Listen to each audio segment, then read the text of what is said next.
Welcome to the Abundance Vortex. I am your guide, Heidi Leatherby. Today, we take a transformative journey through the timeless teachings of the power of positive thinking by Dr. Norman Vincent Peale.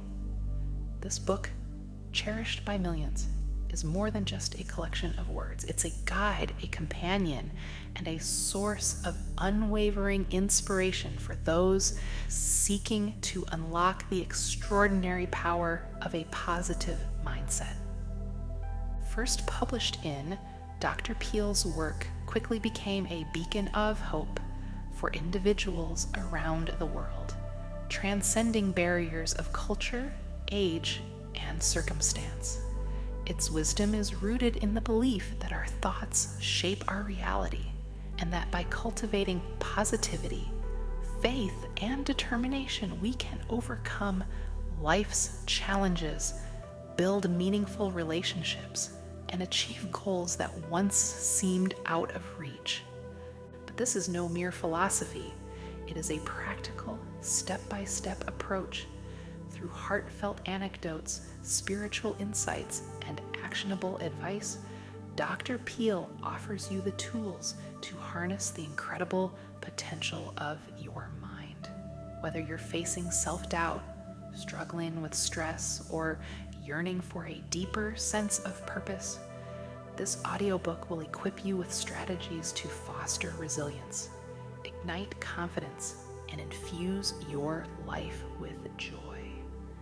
As you settle in to listen, allow yourself to be fully present.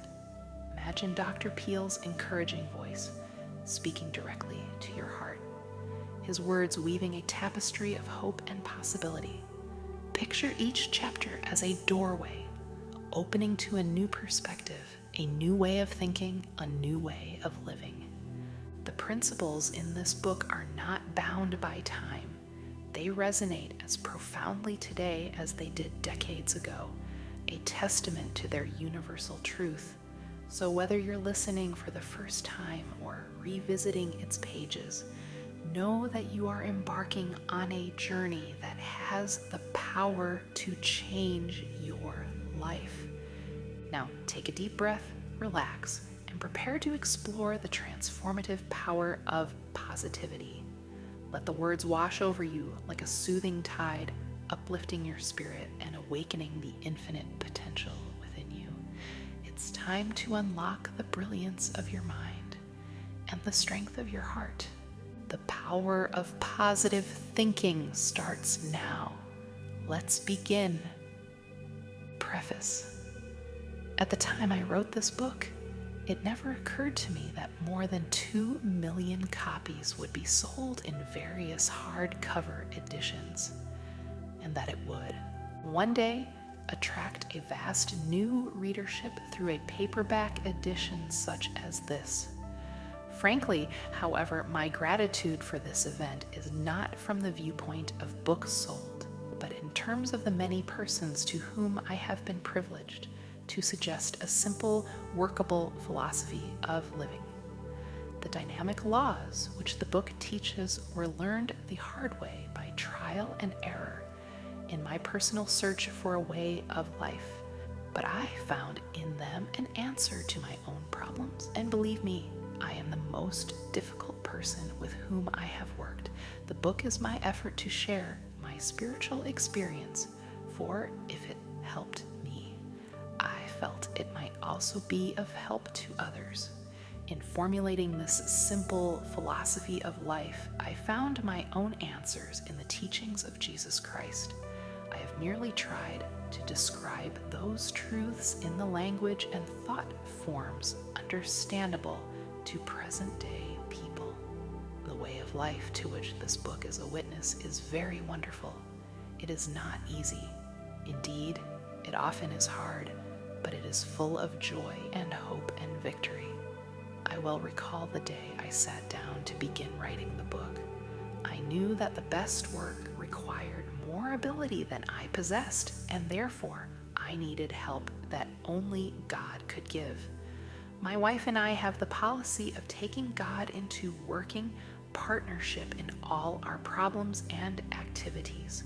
So So we had a very earnest session of prayer, asking for guidance, and we put the project into God's hands. When the manuscript was ready for the publisher, Mrs. Peale and I again prayed.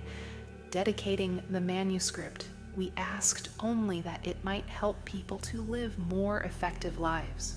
When the first book of these 2 million copies came from the press to us, it was again a spiritual moment.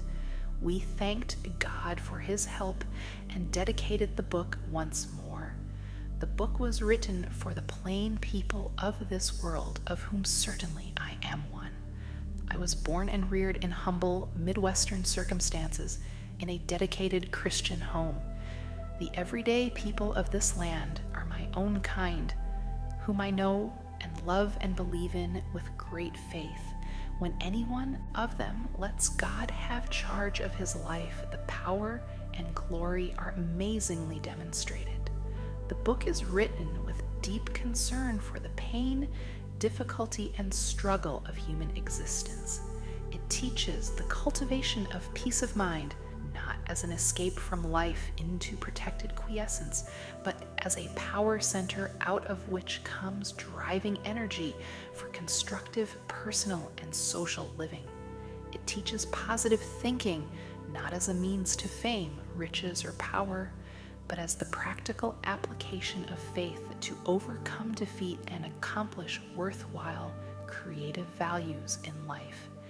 It teaches a hard, disciplinary way of life, but one which offers great joy to the person who achieves victory over himself and the difficult circumstances of the world. To all who have written me about the joyous victory they have had through practicing the spiritual techniques of this book, and to those who will yet have such experience, may I say how happy I am for all that is happening to them as they live by dynamic spiritual formulas. I wish finally to express deep appreciation to my publishers for their never-failing support, cooperation, and friendship. I have never worked with finer people than my cherished friends at Prentice Hall. I look forward with great pleasure to my association with Fawcett Publications. May God continue to use this book in human helpfulness. Norman Vincent Peale. Introduction. What this book can do for you. This book is written to suggest techniques and to give examples which demonstrate that you do not need to be defeated by anything, that you can have peace of mind, improved health, and a never-ceasing flow of energy. In short, that your life can be full of joy and satisfaction. Of this I have no doubt at all, for I have watched countless persons learn and apply a system of simple procedures that has brought about the foregoing benefits in their lives.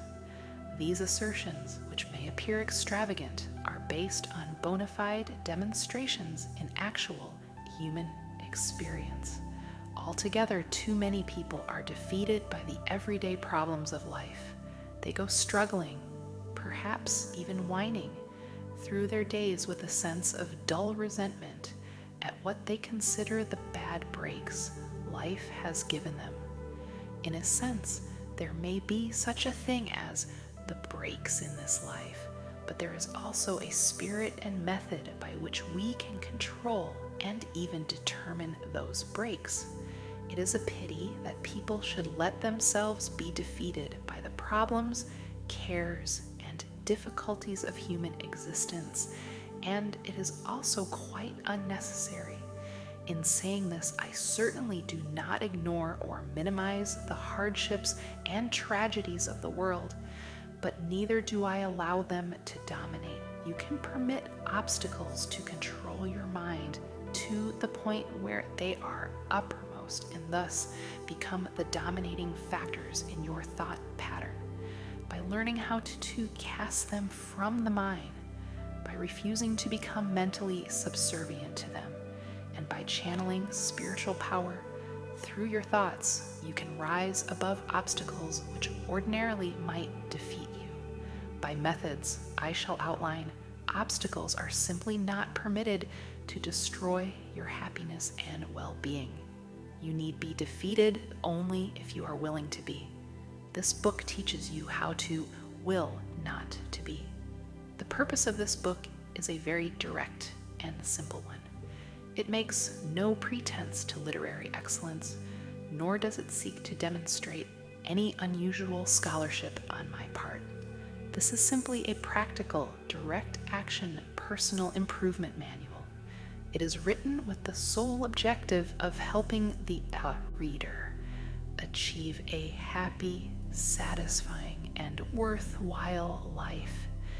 I thoroughly and enthusiastically believe in certain demonstrated and effective principles which, when practiced, produce a victorious life.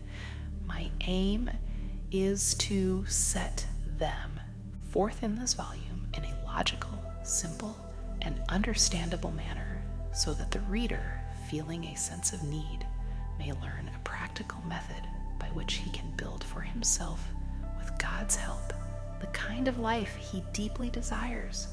If you read this book thoughtfully, carefully absorbing its teachings, and if you will sincerely and persistently practice the principles and formulas set forth herein, you can experience an amazing improvement within yourself. By using the techniques outlined here, you can modify or change the circumstances in which you now live, assuming control over them, rather than continuing to be directed by them. Your relations with other people will improve.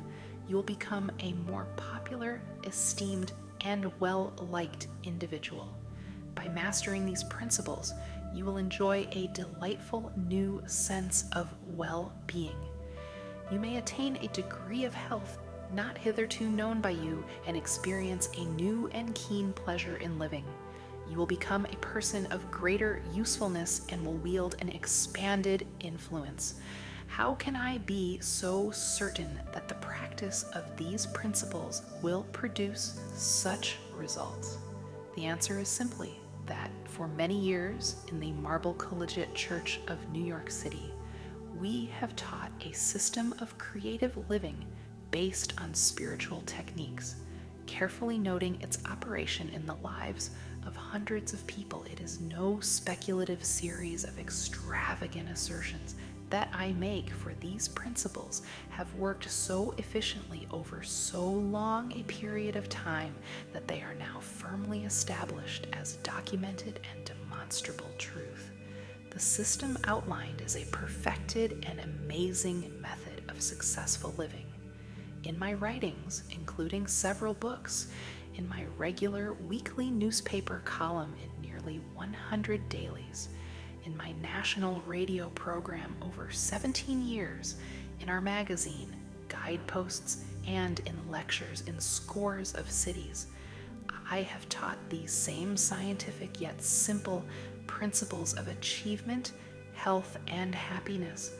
Hundreds have read, listened, and practiced, and the results are invariably the same: new life, new power, increased efficiency, greater happiness.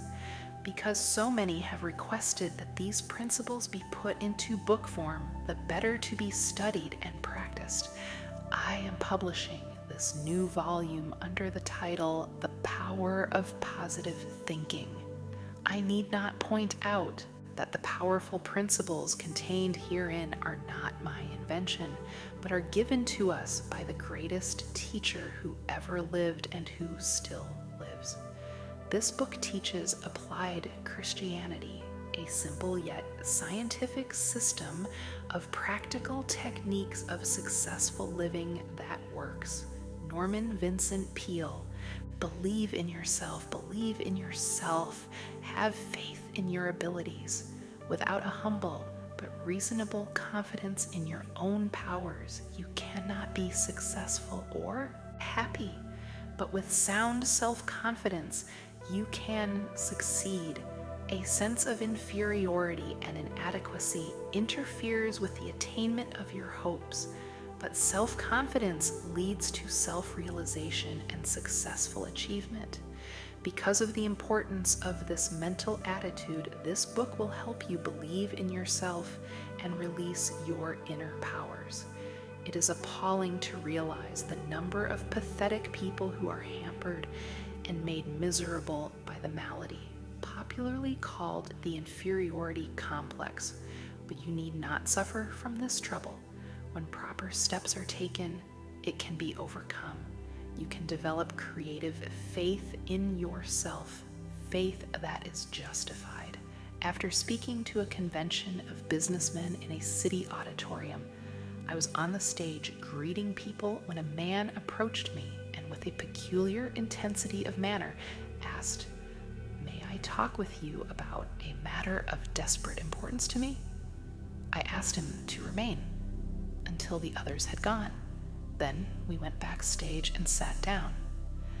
"I'm in this town to handle the most important business deal of my life," he explained. "If I succeed, it means everything to me. If I fail, I'm done for."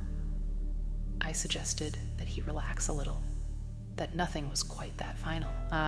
If he succeeded, that was fine. If he didn't, well, tomorrow was another day. "I have a terrible disbelief in myself," he said dejectedly. "I have no confidence. I just don't believe I can put it over. I am very discouraged and depressed. In fact," he lamented, "I'm just about sunk. Here I am, 40 years old. Why is it that all my life I have been tormented by inferiority feelings, by lack of confidence, by self-doubt? I listened to your speech tonight, in which you talked about the power of positive thinking, and I want to ask how I can get some faith in myself." "There are 2 steps to take," I replied.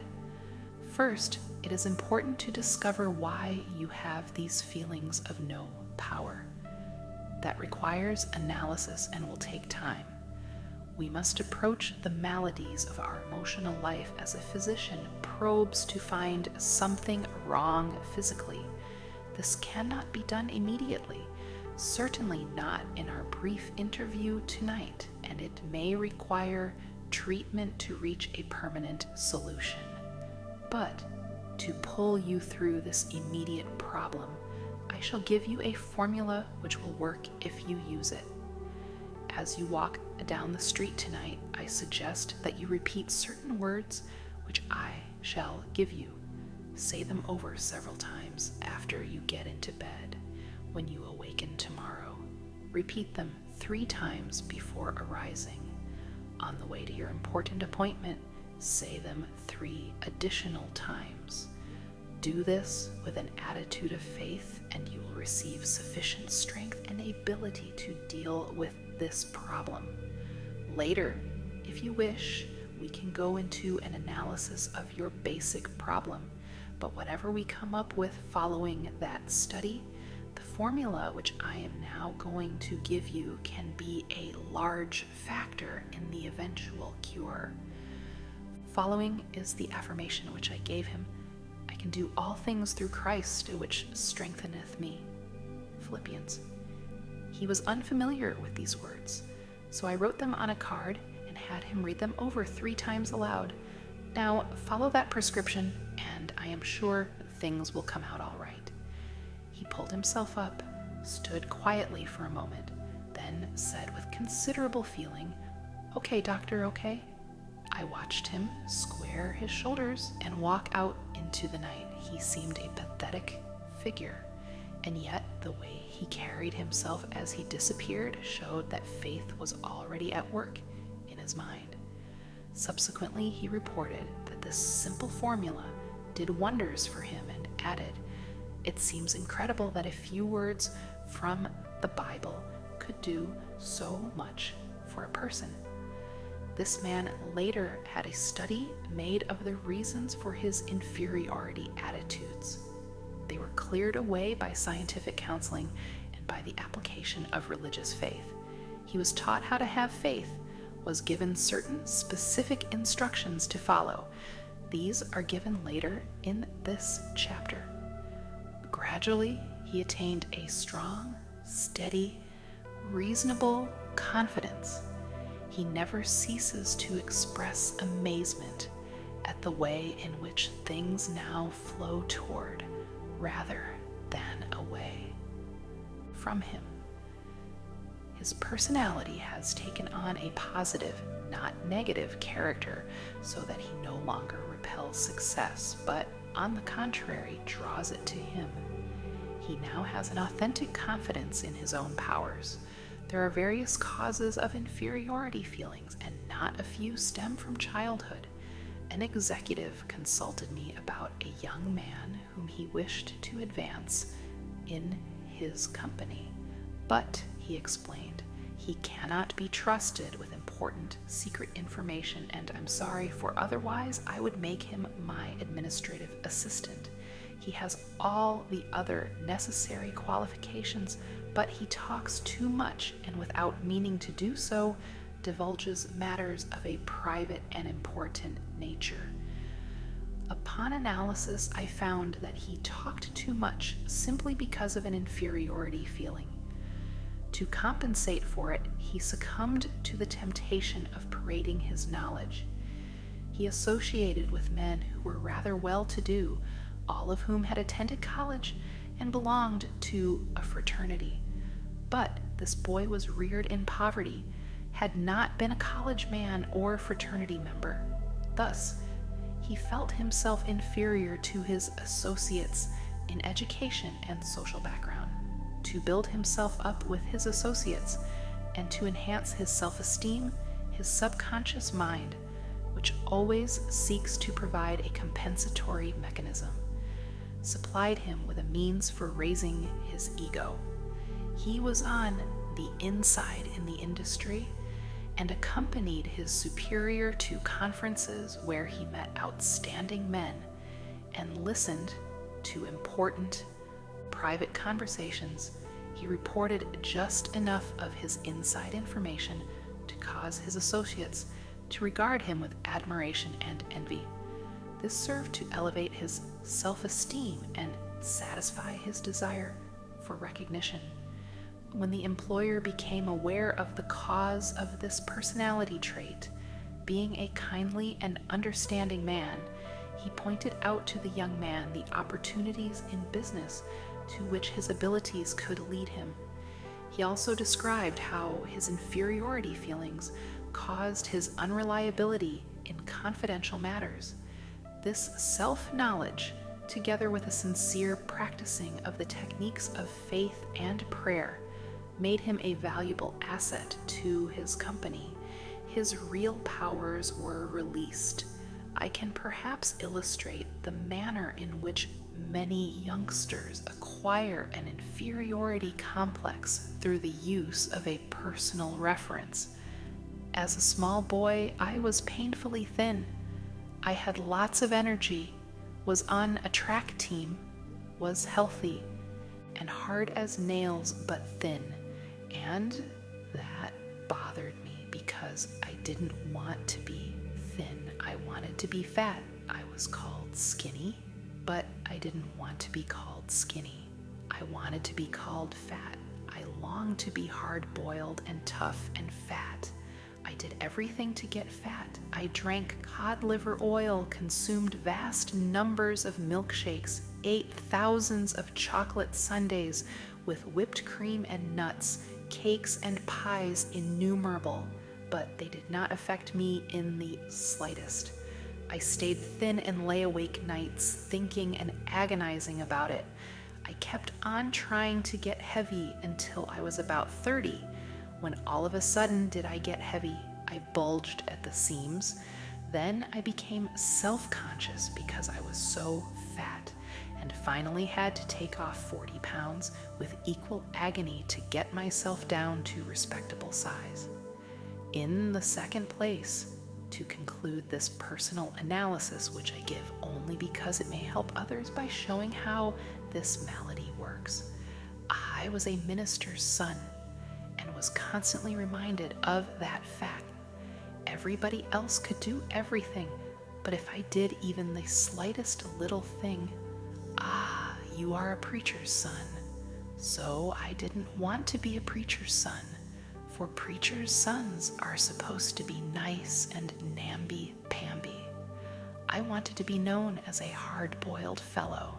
Perhaps that is why preacher's sons get their reputation for being a little difficult, because they rebel against having to carry the banner of the church all the time. I vowed there was one thing I would never do, and that was to become a preacher. Also, I came of a family practically every member of which was a performer in public, a platform speaker, and that was the last thing I wanted to be. They used to make me get up in public to make speeches when it scared me to death, even filled me with terror. That was years ago, but the twinge of it comes to me every now and then when I walk onto a platform. I had to use every known device to develop confidence in what powers the good Lord gave me. I found the solution of this problem in the simple techniques of faith taught in the Bible. These principles are scientific and sound and can heal any personality of the pain of inferiority feelings. Their use can enable the sufferer to find and release the powers which have been inhibited by a feeling of inadequacy. Such are some of the sources of the inferiority complex which erect power barriers in our personalities. It is some emotional violence done to us in childhood, or the consequences of certain circumstances, or something we did to ourselves. This malady arises out of the misty past in the dim recesses of our personalities. Perhaps you had an older brother who was a brilliant student. He got A's in school. You made only C's, and you never heard the last of it. So you believed that you could never succeed in life as he could. He got A's and you got C's. So you reasoned that you were consigned to getting C's all your life. Apparently, you never realized that some of those who failed to get high grades in school have been the greatest successes outside of school. Just because somebody gets an A in college doesn't make him the greatest man in the United States, because maybe his A's will stop when he gets his diploma. And the fellow who got C's in school will go on later to get the real A's in life. The greatest secret for eliminating the inferiority complex, which is another term for deep and profound self-doubt, is to fill your mind to overflowing with faith. Develop a tremendous faith in God, and that will give you a humble yet soundly realistic faith in yourself. The acquiring of dynamic faith is accomplished by prayer, lots of prayer, by reading and mentally absorbing the Bible, and by practicing its faith techniques. In another chapter, I deal with specific formulas of prayer, but I want to point out here that the type of prayer that produces the quality of faith required to eliminate inferiority is of a particular nature.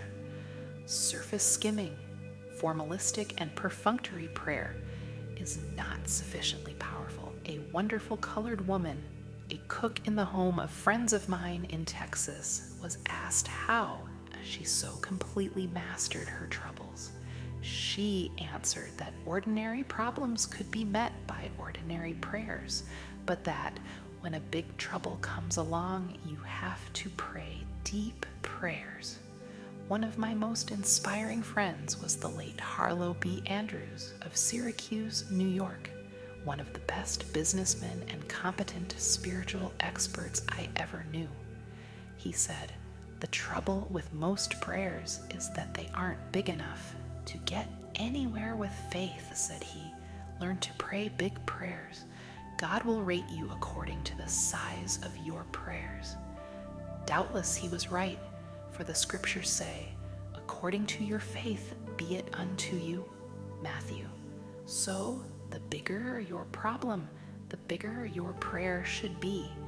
Roland Hayes, the singer, quoted his grandfather to me, a man whose education was not equal to that of his grandson, but whose native wisdom was obviously sound. He said, "The trouble with lots of prayers is they ain't got no suction. Drive your prayers deep into your doubts, fears, inferiorities.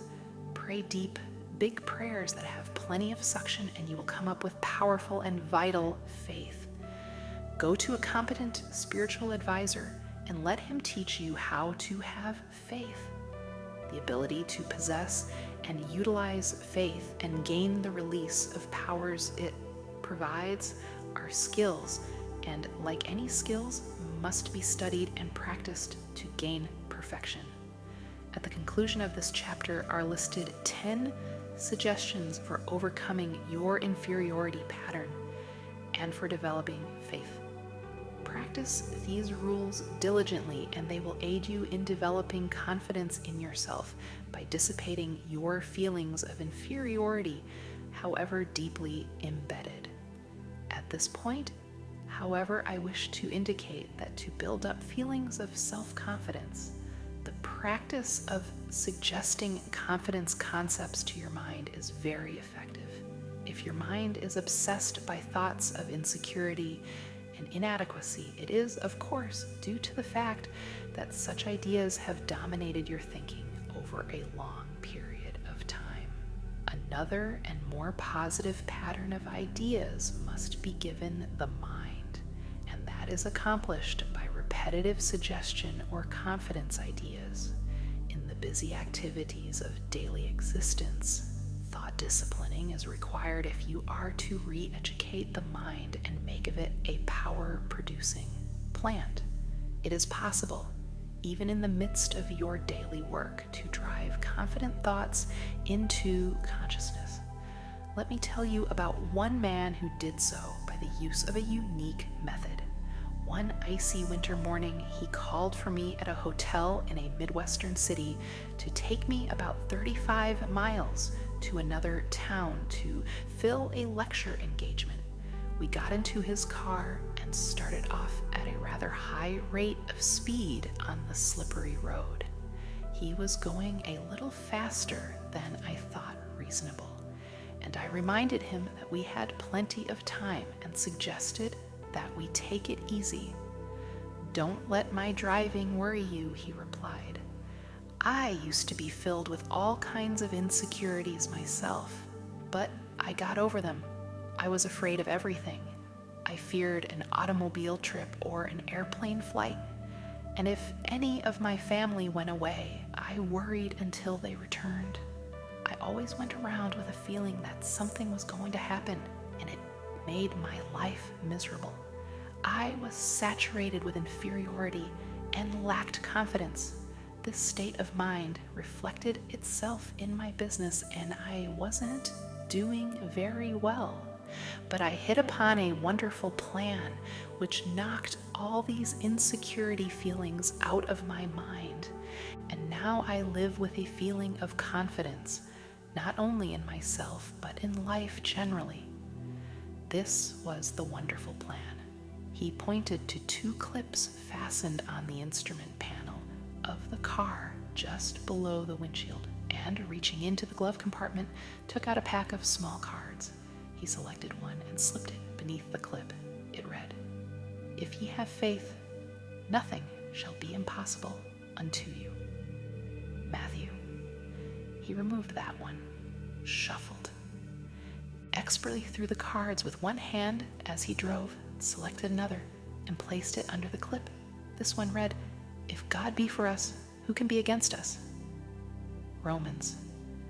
"I'm a traveling salesman," he explained, "and I drive around all day calling on my customers. I have discovered that while a man drives, he thinks all kinds of thoughts. If his pattern of thought is negative, he will think many negative thoughts during the day. And that, of course, is bad for him, but that is the way I used to be. I used to drive around all day between calls thinking fear and defeat thoughts, and incidentally, that is one reason my sales were down. But since I have been using these cards as I drive and committing the words to memory, I have learned to think differently. The old insecurities that used to haunt me are just about all gone. And instead of thinking fear thoughts of defeat and ineffectiveness, I think thoughts of faith and courage. It is really wonderful the way this method has changed me. It has helped in my business too, for how can one expect to make a sale if he drives up to a customer's place of business thinking he is not going to make a sale? This plan used by my friend is a very wise one. By filling his mind with affirmations of the presence, support, and help of God, he had actually changed his thought processes. He put an end to the domination of his long-held sense of insecurity. His potential powers were set free. We build up the feeling of insecurity or security by how we think. If in our thoughts we constantly fix attention upon sinister expectations of dire events that might happen, the result will be constantly to feel insecure. And what is even more serious is the tendency to create by the power of thought the very condition we fear. The salesman actually created positive results by vital thoughts of courage and confidence through the process of placing the cards before him in his car. His powers, curiously inhibited by defeat psychology, now flowed out of a personality in which creative attitudes had been stimulated. Lack of self-confidence apparently is one of the great problems besetting people today. In a university, a survey was made of 600 students in psychology courses. The students were asked to state their most difficult personal problem. 75% listed lack of confidence. It can safely be assumed that the same large proportion is true of the population generally. Everywhere you encounter people who are inwardly afraid, who shrink from life, who suffer from a deep sense of inadequacy and insecurity, who doubt their own powers. Deep within themselves, they mistrust their ability to meet responsibilities or to grasp opportunities. Always they are beset by the vague and sinister fear that something is not going to be quite right. They do not believe that they have it in them to be what they want to be, and so they try to make themselves content with something less than that of which they are capable. Thousands upon thousands go crawling through life on their hands and knees, defeated and afraid. And in most cases, such frustration of power is unnecessary. The blows of life, the accumulation of difficulties, the multiplication of problems tend to sap energy and leave you spent and discouraged. In such a condition, the true status of your power is often obscured, and a person yields to a discouragement that is not justified by the facts. It is vitally essential to reappraise your personality assets. When done in an attitude of reasonableness, this evaluation will convince you that you are less defeated than you think you are. For example, a man 52 years of age consulted me. He was in great despondency. He revealed utter despair. He said he was all through. He informed me that everything he had built up over his lifetime had been swept away. Everything?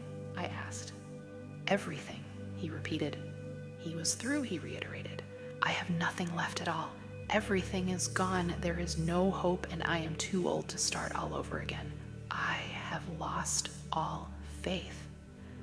Naturally, I felt sympathetic toward him, but it was evident that his chief trouble was the fact that dark shadows of hopelessness had entered his mind and discolored his outlook, distorting it.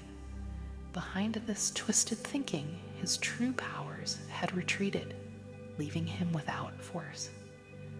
So, I said, suppose we take a piece of paper and write down the values you have left. There's no use, he sighed. I haven't a single thing left. I thought I told you that. I said, let's just see anyway. Then asked, is your wife still with you? Why, yes, of course, and she is wonderful. We have been married for 30 years. She would never leave me, no matter how bad things are.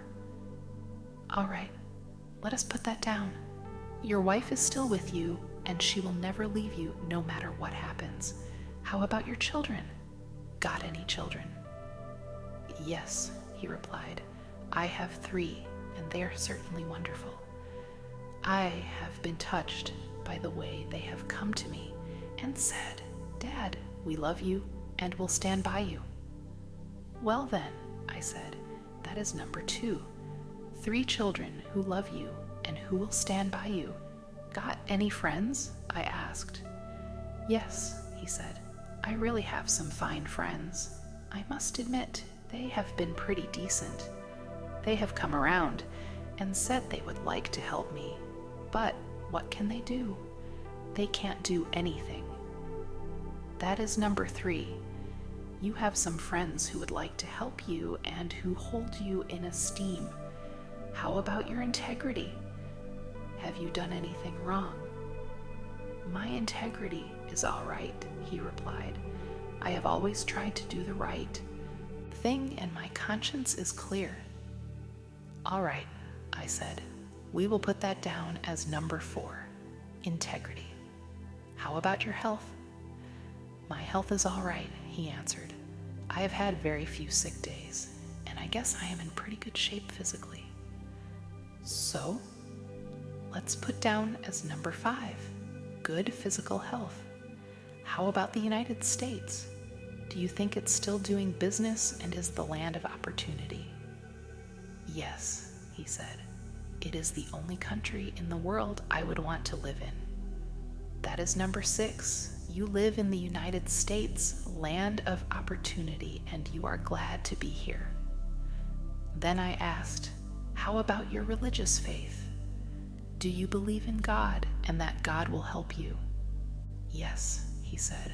I do not think I could have gotten through this at all if I hadn't had some help from God. Now, I said, let's list the assets we have figured out. A wonderful wife, married for 30 years. 3 devoted children who will stand by you. Friends who will help you and who hold you in esteem. Integrity, nothing to be ashamed of. Good physical health.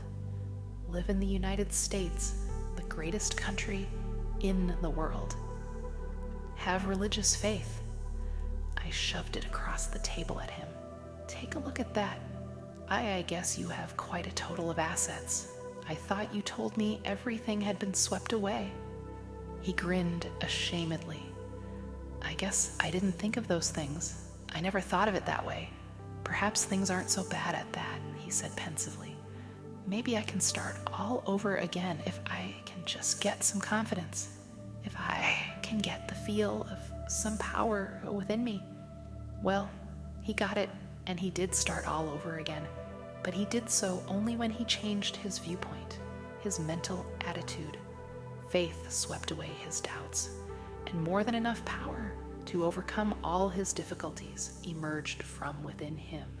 This incident illustrates a profound truth which is expressed in a very important statement made by the famous psychiatrist, Dr. Karl Menninger. He said, "Attitudes are more important than facts." That is worth repeating until its truth grips you. Any fact facing us, however difficult, even seemingly hopeless, is not so important as our attitude toward that fact. How you think about a fact may defeat you before you ever do anything about it. You may permit a fact to overwhelm you mentally before you start to deal with it actually. On the other hand, a confident and optimistic thought pattern can modify or overcome the fact altogether. I know a man who is a tremendous asset to his organization, not because of any extraordinary ability, but because he invariably demonstrates a triumphant thought pattern. Perhaps his associates view a proposition pessimistically, so he employs what he calls the vacuum cleaner method. That is, by a series of questions, he sucks the dust out of his associates' minds. He draws out their negative attitudes. Then quietly he suggests positive ideas concerning the proposition until a new set of attitudes gives them a new concept of the facts. They often comment upon how different facts appear when this man goes to work on them. It's the confidence attitude that makes the difference. Nor does this rule out objectivity in an appraisal of facts. The inferiority complex victim sees all facts through discolored attitudes. The secret of correction is simply to gain a normal view, and that is always slanted on the positive side. So if you feel that you are defeated and have lost confidence in your ability to win, sit down, take a piece of paper, and make a list not of the factors that are against you, but of those that are for you. If you or I or anybody think constantly of the forces that seem to be against us, we will build them up into a power far beyond that which is justified. They will assume a formidable strength which they do not actually possess. But if, on the contrary, you mentally visualize and affirm and reaffirm your assets and keep your thoughts on them, emphasizing them to the fullest extent, you will rise out of any difficulty regardless of what it may be. Your inner powers will reassert themselves and, with the help of God, lift you from defeat to victory. One of the most powerful concepts, one which is a sure cure for lack of confidence, is the thought that God is actually with you and helping you. This is one of the simplest teachings in religion, namely, that Almighty God will be your companion, will stand by you, help you, and see you through. No other idea is so powerful in developing self-confidence as this simple belief when practiced. To practice it, simply affirm, God is with me, God is helping me, God is guiding me. Spend several minutes each day visualizing His presence. Then practice believing that affirmation. Go about your business on the assumption that what you have affirmed and visualized is true. Affirm it, visualize it, believe it, and it will actualize itself. The release of power which this procedure stimulates will astonish you. Feelings of confidence depend upon the type of thoughts that habitually occupy your mind. Think defeat, and you are bound to feel defeated. But practice thinking confident thoughts. Make it a dominating habit, and you will develop such a strong sense of capacity that regardless of what difficulties arise, you will be able to overcome them. Feelings of confidence actually induce increased strength. Basil King once said, "Be bold, and mighty forces will come to your aid." Experience proves the truth of this. You will feel these mighty forces aiding you as your increasing faith reconditions your attitudes. Emerson declared a tremendous truth: they conquer who believe they can. And he added, "Do the thing you fear, and the death of fear is certain." Practice confidence and faith, and your fears and insecurities will soon have no power over you. Once, when Stonewall Jackson planned a daring attack, one of his generals fearfully objected, saying, "I am afraid of this," or "I fear that," putting his hand on his timorous subordinate's shoulder. Jackson said, "General, never take counsel of your fears." The secret is to fill your mind with thoughts of faith, confidence, and security. This will force out or expel all thoughts of doubt, all lack of confidence.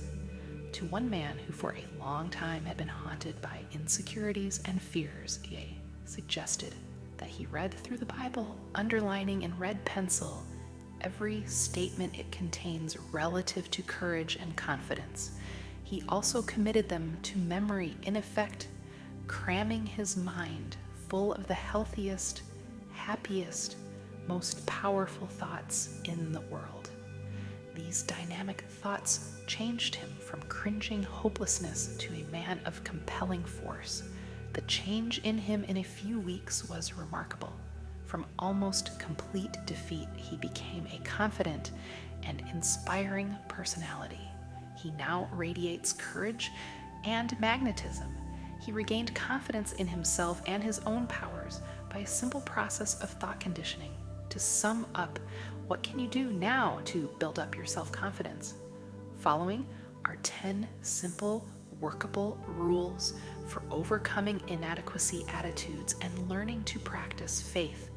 Thousands have used these rules, reporting successful results.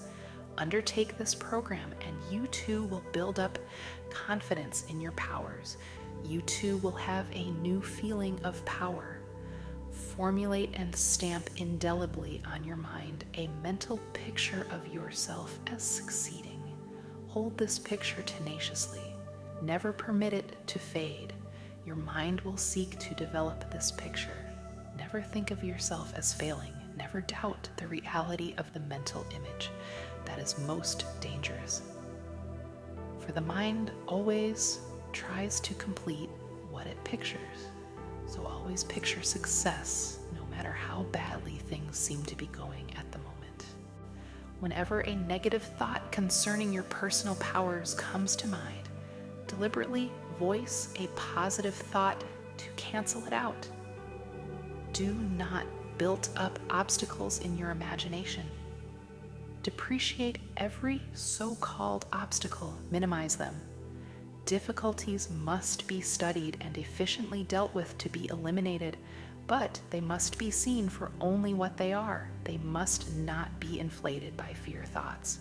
Do not be awestruck by other people and try to copy them. Nobody can be you as efficiently as you can. Remember also that most people, despite their confident appearance and demeanor, are often as scared as you are and as doubtful of themselves. 10 times a day, repeat these dynamic words. If God be for us, who can be against us? Romans. Stop reading and repeat them now, slowly and confidently. Get a competent counselor to help you understand why you do what you do. Learn the origin of your inferiority and self-doubt feelings, which often begin in childhood. Self-knowledge leads to a cure. 10 times each day, practice the following affirmation, repeating it out loud if possible. I can do all things through Christ, which strengtheneth me. Philippians. Repeat those words now. That magic statement is the most powerful antidote on earth to inferiority thoughts. Make a true estimate of your own ability, then raise it %. Do not become egotistical, but develop a wholesome self-respect. Believe in your own God-released powers. Put yourself in God's hands. To do that, simply state, I am in God's hands. Then believe you are now receiving all the power you need. Feel it flowing into you. Affirm that the kingdom of God is within you. Luke, in the form of adequate power to meet life's demands. Remind yourself that God is with you and nothing can defeat you. Believe that you now receive power from Him. A peaceful mind generates power.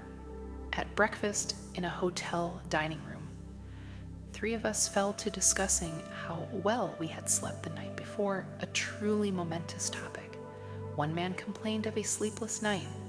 He had tossed and turned and was about as exhausted as when he retired. Guess I'd better stop listening to the news before going to bed, he observed. I tuned in last night and sure got an ear full of trouble. That is quite a phrase, an ear full of trouble. Little wonder he had a disturbed night. Maybe the coffee I drank before retiring had something to do with it, he mused. The other man spoke up. As for me, I had a grand night. I got my news from the evening paper and from an early broadcast and had a chance to digest it before I went to sleep. Of course, he continued, I used my go-to-sleep plan, which never fails to work. I prodded him for his plan, which he explained as follows. When I was a boy, my father, a farmer, had the habit of gathering the family in the parlor at bedtime, and he read to us out of the Bible. I can hear him yet. In fact, every time I hear those Bible verses, I always seem to hear them in the tone of my father's voice. After prayers, I would go up to my room and sleep like a top. But when I left home, I got away from the Bible reading and prayer habit. I must admit that for years, practically the only time I ever prayed was when I got into a jam. But some months ago, my wife and I, having a number of difficult problems, decided we would try it again. We found it a very helpful practice, so now every night before going to bed, she and I together read the Bible and have a little session of prayer. I don't know what there is about it, but I have been sleeping better and things have improved all down the line. In fact, I find it so helpful that even out on the road as I am now, I still read the Bible and pray. Last night, I got into bed and read the RD Psalm. I read it out loud and it did me a lot of good. He turned to the other man and said, I didn't go to bed with an ear full of trouble. I went to sleep with a mind full of peace. Well, there are two cryptic phrases for you. An ear full of trouble and a mind full of peace. Which do you choose? The essence of the secret lies in a change of mental attitude. One must learn to live on a different thought basis, and even though thought change requires effort, it is much easier than to continue living as you are. The life of strain is difficult. The life of inner peace, being harmonious and without stress, is the easiest type of existence. The chief struggle, then, in gaining mental peace is the effort of revamping your thinking to the relaxed attitude of acceptance of God's gift of peace. As an illustration of taking a relaxed attitude and therefore receiving peace, I always think of an experience in a certain city where I lectured one evening. Prior to going on the platform, I was sitting backstage going over my speech when a man approached and wanted to discuss a personal problem. I informed him that at the moment it was impossible to talk as I was just about to be introduced, and asked him to wait. While speaking, I noticed him in the wings, nervously pacing up and down, but afterward he was nowhere about. However, he had given me his card, which indicated that he was a man of considerable influence in that city. Back at my hotel, although it was late, I was still troubled by this man, so I telephoned him. He was surprised at my call and explained that he did not wait because obviously I was busy. I just wanted you to pray with me, he said. I thought if you would pray with me, perhaps I could get some peace. There is nothing to prevent us from praying together on the telephone right now, I said. Somewhat in surprise, he replied, I have never heard of praying on the telephone. Why not? I asked. A telephone is simply a gadget of communication. You are some blocks from me, but by means of the telephone, we are together. Besides, I continued, the Lord is with each of us. He is at both ends of this line and in between. He is with you and he is with me. All right, he conceded. I'd like to have you pray for me. So I closed my eyes and prayed for the man over the telephone, and I prayed just as though we were in the same room. He could hear and the Lord could hear. When I finished, I suggested, "Won't you pray?" There was no response. Then, at the other end of the line, I heard sobbing, and finally, "I can't talk," he said. "Go on and cry for a minute or two and then pray," I suggested. "Simply tell the Lord everything that is bothering you." I assume this is a private line, but if not, and if anybody is listening, it won't matter. As far as anyone is concerned, we are just a couple of voices. Nobody would know it is you and I. Thus encouraged, he started to pray, hesitantly at first, and then with great impetuosity, he poured out his heart, and it was filled with hate, frustration, failure, a mass of it. Finally, he prayed plaintively, "Dear Jesus, I have a lot of nerve to ask you to do anything for me because I never did anything for you. I guess you know what a no account I am, even though I put on a big front. I am sick of all this, dear Jesus. Please help me." So I prayed again and asked the Lord to answer his prayer, then said, "Lord, at the other end of the telephone wire, place your hand on my friend and give him peace. Help him now to yield himself and accept your gift of peace." Then I stopped, and there was a rather long pause, and I shall never forget the tone in his voice as I heard him say, "I shall always remember this experience, and I want you to know that for the first time in months I feel clean inside and happy and peaceful." This man employed a simple technique for having a peaceful mind. He emptied his mind and he received peace as a gift from God. As a physician said, "Many of my patients have nothing wrong with them except their thoughts. So I have a favorite prescription that I write for some, but it is not a prescription that you can fill at a drugstore. The prescription I write is a verse from the Bible. Romans. I do not write out that verse for my patients. I make them look it up, and it reads, 'Be ye transformed by the renewing of your mind.' To be happier and healthier, they need a renewing of their minds. That is, a change in the pattern of their thoughts. When they take this prescription, they actually achieve a mind full of peace.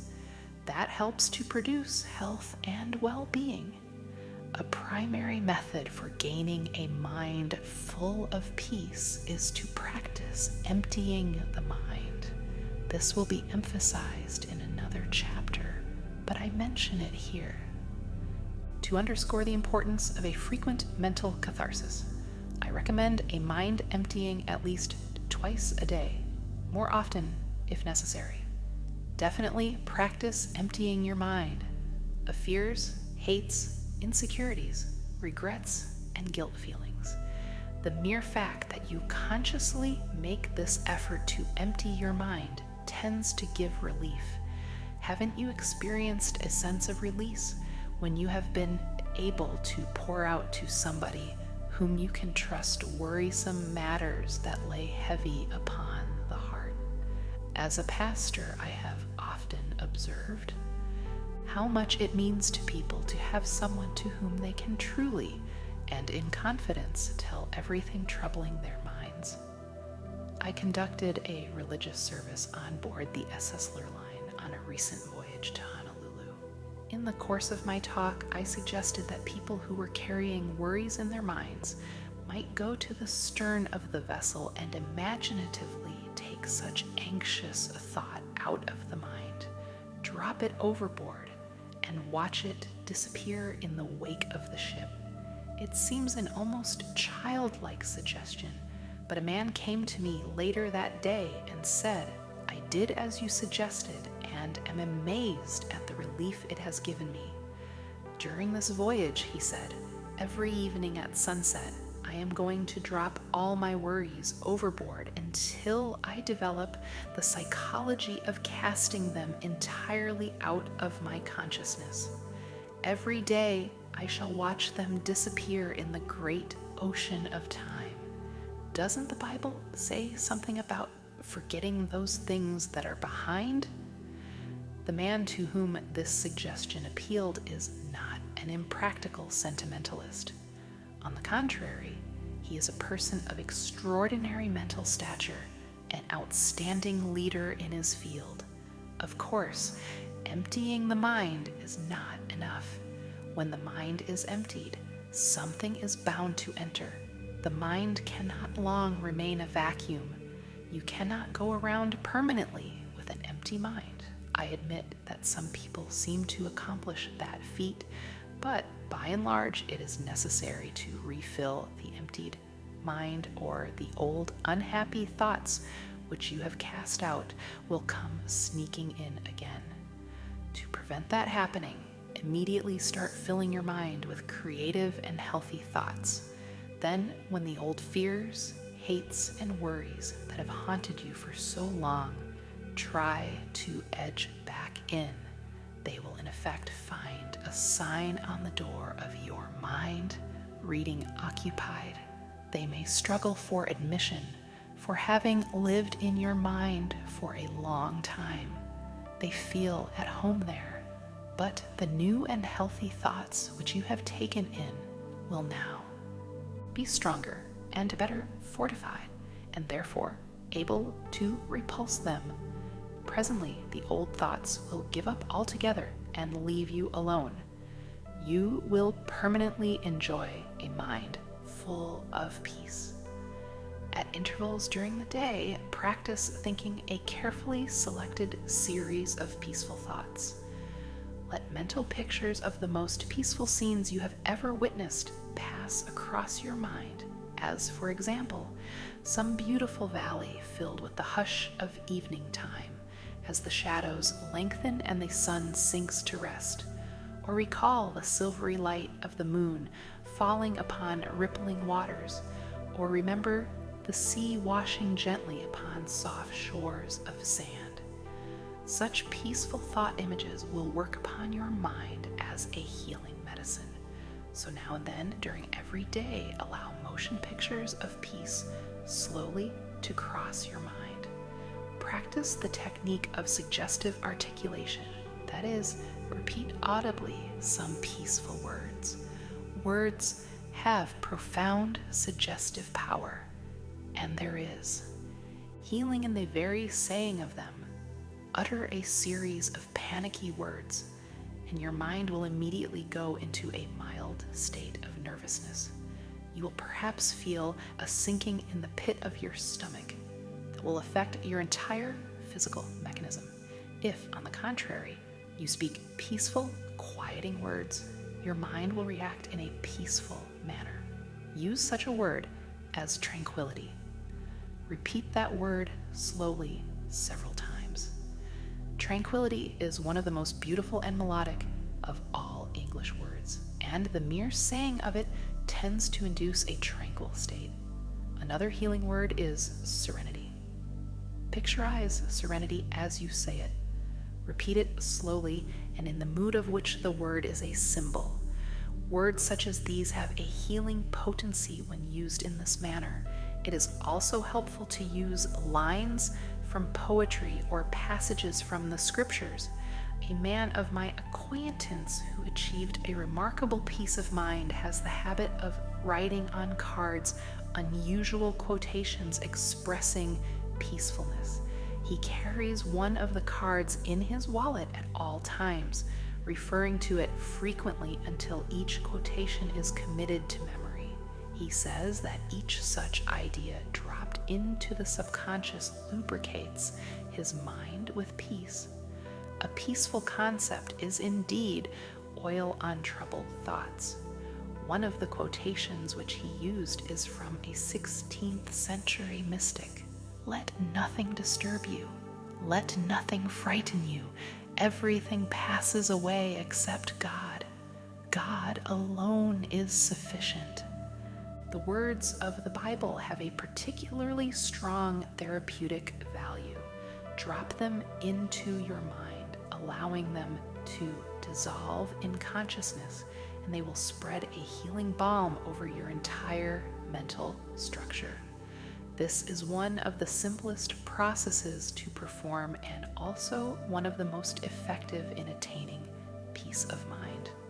A salesman told me of an incident that took place in a Midwestern hotel room. He was one of a group of businessmen having a conference. One man was very much on edge. He was snappy, argumentative, high-strung. Everyone present knew him quite well and realized he was under great nervous pressure. But finally, his irritating attitudes began to get on everybody's nerves. Presently, this nervous individual opened his traveling bag, took out a big bottle of brackish-looking medicine, and poured himself a large dose. Asked what this medicine was, he growled, "Oh, it's something for nerves. I feel like I'm going to break in pieces. The pressure I'm under makes me wonder if I am going to crack up. I try not to show it, but I suppose even you fellows have observed that I'm nervous." This medicine was recommended and I've swallowed several bottles of it, but I don't seem to get any better. The other men laughed. Then one said in a kindly manner, "Bill, I don't know anything about that medicine you are taking. Maybe it's all right. It probably is. But I can give you some medicine for those nerves that will do you more good than that.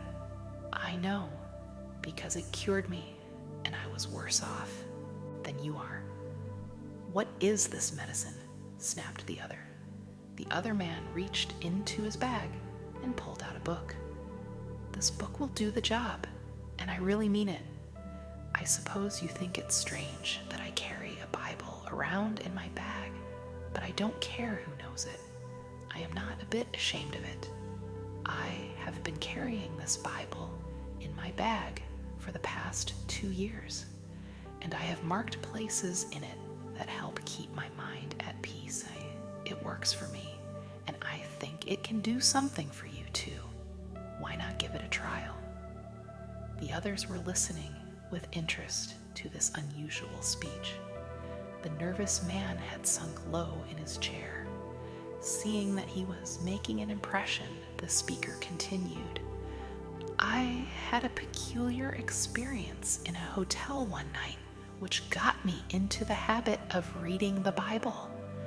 I was getting into a pretty tense state. I was out on a business trip and late one afternoon came up to my room, terribly nervous. I tried to write some letters, but couldn't get my mind on them. I paced up and down the room, tried to read the paper, but that annoyed me, so I decided to go down and get a drink, anything to get away from myself. While standing by the dresser, my eye happened to fall upon a Bible lying there. I had seen many such Bibles in hotel rooms, but had never read any of them. However, something impelled me, and I opened the book to one of the Psalms and started to read it. I remember that I read that one standing up, then sat down and read another. I was interested, but certainly surprised at myself, me reading the Bible. It was a laugh, but I kept on reading. Soon I came to the RD Psalm. I had learned that one as a boy in Sunday school and was surprised that I still knew most of it by heart. I tried saying it over, especially that line where it says, "He leadeth me beside the still waters. He restoreth my soul." I liked that line. It sort of got me. I sat there repeating it over and over, and the next thing I knew, I woke up. Apparently, I had dropped off to sleep and slept soundly. I slept only about 15 minutes, but upon awakening was as refreshed and rested as if I'd had a good night's sleep. I can remember yet the wonderful feeling of complete refreshment. Then I realized that I felt peaceful and said to myself, "Isn't it strange? What is wrong with me that I have missed something as wonderful as this?" So, after that experience, he said, I bought a Bible, a little one I could put in my bag, and I've been carrying it ever since. I honestly like to read it, and I am not nearly so nervous as I used to be. So, he added, try that, Bill, and see if it doesn't work. Bill did try it, and he kept on trying it. He reported that it was a bit strange and difficult for him at first, and he read the Bible on the sly when nobody was around.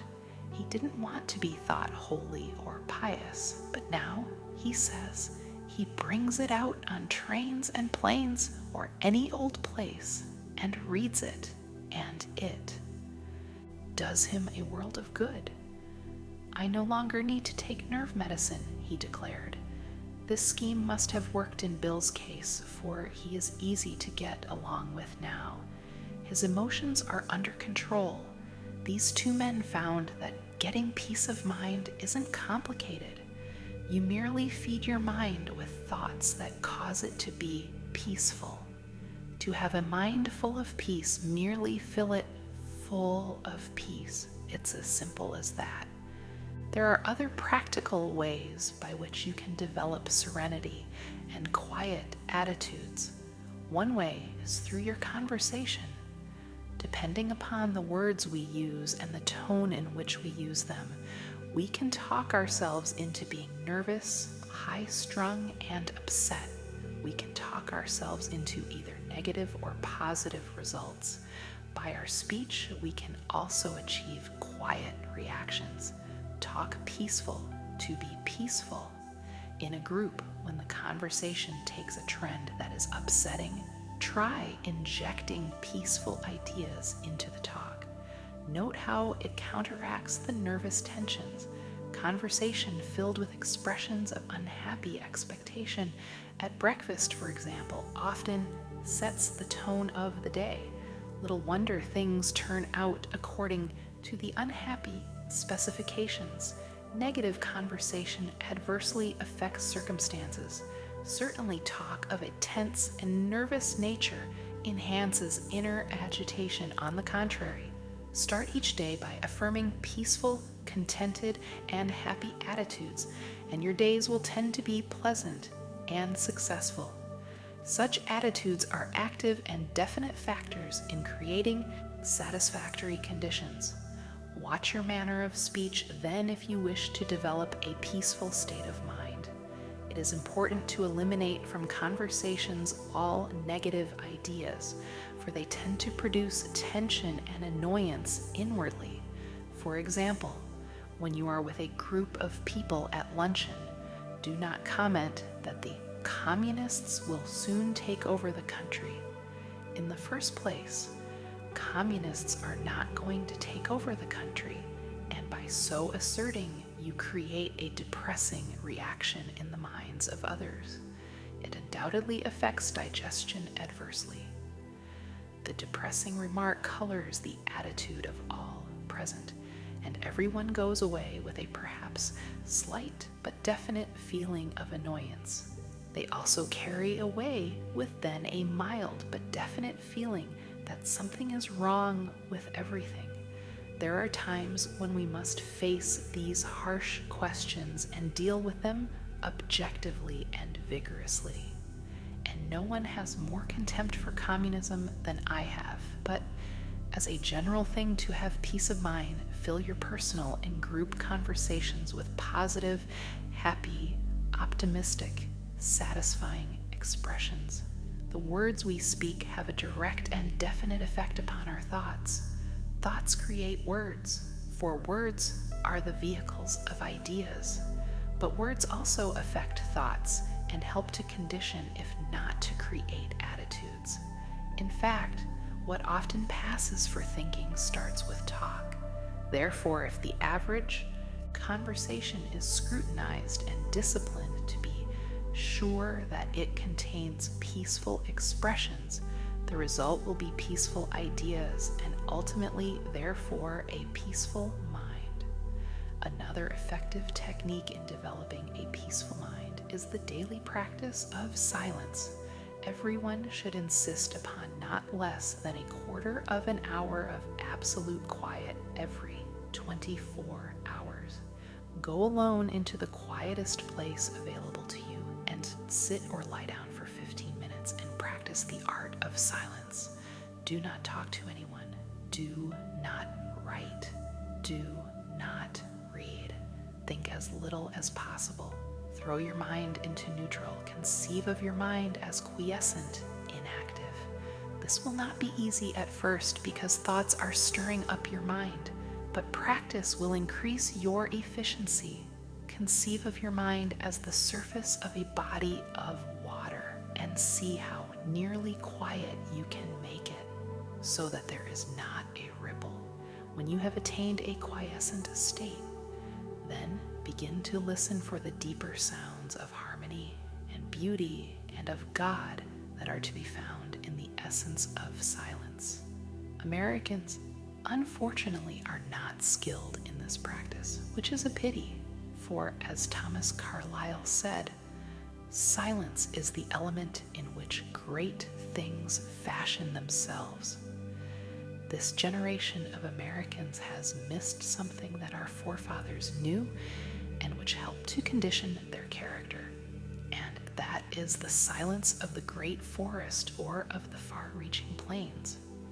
Perhaps our lack of inner peace is due to some extent to the effect of noise upon the nervous system of modern people. Scientific experiments show that noise in the place where we work, live, or sleep reduces efficiency to a noticeable degree. Contrary to popular belief, it is doubtful if we ever completely adjust our physical, mental, or nervous mechanisms to noise. No matter how familiar a repeated sound becomes, it never passes unheard by the subconscious. Automobile horns, the roar of airplanes, and other strident noises actually result in physical activity during sleep. Impulses transmitted to and through the nerves by these sounds cause muscular movements which detract from real rest. If the reaction is sufficiently severe, it partakes of the nature of shock. On the contrary, silence is a healing, soothing, healthy practice. Star Daily says, "No man or woman of my acquaintance who knows how to practice silence and does it has ever been sick to my knowledge. I have noticed that my own afflictions come upon me when I do not balance expression with relaxation." Star Daily closely associates silence with spiritual healing. The sense of rest that results from a practice of complete silence is a therapy of utmost value. In the circumstances of modern life, with its acceleration of pace, the practice of silence is admittedly not so simple as it was in the days of our forefathers. A vast number of noise-producing gadgets exist that they did not know, and our daily program is more hectic. Space has been annihilated.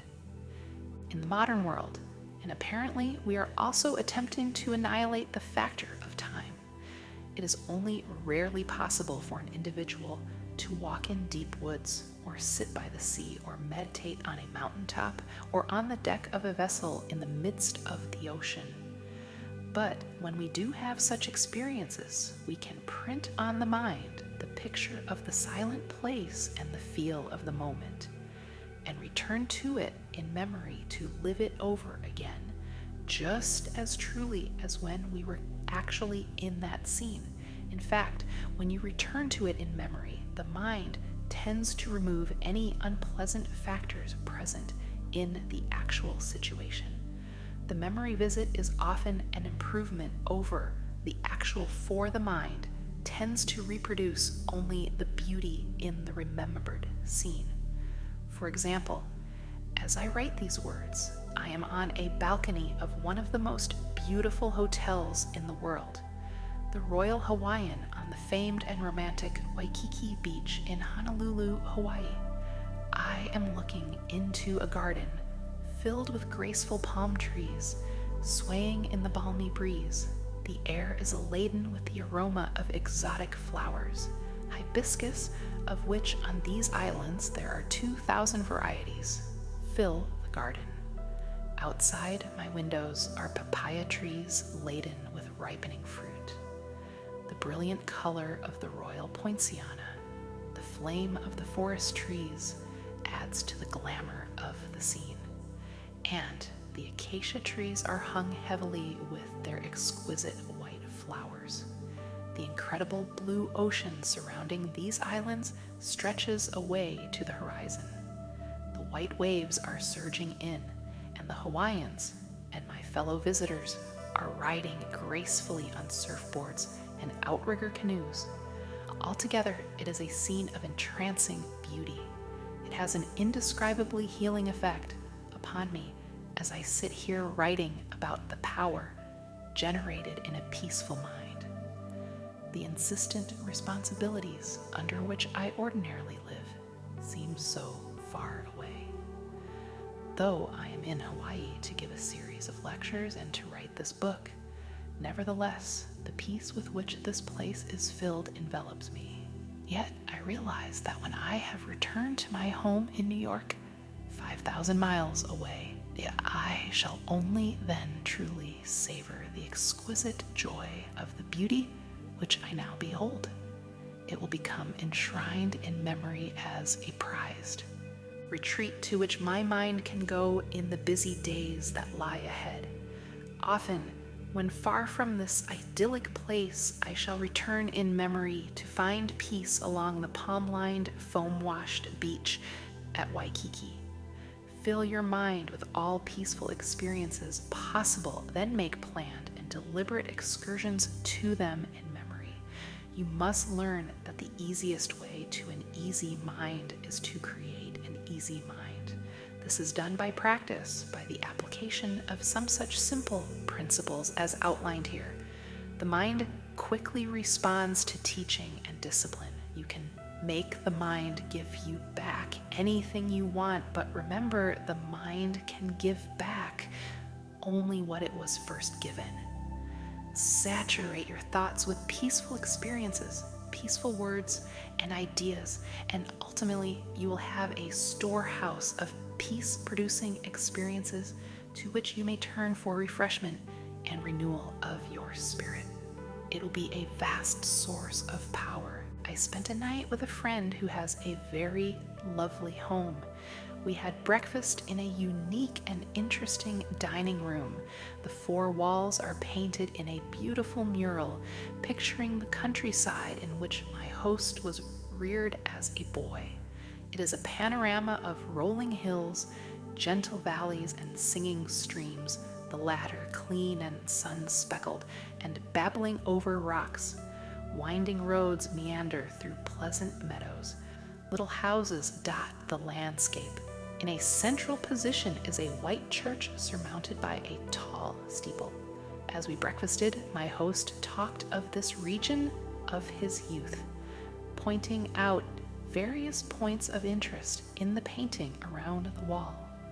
Then he said, "Often, as I sit in this dining room, I go from point to point in my memory and relive other days. I recall, for example, walking up that lane as a boy with bare feet, and I can remember yet how the clean dust felt between my toes. I remember fishing in that trout stream on many a summer afternoon and coasting down those hills in the wintertime. There is the church I attended as a boy." He grinned and said, "I sat through many a long sermon in that church, but gratefully recalled to mind the kindliness of the people and the sincerity of their lives. I can sit here and look at that church and think of the hymns I heard there with my mother and father as we sat together in the pew. They are long buried in that cemetery alongside the church, but in memory, I go and stand by their graves and hear them speak to me as in days gone by. I get very tired and sometimes am nervous and tense. It helps to sit here and go back to the days when I had an untroubled mind, when life was new and fresh. It does something for me. It gives me peace.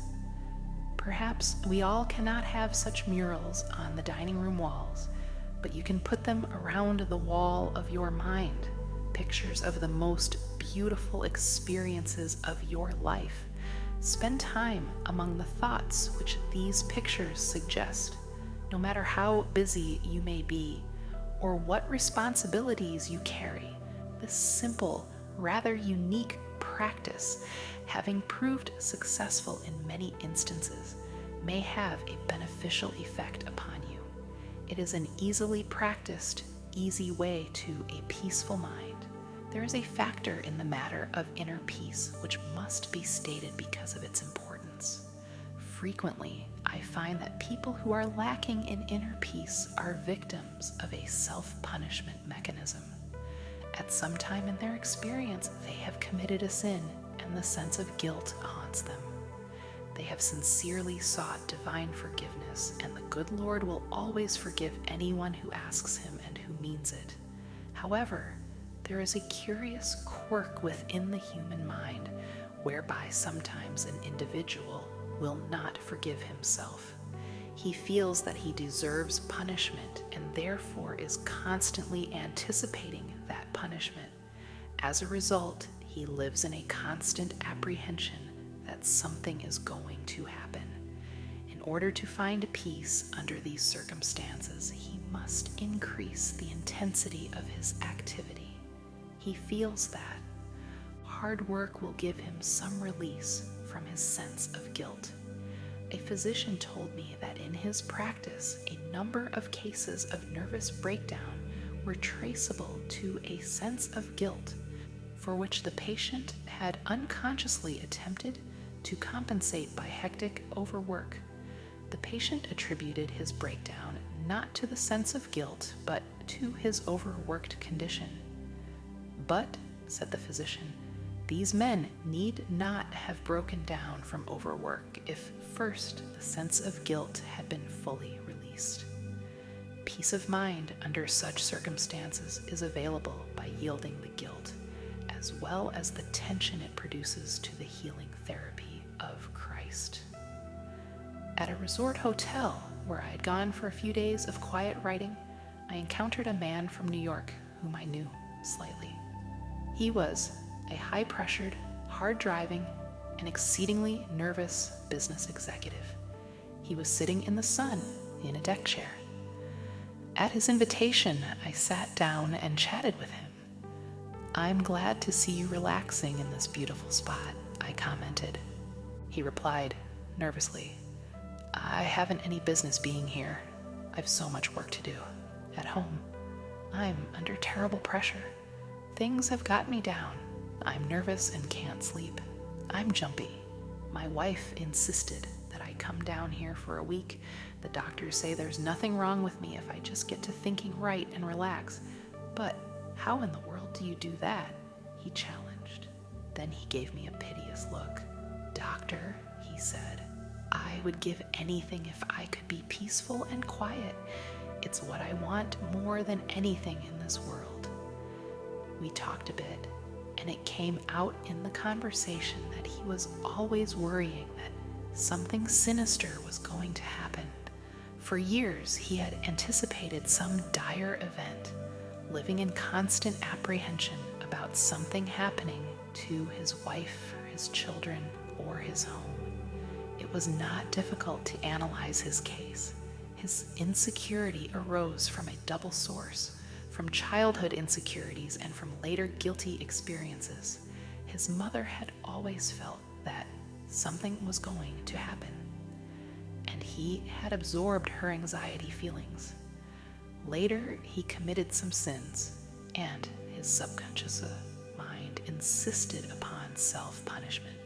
He became victim to the mechanism of self-punishment.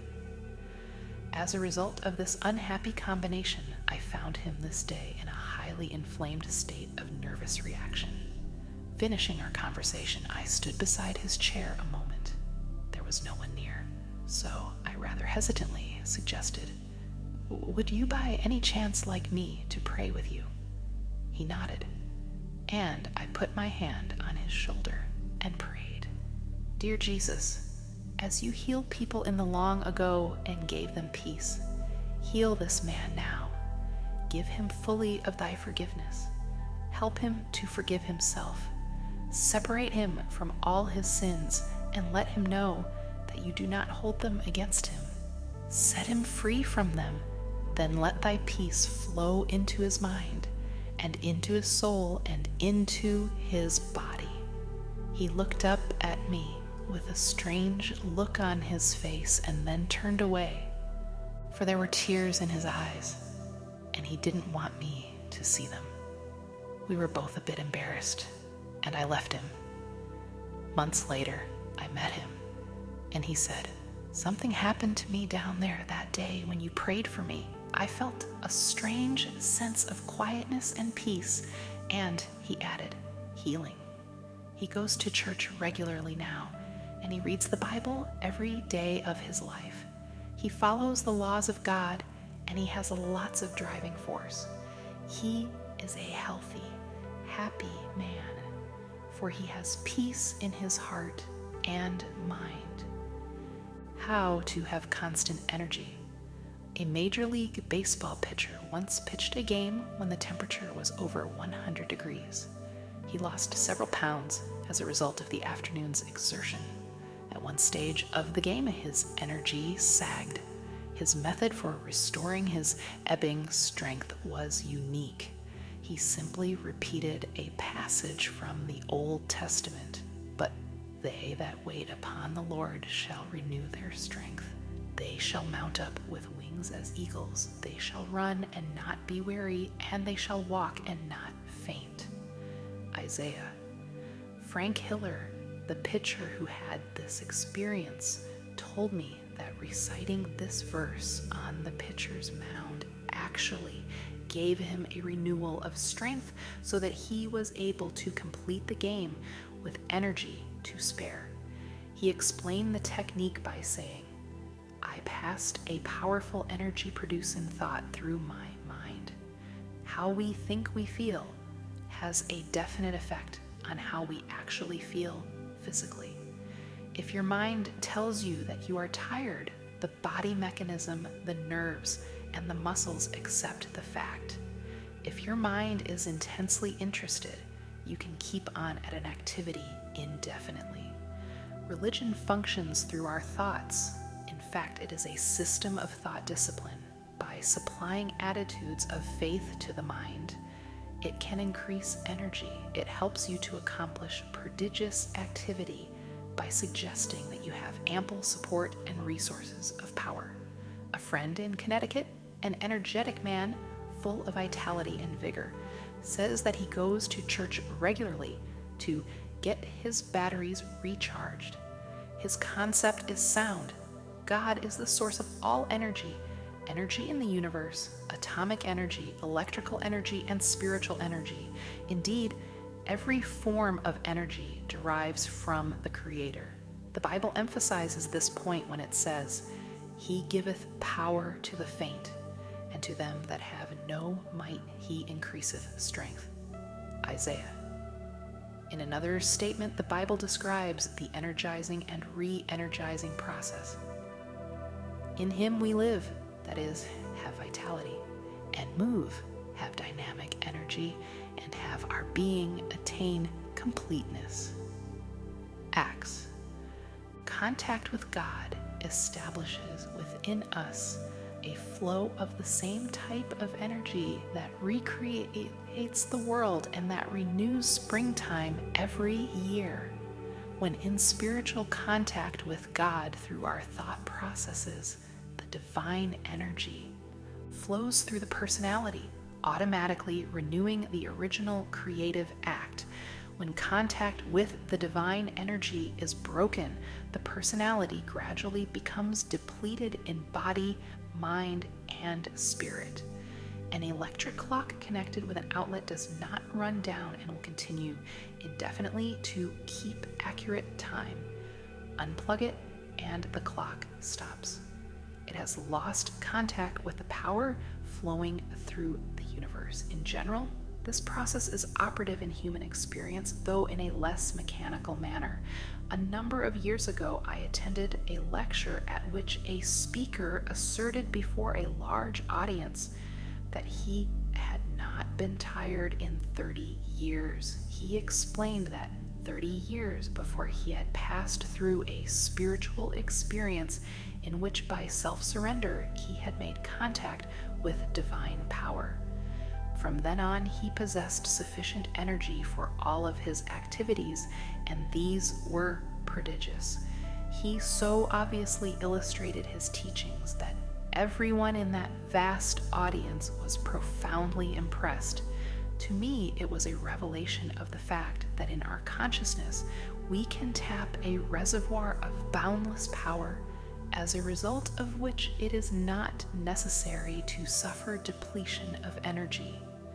For years, I have studied and experimented with the ideas which this speaker outlined, and which others have expounded and demonstrated, and it is my conviction that the principles of Christianity scientifically utilized can develop an uninterrupted and continuous flow of energy into the human mind and body. These findings were corroborated by a prominent physician with whom I was discussing a certain man whom we both know. This man, whose responsibilities are very heavy, works from morning until night without interruption, but always seems able to assume new obligations. He has the knack of handling his work easily and with efficiency. I commented to the physician that I hoped this man was not setting a dangerous pace that might possibly lead to a breakdown. The physician shook his head. "No," he replied. "As his physician, I do not think there is any danger of a crack-up, and the reason is that he is a thoroughly well-organized individual with no energy leaks in his makeup. He operates a well-regulated machine. He handles things with easy power and carries burdens without strain. He never wastes an ounce of energy, but every effort is applied with maximum force. How do you account for this efficiency, this seemingly boundless energy?" I asked. The physician studied for a moment. "The answer is that he is a normal individual, emotionally well integrated, and what is more important, he is a soundly religious person. From his religion, he has learned how to avoid drainage of power. His religion is a workable and useful mechanism for preventing energy leaks. It is not hard work that drains off energy, but emotional upheaval, and this man is entirely free from that. Increasingly, people are realizing that the maintenance of a sound spiritual life is important in enjoying energy and personality force. The body is designed to produce all needed energy over an amazingly long period of time. If the individual takes reasonable care of his body, from the standpoint of proper diet, exercise, sleep, no physical abuse, the body will produce and maintain astonishing energy and sustain itself in good health. If he gives similar attention to a well-balanced emotional life, energy will be conserved. But if he allows energy leaks caused by hereditary or self-imposed emotional reaction of a debilitating nature, he will be lacking in vital force. The natural state of the individual, when body, mind, and spirit work harmoniously, is that of a continuous replacement of necessary energy. Mrs. Thomas A. Edison, with whom I often discussed the habits and characteristics of her famous husband, the world's greatest inventive wizard, told me that it was Mr. Edison's custom to come into the house from his laboratory after many hours of labor and lie down on his old couch. She said he would fall asleep as naturally as a child, in perfect relaxation, sinking into a deep and untroubled slumber. After 3 or 4 or sometimes 5 hours, he would become instantly wide wide awake, completely refreshed, and eager to return to his work.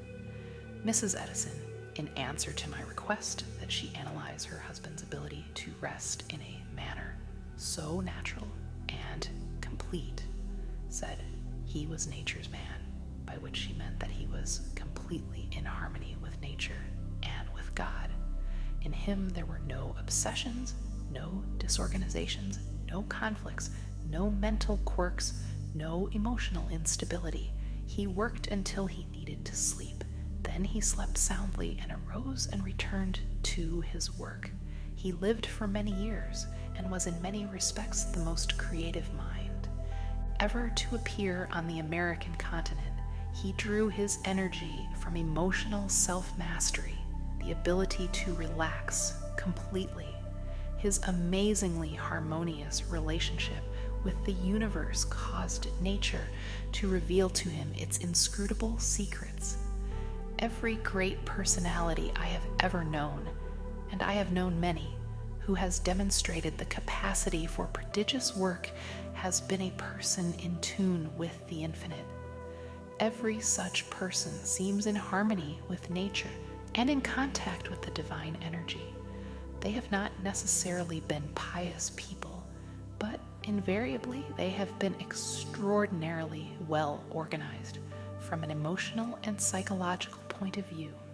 It is fear, resentment, the projection of parental faults upon people when they are children, inner conflicts and obsessions that throw off balance the finely equated nature, thus causing undue expenditure of natural force. The longer I live, the more I am convinced that neither age nor circumstance needs to deprive us of energy and vitality.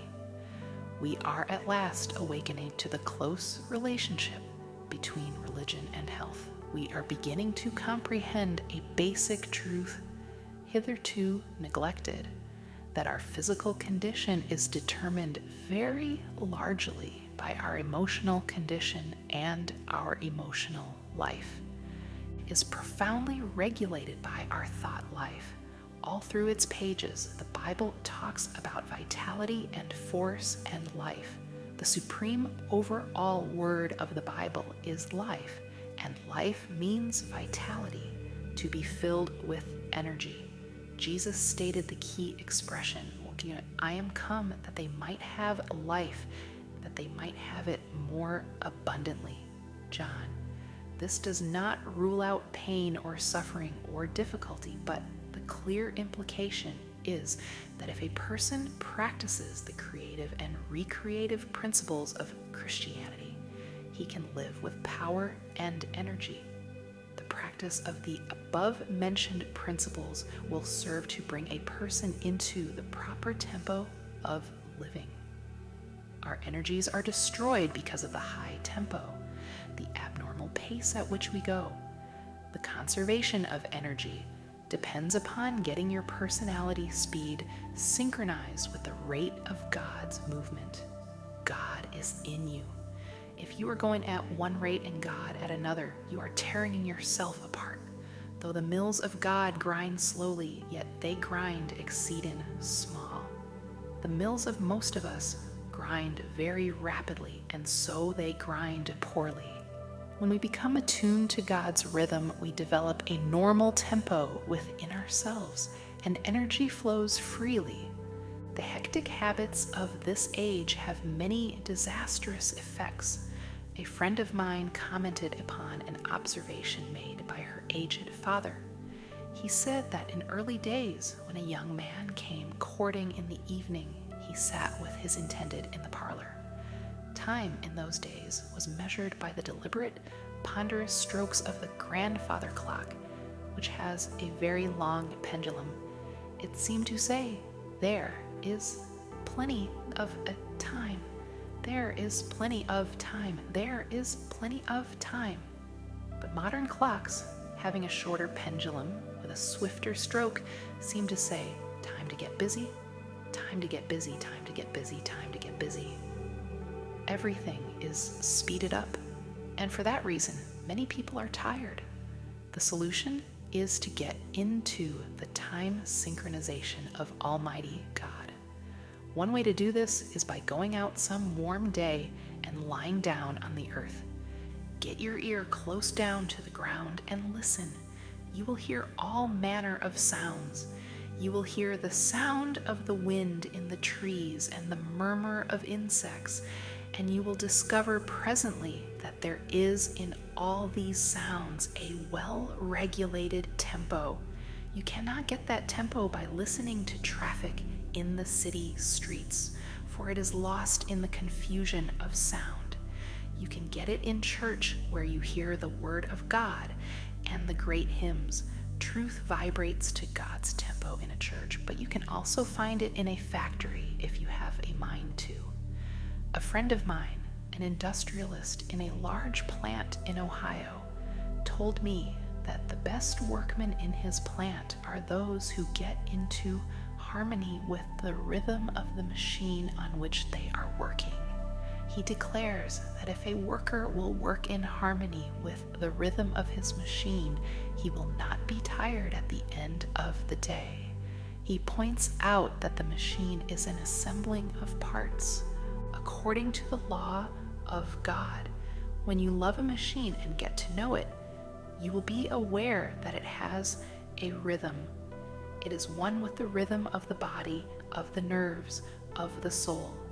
It is in God's rhythm, and you can work with that machine and not get tired if you are in harmony with it. There is a rhythm of the stove, a rhythm of the typewriter, a rhythm of the office, a rhythm of an automobile, a rhythm of your job. So to avoid tiredness and to have energy, feel your way into the essential rhythm of Almighty God and all His works. To accomplish this, relax physically, then conceive of your mind as likewise relaxing. Follow this mentally by visualizing the soul as becoming quiescent. Then pray as follows. Dear God, you are the source of all energy.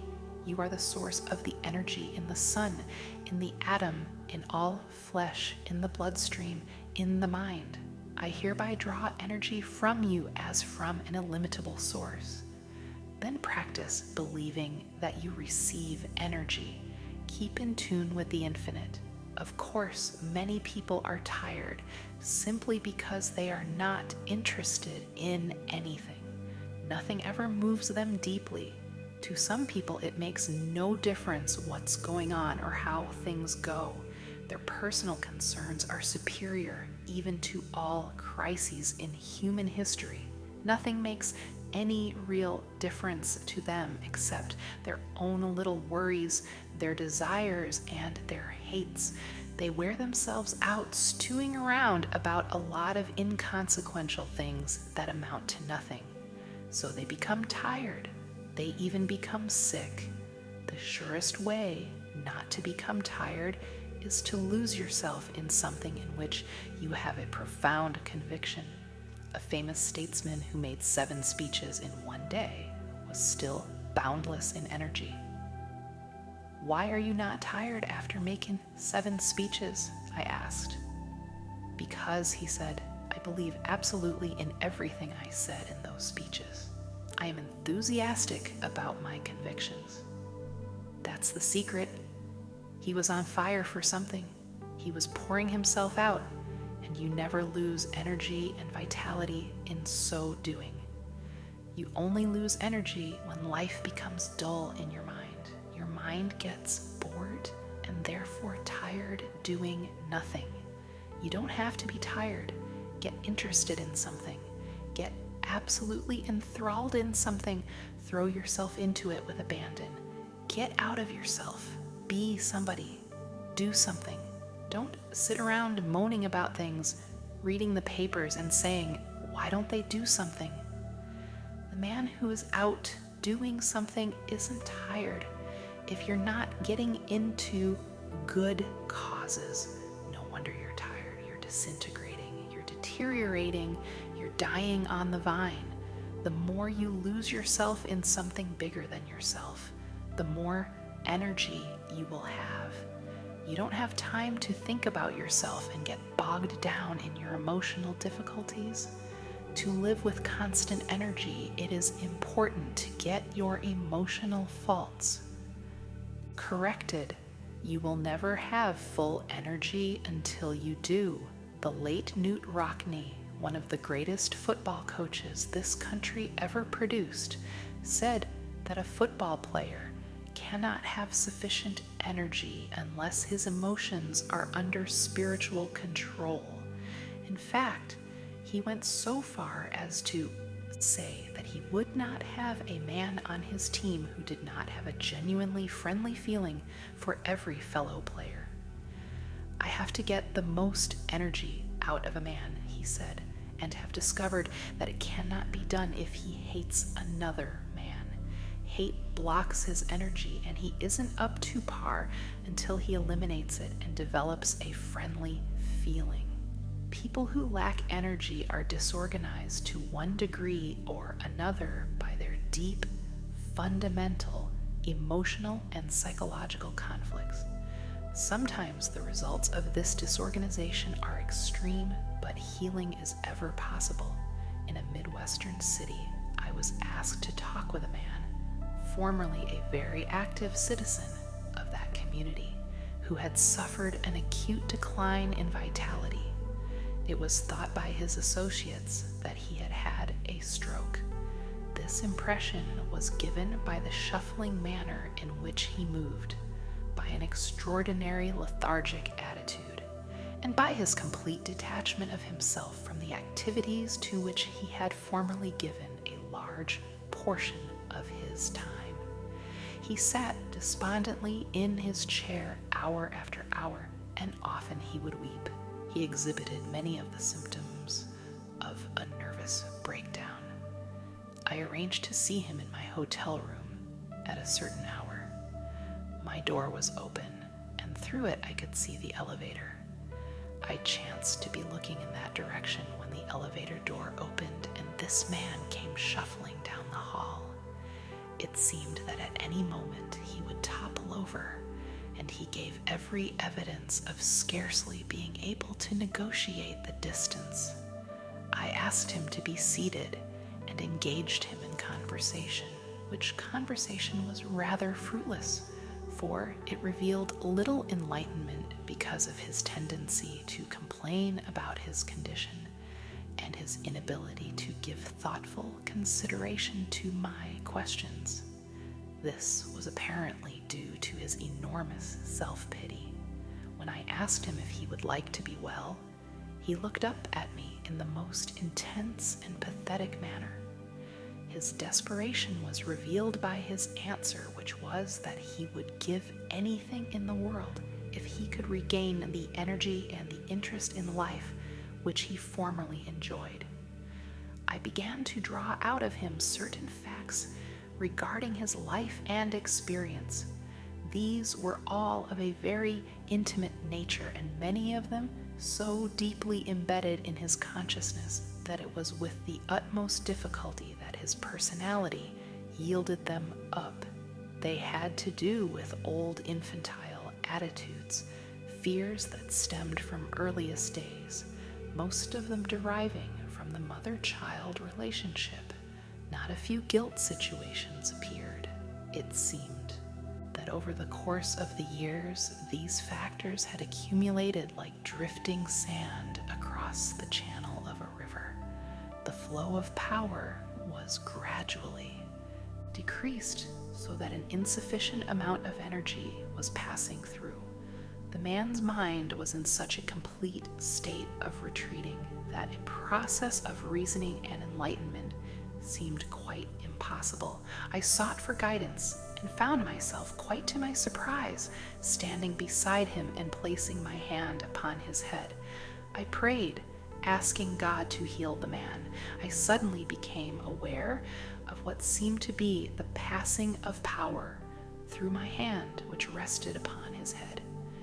I hasten to add that there is no healing power in my hand, but now and then a human being is used as a channel, and it was evidently so in this instance, for presently the man looked up with an expression of the utmost happiness and peace, and he said simply, "He was here. He touched me." I feel entirely different. From this time on, his improvement was pronounced, and at the present time, he is practically his old self again, except for the fact that he now possesses a quiet and serene confidence which was not present previously. Apparently, the clogged channel in his personality, through which the passage of power had been impeded, was opened by an act of faith, and the free flow of energy was renewed. The facts suggested by this incident are that such healings do take place, and that a gradual accumulation of psychological factors can cut off the flow of energy. The further fact is stressed that these same factors are susceptible to the power of faith to disintegrate them and thus reopen the channel of divine human energy within an individual. The effect of guilt and fear feelings on energy is widely recognized by all authorities having to do with the problems of human nature. The quantity of vital force required to give the personality relief from either guilt or fear or a combination of each is so great that often only a fraction of energy remains for the discharge of the functions of living. Energy drainage occasioned by fear and guilt is of such an amount as to leave little power to be applied to a person's job. The result is that he tires quickly. Not being able to meet the full requirements of his responsibility, he retreats into an apathetic, dull, listless condition, and is indeed even ready to give up and fall back sleepily in a state of enervation. A businessman was referred to me by a psychiatrist whom the patient had been consulting. It appeared that the patient, generally regarded as quite morally strict and upright, had become involved with a married woman. He had attempted to break off this relationship, but was encountering resistance from his partner in infidelity. Although he had earnestly besought her to abandon their practice and allow him to return to his former state of respectability, she had threatened him with the possibility that she might enlighten her husband concerning these escapades if he insisted in his desire to cease the relationship. The patient recognized the fact that if the husband became apprised of the situation, it would result in disgrace for him in his community. He happened to be a prominent citizen and prized his high standing. As a result of his fear of exposure and a sense of guilt, he had been unable to sleep or rest, and since this had gone on for 2 or 3 months, he was in a very serious slump in energy and did not possess the vitality to perform his job efficiently. Inasmuch as some important matters were pending, the situation was serious. When the psychiatrist suggested that he see me, a clergyman, because of his inability to sleep, he remonstrated by saying there was no way in which a clergyman could correct the condition which caused his sleeplessness.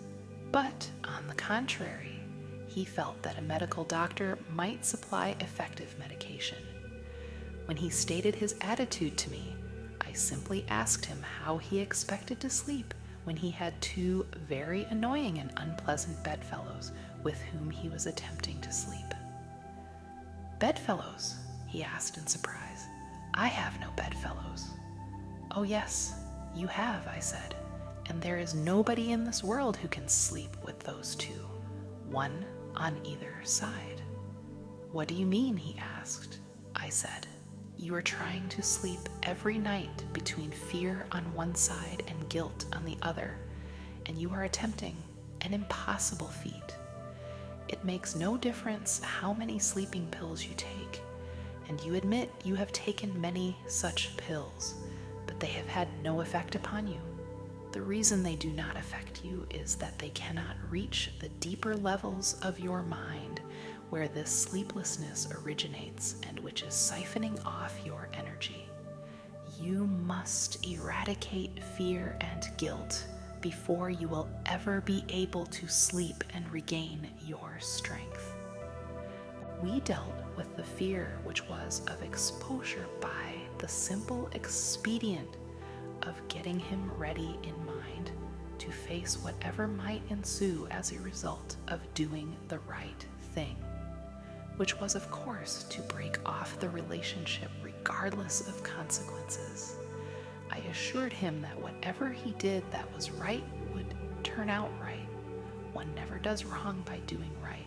I urged him to put the matter in God's hands and simply do the right thing, leaving the outcome to God. He did that, not without trepidation, but with considerable sincerity, just the same. The woman, either through shrewdness or some expression of her own better nature, or through the more doubtful expedient of transferring her affections elsewhere, released him. The guilt was handled by seeking God's forgiveness. When this is sincerely sought, it is never denied, and our patient found surcease and relief. It was astonishing how, when this double weight was lifted from his mind, his personality once again began to function normally. He was able to sleep. He found peace and renewal of strength. Energy quickly returned. A wiser and thankful man, he became able to carry on his normal activities. A not infrequent case of diminishing energy is staleness. The pressure, monotony, and unceasing continuity of responsibilities dull the freshness of mind which a person must have to approach his work successfully. As an athlete goes stale, so does the individual. Whatever his occupation, tend to come upon dry and arid periods.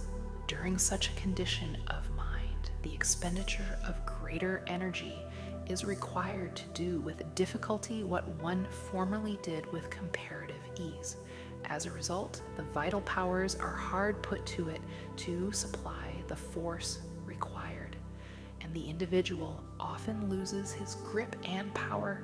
A solution for this state of mind was employed by a prominent business leader, president of the board of trustees of a certain university, a professor who had formerly been outstanding and extraordinarily popular, had begun to slip in teaching ability and in the power to interest students. It was the verdict of the students, as well as the private opinion of the trustees, that this teacher must either recover his former capacity to teach with interest and enthusiasm, or it would be necessary to replace him. This latter expedient was entertained with hesitancy, for the reason that there still remained a normal expectancy of several active years before he reached the age of retirement. The businessman above referred to asked the professor to come to his office and announce to him that the board of trustees was giving him a 6 months leave of absence with all expenses paid and with full salary. There was only one stipulation, and that was that he go away to a place of rest and give himself over to gaining a complete renewal of strength and energy. The businessman invited him to use a cabin which he himself owned in a wilderness setting, and made the curious suggestion that he take no books except one book, the Bible. He suggested that the professor's daily program be walking, fishing, and some manual work in the garden, that he read the Bible every day for such a period as would enable him to read the book through 3 times in the 6 months. He further suggested that he memorize as many passages as possible for the purpose of saturating his mind with the great words and ideas which the book contains. The businessman said, "I believe that if you spend 6 months outdoors, chopping wood, digging in the soil, reading the Bible, and fishing in the deep lakes, you will become a new man." The professor agreed to this unique proposal. His adjustment to this radically different mode of life was an easier one than he or anyone who knew him expected. In fact, he was surprised to find that he actually liked it. After he became conditioned to active outdoor living, he discovered that it had an immense appeal for him. He missed his intellectual associates and his reading for a while, but forced back upon the Bible, his only book. He became immersed in it, and to his amazement found, as he put it, a library. Within itself, in its pages, he found faith and peace and power. In 6 months, he was a new man. The businessman now tells me that this professor has become, as he puts it, a person of compelling power. Staleness passed away. The old-time energy returned. Power surged back. Zest for living was renewed. Try prayer power. In a business office high above the city streets, 2 men were having a serious conversation. One, heavily troubled by a business and personal crisis, paced the floor restlessly, then sat dejectedly, head in hand, a picture of despair. He had come to the other for advice, since he was considered a man of great understanding. Together, they had explored the problem from every angle, but seemingly without result, which only served to deepen the troubled man's discouragement. "I guess no power on earth can save me," he sighed. The other reflected for a moment, then spoke rather diffidently. "I wouldn't look at it that way. I believe you are wrong in saying there is no power that can save you. Personally, I have found that there is an answer to every problem. There is a power that can help you." Then slowly he asked, "Why not try prayer power?"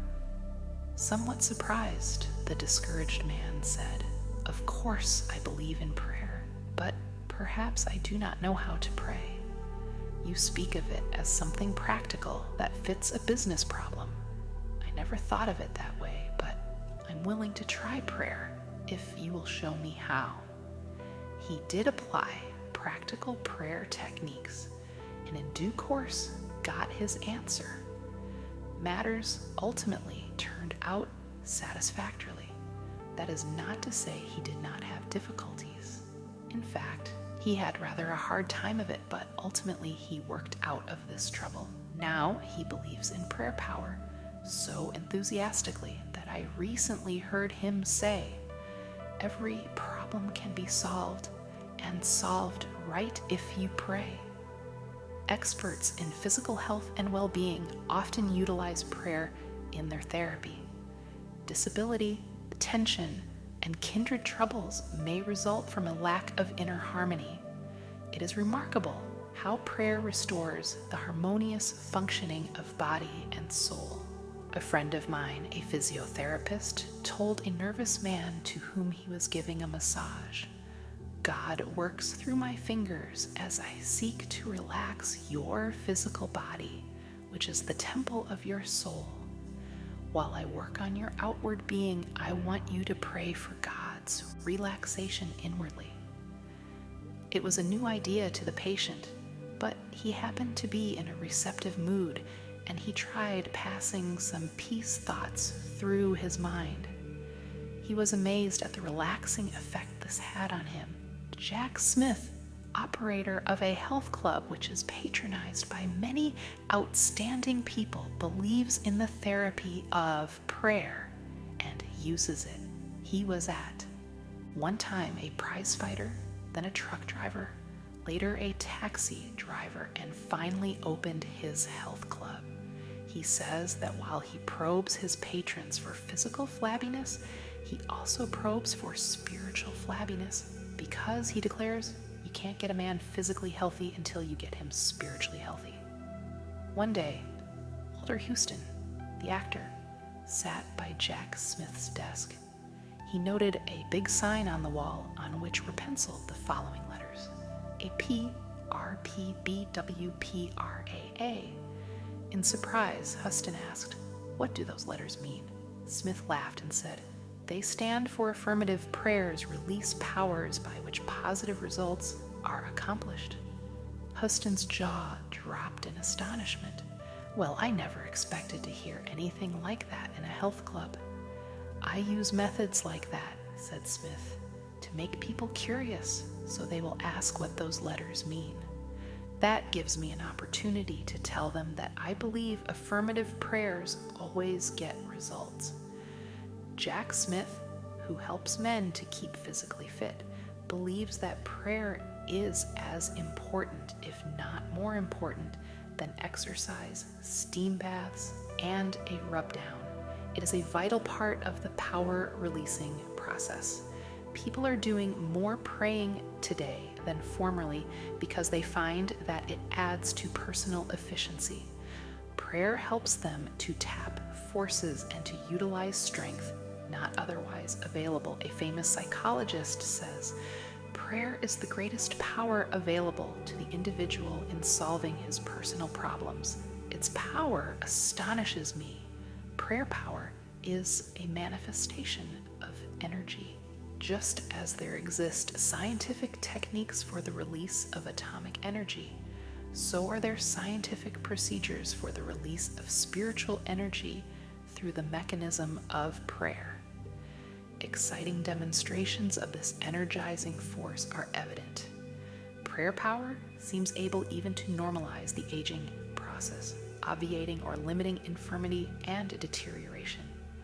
You need not lose your basic energy or vital power or become weak and listless merely as a result of accumulating years. It is not necessary to allow your spirit to sag or grow stale or dull. Prayer can freshen you up every evening and send you out renewed each morning. You can receive guidance in problems if prayer is allowed to permeate your subconscious, the seat of the forces which determines whether you take right or wrong actions. Prayer has the power to keep your reactions correct and sound. Prayer driven deeply into your subconscious can remake you. It releases and keeps power flowing freely. If you have not experienced this power, perhaps you need to learn new techniques of prayer. It is well to study prayer from an efficiency point of view. Usually, the emphasis is entirely religious, though no cleavage exists between the two concepts. Scientific spiritual practice rules out stereotyped procedure even as it does in general science. If you have been praying in a certain manner, even if it has brought you blessings, which it doubtless has, perhaps you can pray even more profitably by varying the pattern and by experimenting with fresh prayer formulas. Get new insights, practice new skills to attain greatest results. It is important to realize that you are dealing with the most tremendous power in the world when you pray. You would not use an old-fashioned kerosene lamp for illumination. You want the most up-to-date lighting devices. New and fresh spiritual techniques are being constantly discovered by men and women of spiritual genius. It is advisable to experiment with prayer power according to such methods as prove sound and effective. If this sounds new and strangely scientific, bear in mind that the secret of prayer is to find the process that will most effectively open your mind humbly to God. Any method through which you can stimulate the power of God to flow into your mind is legitimate and usable. An illustration of a scientific use of prayer is the experience of two famous industrialists whose names would be known to many readers were I permitted to mention them, who had a conference about a business and technical matter. One might think that these men would approach such a problem on a purely technical basis, and they did that and more. They also prayed about it, but they did not get a successful result. Therefore, they called in a country preacher, an old friend of one of them, because, as they explained, the Bible prayer formula is, "Where 2 or 3 are gathered together in my name, there am I in the midst of them." Matthew. They also pointed to a further formula, namely, "If 2 of you shall agree on earth as touching anything that they shall ask, it shall be done for them of my Father which is in heaven." Matthew. Being schooled in scientific practice, they believe that in dealing with prayer as a phenomenon, they should scrupulously follow the formulas outlined in the Bible, which they described as the textbook of spiritual science. The proper method for employing a science is to use the accepted formulas outlined in the textbook of that science. They reasoned that if the Bible provides that 2 or 3 should be gathered together, perhaps the reason they were not succeeding was that they needed a third party. Therefore, the 3 men prayed, and to guard against error in the process, they also brought to bear on the problem various other biblical techniques, such as those suggested in the statements, "According to your faith, be it unto you." Matthew. "What things soever ye desire, when ye pray, believe that ye receive them, and ye shall have them." Mark. After several thoroughgoing sessions of prayer, the 3 men together affirmed that they had received the answer. The outcome was entirely satisfactory. Subsequent results indicated that divine guidance was actually obtained. These men are great enough scientists not to require precise explanation of the operation of these spiritual laws, any more than in the case of naturalistic laws, but are content with the fact that the law does operate when proper techniques are employed. While we cannot explain it, they said, the fact remains that we were baffled by our problem and we tried prayer according to the formulas in the New Testament. That method worked and we got a beautiful result.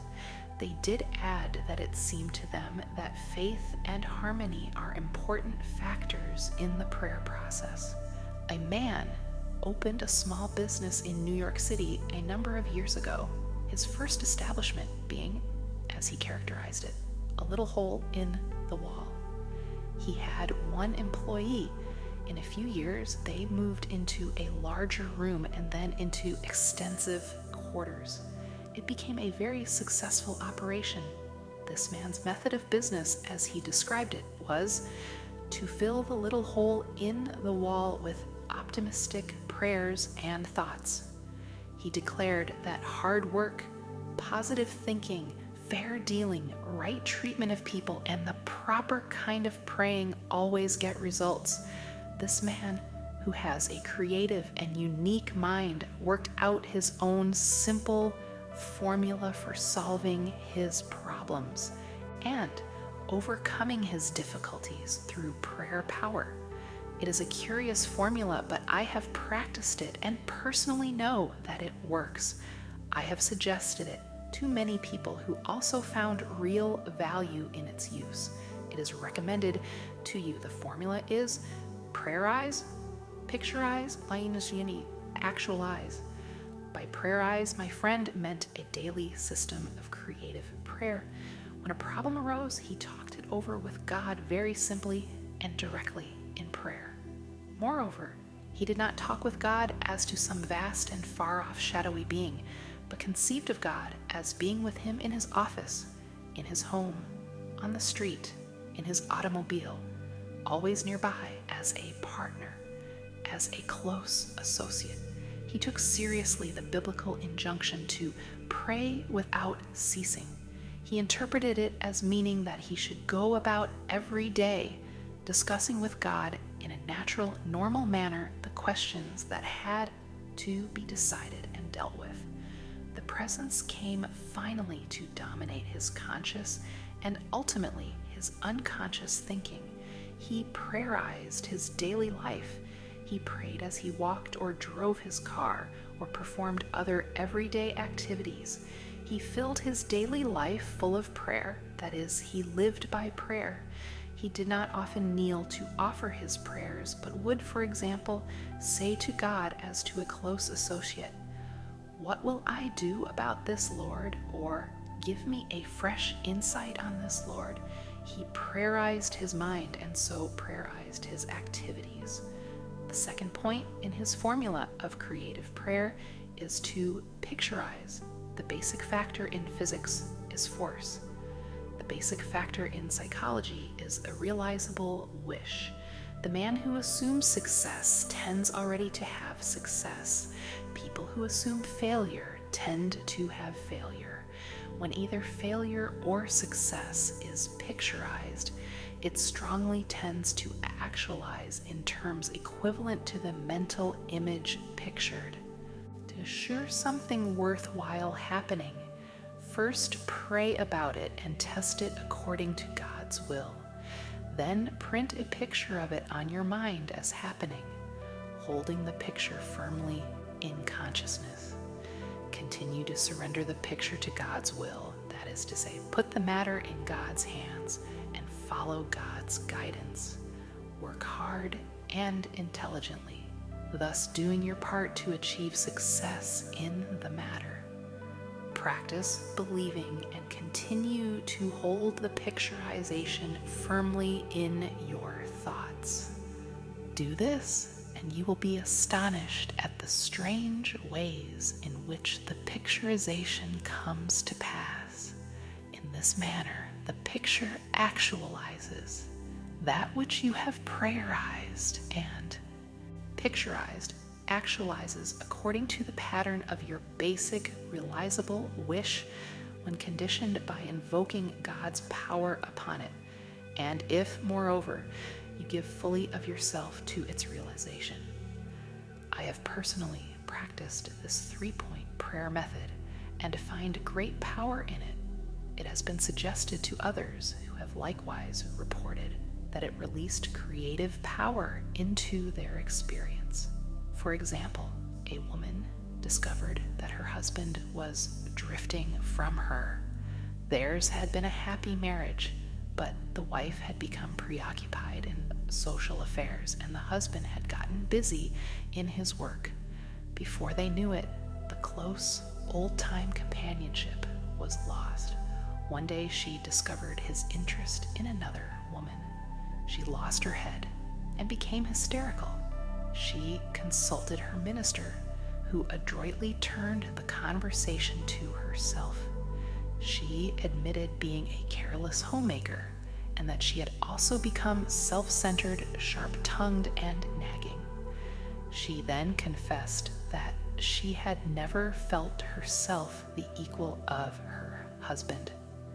She had a profound sense of inferiority regarding him, feeling unable to maintain equality with him socially and intellectually, so she retreated into an antagonistic attitude that manifested itself in petulance and criticism. The minister saw that the woman had more talent, ability, and charm than she was revealing. He suggested that she create an image or picture of herself as capable and attractive. He whimsically told her that God runs a beauty parlor and that faith techniques could put beauty on a person's face, and charm and ease in her manner. He gave her instruction in how to pray and how spiritually to picturize. He also advised her to hold a mental image of the restoration of the old-time companionship, to visualize the goodness in her husband, and to picture a restored harmony between the two of them. She was to hold this picture with faith. In this manner, he prepared her for a most interesting personal victory. About this time, her husband informed her that he wanted a divorce. She had conquered herself to the extent of being able to receive this request with calmness. She simply replied that she was willing if he wanted it, but suggested a deferral of the decision for 90 days on the ground that divorce is so final. If at the end of 90 days you still feel that you want a divorce, I will cooperate with you." She said this calmly. He gave her a quizzical look, for he had expected an outburst. Night after night he went out, and night after night she sat at home, but she pictured him as seated in his old chair. He was not in the chair, but she painted an image of him there comfortably reading, as in the old days. She visualized him puttering around the house, painting and fixing things as he had formerly done. She even pictured him drying the dishes as he did when they were first married. She visualized the two of them playing golf together and taking hikes as they once did. She maintained this picture with steady faith, and one night, there he actually sat in his old chair. She looked twice to be sure that it was the reality rather than the picturization, but perhaps a picturization is a reality, for at any rate, the actual man was there. Occasionally, he would be gone, but more and more nights he sat in his chair. Then he began to read to her as in the old days. Then one sunny Saturday afternoon he asked, "What do you say to a game of golf?" The days went by pleasantly until she realized that the 90th day had arrived.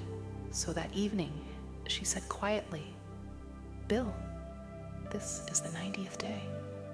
"What do you mean?" he asked, puzzled. "The 90th day? Why, don't you remember? We agreed to wait 90 days to settle that divorce matter, and this is the day." He looked at her for a moment, then, hidden behind his paper, turned a page, saying, "Don't be silly. I couldn't possibly get along without you.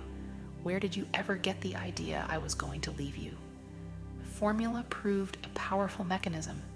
She prayerized, she picturized, and the sought-for result was actualized. Prayer power solved her problem, and his as well. I have known many people who have successfully applied this technique, not only to personal affairs, but to business matters as well. When sincerely and intelligently brought into situations, the results have been so excellent that this must be regarded as an extraordinarily efficient method of prayer. People who take this method seriously and actually use it get astonishing results.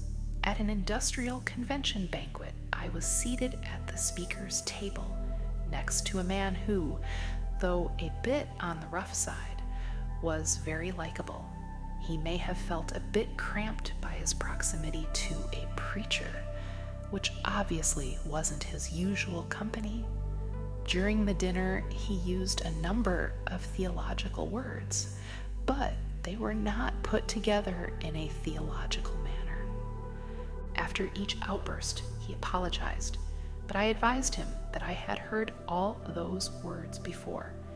He told me he had been a church attendant as a boy, but had gotten away from it. He gave me that old story which I have heard all my life, and which even now people will get off as something entirely new, viz. When I was a boy, my father made me go to Sunday school and church, and crammed religion down my throat. So, when I got away from home, I couldn't take it anymore and have seldom been to church since. This man then observed that perhaps he should start going to church since he was getting old. I commented that he would be lucky to find a seat. This surprised him, for he did not think anybody went to church anymore. I told him that more people attend church each week than frequent any other institution in the country. This rather bowled him over. He was head of a medium-sized business, and he fell to telling me how much money his firm took in last year. I told him I knew quite a few churches whose take exceeded that. This really hit him in the solar plexus, and I noted his respect for the church mounting by leaps and bounds. I told him about the thousands of religious books that are sold, more than any other type of book. Maybe you fellows in the church are on the ball at that, he slangily remarked. At this moment, another man came up to our table and enthusiastically told me that something wonderful had happened to him. He said he had been very depressed, for things hadn't been going well with him. He decided to get away for a week or so, and on this vacation read one of my books in which practical faith techniques are outlined.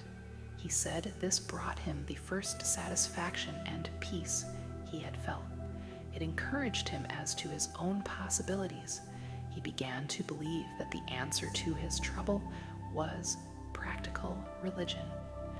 So, he said, I began to practice the spiritual principles presented in your book. I began to believe and affirm that with God's help, the objectives I was endeavoring to accomplish could be achieved. A feeling came over me that everything was going to be all right, and from then on, nothing could upset me. I absolutely knew it was going to be okay, so I began to sleep better and feel better. I felt as if I had taken a tonic. My new understanding and practice of spiritual techniques were the turning point. When he left us, my table companion, who had listened in on this recital, said, I never heard anything like that before. That fellow talks about religion as happy and workable. It was never presented to me that way. He also gives the impression that religion is almost a science, that you can use it to improve your health and do better in your job. I never thought of religion in that connection. Then he added, but do you know what struck me? It was the look on that guy's face. Now, the curious fact is that when my table companion made that statement, a semblance of the same look was on his own face. For the first time, he was getting the idea that religious faith is not something piously stuffy, but is a scientific procedure for successful living. He was observing at first hand the practical working of prayer power in personal experience.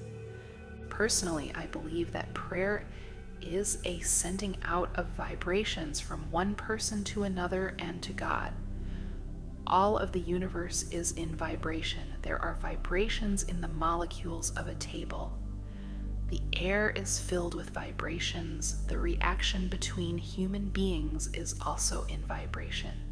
When you send out a prayer for another person, you employ the force inherent in a spiritual universe.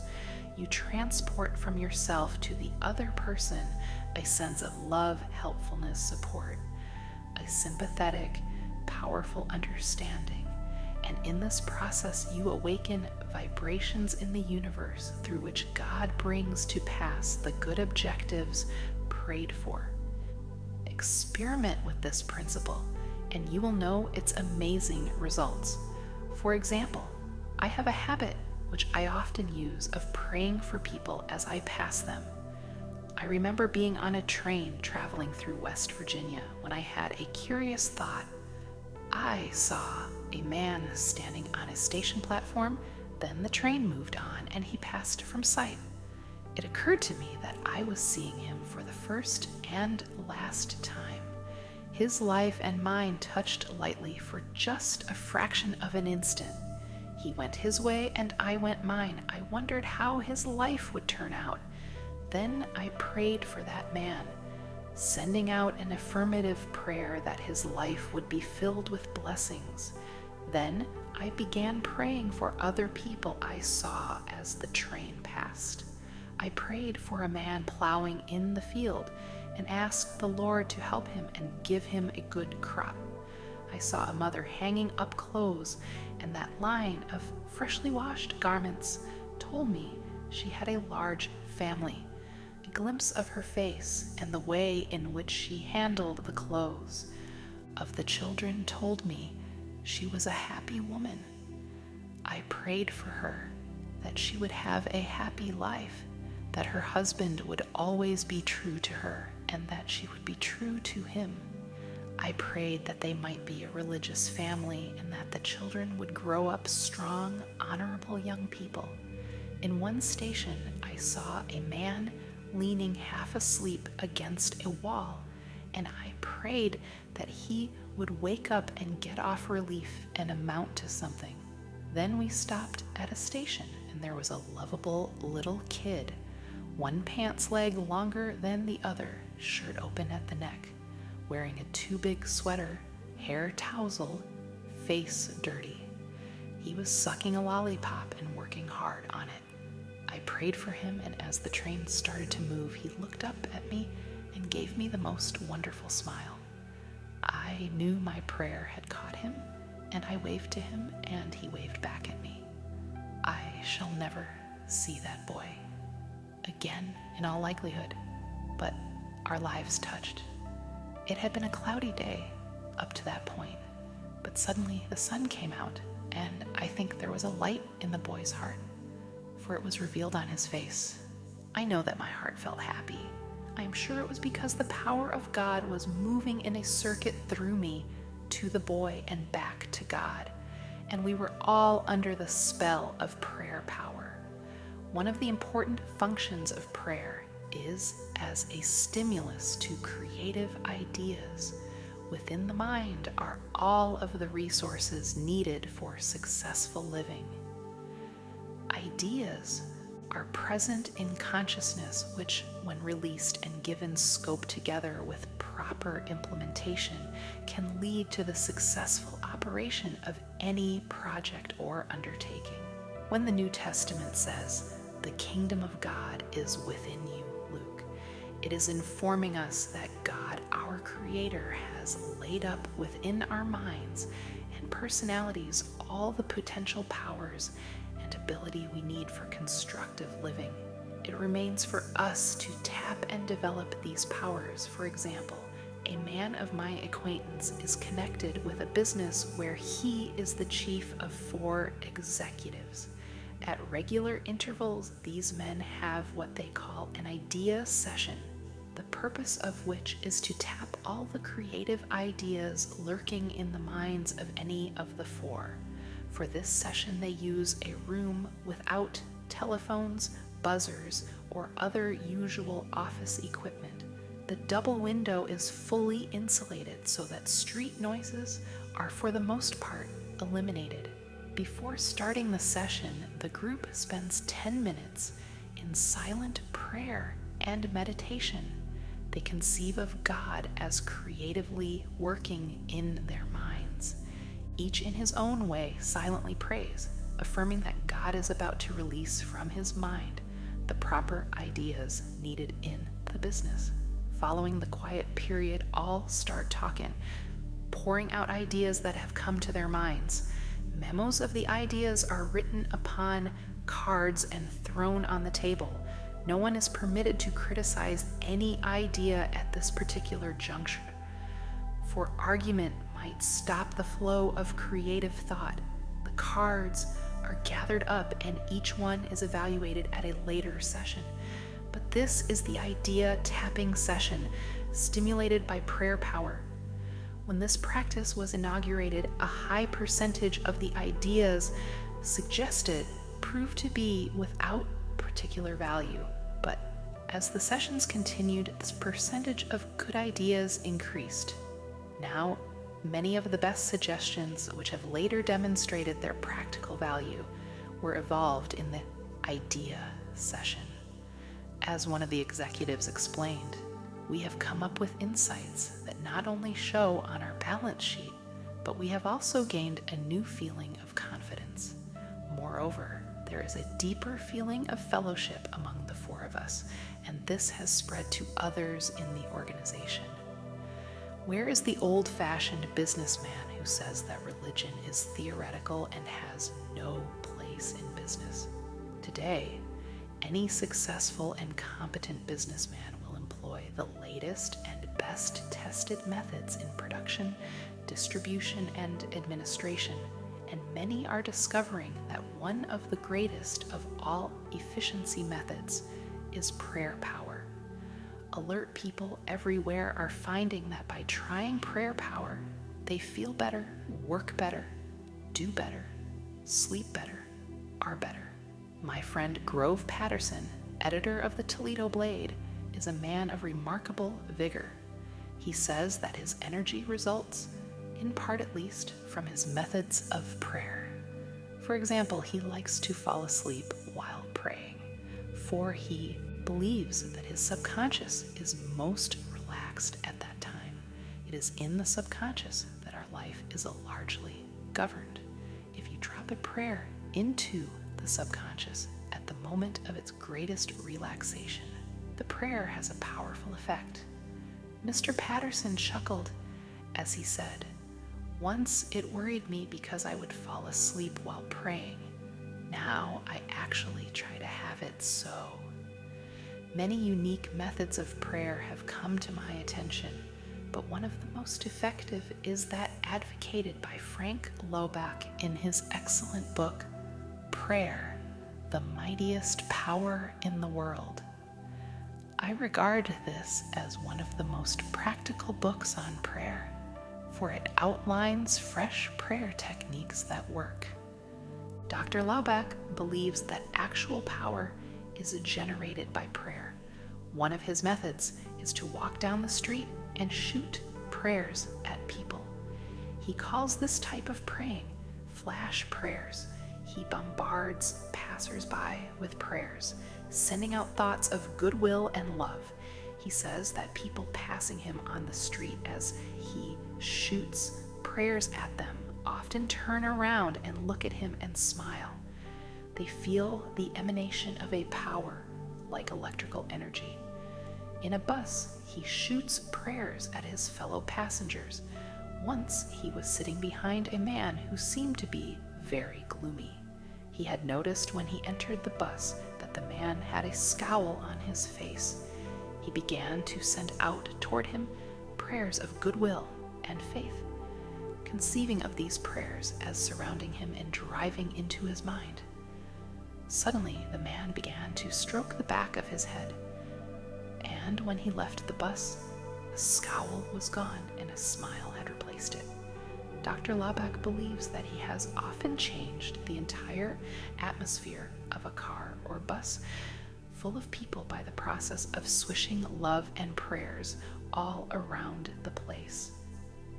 In a Pullman club car, a half-intoxicated man was quite boorish and rude, talking in an overbearing manner and generally making himself obnoxious. I felt that everyone in the car took a dislike to him. Halfway down the car from him, I determined to try Frank Laubach's method.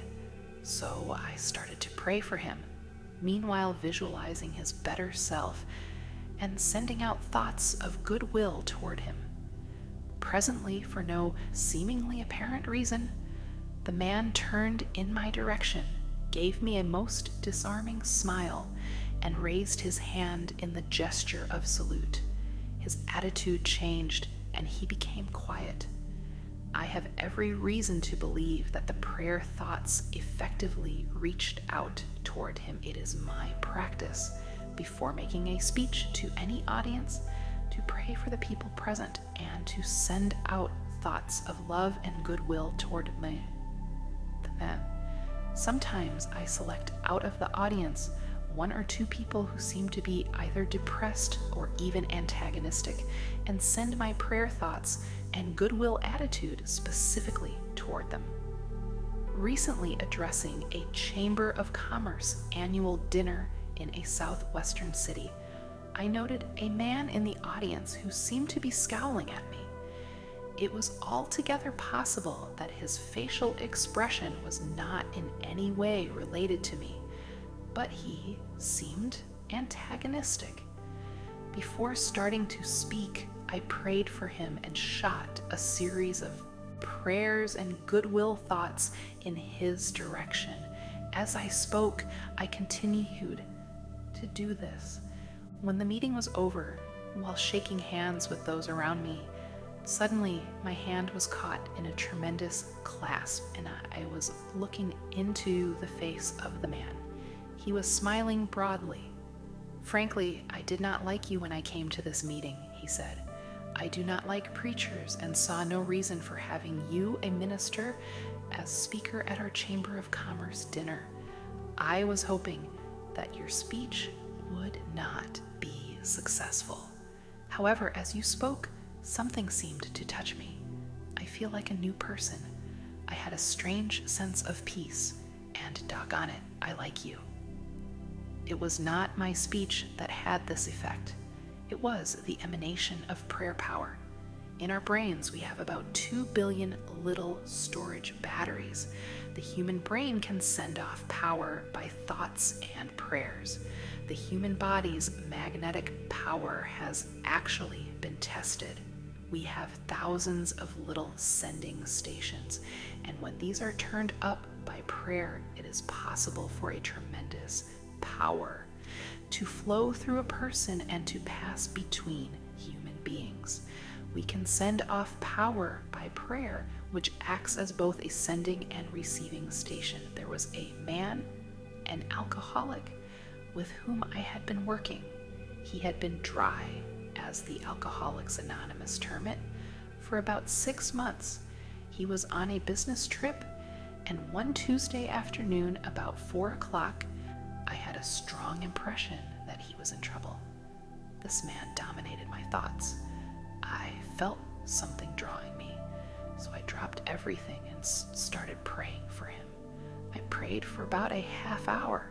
Then the impression seemed to let up, and I discontinued my prayers.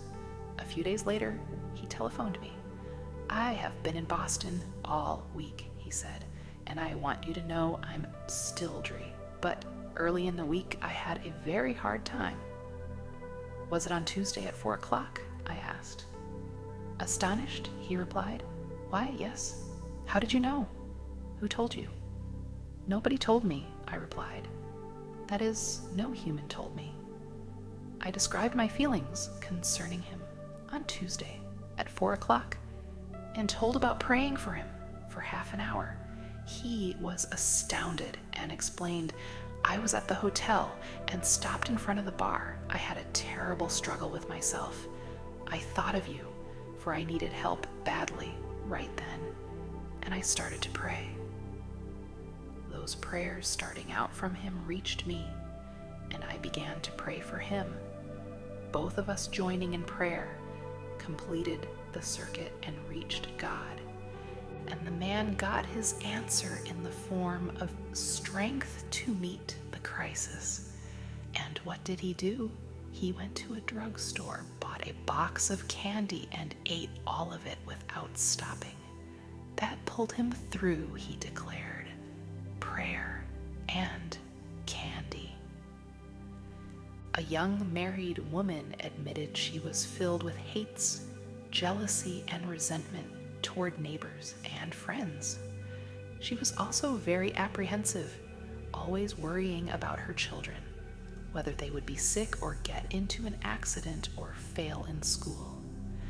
Her life was a pathetic mixture of dissatisfaction, fear, hate, and unhappiness. I asked her if she ever prayed. She said, "Only when I get so up against it that I am just desperate. But I must admit that prayer doesn't mean anything to me, so I don't pray very often." I suggested that the practice of real prayer could change her life and gave her some instructions in sending out love thoughts instead of hate thoughts and confidence thoughts instead of fear thoughts. I suggested that every day at the time for the children to come home from school, she pray and make her prayers an affirmation of God's protective goodness. Doubtful at first, she became one of the most enthusiastic advocates and practicers of prayer I have ever known. She avidly reads books and pamphlets and practices every effective prayer power technique. This procedure revamped her life, as is illustrated by the following letter, which she wrote me recently. "I feel that my husband and I have both made wonderful progress in the last few weeks. My greatest progress dates from the night you told me that every day is a good day if you pray. I began to put into practice the idea of affirming that this would be a good day the minute I woke up in the morning, and I can positively say that I have not had a bad or upsetting day since that time. The amazing thing is that my days actually haven't been any smoother or any more free from petty annoyances than they ever were, but they just don't seem to have the power to upset me anymore. Every night I begin my prayers by listing all the things for which I am grateful, little things that happened during the day, which added to the happiness of my day. I know that this habit has geared my mind to pick out the nice things and forget the unpleasant ones. The fact that for 6 weeks I have not had a single bad day and have refused to get downhearted with anyone is really marvelous to me. She discovered amazing power in trying prayer power. You can do the same, following our 10 rules for getting effective results from prayer. Set aside a few minutes every day. Do not say anything. Simply practice thinking about God. This will make your mind spiritually receptive. Then pray orally, using simple, natural words. Tell God anything that is on your mind. Do not think you must use stereotyped pious phrases. Talk to God in your own language. He understands it. Pray as you go about the business of the day, on the subway or bus or at your desk. Utilize minute prayers by closing your eyes to shut out the world and concentrating briefly on God's presence. The more you do this every day, the nearer you will feel God's presence. Do not always ask when you pray, but instead affirm that God's blessings are being given and spend most of your prayers giving thanks. Pray with the belief that sincere prayers can reach out and surround your loved ones with God's love and protection.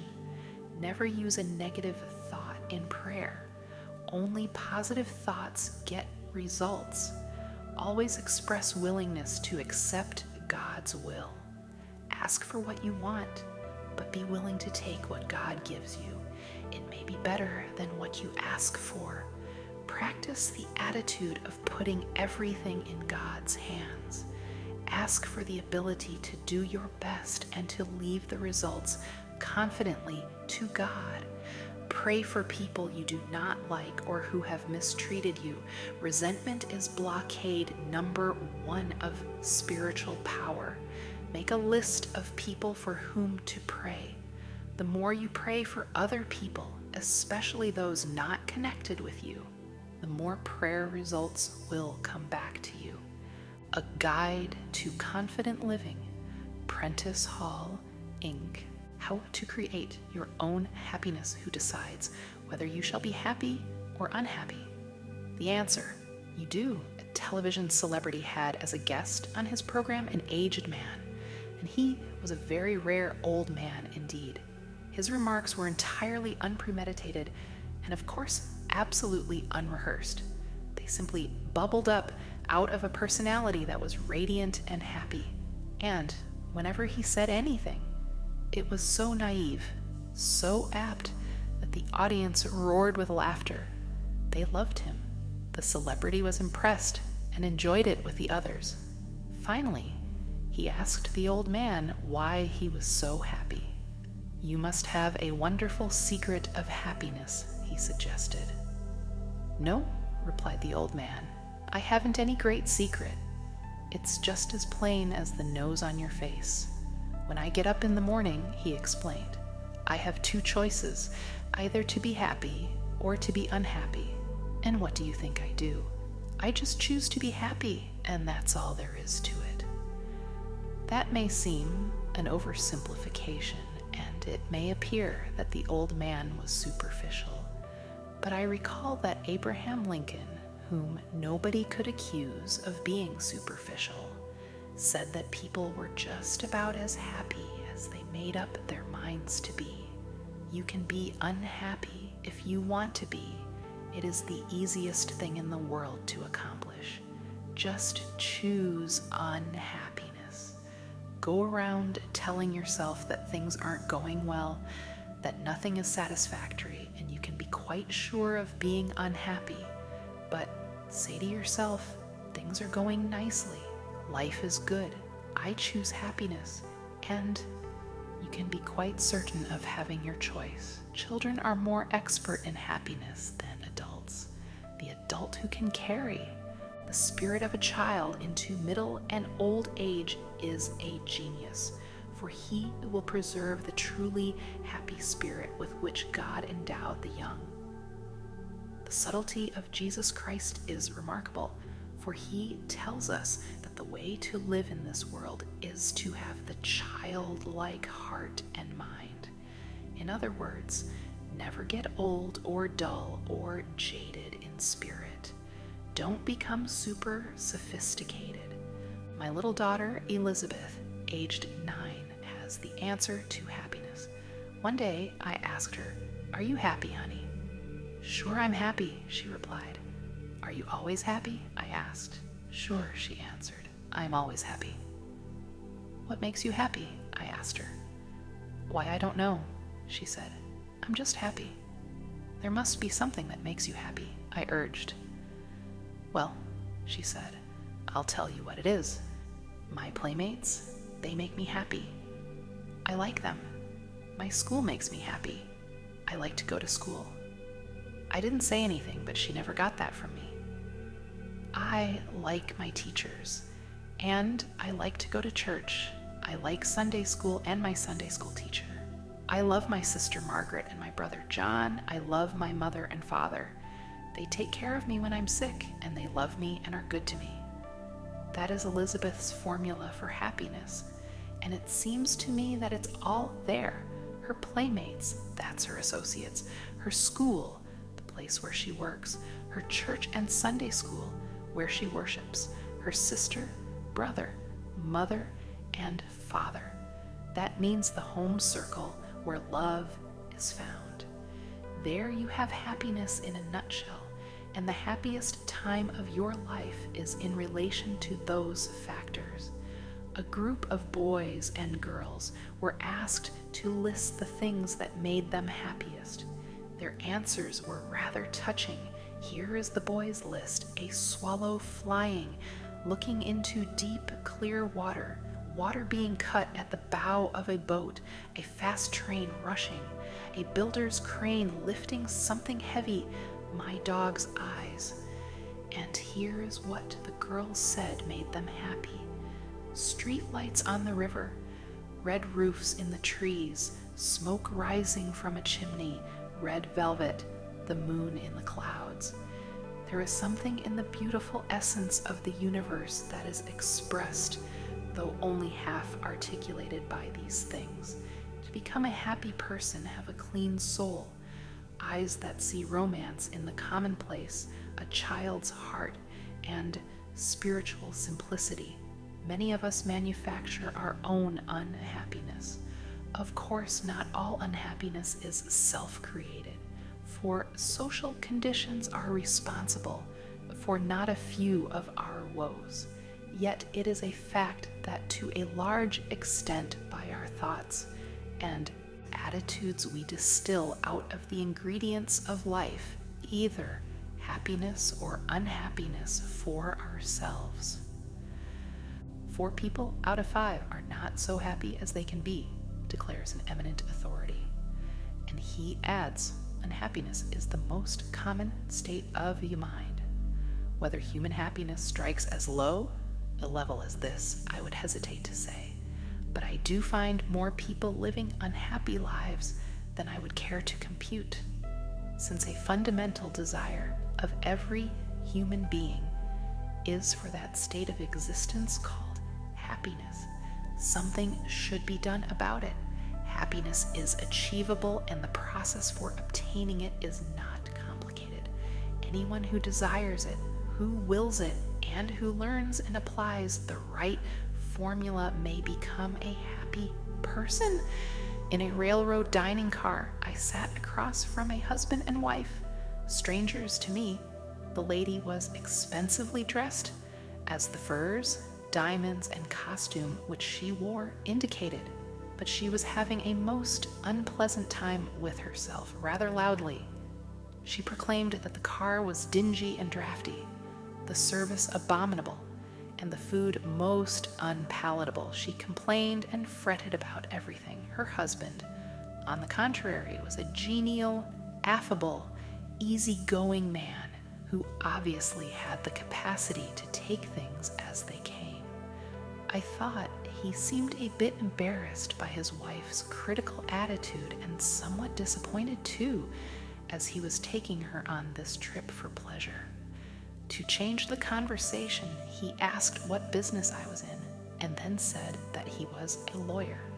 Then he made a big mistake, for with a grin he added, "My wife is in the manufacturing business." This was surprising, for she did not seem to be the industrial or executive type. So I asked, "What does she manufacture?" "Unhappiness," he replied. "She manufactures her own unhappiness." Despite the icy coolness that settled upon the table following this ill-advised observation, I was grateful for his remark, for it describes exactly what so many people do. They manufacture their own unhappiness. It is a pity, too, for there are so many problems created by life itself that dilute our happiness, that it is indeed most foolish to distill further unhappiness within your own mind. How foolish to manufacture personal unhappiness to add to all the other difficulties over which you have little or no control. Rather than to emphasize the manner in which people manufacture their own unhappiness, let us proceed to the formula for putting an end to this misery-producing process. Suffice it to say that we manufacture our unhappiness by thinking unhappy thoughts, by the attitudes which we habitually take, such as the negative feeling that everything is going to turn out badly, or that other people are getting what they do not deserve and we are failing to get what we do deserve. Our unhappiness is further distilled by saturating the consciousness with feelings of resentment, ill will, and hate. The unhappiness producing process always makes important use of the ingredients of fear and worry. Each of these matters is dealt with elsewhere in this book. We merely want to make the point at the present time and stress it forcefully that a very large proportion of the unhappiness of the average individual is self-manufactured. How, then, may we proceed to produce not unhappiness but happiness? An incident from one of my railroad journeys may suggest an answer. One morning in an old-style Pullman car, approximately a half dozen of us were shaving in the men's lounge. As always in such close and crowded quarters after a night on the train, this group of strangers was not disposed to be gay, and there was a little conversation, and that little was mostly mumbled. Then a man came in wearing on his face a broad smile. He greeted us all with a cheery good morning, but received rather unenthusiastic grunts in return. As he went about his shaving, he was humming, probably quite unconsciously, a gay little tune.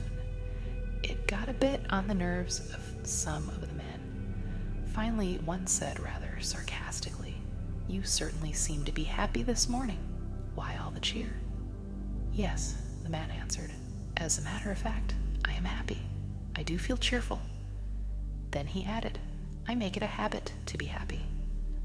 That is all that was said, but I am sure that each man in that lounge left the train with those interesting words in mind. I make it a habit to be happy. The statement is really very profound, for our happiness or unhappiness depends to an important degree upon the habit of mind we cultivate. That collection of wise sayings, the book of Proverbs, tells us that he that is of a merry heart hath a continual feast. Proverbs. In other words, cultivate the merry heart. That is, develop the happiness habit, and life will become a continual feast, which is to say you can enjoy life every day. Out of the happiness habit comes a happy life. And because we can cultivate a habit, we therefore have the power to create our own happiness. The happiness habit is developed by simply practicing happy thinking. Make a mental list of happy thoughts and pass them through your mind several times every day. If an unhappiness thought should enter your mind, immediately stop, consciously eject it, and substitute a happiness thought. Every morning before arising, lie relaxed in bed and deliberately drop happy thoughts into your conscious mind. Let a series of pictures pass across your mind of each happy experience you expect to have during the day. Savor their joy. Such thoughts will help cause events to turn out that way. Do not affirm that things will not go well that day. By merely saying that, you can actually help to make it so. You will draw to yourself every factor, large and small, that will contribute to unhappy conditions. As a result, you will find yourself asking, why does everything go badly for me? What is the matter with everything? The reason can be directly traced to the manner in which you begin the day in your thoughts. Tomorrow, try this plan instead. When you arise, say out loud 3 times this one sentence. This is the day which the Lord hath made. We will rejoice and be glad in it. Psalm. Only personalize it and say, I will rejoice and be glad in it. Repeat it in a strong, clear voice and with positive tone and emphasis. The statement, of course, is from the Bible, and it is a good cure for unhappiness. If you repeat that one sentence 3 times before breakfast and meditate on the meaning of the words, you will change the character of the day by starting off with a happiness psychology. While dressing or shaving or getting breakfast, say aloud a few such remarks as the following. I believe this is going to be a wonderful day. I believe I can successfully handle all problems that will arise today. I feel good physically, mentally, emotionally. It is wonderful to be alive. I am grateful for all that I have had, for all that I now have, and for all that I shall have. Things aren't going to fall apart. God is here and He is with me and He will see me through. I thank God for every good thing. I once knew an unhappy sort of fellow who always said to his wife at breakfast, "This is going to be another tough day." He didn't really think so, but he had a mental quirk whereby if he said it was going to be a tough day, it might turn out pretty well. But things really started going badly with him, which was not surprising. For if you visualize and affirm an unhappy outcome, you tend thereby to create just that type of condition.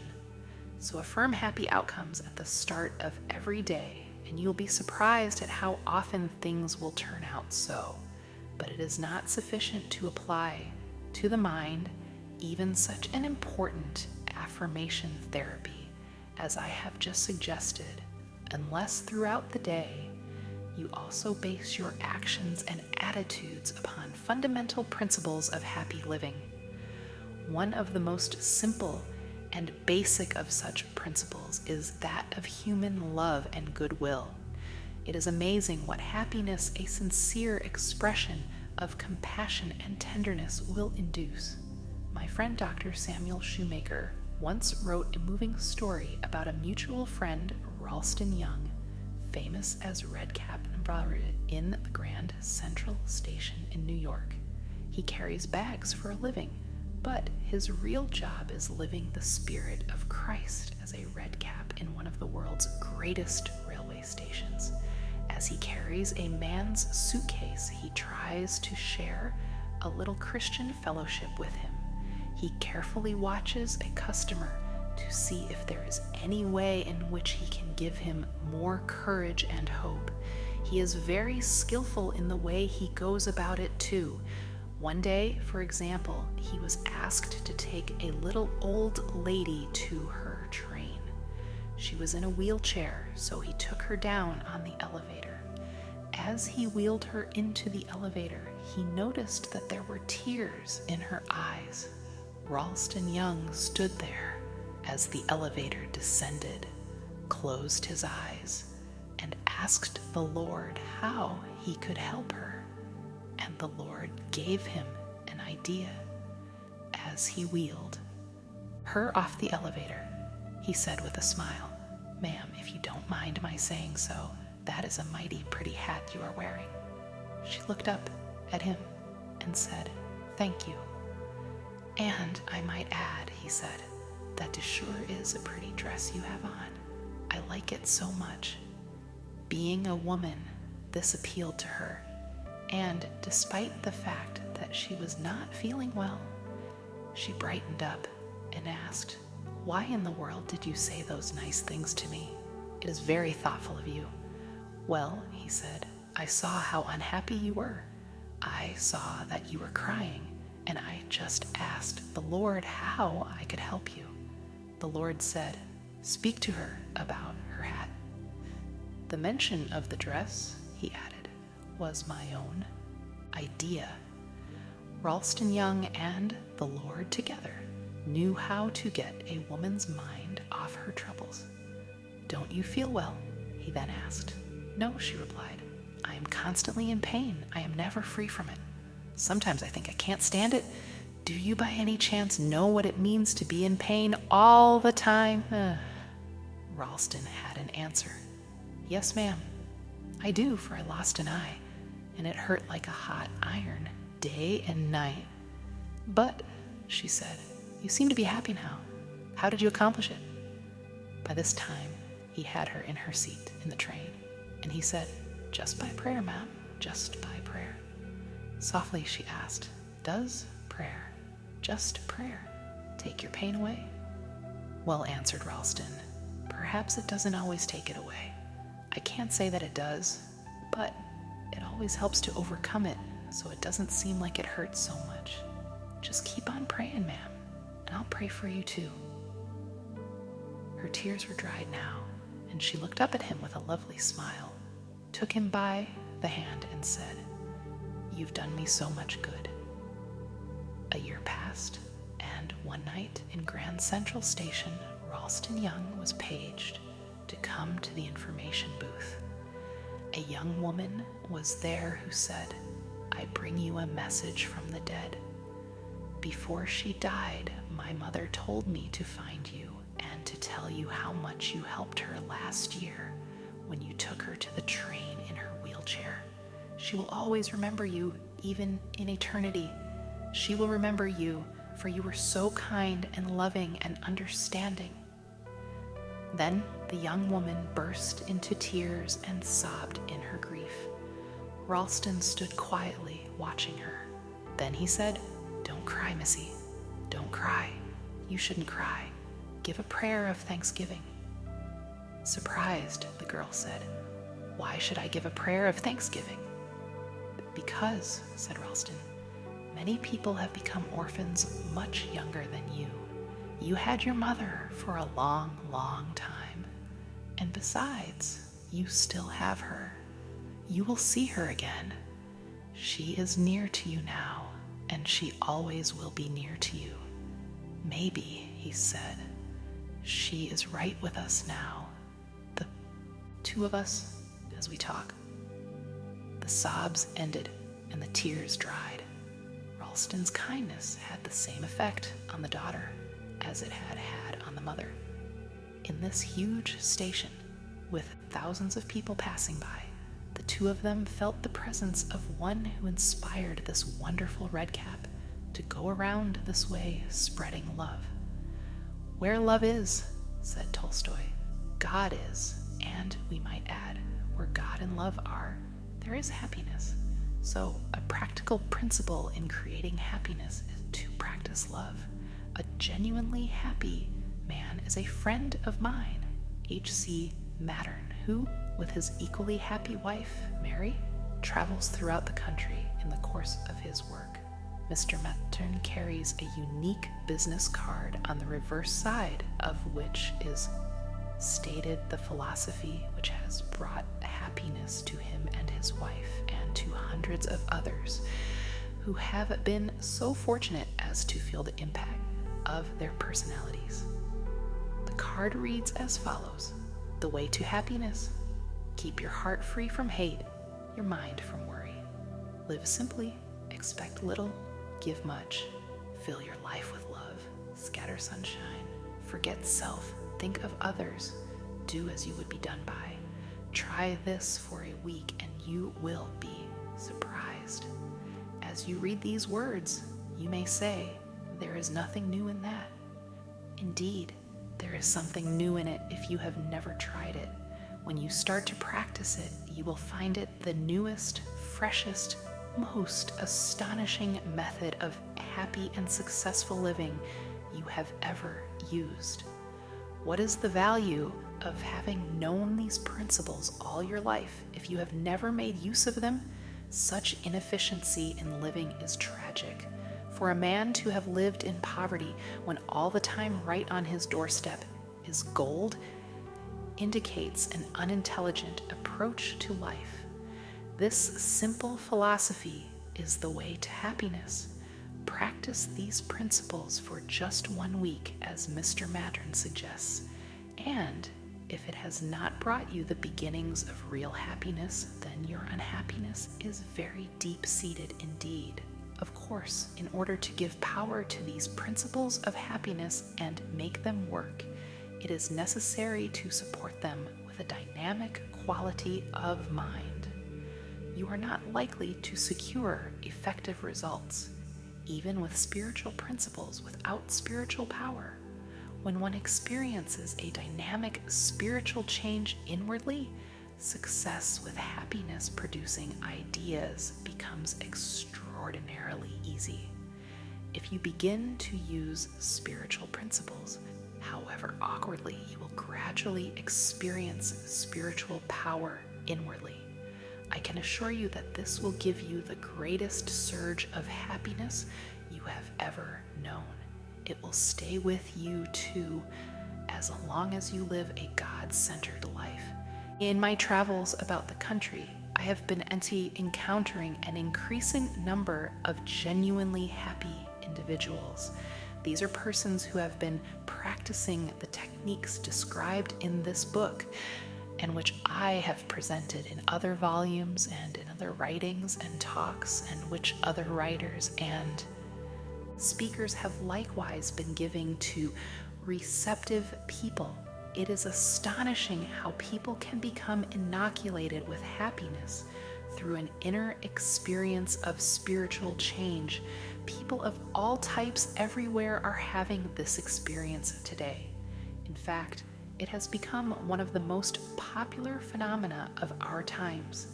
And if it continues to develop and expand, the person who has not had a spiritual experience will soon be considered old, fashioned, and behind the times. Nowadays, it is smart to be spiritually alive. It is old fogeyism to be ignorant of that happiness-producing transformation which people everywhere are enjoying at this time. Recently, after finishing a lecture in a certain city, a big, strapping, fine-looking man came up to me. He slapped me on the shoulder with such force that it almost bowled me over. "Doctor," he said in a booming voice, "how about coming out with the gang? We are having a big party at the Smith's house, and we would like you to come along. It's going to be a whale of a shindig, and you ought to get in on it." So ran his racy invitation. Well, Obviously, this didn't sound like a proper party for a preacher, and I was hesitant. I was afraid I might cramp everyone's style, so I began to make excuses. "Oh, forget it," my friend told me. "Don't worry. This is your kind of party. You will be surprised. Come on along. You will get the kick of your life out of it." So I yielded and went along with my buoyant and racy friend, and he was certainly one of the most infectious personalities I had encountered in quite a while. Soon we came to a big house set back among trees with a wide, sweeping driveway up to the front door. From the noise issuing from the open windows, there was no question but that quite a party was in progress.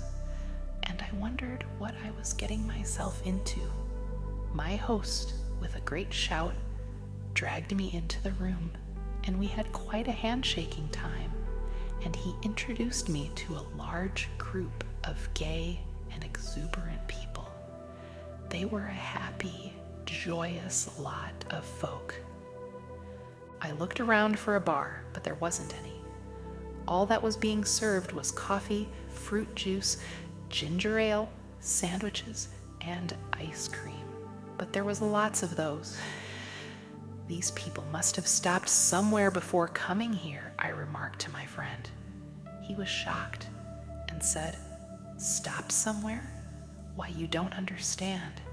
These people have got the spirit all right, but not the kind of spirit you are thinking about. I am surprised at you," he said. "Don't you realize what makes this crowd so happy? They have been renewed spiritually. They have got something. They have been set free from themselves. They have found God as a living, vital, honest to goodness reality. Yes," he said, "they have got spirit all right, but it isn't the kind that you get out of a bottle. They have got spirit in their hearts." Then I saw what he meant. This wasn't a crowd of sad-faced, stodgy people. They were the leaders of that town. Businessmen, lawyers, doctors, teachers, society people, and a lot of simpler folk besides. And they were having a wonderful time at this party, talking about God, and they were doing it in the most natural manner imaginable. They were telling one another about the changes that had occurred in their lives through revitalized spiritual power. Those who have the naive notion that you can't laugh and be gay when you are religious should have been in on that party. Well, I went away from that party with a Bible verse running through my mind. "In him was life, and the life was the light of men." John. That was the light I saw on the faces of those happy people. An inner light was reflected outwardly on their faces, and it came from an effervescent spiritual something that they had taken into themselves. Life means vitality, and these people obviously were getting their vitality from God. They had found the power that creates happiness. This is no isolated incident. I venture the assertion that in your own community, if you will look around for them, you will find lots of people just like those described above. If you don't find them in your own hometown, come to the Marble Collegiate Church in New York City and you will find them by the score. But you can get the same spirit by reading this book if you practice the simple principles set forth. As you read this book, believe what you read because it is true. Then start working on the practical suggestions the book contains, and you too will have the spiritual experience that produces this quality of happiness. I know this is so because many of those to whom I have referred and shall refer in later chapters got their vital new life in the same way. Then, having been changed inwardly, you will begin to create out of yourself not unhappiness, but a happiness of such quality and character that you will wonder if you are living in the same world. As a matter of fact, it won't be the same world because you are not the same, and what you are determines the world in which you live. So, as you change, your world changes also. If happiness is determined by our thoughts, it is necessary to drive off the thoughts which make for depression and discouragement. This can be done first by simply determining to do it. Second, by utilizing an easily employed technique which I suggested to a businessman. I met him at a luncheon and have seldom heard such gloom as he got off. His conversation would have been ultra-depressing had I permitted it to affect me. It reeked with pessimism. To hear him talk, you would think everything was headed for ruin. Of course, the man was tired. Accumulated problems had swamped his mind, which was seeking release in retreat from a world which was too much for his depleted energy.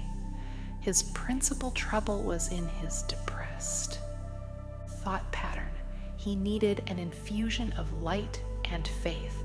So, rather boldly, I said, "If you want to feel better and stop being miserable, I can give you something that will fix you up."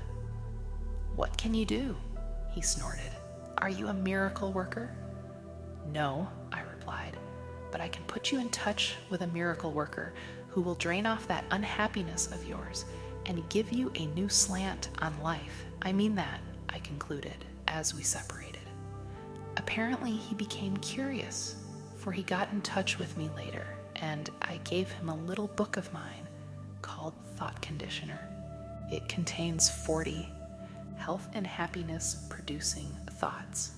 Inasmuch as it is a pocket-sized booklet, I suggested that he carry it for easy consultation, and that he drop one of the suggested thoughts in his mind every day for 40 days. I further suggested that he commit each thought to memory, thus allowing it to dissolve in consciousness, and that he visualize this healthy thought sending a quieting and healing influence through his mind. I assured him that if he would follow this plan, these healthy thoughts would drive off the diseased thoughts that were sapping his joy, energy, and creative ability. The idea at first impressed him as being a bit queer, and he had his doubts, but he followed directions.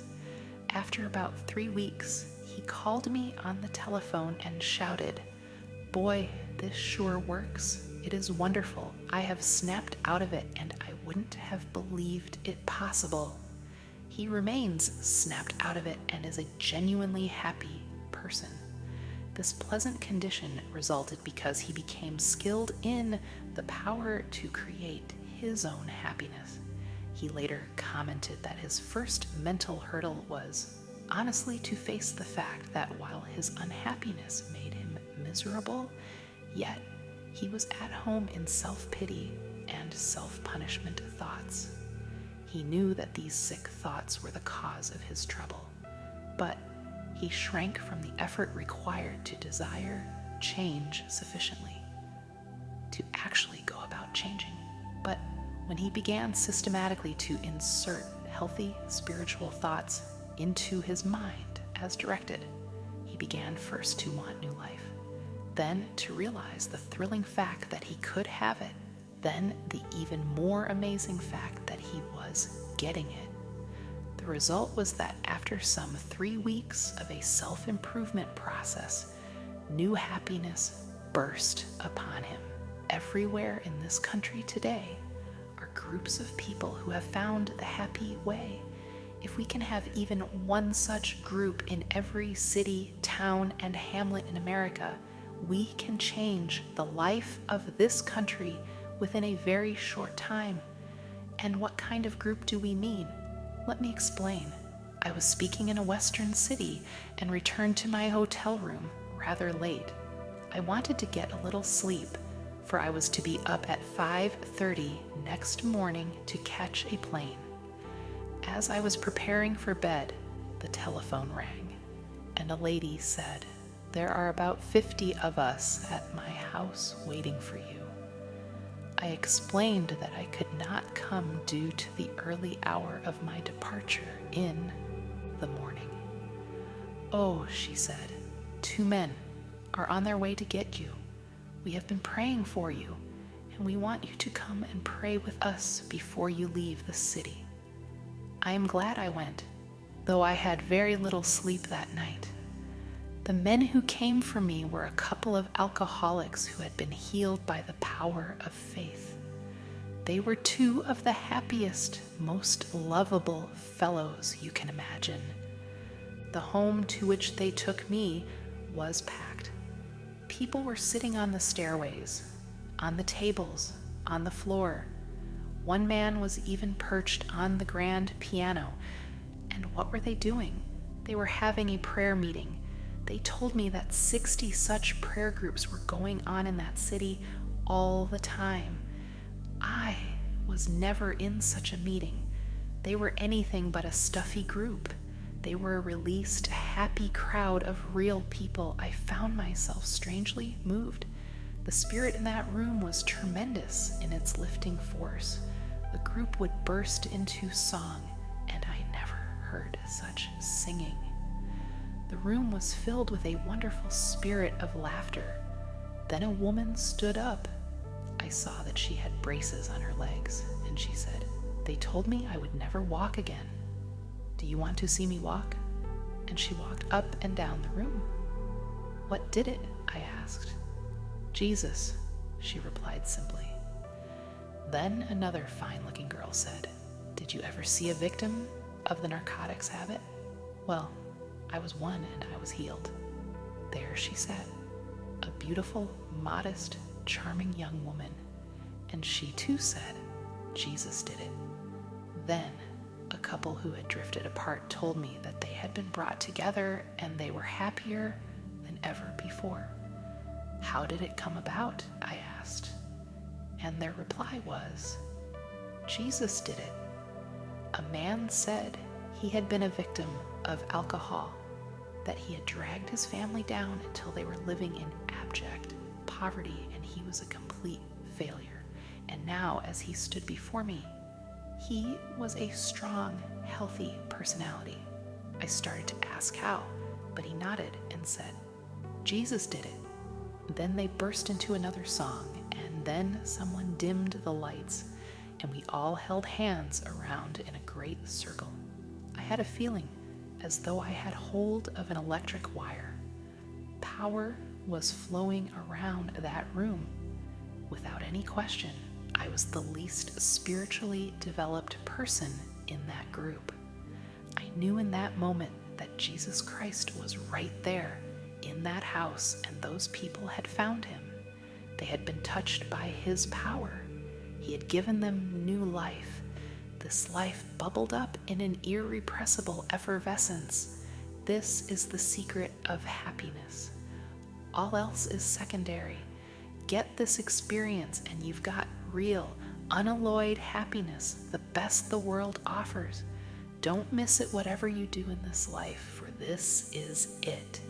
Thought Conditioners, published by Sermon Publications, Inc., Distribution Office, Pawling, New York. Stop fuming and fretting. Many people make life unnecessarily difficult for themselves by dissipating power and energy through fuming and fretting. Do you ever fume and fret? Here is a picture of yourself if you do. The word fume means to boil up, to blow off, to emit vapor, to be agitated, to be distraught, to seethe. The word fret is equally descriptive. It is reminiscent of a sick child in the night, a petulant half cry, half whine. It ceases only to begin again. It has an irritating, annoying, penetrating quality. To fret is a childish term, but it describes the emotional reaction of many adults. The Bible advises us to fret not thyself. Psalm. This is sound advice for the people of our time. We need to stop fuming and fretting and get peaceful if we are to have power to live effectively. And how do we go about doing so? A first step is to reduce your pace, or at least the tempo of your pace. We do not realize how accelerated the rate of our lives has become, or the speed at which we are driving ourselves. Many people are destroying their physical bodies by this pace, but what is even more tragic, they are tearing their minds and souls to shreds as well. It is possible for a person to live a quiet existence physically and yet maintain a high tempo emotionally. Even an invalid can live at too high a pace from that standpoint. The character of our thoughts determines pace. When the mind goes rushing on pell-mell from one feverish attitude to another, it becomes feverish, and the result is a state bordering on petulance. The pace of modern life must be reduced if we are not to suffer profoundly from its debilitating overstimulation and super excitement. This overstimulation produces toxic poisons in the body and creates emotional illness. It produces fatigue and a sense of frustration, so that we fume and fret about everything from our personal troubles to the state of the nation and the world. If the effect of this emotional disquiet is so pronounced physically, what must its effect be on that deep inner essence of the personality known as the soul? It is impossible to have peace of soul if the pace is so feverishly accelerated. God won't go that fast. He will not endeavor to keep up with you. He says, in effect, "Go ahead if you must with this foolish pace, and when you are worn out, I will offer my healing. But I can make your life so rich if you will slow down now and live and move and have your being in me." God moves imperturbably, slowly, and with perfect organization. The only wise rate at which to live is God's rate. God gets things done, and they are done right, and he does them without hurry. He neither fumes nor frets. He is peaceful and therefore efficient. This same peace is offered to us. "Peace I leave with you, my peace I give unto you," John. In a sense, this is a pathetic generation, especially in the great cities, because of the effect of nervous tension, synthetic excitement, and noise. But the malady extends into the country districts also, for the airwaves transmit tension. I was amused by an old lady who, in talking about this matter, said, "Life is so daily." That remark certainly spoke volumes about the pressure, responsibilities, and tension of daily life. Its persistent, insistent demand upon us is provocative of pressure. One wonders whether this generation of Americans is not so accustomed to tension that many are in the unhappy state of not being comfortable without it. The deep quietness of woods and valleys, so well known to our forefathers, is an unaccustomed state to them. The tempo of their lives is such that in many instances they have an incapacity to draw upon the sources of peace and quietness which the physical world offers. One summer afternoon, my wife and I went for a long walk in the woods. We were stopping at the beautiful Lake Mohonk Mountain House, which is set in one of the finest natural parks in America. Acres of the virgin mountainside, in the middle of which is a lake, lying like a gem in the forest. The word Mohonk means lake in the sky. Eons ago, some giant upheaval of the earth cast up these sheer cliffs. You come out of the deep woods onto some noble promontory and rest your eyes on great valleys set among hills, rock-ribbed and ancient as the sun. These woods, mountains, and valleys constitute what ought to be a sure retreat from every confusion of this world. On this afternoon, as we walked, there was a mixture of summer showers and sunlit hours. We were drenched and started to fret about it a bit because it took the press out of our clothes. Then we told each other that it doesn't hurt a human being to get drenched with clean rainwater, that the rain feels cool and fresh on one's face, and that you can always sit in the sun and dry yourself out. We walked under the trees and talked, and then fell silent. We were listening deeply to the quietness. In a strict sense, the woods are never still. There's tremendous activity always in process, but nature makes no strident noises regardless of the vastness of its operation. Nature's sounds are quiet, harmonious. On this beautiful afternoon, nature was laying its hand of healing quietness upon us, and we could actually feel the tension being drawn off. Just as we were falling under this spell, the faint sounds of what passes for music came to us. It was nervous, high-strung music of the jitterbug variety. Presently, through the woods came 3 young people, 2 young women, and a young man, and the latter was lugging a portable radio. They were 3 young city people out for a walk in the woods, and tragically enough were bringing their noise along with them.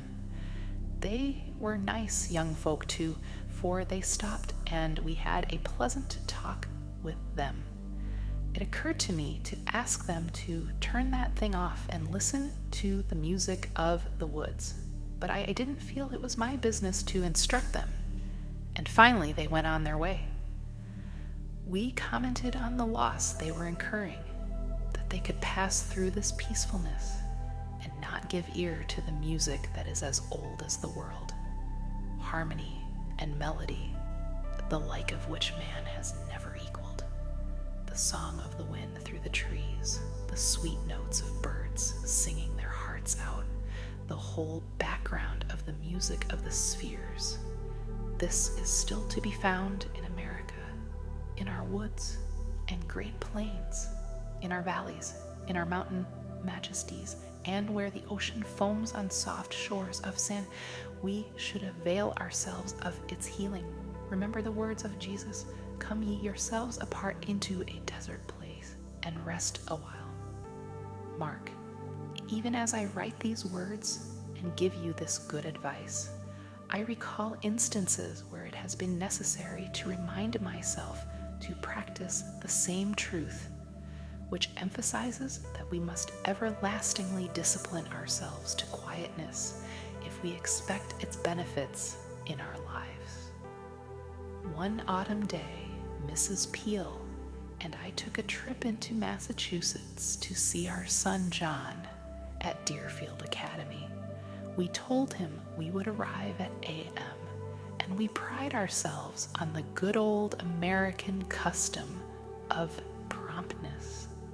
Therefore, being a bit behind schedule, we were driving at breakneck speed through the autumnal landscape. My wife said, "Norman, did you see that radiant hillside?" "What hillside?" I asked. "It just went by on the other side," she explained. "Look at that beautiful tree." "What tree?" I was already a mile past it. "This is one of the most glorious days I have ever seen," my wife said. "How could you possibly imagine such amazing colors as these New England hillsides in October? In fact," she said, "it makes me happy inside." That remark of hers so impressed me that I stopped the car and went back a quarter of a mile to a lake backed by towering hills, dressed in autumn colors. We sat and looked and meditated. God, with his genius and skill, had painted that scene in the varied colors which he alone can mix.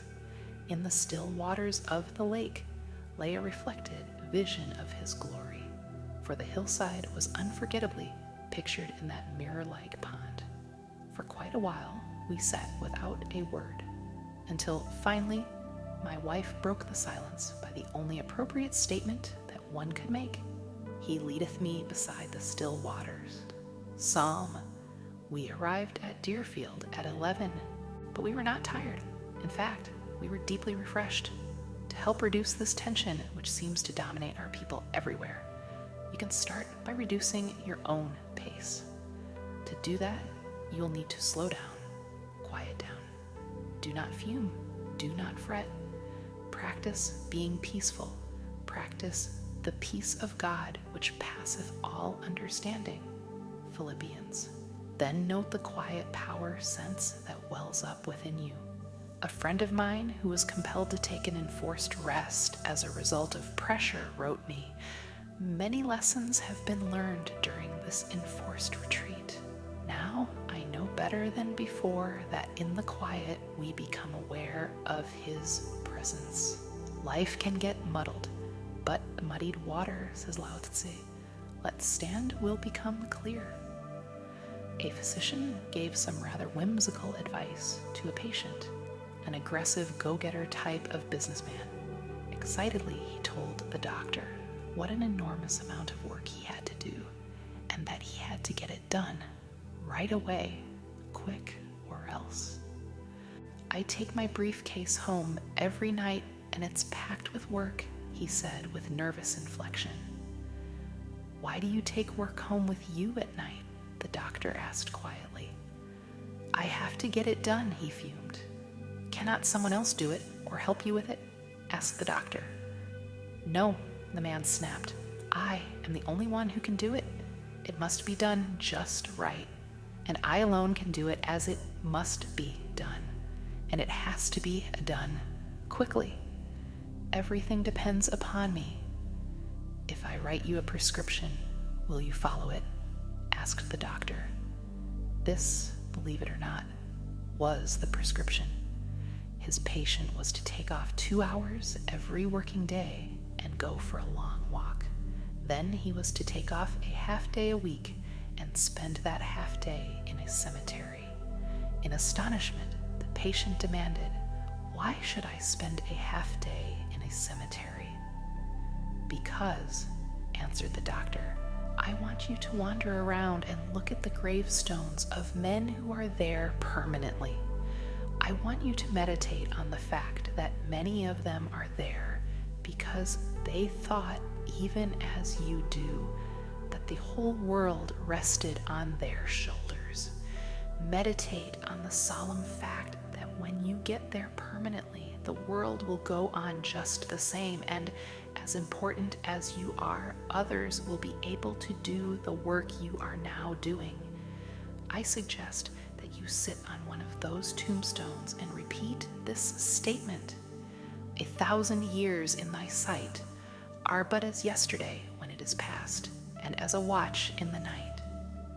Psalm. The patient got the idea. He slowed his pace. He learned to delegate authority. He achieved a proper sense of his own importance. He stopped fuming and fretting. He got peaceful. And, it might be added, he does better work. He is developing a more competent organization. And he admits that his business is in better condition. A prominent manufacturer was afflicted with tension, in fact. He was in a very high-strung frame of mind.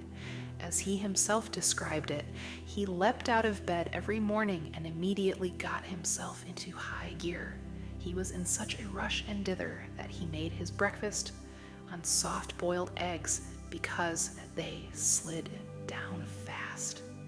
This hectic pace left him fagged and worn at about midday. He sank into bed every night exhausted. It so happens that his home is situated in a grove of trees. Very early one morning, unable to sleep, he arose and sat by the window. He became interested in watching a bird emerge from his night's sleep. He noticed that a bird sleeps with his head under a wing. The feathers pulled all around himself.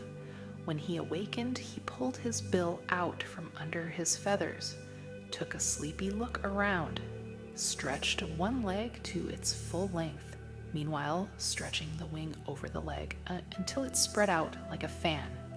He pulled the leg and wing back and then repeated the same process with the other leg and wing, whereupon he put his head down in his feathers again for a delicious little cat nap, only in this case a bird nap. Then the head came out again. This time the bird looked around eagerly, threw his head back, gave his wings and legs 2 more big stretches.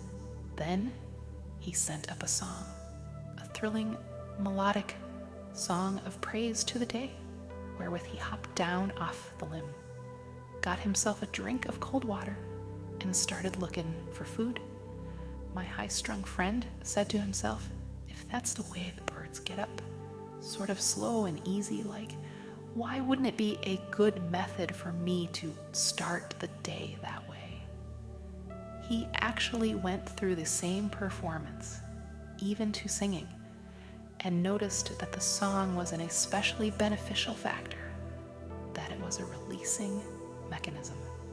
I can't sing, he chuckled, but I practiced sitting quietly in a chair and singing. Mostly I sang hymns and happy songs. Imagine me singing, but I did. My wife thought I was bereft of my senses. Only thing I had on the bird was that I did a little praying, too. Then, like the bird, I felt like some food, and I wanted a good breakfast, bacon and eggs, and I took my time eating it. After that, I went to work in a released frame of mind.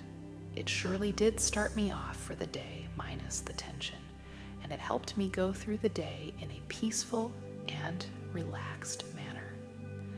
A former member of a championship university crew told me that their shrewd crew coach often reminded them to win this or any race, row slowly. He pointed out that rapid rowing tends to break the stroke, and when the stroke is broken, it is with the greatest difficulty that a crew recovers the rhythm necessary to win. Meanwhile, other crews pass the disorganized group. It is indeed wise advice to go fast, row slowly. In order to row slowly or to work slowly and maintain the steady pace that wins, the victim of a high tempo will do well to get the coordinating piece of God into his mind, his soul, and it might be added into his nerves and muscles also. Have you ever considered the importance of having the peace of God in your muscles, in your joints? Perhaps your joints will not pain so much when they have the peace of God in them. Your muscles will work with correlation when the peace of God who created them governs their action. Speak to your muscles every day and to your joints and to your nerves, saying, "Fret not thyself." Psalm. Relax on a couch or bed. Think of each important muscle from head to feet and say to each, "The peace of God is touching you." Then practice feeling that peace throughout your entire body. In due course, your muscles and joints will take heed. Slow down, for whatever you really want will be there when you get there, if you work toward it without stress, without pressing. If proceeding under God's guidance and in his smooth and unhurried tempo, it is not there, then it was not supposed to be there. If you miss it, perhaps you should have missed it. So definitely seek to develop a normal, natural, God-ordered pace. Practice and preserve mental quiet. Learn the art of letting go all nervous excitement. To do this, stop at intervals and affirm, "I now relinquish nervous excitement. It is flowing from me. I am at peace." Do not fume. Do not fret. Practice being peaceful. To attain this efficient state of living, I recommend the practice of thinking peaceful thoughts. Every day we perform a series of acts designed to care for the body properly. We bathe, brush the teeth, take exercise. In similar fashion, we should give time and planned effort to keeping the mind in a healthy state. One way to do this is to sit quietly and pass a series of peaceful thoughts through the mind.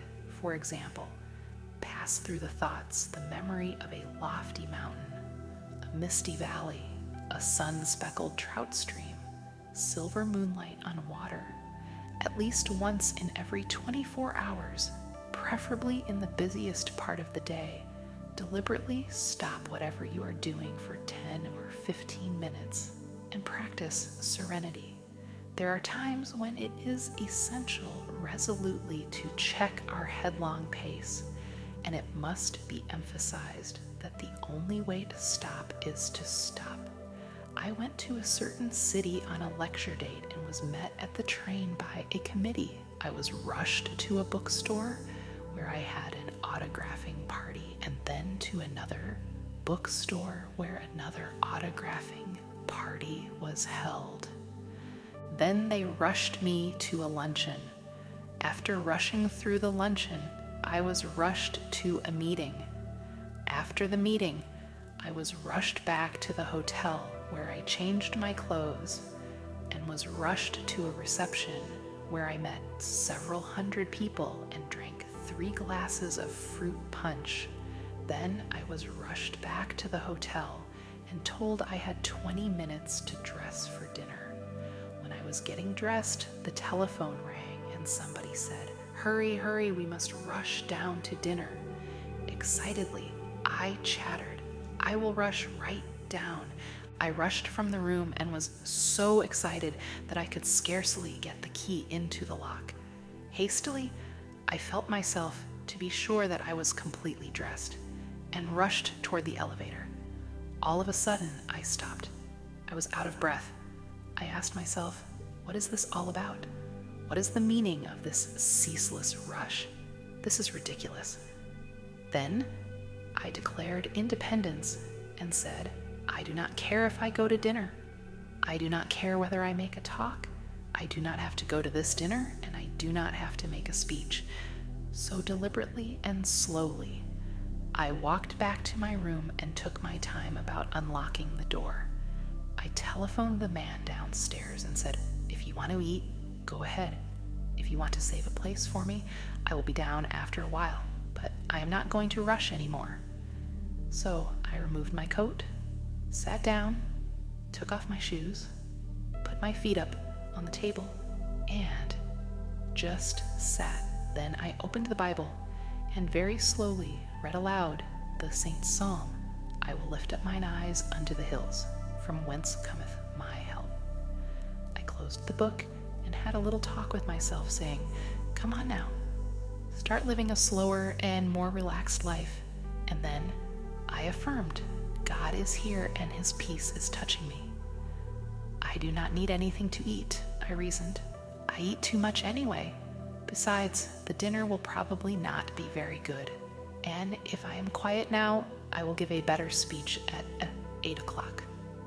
So I sat there, resting and praying for 15 minutes. I shall never forget the sense of peace and personal mastery I had when I walked out of that room. Yeah, I had the glorious feeling of having overcome something, of having taken control of myself emotionally. And when I reached the dining room, the others had just finished the first course. All I missed was the soup, which by general consent was no great loss. This incident was an amazing experience of the healing presence of God. I gained these values by simply stopping, by quietly reading the Bible, by sincerely praying, and by thinking some peaceful thoughts for a few moments.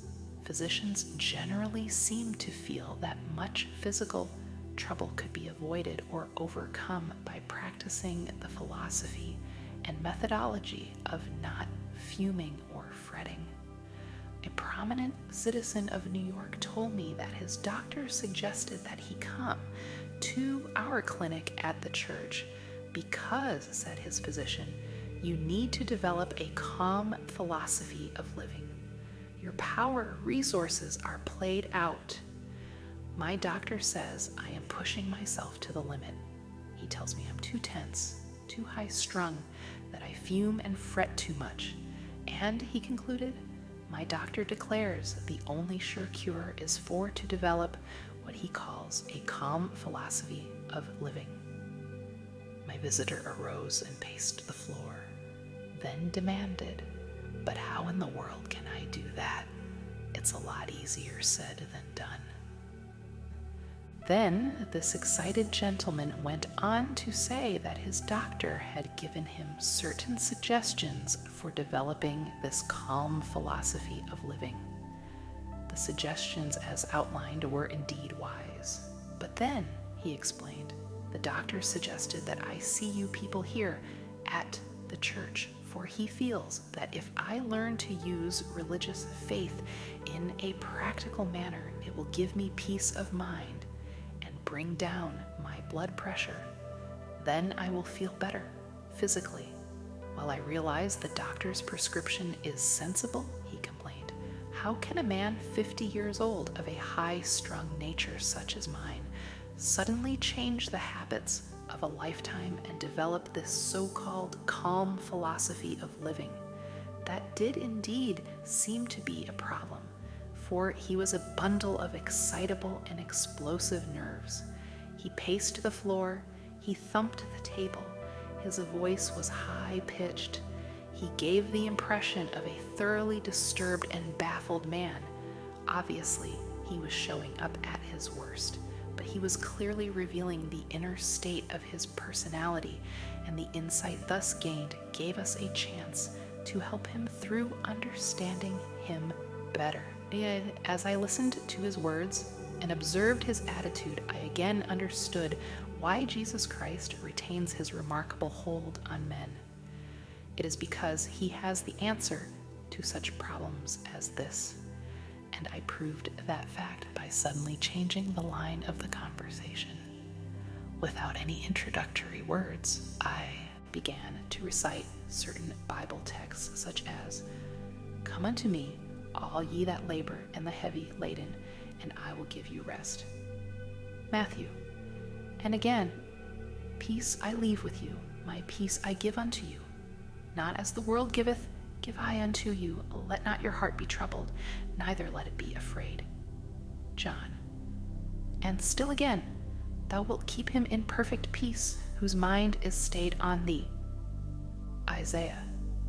I recited these words slowly, deliberately, reflectively. As this reciting went on, I noticed that my visitor stopped being agitated. Quietness came over him, and then we both sat in silence. It seemed that we sat so for several minutes. Perhaps it wasn't that long, but finally he took a deep breath. "Why, that's funny," he said. "I feel a lot better." "Isn't that queer?" "I guess it was those words that did it." "No, not the words alone," I answered, "though they do have a remarkable effect upon the mind, but something deeper happened just then. He touched you a minute ago, the physician with the healing touch. He was present in this room." My visitor evidenced no surprise at this assertion, but eagerly and impetuously agreed, and conviction was written on his face. "That's right, he sure was. I felt him. I see what you mean. Now I understand. Jesus Christ will help me develop a calm philosophy of living." This man found what increasing thousands are presently discovering, that a simple faith in and practice of the principles and techniques of Christianity bring peace and quietness, and therefore new power to body, mind, and spirit. It is the perfect antidote to fuming and to fretting. It helps a person to become peaceful and thus to tap new resources of strength. Of course, it was necessary to teach this man a new pattern of thinking and acting. This was done in part by suggesting literature written by experts in the field of spiritual culture. For example, we gave him lessons in the skill of church going. We showed him how to make church worship a therapy. He was instructed in the scientific use of prayer and relaxation. And as a result of this practice, eventually he became a healthy man. Anyone willing to follow this program and sincerely put these principles into day-by-day practice can, I believe, develop inner peace and power. Many of these techniques are outlined in this book. In attaining emotional control, the daily practice of healing techniques is of first importance. Emotional control cannot be gained in any magical or easy way. You cannot develop it by merely reading a book, although that is often helpful. The only sure method is by working at it regularly, persistently, scientifically, and by developing creative faith. I suggest that you begin with such a primary procedure as simply the practice of keeping physically still. Don't pace the floor. Don't wring your hands. Don't pound or shout or argue or walk up and down. Don't let yourself get worked up into a dither. In excitement, one's physical movements become accentuated. Therefore, begin at the simplest place, that is, by ceasing physical movement. Stand still, sit down, lie down. Certainly keep the voice down to a low pitch. In developing a calm control, it is necessary to think calmness, for the body responds sensitively to the type of thoughts that pass through the mind. It is also true that the mind can be quieted by first making the body quiet. That is to say, a physical attitude can induce desired mental attitudes. In a speech, I related the following incident which occurred in a committee meeting I attended. A gentleman who heard me tell this story was greatly impressed by it and took its truth to heart. He tried the technique suggested and reports that it has been very effective in controlling his fuming and fretting. I was in a meeting where a discussion was going on which finally became rather bitter. Tempers were becoming frayed, and some of the participants were decidedly on edge. Sharp remarks were passed. Suddenly, one man arose, deliberately took off his coat, opened his collar, and lay down upon a couch. All were astonished, and someone asked if he felt ill. "No," he said, "I feel fine, but I am beginning to get mad, and I have learned that it is difficult to get mad lying down." We all laughed, and the tension was broken. Then our whimsical friend went on to explain that he had tried a little trick with himself. He had a quick temper, and when he felt himself getting mad, he found that he was clenching his fist and raising his voice. So he deliberately extended his fingers, not allowing them to form into a fist. In proportion to the rising of his tension or anger, he depressed his voice and talked in exaggerated low tones. "You cannot carry on an argument in a whisper," he said with a grin. "This principle can be effective in controlling emotional excitements, fretting, and tension, as many have discovered by experimentation. A beginning step, therefore, in achieving calmness is to discipline your physical reactions. You will be surprised at how quickly this can reduce the heat of your emotions. And when emotional heat is driven off, fuming and fretting subside. You will be amazed at the energy and power you will save. You will be much less tired. It is, moreover, a good procedure to practice being phlegmatic or apathetic, even indifferent. To a certain extent, even practice being sluggish. People thus constituted are less likely to emotional breaks. Highly organized individuals may do well to cultivate these reactions to a degree at least. Naturally, one does not want to lose the keen, sensitive responsiveness characteristic of the highly organized individual. But the practice of being phlegmatic tends to bring such a keyed-up personality to a balanced emotional position. Following is a technique consisting of 6 points, which I have personally found of great helpfulness in reducing the tendency to fume and fret. I have suggested its use to countless people who practice it and find it of great value. Sit relaxed in a chair. Completely yield yourself to the chair. starting with your toes and proceeding to the top of your head. Conceive of every portion of the body as relaxing. Affirm relaxation by saying, "My toes are relaxed. My fingers, my facial muscles." Think of your mind as the surface of a lake in a storm, tossed by waves and in tumult. But now the waves subside and the surface of the lake is placid and unruffled. Spend 2 or 3 minutes thinking of the most beautiful and peaceful scenes you have ever beheld, as, for example, a mountain at sunset, or a deep valley filled with the hush of early morning, or woods at noonday, or moonlight upon rippling waters. In memory, relive these scenes. Repeat slowly, quietly, bringing out the melody in each, a series of words which express quietness and peace, as, for example, A, tranquility. Say it very deliberately and in a tranquil manner. B, serenity. CC, quietness. Think of other such words and repeat them. Make a mental list of times in your life when you have been conscious of God's watchful care, and recall how, when you were worried and anxious, He brought things out right and took care of you. Then recite aloud this line from an old hymn. "So long thy power hath kept me, sure it still will lead me on." Repeat the following, which has an amazing power to relax and quiet the mind. "Thou wilt keep him in perfect peace, whose mind is stayed on thee." Isaiah.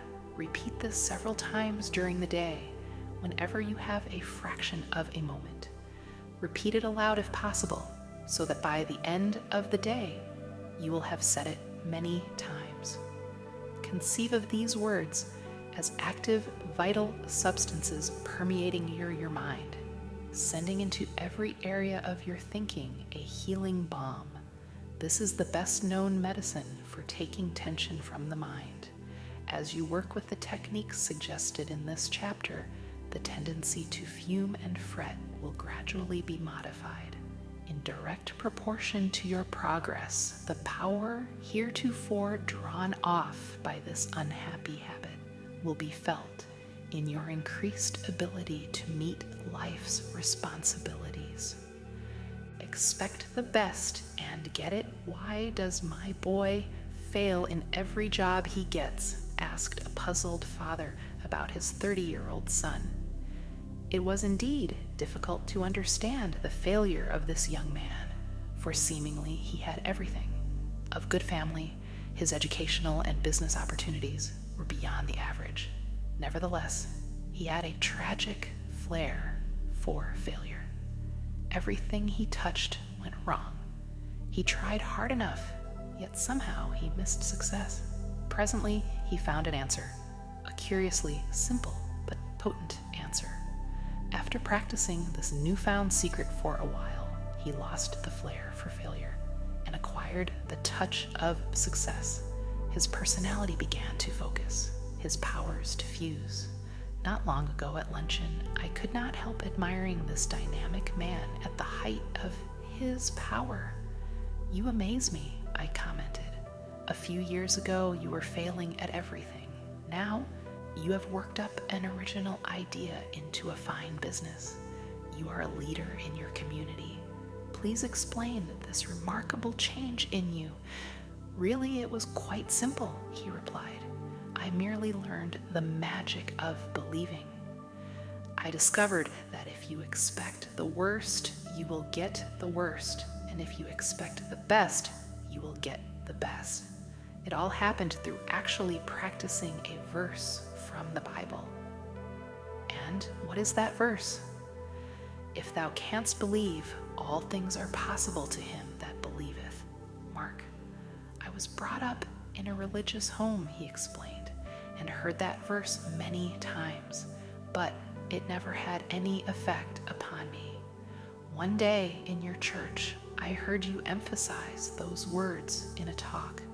In a flash of insight, I realized that the key I had missed was that my mind was not trained to believe, to think positively, to have faith in either God or myself. I followed your suggestion of putting myself in God's hands and practiced your outlined techniques of faith. I trained myself to think positively about everything. Along with that, I try to live right. He smiled and said, God, and I struck up a partnership. When I adopted that policy, things began to change almost at once for me. I got into the habit of expecting the best, not the worst. And that is the way my affairs have turned out lately. I guess it's a kind of miracle, isn't it? He asked as he concluded his fascinating story. But it wasn't miraculous at all. Actually, what had happened was that he had learned to use one of the most powerful laws in the world, a law recognized alike by psychology and religion, namely, change your mental habits to belief instead of disbelief.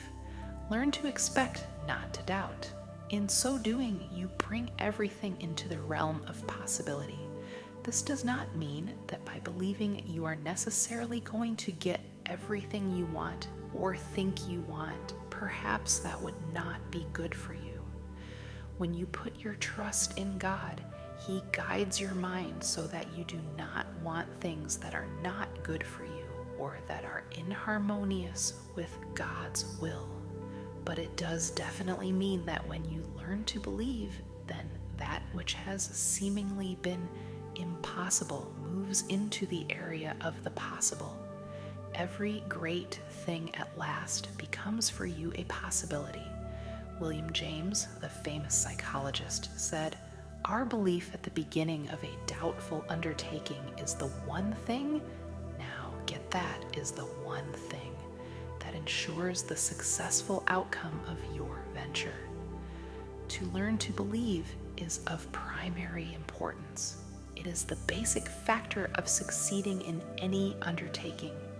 When you expect the best, you release a magnetic force in your mind, which by a law of attraction tends to bring the best to you.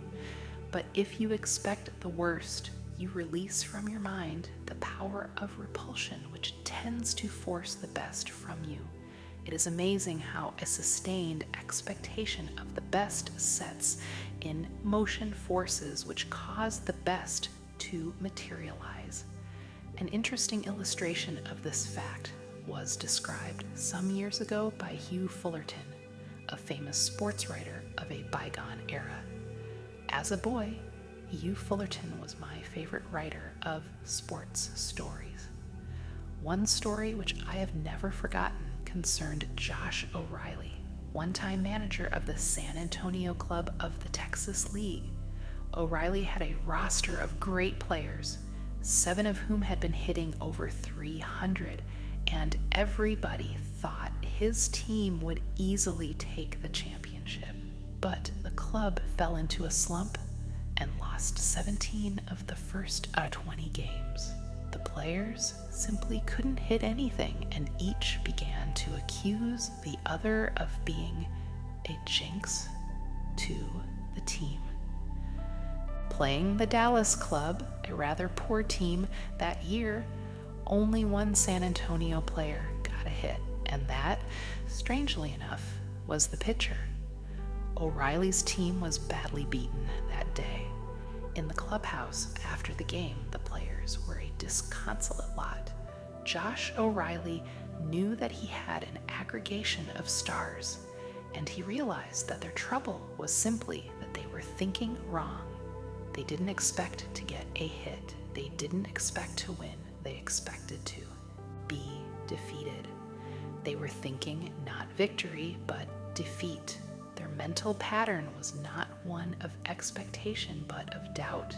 This negative mental process inhibited them, froze their muscles, threw them off their timing, and there was no free flow of easy power through the team. It so happened that a preacher named Schlater was popular in that neighborhood at that time. He claimed to be a faith healer and apparently was getting some astounding results. Throngs crowded to hear him, and most everybody had confidence in him. Perhaps the fact that they did believe in his power enabled Schlater to achieve results. O'Reilly asked each player to lend him his 2 best bats. Then he asked the members of the team to stay in the clubhouse until he returned. He put the bats in a wheelbarrow and went off with them. He was gone for an hour. He returned jubilantly to tell the players that Schlater, the preacher, had blessed the bats and that these bats now contained a power that could not be overcome. The players were astounded and delighted. The next day, they overwhelmed Dallas, getting base hits and runs. They hammered their way through the league to a championship, and Hugh Fullerton said that for years in the Southwest, a player would pay a large sum for a Schlater bat. Regardless of Schlater's personal power, the fact remains that something tremendous happened in the minds of those ball players. Their thought pattern was changed. They began thinking in terms of expectation, not doubt. They expected not the worst, but the best.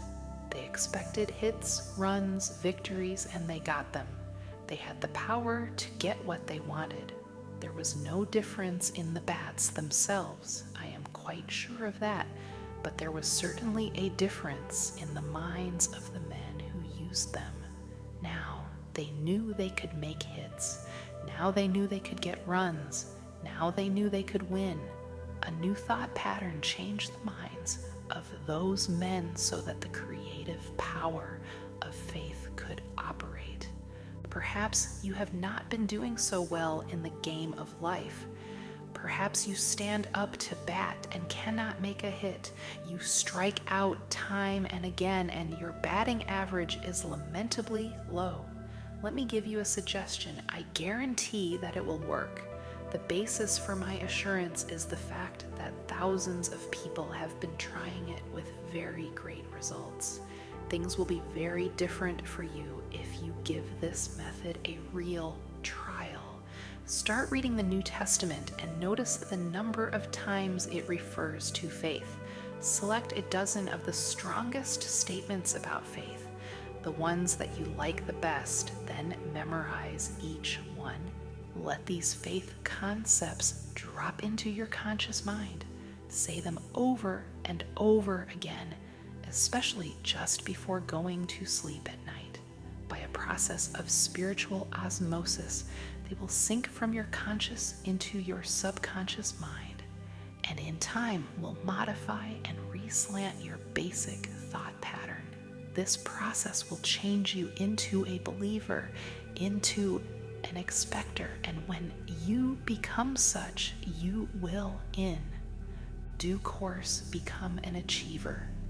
You will have new power to get what God and you decide you really want from life. The most powerful force in human nature is the spiritual power technique taught in the Bible. Very astutely, the Bible emphasizes the method by which a person can make something of himself: faith, belief, positive thinking, faith in God, faith in other people, faith in yourself, faith in life. This is the essence of the technique that teaches, if thou canst believe, it says, all things are possible to him that believeth. Mark, if ye have faith, nothing shall be impossible unto you. Matthew, according to your faith, be it unto you. Matthew, believe, believe. So it drives home the truth that faith moves mountains. Some skeptical person who has never learned this powerful law of the effect of right thinking may doubt my assertions regarding the amazing results which happen when this technique is employed. Things become better when you expect the best instead of the worst, for the reason that being freed from self-doubt, you can put your whole self into your endeavor, and nothing can stand in the way of the man who focuses his entire self on a problem. When you approach a difficulty as a personal unity, the difficulty, which itself is a demonstration of disunity, tends to deteriorate. When the entire concentration of all your force, physical, emotional, and spiritual, is brought to bear, the consolidation of these powers properly employed is quite irresistible. Expecting the best means that you put your whole heart, that is the central essence of your personality, into what you want to accomplish. People are defeated in life not because of lack of ability, but for lack of wholeheartedness. They do not wholeheartedly expect to succeed. Their heart isn't in it, which is to say, they themselves are not fully given. Results do not yield themselves to the person who refuses to give himself to the desired results. A major key to success in this life, to attaining that which you deeply desire, is to be completely released and throw all there is of yourself into your job or any project in which you are engaged. In other words, whatever you are doing, give it all you've got. Give every bit of yourself. Hold nothing back. Life cannot deny itself to the person who gives life his all. But most people unfortunately don't do that. In fact, very few people do, and this is a tragic cause of failure, or if not failure, it is the reason we only half attain. A famous Canadian athletic coach, Ace Percival, says that most people, athletes as well as non-athletes, are holdouts. That is to say, they are always keeping something in reserve. They do not invest themselves % in competition. Because of that fact, they never achieve the highest of which they are capable. Red Barber, famous baseball announcer, told me that he had known few athletes who completely give themselves. Don't be a holdout. Go all out. Do this, and life will not hold out on you. A famous trapeze artist was instructing his students how to perform on the high trapeze bar. Finally, having given full explanations and instruction in this skill, he told them to demonstrate their ability. One student, looking up at the insecure perch upon which he must perform, was suddenly filled with fear. He froze completely. He had a terrifying vision of himself falling to the ground. He couldn't move a muscle. So deep was his fright. "I can't do it. I can't do it," he gasped. The instructor put his arm around the boy's shoulder and said, "Son, you can do it, and I will tell you how." Then he made a statement which is of inestimable importance. It is one of the wisest remarks I have ever heard. He said, "Throw your heart over the bar, and your body will follow." Copy that one sentence, write it on a card and put it in your pocket. Place it under the glass on your desktop. Tack it up on your wall. Stick it in your shaving mirror. Better still, write it on your mind. You who really want to do something with life, it's packed with power. That sentence. Throw your heart over the bar and your body will follow. Heart is the symbol of creative activity. Fire the heart with where you want to go and what you want to be. Get it so deeply fixed in your unconscious that you will not take no for an answer. Then your entire personality will follow where your heart leads. Throw your heart over the bar means to throw your faith over your difficulty, throw your affirmation over every barrier, throw your visualization over your obstacles. In other words, throw the spiritual essence of you over the bar, and your material self will follow in the victory groove, thus pioneered by your faith-inspired mind. Expect the best, not the worst, and you will attain your heart's desire. It is what is in the heart of you, either good or bad, strong or weak, that finally comes to you. Emerson said, "Beware of what you want, for you will get it." this philosophy is of practical value is illustrated by the experience of a young woman whom I interviewed a number of years ago. She made an appointment to see me in my office at 2 o'clock on a certain afternoon.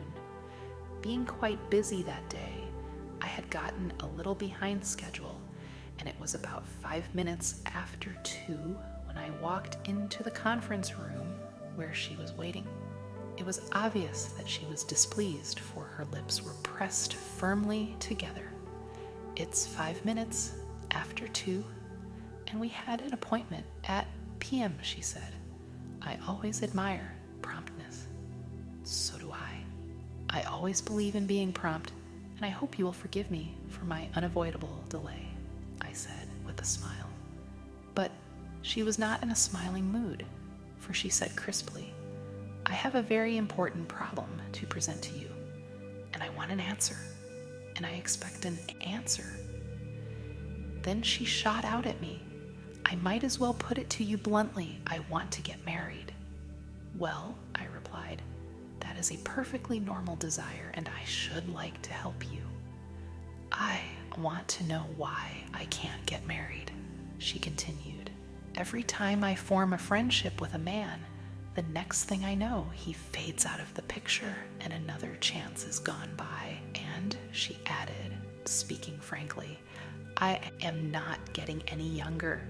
You conduct a personal problem clinic to study people, and you have had some experience, and I am putting my problem right up to you. Tell me, why can't I get married? I studied her to see if she was the kind of person to whom one could speak frankly, for certain things had to be said if she really meant business. Finally, I decided that she was of big enough caliber to take the medicine that would be required if she was to correct her personality difficulties. So I said, well, now let's analyze the situation. Obviously, you have a good mind and a fine personality, and, if I may say so, you are a very handsome lady. All of these things were true. I congratulated her in every way that I honestly could. But then I said, I think that I see your difficulty, and it is this. You took me to task because I was 5 minutes late for our appointment. You were really quite severe with me. Has it ever occurred to you that your attitude represents a pretty serious fault? I think a husband would have a very difficult time if you checked him up that closely all the time. In fact, you would so dominate him that even if you did marry, your marital life would be unsatisfactory. Love cannot live under domination. Then I said, you have a very firm way of pressing your lips together, which indicates a domineering attitude. The average male, I might as well tell you, does not like to be dominated, at least so that he knows it. Then I added, I think you would be a very attractive person if you got those 2 firm lines out of your face. You must have a little softness, a little tenderness, and those lines are too firm to be soft. Then I observed her dress, which was obviously quite expensive, but she didn't wear it very well. And so I said, this may be a bit out of my line, and I hope you won't mind, but perhaps you could get that dress to hang a little better. I know my description was awkward, but she was a good sport about it and laughed right out loud. She said, you certainly don't use style phraseology, but I get the idea. Then I suggested, perhaps it might help to get your hair fixed up a little. It's a little floaty. Then you might also add a little sweet-smelling perfume, just a whiff of it. But the really important thing is to get a new attitude that will change the lines on your face and give you that indefinable quality known as spiritual joy. This, I am certain, will release charm and loveliness in you. Well, she burst out, never did I expect to get this combination of advice in a minister's office. No, I chuckled. I suppose not. But nowadays, we have to cover the whole field in a human problem. Then I told her about an old professor of mine at Ohio Wesleyan University, Raleigh Walker, who said, God runs a beauty parlor. He explained that some girls, when they came to college, were very pretty, but when they came back to visit the campus 30 years later, their beauty had faded. The moonlight and roses' loveliness of their youth did not last. On the other hand, other girls came to college who were very plain, but when they returned 30 years later, they were beautiful women. What made the difference? He asked. The latter had the beauty of an inner spiritual life written on their faces. And then he added, God runs a beauty parlor. Well, this young lady thought about what I told her for a few minutes, and then she said, there's a lot of truth in what you say. I'll try it. Here is where her strong personality proved effective, for she did try it. A number of years went by, and I had forgotten her. Then, in a certain city, after making a speech, a very lovely-looking lady with a fine-looking man and a little boy about 10 years of age came up to me. The lady asked smilingly, well, how do you think it hangs? How do I think what hangs? I asked, puzzled. My dress, she said. Do you think it hangs right? Bewildered. I said, yes, I think it hangs all right. But just why do you ask? Don't you know me? She asked. I see a great many people in my life, I said frankly, no, I don't think I have ever seen you before. Then she reminded me of our talk of years ago, which I have described. Meet my husband and my little boy. What you told me was absolutely true, she said very earnestly. I was the most frustrated, unhappy individual imaginable when I came to see you, but I put into practice the principles you suggested. I really did, and they worked. Her husband then spoke up and said there was never a sweeter person in the world than Mary here. And I must say that she looked the part. She had evidently visited God's beauty parlor. Not only did she experience a softening and mellowing of her inner spirit, but she properly used a great quality which she possessed, namely the driving force to get what she wanted. This led her to the point where she was willing to change herself so that her dreams could be realized. She had that quality of mind whereby she took herself in hand. She applied the spiritual techniques, and she had a profound and yet simple faith that what her heart told her she wanted could be obtained by the proper creative and positive procedures. So the formula is to know what you want, test it to see if it is a right thing. Change yourself in such a manner that it will naturally come to you, and always have faith. With the creative force of belief, you stimulate that particular gathering together of circumstances which brings your cherished wish to pass. Students of modern dynamic thought are realizing more and more the practical value of the ideas and teachings of Jesus, especially such truths as the dictum, according to your faith, be it unto you. Matthew, according to your faith in yourself, according to your faith in your job, according to your faith in God, this far will you get and no further. If you believe in your job and in yourself and in the opportunities of your country, and if you believe in God and will work hard and study and put yourself into it, in other words, if you throw your heart over the bar, you can swing up to any high place to which you want to take your life and your service and your achievement. Whenever you have a bar, that is to say a barrier, in front of you, stop, close your eyes, visualize everything that is above the bar and nothing that is below it. Then Imaginatively throw your heart over that bar and see yourself as being given lifting power to rise above it. Believe that you are experiencing this upthrust of force. You will be amazed at the lifting force you will receive. If in the depth of your mind you visualize the best and employ the powers of faith and energy, you will get the best. Naturally, in this process of achieving the best, it is important to know where you want to go. In life, you can reach your goal. Your best dreams can come true. You can get where you want to go only if you know what your goal is. Your expectation must have a clearly defined objective. Lots of people get nowhere simply because they do not know where they want to go. They have no clear-cut, precisely defined purpose.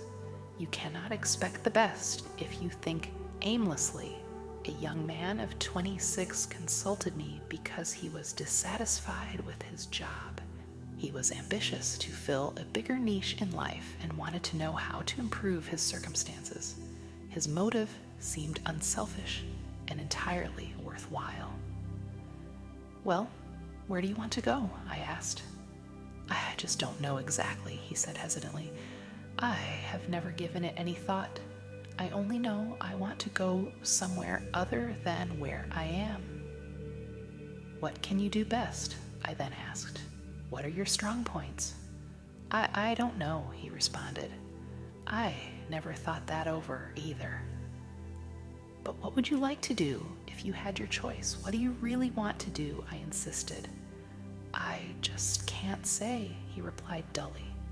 "I don't really know what I would like to do. I never thought it over. Guess I ought to figure that one out too." "Now, look here," I said. "You want to go somewhere from where you are, but you don't know where you want to go. You don't know what you can do or what you would like to do. You will have to get your ideas organized before you can expect to start getting anywhere.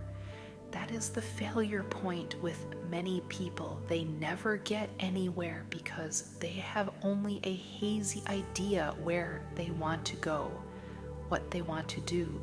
No objective leads to no end. We made a thorough analysis, testing this young man's capabilities, and found some assets of personality he did not know he possessed. But it was necessary to supply a dynamic to move him forward. So we taught him the techniques of practical faith. Today, he is on the way to achievement. Now he knows where he wants to go and how to get there. He knows what the best is, and he expects to attain it, and he will. Nothing can stop him. I asked an outstanding newspaper editor, an inspiring personality, "How did you get to be the editor of this important paper?" "I wanted to be," he replied simply. "Is that all there is to it?" I asked. "You wanted to be, and so there you are." "Well, that may not be all of it, but that was a large part of the process," he explained. "I believe that if you want to get somewhere, you must decide definitely where you want to be or what you want to accomplish. Be sure it is a right objective, then photograph this objective on your mind and hold it there. Work hard, believe in it, and the thought will become so powerful that it will tend to assure success. There is a deep tendency," he declared, "to become what your mind pictures, provided you hold the mental picture strongly enough, and if the objective is sound." So saying, the editor pulled a well-worn card from his wallet and said, "I repeat this quotation every day of my life. It has become my dominating thought. I copied it and am giving it to you."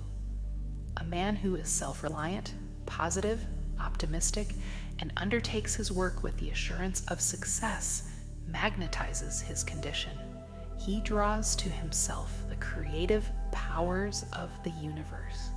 It is indeed a fact that the person who thinks with positive self-reliance and optimism does magnetize his condition and releases power to attain his goal.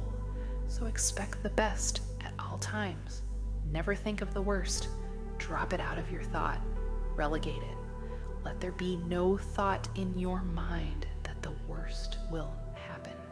Avoid entertaining the concept of the worst, for whatever you take into your mind can grow there. Therefore, take the best into your mind and only that. Nurture it, concentrate on it, emphasize it, visualize it, prayerize it, surround it with faith, make it your obsession.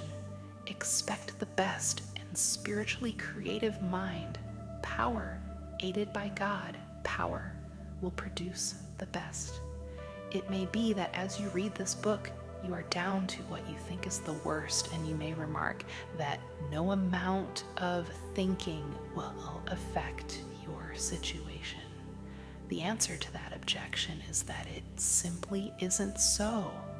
Even if you may be down to the worst, the best is potentially within you. You have only to find it, release it, and rise up with it. This requires courage and character, to be sure, but the main requirement is faith.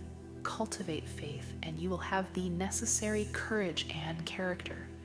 A woman was compelled by adversity to go into sales work, a type of activity for which she had no training. She undertook to demonstrate vacuum cleaners from house to house. She took a negative attitude toward herself and her work. She just didn't believe she could do this job. She knew she was going to fail. She feared to approach a house, even though she came for a requested demonstration. She believed that she could not make the sale. As a result, as is not surprising, she failed in a high percentage of her interviews. One day, she chanced to call upon a woman who evidenced consideration beyond the average. To this customer, the saleswoman poured out her tale of defeat and powerlessness. The other woman listened patiently, then said quietly, "If you expect failure, you will get failure, but if you expect to succeed, I am sure you will succeed." And she added, "I will give you a formula which I believe will help you. It will restyle your thinking, give you new confidence, and help you to accomplish your goals. Repeat this formula before every call. Believe in it and then marvel at what it will do for you. This is it. If God be for us, who can be against us?" Romans. But change it by personalizing it so that you say, "If God be for me, who can be against me? If God be for me, then I know that with God's help I can sell vacuum cleaners." God realizes that you want security and support for your little children and yourself, and by practicing the method, I suggest you will be given power to get what you want. She learned to utilize this formula.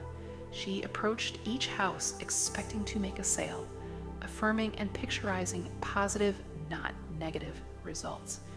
As the saleswoman employed this principle, she presently acquired new courage, new faith, and deeper confidence in her own ability. Now she declares, "God helps me sell vacuum cleaners, and who can dispute it?" It is a well-defined and authentic principle that what the mind profoundly expects, it tends to receive. Perhaps this is true because what you really expect is what you actually want. Unless you really want something sufficiently to create an atmosphere of positive factors by your dynamic desire, it is likely to elude you. If with all your heart, that is the secret. If with all your heart, that is to say, if with the full complement of your personality you reach out creatively toward your heart's desire, your reach will not be in vain. Let me give you 4 words as a formulation of a great law. Faith power works wonders. Those 4 words are packed with dynamic and creative force. force. Hold them in your conscious mind. Let them sink into the unconscious, and they can help you to overcome any difficulty. Hold them in your thoughts. Say them over and over again. Say them until your mind accepts them, until you believe them. Faith power works wonders. I have no doubt about the effectiveness of this concept, for I have seen it work so often that my enthusiasm for faith power is absolutely boundless. You can overcome any obstacle. You can achieve the most tremendous things by faith power. And how do you develop faith power? The answer is to saturate your mind with the great words of the Bible. If you will spend 1 hour a day reading the Bible and committing its great passages to memory, thus allowing them to recondition your personality, the change in you and in your experience will be little short of miraculous. Just one section of the Bible will accomplish this for you. The 11th chapter of Mark is enough. You will find the secret in the following words, and this is one of the greatest formulas the book contains. Have faith in God. That's positive, isn't it? For verily I say unto you, that whosoever shall say unto this mountain, that's specific, be thou removed, that is, stand aside, and be thou cast into the sea, that means out of sight. Anything you threw into the sea is gone for good. The Titanic lies at the bottom of the sea, and the sea bottom is lined with ships. Cast your opposition, called a mountain, into the sea, and shall not doubt in his heart. Why does this statement use the word heart? Because it means you are not to doubt in your subconscious, in the inner essence of you. It isn't so superficial as a doubt in the conscious mind. That is a normal, intelligent questioning. It's a deep, fundamental doubt that is to be avoided. But shall believe that those things which he saith shall come to pass. He shall have whatsoever he saith. Mark. This is not some theory that I have thought up. It is taught by the most reliable book known to man. Generation after generation, no matter what develops in the way of knowledge and science, the Bible is read by more people than any other book. Humanity rightly has more confidence in it than any other document ever written. And the Bible tells us that faith power works wonders. The reason, however, that great things do not happen to some people is that they are not specific in their application of faith power. We are told, ye shall say to this mountain. That is to say, do not address your efforts to the entire mountain range of all your difficulties, but attack one thing that may be defeating you at the moment.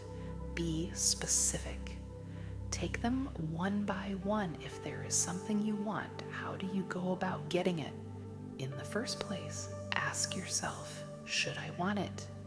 Test that question very honestly in prayer to be sure you should want it and whether you should have it. If you can answer that question in the affirmative, then ask God for it and don't be backward in asking him. And if God, having more insight, believes that you shouldn't have it, you needn't worry. He won't give it to you. But if it is a right thing, ask him for it. And when you ask, do not doubt in your heart.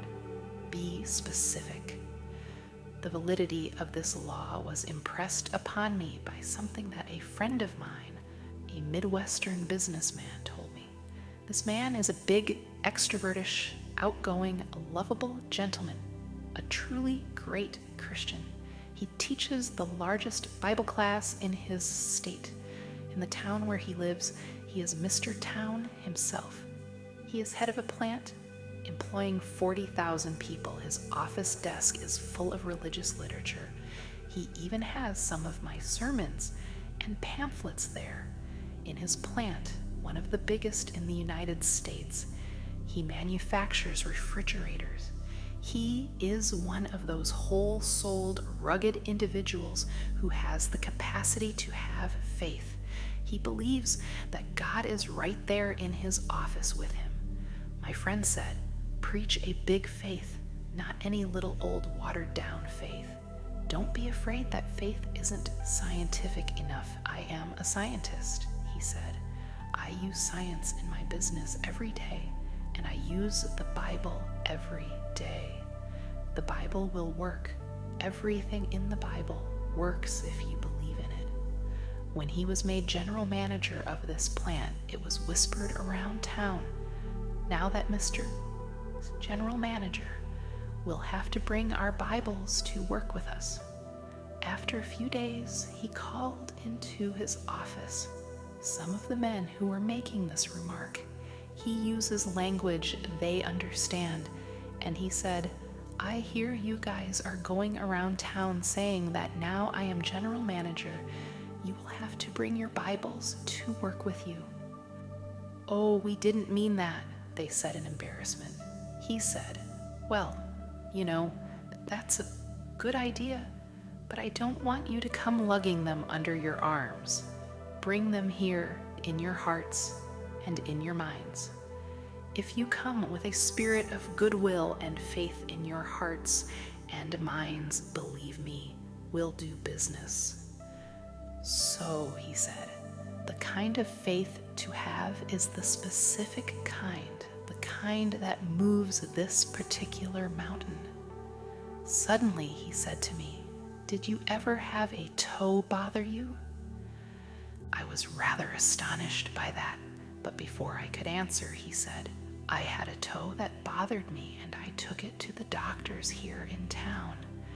And they are wonderful doctors, and they said there wasn't anything wrong with the toe that they could see, but they were wrong because it hurt. So I went out and got a book on anatomy and read up on toes. It is really a simple construction. There's nothing but a few muscles and ligaments and a bony structure.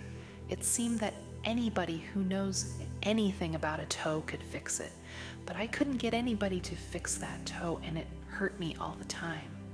So I sat down one day and took a look at that toe. Then I said, 'Lord, I'm sending this toe right back to the plant. You made that toe. I make refrigerators, and I know all there is to know about a refrigerator. When we sell a refrigerator, we guarantee the customer service. If his refrigerator doesn't work right, and if our service agents can't fix it, he brings it back to the plant and we fix it because we know how.'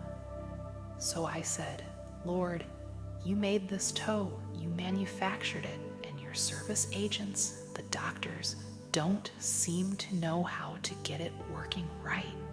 And if you don't mind, Lord, I would like to have it fixed up as soon as possible because it's bothering me.' 'How is the toe now?' I asked. 'Perfect,' he replied. Perhaps this is a foolish kind of story, and I laughed when he told it, but I almost cried too, for I saw a wonderful look on that man's face as he related that incident of a specific prayer. Be specific. Ask God for any right thing, but as a little child, don't doubt.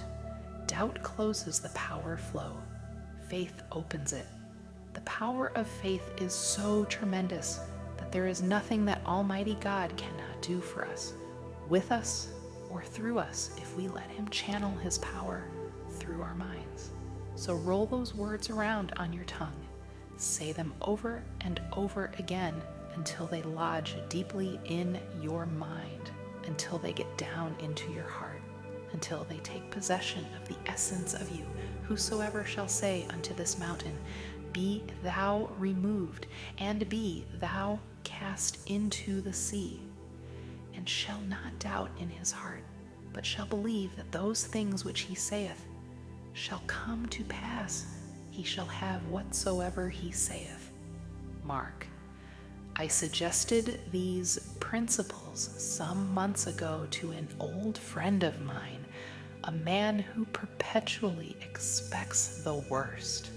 Up to the time of our discussion, never did I hear him say anything other than that things would not turn out.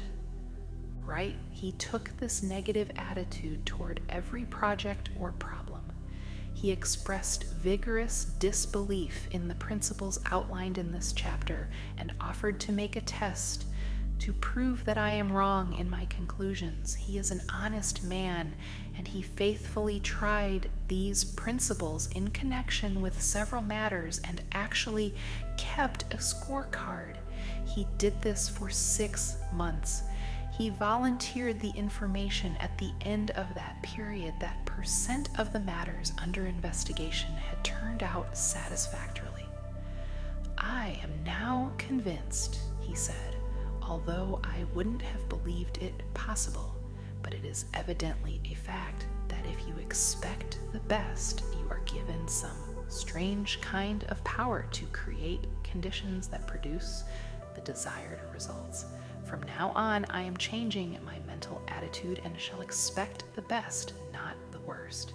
My test indicates that this is not theory, but a scientific way to meet life's situations. I might add that even the high percentage he attained can be raised with practice. And of course, practice in the art of expectation is as essential as practice on a musical instrument or with a golf club. Nobody ever mastered any skill except through intensive, persistent, and intelligent practice.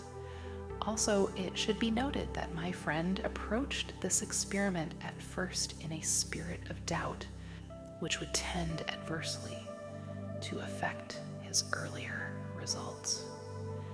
Every day as you confront the problems of life, I suggest that you affirm as follows: I believe God gives me power to attain what I really want. Never mention the worst. Never think of it. Drop it out of your consciousness. At least 10 times every day affirm, I expect the best, and with God's help will attain the best. In so doing, your thoughts will turn toward the best and become conditioned its realization. This practice will bring all of your powers to focus upon the attainment of the best. It will bring the best to you. I don't believe in defeat. If you are thinking thoughts of defeat, I urge you to rid yourself of such thoughts, for as you think defeat, you tend to get it. Adopt the I don't believe in defeat attitude. I want to tell you about some people who have put this philosophy into effect with excellent results and shall explain the techniques and formulas which they used so successfully. If you read these incidents carefully and thoughtfully and believe as they did and think positively and put these techniques into operation, you too can overcome defeats which at the present moment may seem inevitable. I hope you are not like an obstacle man of whom I was told. He was called an obstacle man because regardless of whatever suggestion was advanced, his mind instantly went to all possible obstacles in connection with it. But he met his match and learned a lesson which helped to change his negative attitude. It came about in the following manner. The directors of his firm had a project under consideration which involved considerable expense and some definite hazards, as well as success possibilities. In the discussions regarding this venture, the obstacle man would invariably say, and always with a scholarly air, invariably this type acts wise, probably a cover-up for inner doubt feelings. Now, just a moment, let's consider the obstacles involved. Another man who said very little, but who was respected by his associates for his ability and achievements, and for a certain indomitable quality which characterized him, presently spoke up and asked, "Why do you constantly emphasize the obstacles in this proposition instead of the possibilities?" Because, replied the obstacle man, to be intelligent, one must always be realistic. And it is a fact that there are certain definite obstacles in connection with this project. What attitude would you take toward these obstacles, may I ask? The other man unhesitatingly replied, What attitude would I take toward these obstacles? Why, I would just remove them, that's all, and then I would forget them. But, said the obstacle man, that is easier said than done. You say you would remove them, and then you would forget them. May I ask if you have any technique for removing obstacles and for forgetting them that the rest of us have never discovered? A slow smile came over the face of the other man as he said, Son, I have spent my entire life removing obstacles, and I never yet saw one that could not be removed, provided you had enough faith and guts and were willing to work. Since you want to know how it's done, I will show you.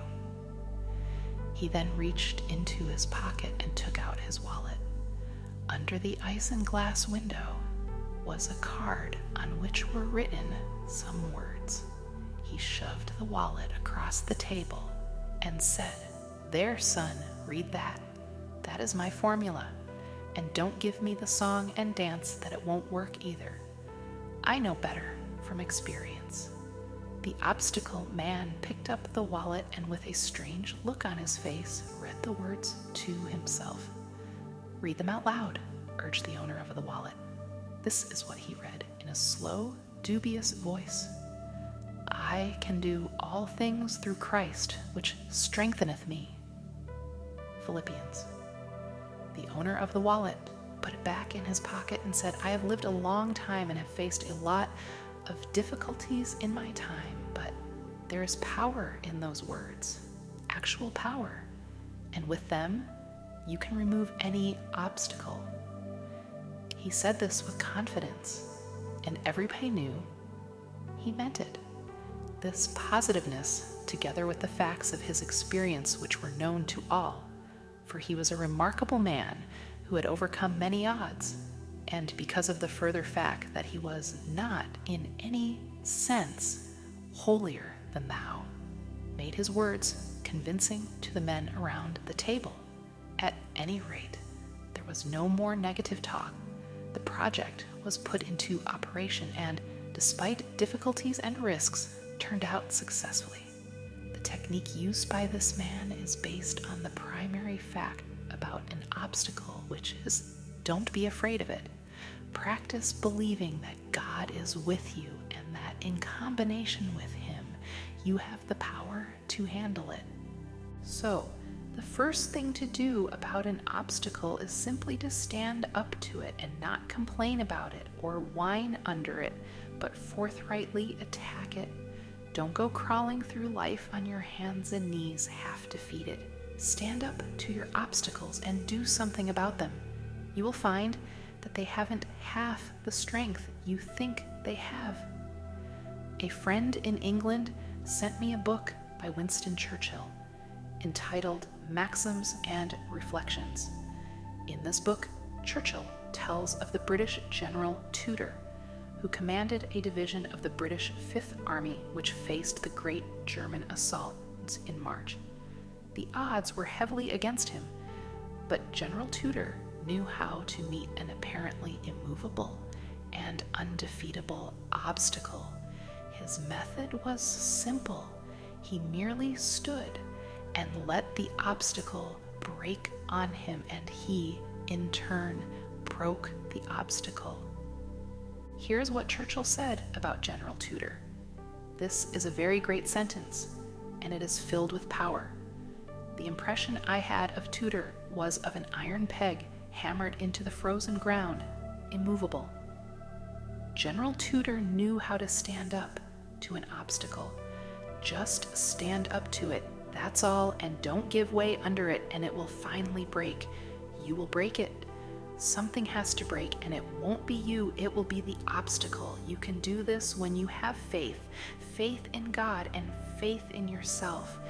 Faith is the chief quality you need. It is enough. In fact, it is more than enough.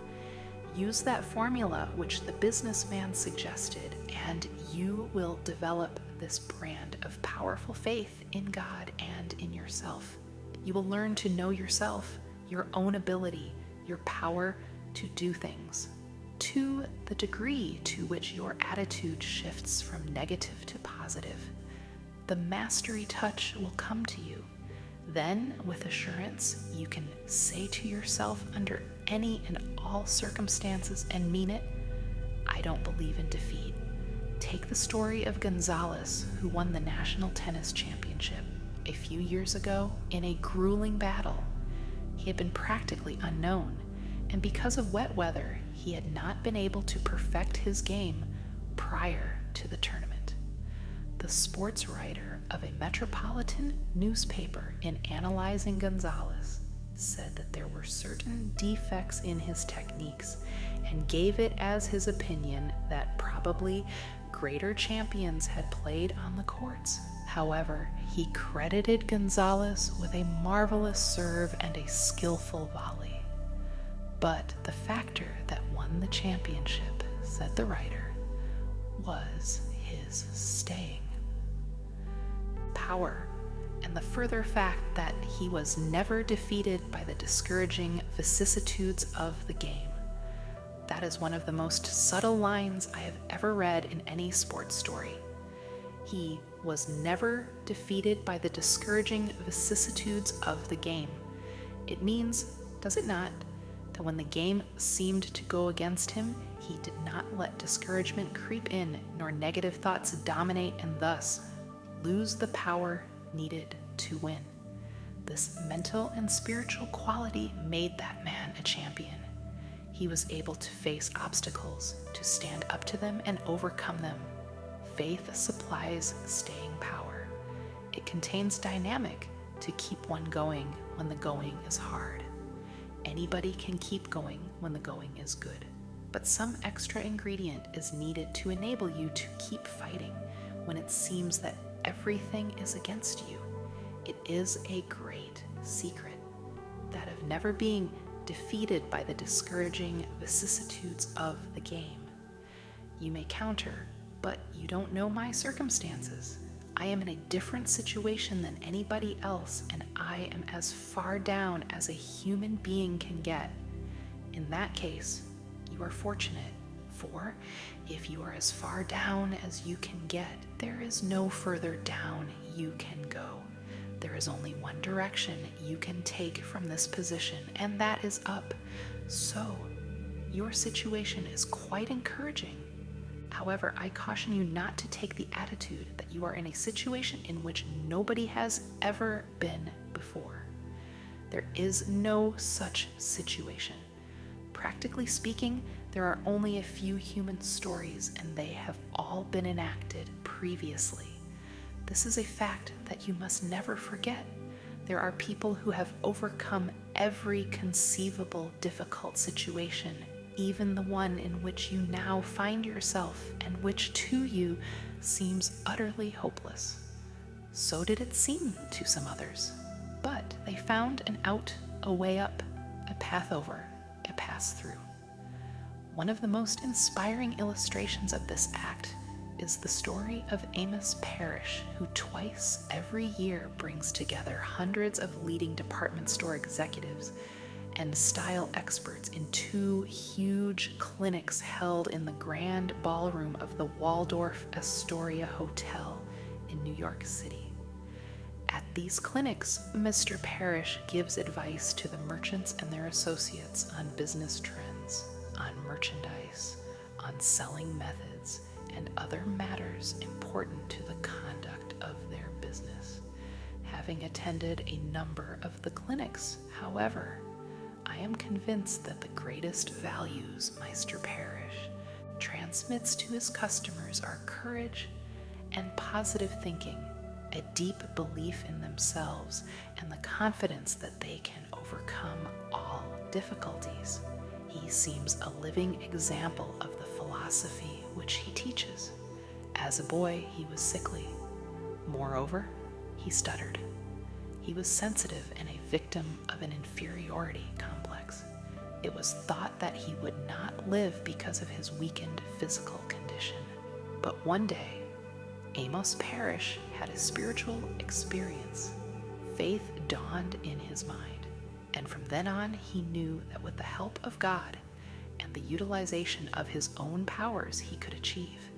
He developed a unique idea of service to businessmen, and so highly do they rate it that they are willing to pay large fees to attend a 2-day session twice a year under the business wisdom and inspiration of Amos Parrish. To me, it is a moving experience to sit with that big crowd in a hotel ballroom and listen to a EAP, as he is affectionately called, talk positive thinking to those important businessmen and women. Sometimes he has the greatest difficulty with his stuttering, but he is never discouraged. He refers to it frankly and with a sense of humor. One day, for example, he was trying to say the word Cadillac. He tried several times and was unable to get it out, and finally did so with a powerful effort. Then he commented, "I can't even say CCC Cadillac, let alone buy one." The audience roared with laughter, but I noted that they looked up at him with affection written on their faces. Everyone leaves a meeting at which he speaks with the conviction that they, too, can turn their obstacles into assets. Again, I repeat, there is no difficulty you cannot overcome. A wise and philosophical Negro man once said to me when asked how he overcame his difficulties, "How do I get through a trouble? Well, first I try to go around it, and if I can't go around it, I try to get under it, and if I can't get under it, I try to go over it, and if I can't get over it, I just plow right through it." Then he added, "God and I plow right through it." Take seriously that formula of a businessman given earlier in this chapter. Stop reading for a moment and repeat it over to yourself 5 times. And each time you say it, conclude with this affirmation: I believe that. Here is the formula again: I can do all things through Christ, which strengtheneth me. Philippians. Say that 5 times every day, and it will release indomitable power in your mind. Your subconscious, which always resents any change, may say to you, "You don't believe any such thing." But remember that your subconscious mind, in a sense, is one of the greatest liars in existence. It concurs in and sends back to you your own errors about your abilities. You have created the negative attitude in your subconscious, and it gives this error back to you. So just turn on your subconscious and say to it, "Now look here, I do believe that. I insist upon believing it." If you talk to your subconscious mind with that positiveness, in due course, it will be convinced. One reason is because you are now feeding it positive thoughts. In other words, you are at last telling the truth to your subconscious. After a while, your subconscious mind will begin to send back the truth to you. The truth being that with the help of Jesus Christ, there isn't any obstacle you cannot overcome. An effective method for making your subconscious positive in character is to eliminate certain expressions of thought and speech which we may call the little negatives. These so-called little negatives clutter up the average person's conversation, and while each one is seemingly unimportant in itself, the total effect of these attitudes is to condition the mind negatively. When this thought of little negatives first occurred to me, I began to analyze my own conversational habits and was shocked by what I found. I discovered that I was making such statements as, "I'm afraid I'll be late," or "I wonder if I'll have a flat tire," or "I don't think I can do that," or "I'll never get through this job. There's so much to do." If something turned out badly, I might say, "Oh, that's just what I expected." Or, again, I might observe a few clouds in the sky and would gloomily state, "I knew it was going to rain." These are little negatives, to be sure, and a big thought is, of course, more powerful than a little one, but it must never be forgotten that mighty oaks from little acorns grow, and if a mass of little negatives clutter up your conversation, they are bound to seep into your mind. It is surprising how they accumulate in force, and presently, before you know it, they will grow into big negatives. So I determined to go to work on the little negatives and root them out of my conversation. I found that the best way to eliminate them was deliberately to say a positive word about everything. When you keep asserting that things are going to work out well, that you can do the job, that you will not have a flat tire, that you will get there on time, by talking up good results, you invoke the law of positive effects, and good results occur. Things do turn out well. On a roadside billboard, I saw an advertisement of a certain brand of motor oil. The slogan read, "A clean engine always delivers power." So will a mind free of negatives produce positives. That is to say, a clean mind will deliver power. Therefore, flush out your thoughts. Give yourself a clean mental engine, remembering that a clean mind, even as a clean engine, always delivers power. So, to overcome your obstacles and live the "I don't believe in defeat" philosophy, cultivate a positive idea pattern deeply in your consciousness. What we do with obstacles is directly determined by our mental attitude. Most of our obstacles, as a matter of fact, are mental in character. Ah, you may object. Mine are not mental. Mine are real. Perhaps so, but your attitude toward them is mental. The only possible way you can have an attitude is by the mental process, and what you think about your obstacles largely determines what you do about them. Form the mental attitude that you cannot remove an obstacle, and you will not remove it, not if you think you can't. But get the idea firmly fixed that the obstacle is not so great as you previously considered it to be. Hold the idea that it is removable, and however faintly you entertain this positive thought, from the very moment you begin to think in this manner, the process is inaugurated which will lead to its ultimate removal. If you have been long defeated by a difficulty, it is probably because you have told yourself for weeks, months, and even for years that there is nothing you can do about it. You have so emphasized your inability to yourself that your mind gradually accepted the conclusion upon which you have insisted. And when your mind is convinced, you are convinced, for as you think so are you. But on the contrary, when you employ this new and creative concept, "I can do all things through Christ," then you develop a new mental slant. Emphasize and re-emphasize that positive attitude, and you will finally convince your own consciousness that you can do something about difficulties. When at last your mind becomes convinced, astonishing results will begin to happen. Of a sudden, you discover that you have the power you would never acknowledge. I played golf with a man who was not only an excellent golfer, but a philosopher as well.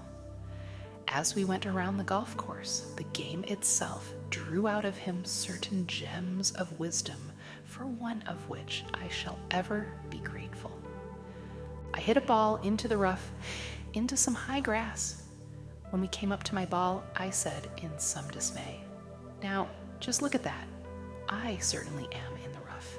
I have a bad lie. It is going to be tough getting out of here. My friend grinned and said, "Didn't I read something about positive thinking in your books?"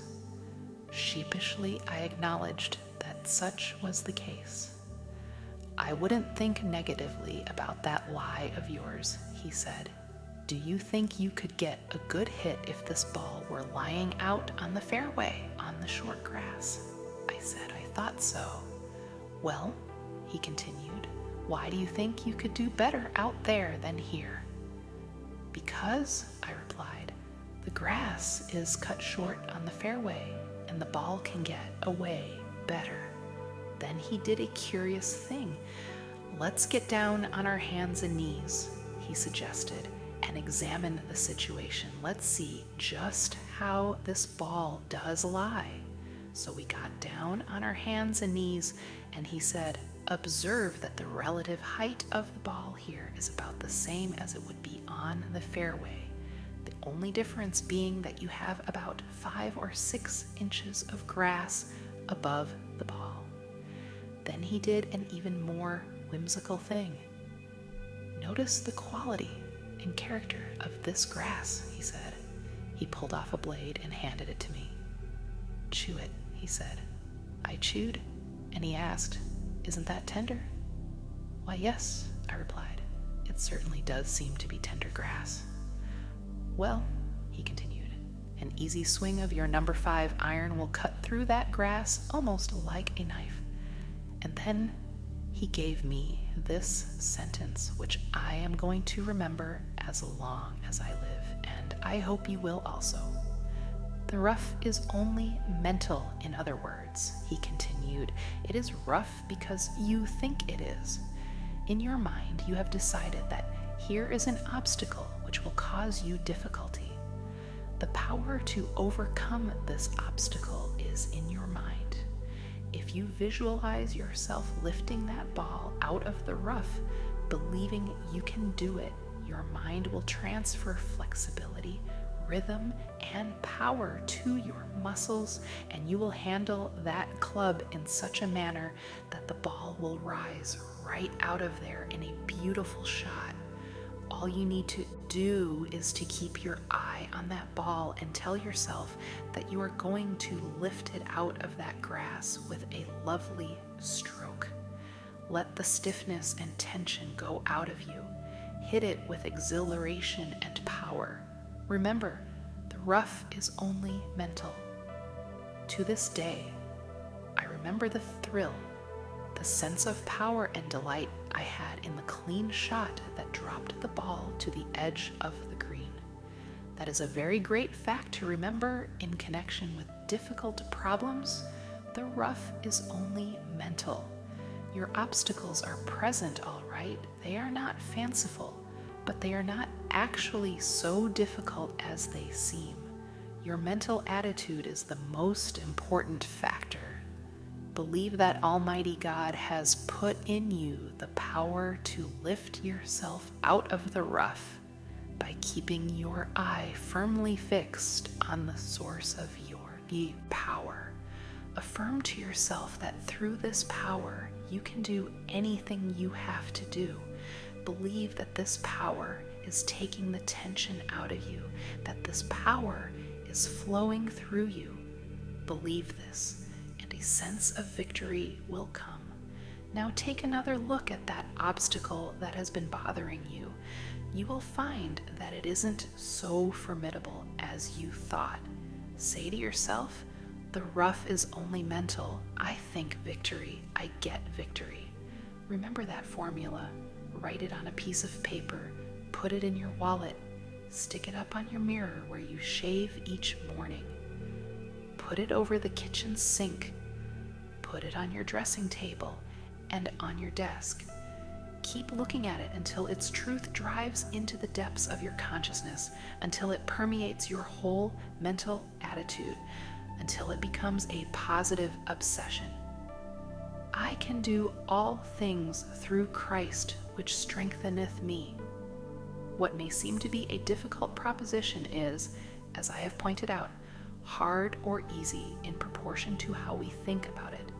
It may be said that 3 men vitally affected the thought processes of Americans: Emerson, Thoreau, and William James.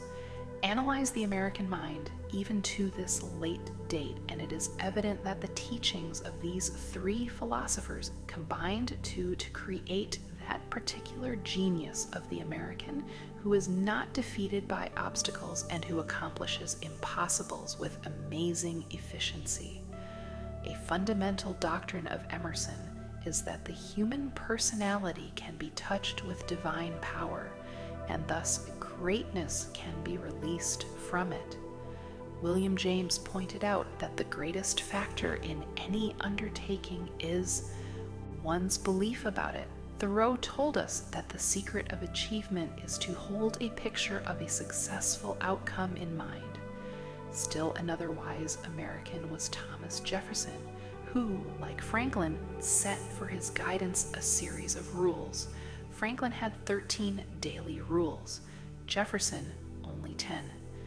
One of Jefferson's rules was this, and I think it is priceless: always take hold of things by the smooth handle. That is, go at a job or at your difficulty by the use of a method that will encounter the least resistance. Resistance causes friction in mechanics, therefore it is necessary in mechanics to overcome or reduce friction. The negative attitude is a friction approach. That is why negativism develops such great resistance. The positive approach is the smooth handle technique. It is in harmony with the flow of the universe. It not only encounters less resistance, but actually stimulates assistance forces. It is remarkable how, from early life until the end of your existence, the application of this philosophy will enable you to attain successful results in areas where otherwise you would be defeated. For example, a woman sent her 15-year-old son to us. She said she wanted him straightened out. It annoyed her to no end that her boy could never get over in any of his studies. "This boy has a great mind, potentially," she declared proudly. "How do you know he has a great mind?" I asked. "Because he is my son," she said. "I graduated from college magna cum laude." The boy came in very glumly, so I asked, "What's the matter, son?" "I don't know. My mother sent me to see you." "Well," I commented, "you don't seem to be burning with enthusiasm. Your mother says you get onlys." "Yes," he said, "that's all I get." "And," he added, "that isn't the worst of it. I've even received less than that." "Do you think you have a good mind, son?" I asked. "My mother says I have. I don't know. I think I'm awful dumb." "Dr. Peale," he said earnestly, "I study this stuff. At home, I read it over once, and then close the book and try to remember it. I repeat this process about 3 times, and then I think that if 3 times doesn't get it into my head, how am I ever going to get it into my head? And then I go to school thinking, maybe I have it, and the teacher calls on me to say something, and I stand up and can't remember a thing. Then," he said, "examinations come along, and I sit there and just get hot and cold all over, and I can't think of the answers. I don't know why," he continued. "I know that my mother was a great scholar. I guess I just haven't got it in me." This negative thought pattern, combined with the inferiority feeling, stimulated by his mother's attitude, was of course overwhelming him. He froze up in his mind. His mother had never told him to go to school and study for the wonder and glory of learning knowledge. She was not wise enough to encourage him to compete with himself rather than with others, and she was constantly insisting that he duplicate her success in the scholarship. Little wonder that under this pressure he froze mentally. I gave him some suggestions that proved helpful. Before you read your lessons, pause a moment and pray in this manner. Lord, I know I have a good mind and that I can get my work. Then get yourself relaxed and read the book without strain. Imagine you are reading a story. Do not read it twice unless you wish. Simply believe that you got it on the first reading. Visualize the material as soaking in and germinating. Then next morning, as you go to school, say to yourself, I have a wonderful mother. She is very pretty and sweet, but she must have been an old bookworm to get those high marks. And who wants to be an old bookworm anyway? And I don't want to become magna cum nothing. I only want to get through school creditably. In class, when the teacher calls on you, quickly pray before answering. Then believe the Lord will at that moment help your mind to deliver. When an examination is given, affirm in prayer that God is releasing your mind and that the right answers are given you. The boy followed these ideas, and what marks do you think he got the following semester? 90. I am sure that this boy, having discovered the amazing workability of the I don't believe in defeat philosophy, will employ the amazing power of positive thinking in all the affairs of his life. I could use so many illustrations of the manner in which men's lives have been revamped by these procedures that this book would grow to unwieldy size. Moreover, these are incidents and experiences out of everyday life that are in no way theoretical, but are entirely practical. My mail is literally filled with testimonials sent by people who, having heard or read accounts, I have told of victorious life experiences, have felt moved to relate similar occurrences in their own lives. Such a letter came from a gentleman who tells about his father as follows. I know several people who have used the plan in this letter with amazing results. My father was a traveling salesman. One time he sold furniture, another time hardware. Sometimes it was leather goods. He changed his line every year. I would hear him telling Mother that this was his last trip in stationery or in bed lamps or whatever it was he was selling at the moment. Next year, everything would be different. We would be on Easy Street. He had a chance to go with a firm that had a product that sold itself. It was always the same. My father never had a product that sold. He was always tense, always afraid of himself, always whistling in the dark. Then, one day, a fellow salesman gave Father a copy of a little 3-sentence prayer. He was told to repeat it just before calling on a customer. Father tried it, and the results were almost miraculous. He sold percent of all calls made during the first week, and every week thereafter the results were wonderful. Some weeks the percentage ran as high as, and Father had 16 weeks in which he sold every customer called on. Father gave this prayer to several other salesmen, and in each case it brought astounding results. The prayer my father used is as follows. I believe I am always divinely guided.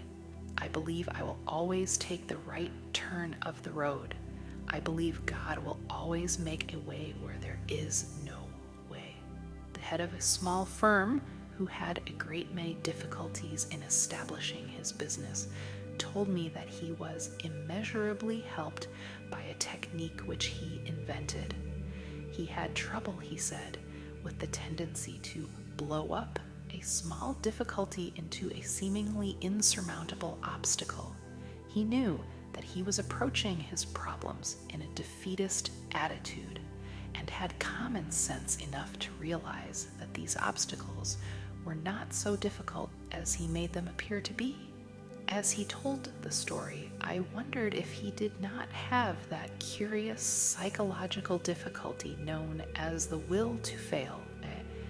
He employed a device which reconditioned his mental attitude and, after a time, had a noticeable effect on his business. He simply placed a large wire basket on his office desk. The following words were printed on a card and wired to this basket: "With God, all things are possible." Whenever a problem came up which the old mechanism of defeat began to develop into a big difficulty, he threw the paper pertaining to it into the basket marked, "With God, all things are possible," and let it rest there for a day or two. It is queer how each matter, when I took it out of that basket again, didn't seem difficult at all, he reported. In this act, he dramatized the mental attitude of putting the problem in God's hands. As a result, he received power to handle the problem normally and therefore successfully. As you finish this chapter, please say the following line aloud: "I don't believe in defeat."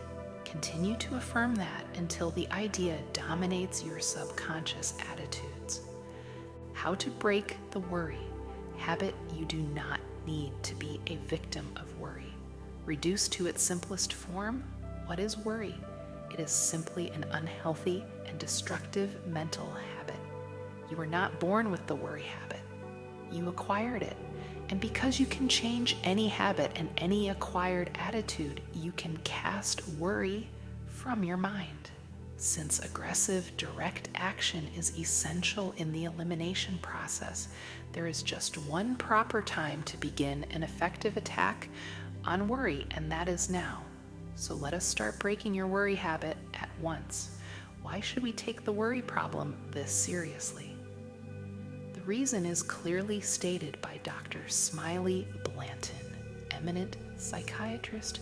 Anxiety is the great modern plague. A famous psychologist asserts that fear is the most disintegrating enemy of human personality, and a prominent physician declares that worry is the most subtle and destructive of all human diseases. Another physician tells us that thousands of people are ill because of dammed up anxiety. These sufferers have been unable to expel their anxieties, which have turned inward on the personality, causing many forms of ill health. The destructive quality of worry is indicated by the fact that the word itself is derived from an old Anglo-Saxon word meaning to choke. If someone were to put his fingers around your throat and press hard, cutting off the flow of vital power, it would be a dramatic demonstration of what you do to yourself by long-held and habitual worry. We are told that worry is not infrequently a factor in arthritis. Physicians who have analyzed the causes of this prevalent disease assert that the following factors, at least some of them, are nearly always present in arthritic cases: financial disaster, frustration, tension, apprehension, loneliness, grief, long-held ill will, and habitual worry. A clinic staff is said to have made a study of 176 American executives of the average age of 44 years and discovered that one half had high blood pressure, heart disease, or ulcers. It was notable in every case of those thus afflicted that worry was a prominent factor. The worrier, so it seems, is not likely to live as long as the person who learns to overcome his worries. The Rotarian magazine carried an article entitled, "How Long Can You Live?" The author says that the waistline is the measure of your lifeline. The article also declares that if you want to live long, observe the following rules. Tilet, keep calm. Go to church. Eliminate worry. A survey shows that church members live longer than non-church members. Better join the church if you don't want to die young. Married people, according to the article, live longer than single people. Perhaps this is because a married couple can divide the worry. When you're single, you have to do it all alone. A scientific expert on length of life made a study of some people who lived to be 100 years of age. He found that these people lived long and contented lives for the following reasons. They kept busy. They used moderation in all things. They ate lightly and simply. They got a great deal of fun out of life. They were early to bed and early up. They were free from worry and fear, especially fear of death. They had serene minds and faith in God. Haven't you often heard a person say, "I am almost sick with worry," and then add with a laugh, "But I guess worry never really makes you ill." But that is where he is wrong. Worry can make you ill. Dr. George W. Cryle, famous American surgeon, said, "We fear not only in our minds, but in our hearts, brains, and viscera, that whatever the cause of fear and worry, the effect can always be noted in these cells, tissues, and organs of the body." Dr. Stanley Cobb, neurologist, says that worry is intimately connected with the symptoms of rheumatoid arthritis. A doctor recently stated that there is an epidemic of fear and worry in this country. All doctors, he declared, are having cases of illness which are brought on directly by fear and aggravated by worry and a feeling of insecurity. But do not be discouraged, for you can overcome your worries. There is a remedy that will bring you sure relief. It can help you break the worry habit. And the first step to take in breaking it is simply to believe that you can. Whatever you believe you can do with God's help. Here then is a practical procedure which will help to eliminate abnormal worry from your experience. Practice emptying the mind daily. This should be done preferably before retiring at night to avoid the retention by the consciousness of worries while you sleep. During sleep, thoughts tend to sink more deeply into the subconscious. The last 5 minutes before going to sleep are of extraordinary importance, for in that brief period the mind is most receptive to suggestion. It tends to absorb the last ideas that are entertained in waking consciousness. This process of mind drainage is important in overcoming worry, for fear thoughts, unless drained off, can clog the mind and impede the flow of mental and spiritual power. But such thoughts can be emptied from the mind and will not accumulate if they are eliminated daily. To drain them, utilize a process of creative imagination. Conceive of yourself as actually emptying your mind of all anxiety and fear. Picture all worry thoughts as flowing out as you would let water flow from a basin by removing the stopper. Repeat the following affirmation during this visualization. With God's help, I am now emptying my mind of all anxiety, all fear, all sense of insecurity. Repeat this slowly 5 times, then add, I believe that my mind is now emptied of all anxiety, all fear, all sense of insecurity. Repeat that statement 5 times, meanwhile holding a mental picture of your mind as being emptied of these concepts. Then thank God for thus freeing you from fear. Then go to sleep. In starting the curative process, the foregoing method should be utilized in mid-morning and mid-afternoon as well as at bedtime. Go into some quiet place for 5 minutes for this purpose. Faithfully perform this process and you will soon note beneficial results. The procedure may be further strengthened by imaginatively thinking of yourself as reaching into your mind and one by one removing your worries. A small child possesses an imaginative skill superior to that of adults. A child responds to the game of kissing away hurt or throwing away a fear. This simple process works for the child because in his mind he believes that that is actually the end of it.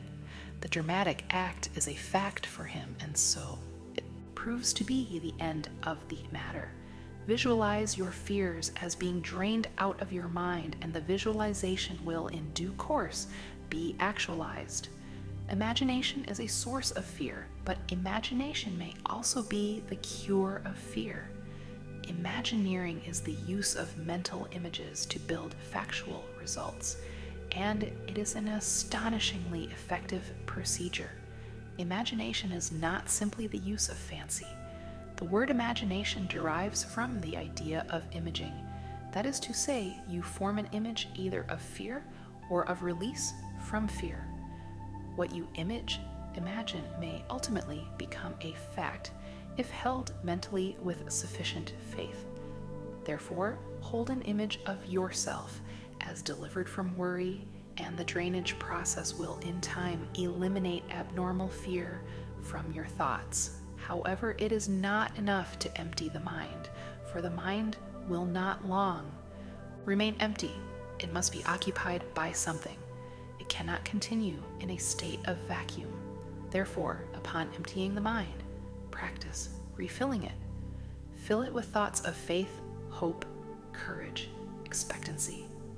Say aloud such affirmations as the following: God is now filling my mind with courage, with peace, with calm assurance. God is now protecting me from all harm. God is now protecting my loved ones from all harm. God is now guiding me to right decisions. God will see me through this situation.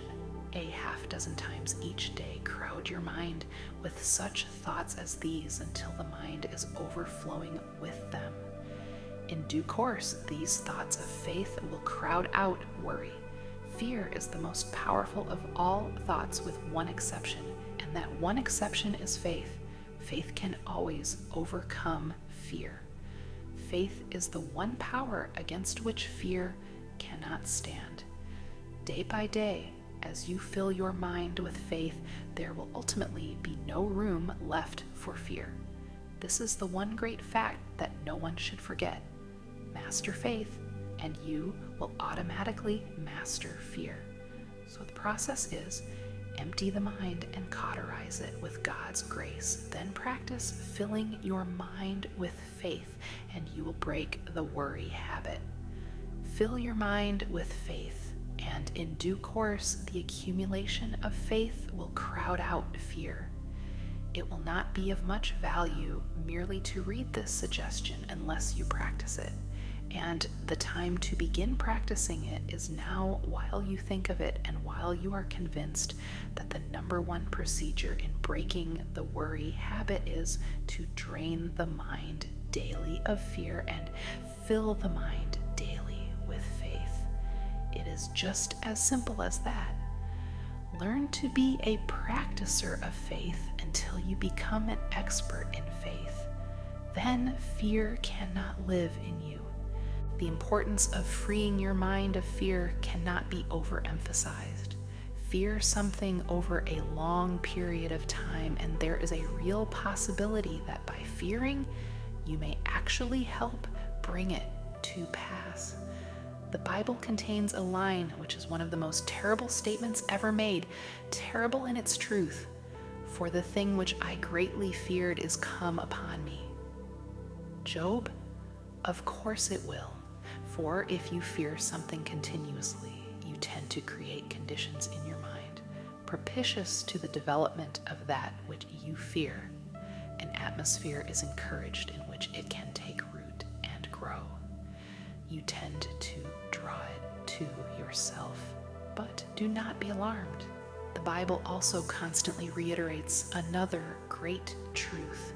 That which I have greatly believed has come upon me.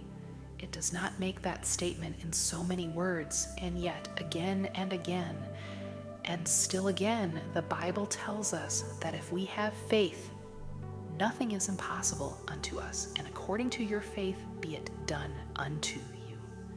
So, if you shift your mind from fear to faith, you will will stop creating the object of your fear and will instead actualize the object of your faith. Surround your mind with healthy thoughts, thoughts of faith and not fear, and you will produce faith results instead of fear results. Strategy must be used in the campaign against the worry habit.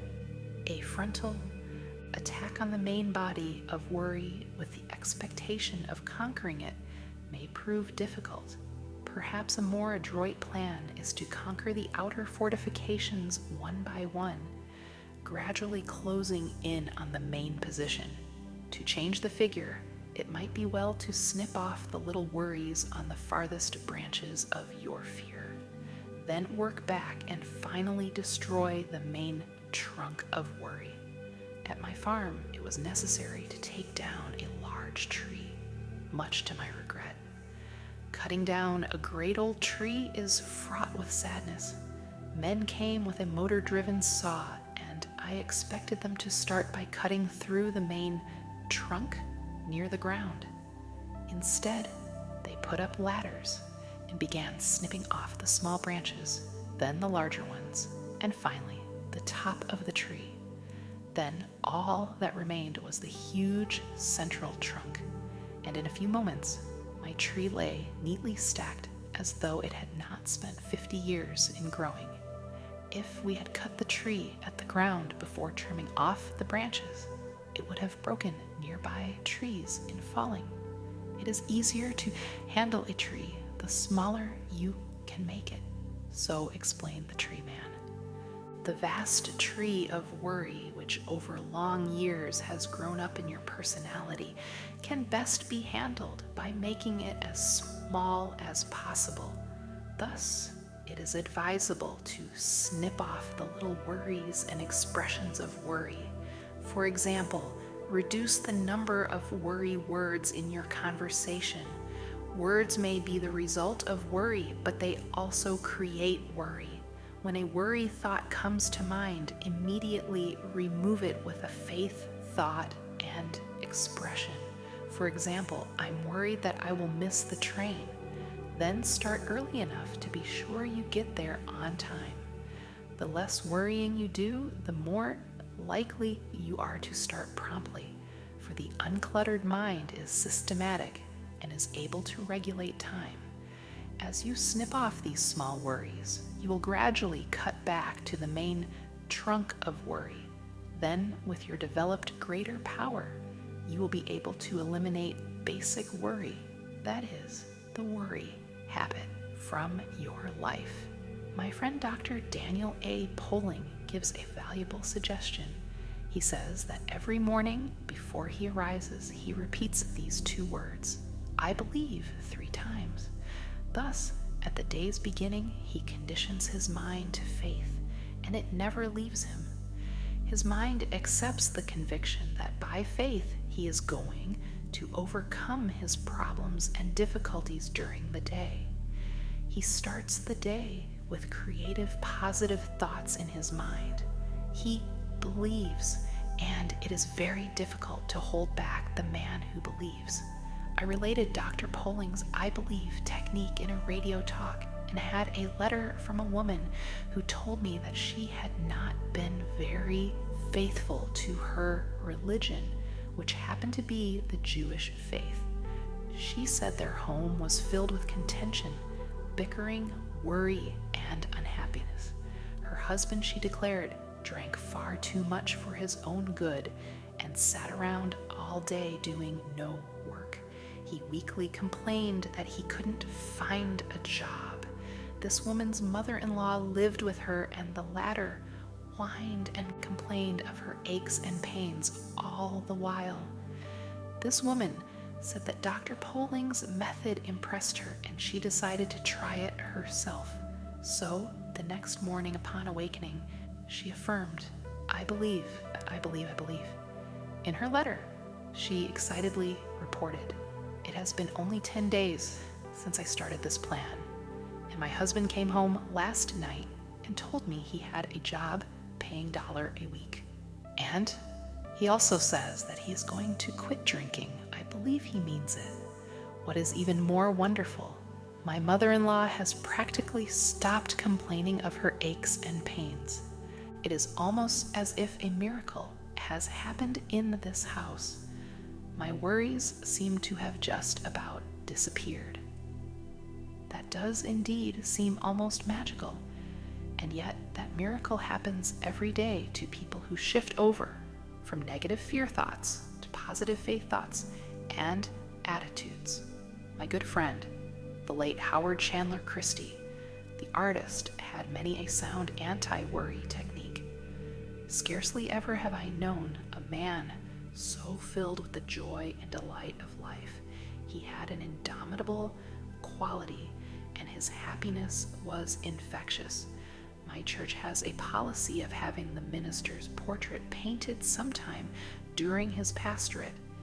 This portrait hangs in the minister's home until his death, when it reverts to the church and is placed in a gallery along with pictures of his predecessors. It is usually the policy of the board of elders and deacons to have a portrait painted when in their wise judgment the minister is at the height of his good looks. Mine was painted several years ago. While sitting for Mr. Christie, I asked, "Howard, don't you ever worry?" He laughed. "No, not on your life. I don't believe in it." "Well," I commented, "that is quite a simple reason for not worrying. In fact, it seems to me too simple. You just don't believe in it. Therefore, you don't do it." "Haven't you ever worried?" I asked. He replied, "Well, yes, I tried it once. I noticed that everybody else seemed to worry, and I figured I must be missing something. So one day I made up my mind to try it. I set aside a day and said, that is to be my worry day. I decided I would investigate this worry business and do some worrying just to see what it was like. The night before the day came, I went to bed early to get a good night's sleep, to be rested up, to do a good job of worrying the next day. In the morning I got up, ate a good breakfast, for you can't worry successfully on an empty stomach, and then decided to get to my worrying. Well, I tried my best to worry until along about noon, but I just couldn't make heads nor tails of it. It didn't make sense to me, so I just gave it up. He laughed one of those infectious laughs of his. "But," I said, "you must have some other method of overcoming worry." He did indeed, and it is perhaps the best method of all.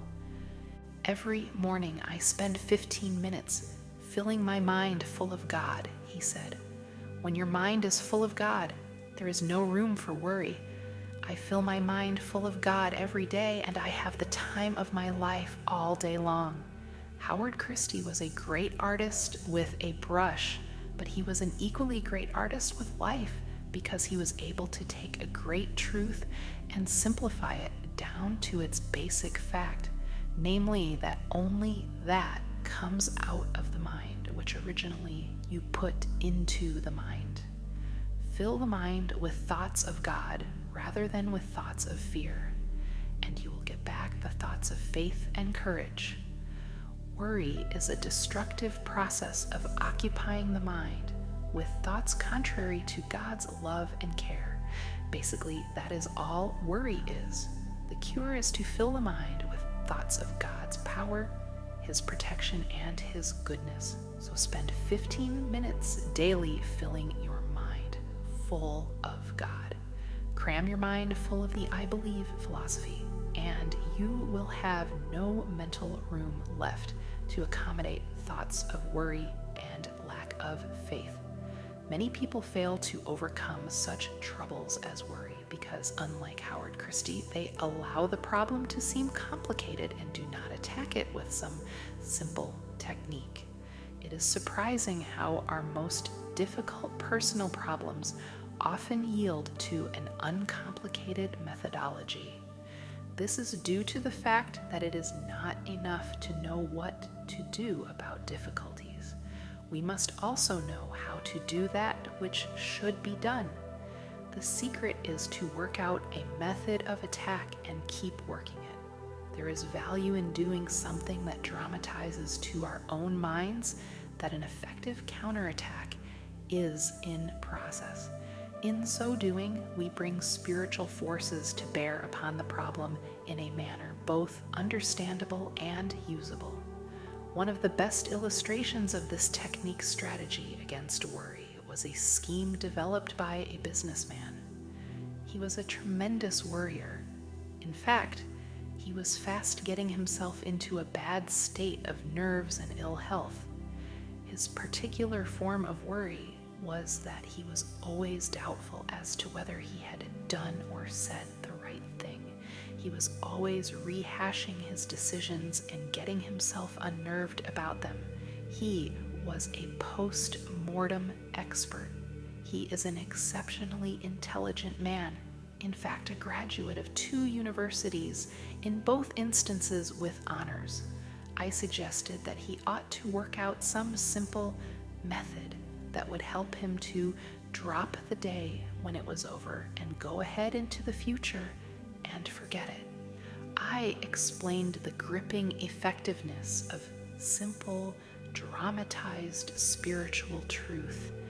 It is always true that the greatest minds have the best ability to be simple. That is, they have the capacity to work out some simple plans for putting profound truths into operation, and this man did that in connection with his worries.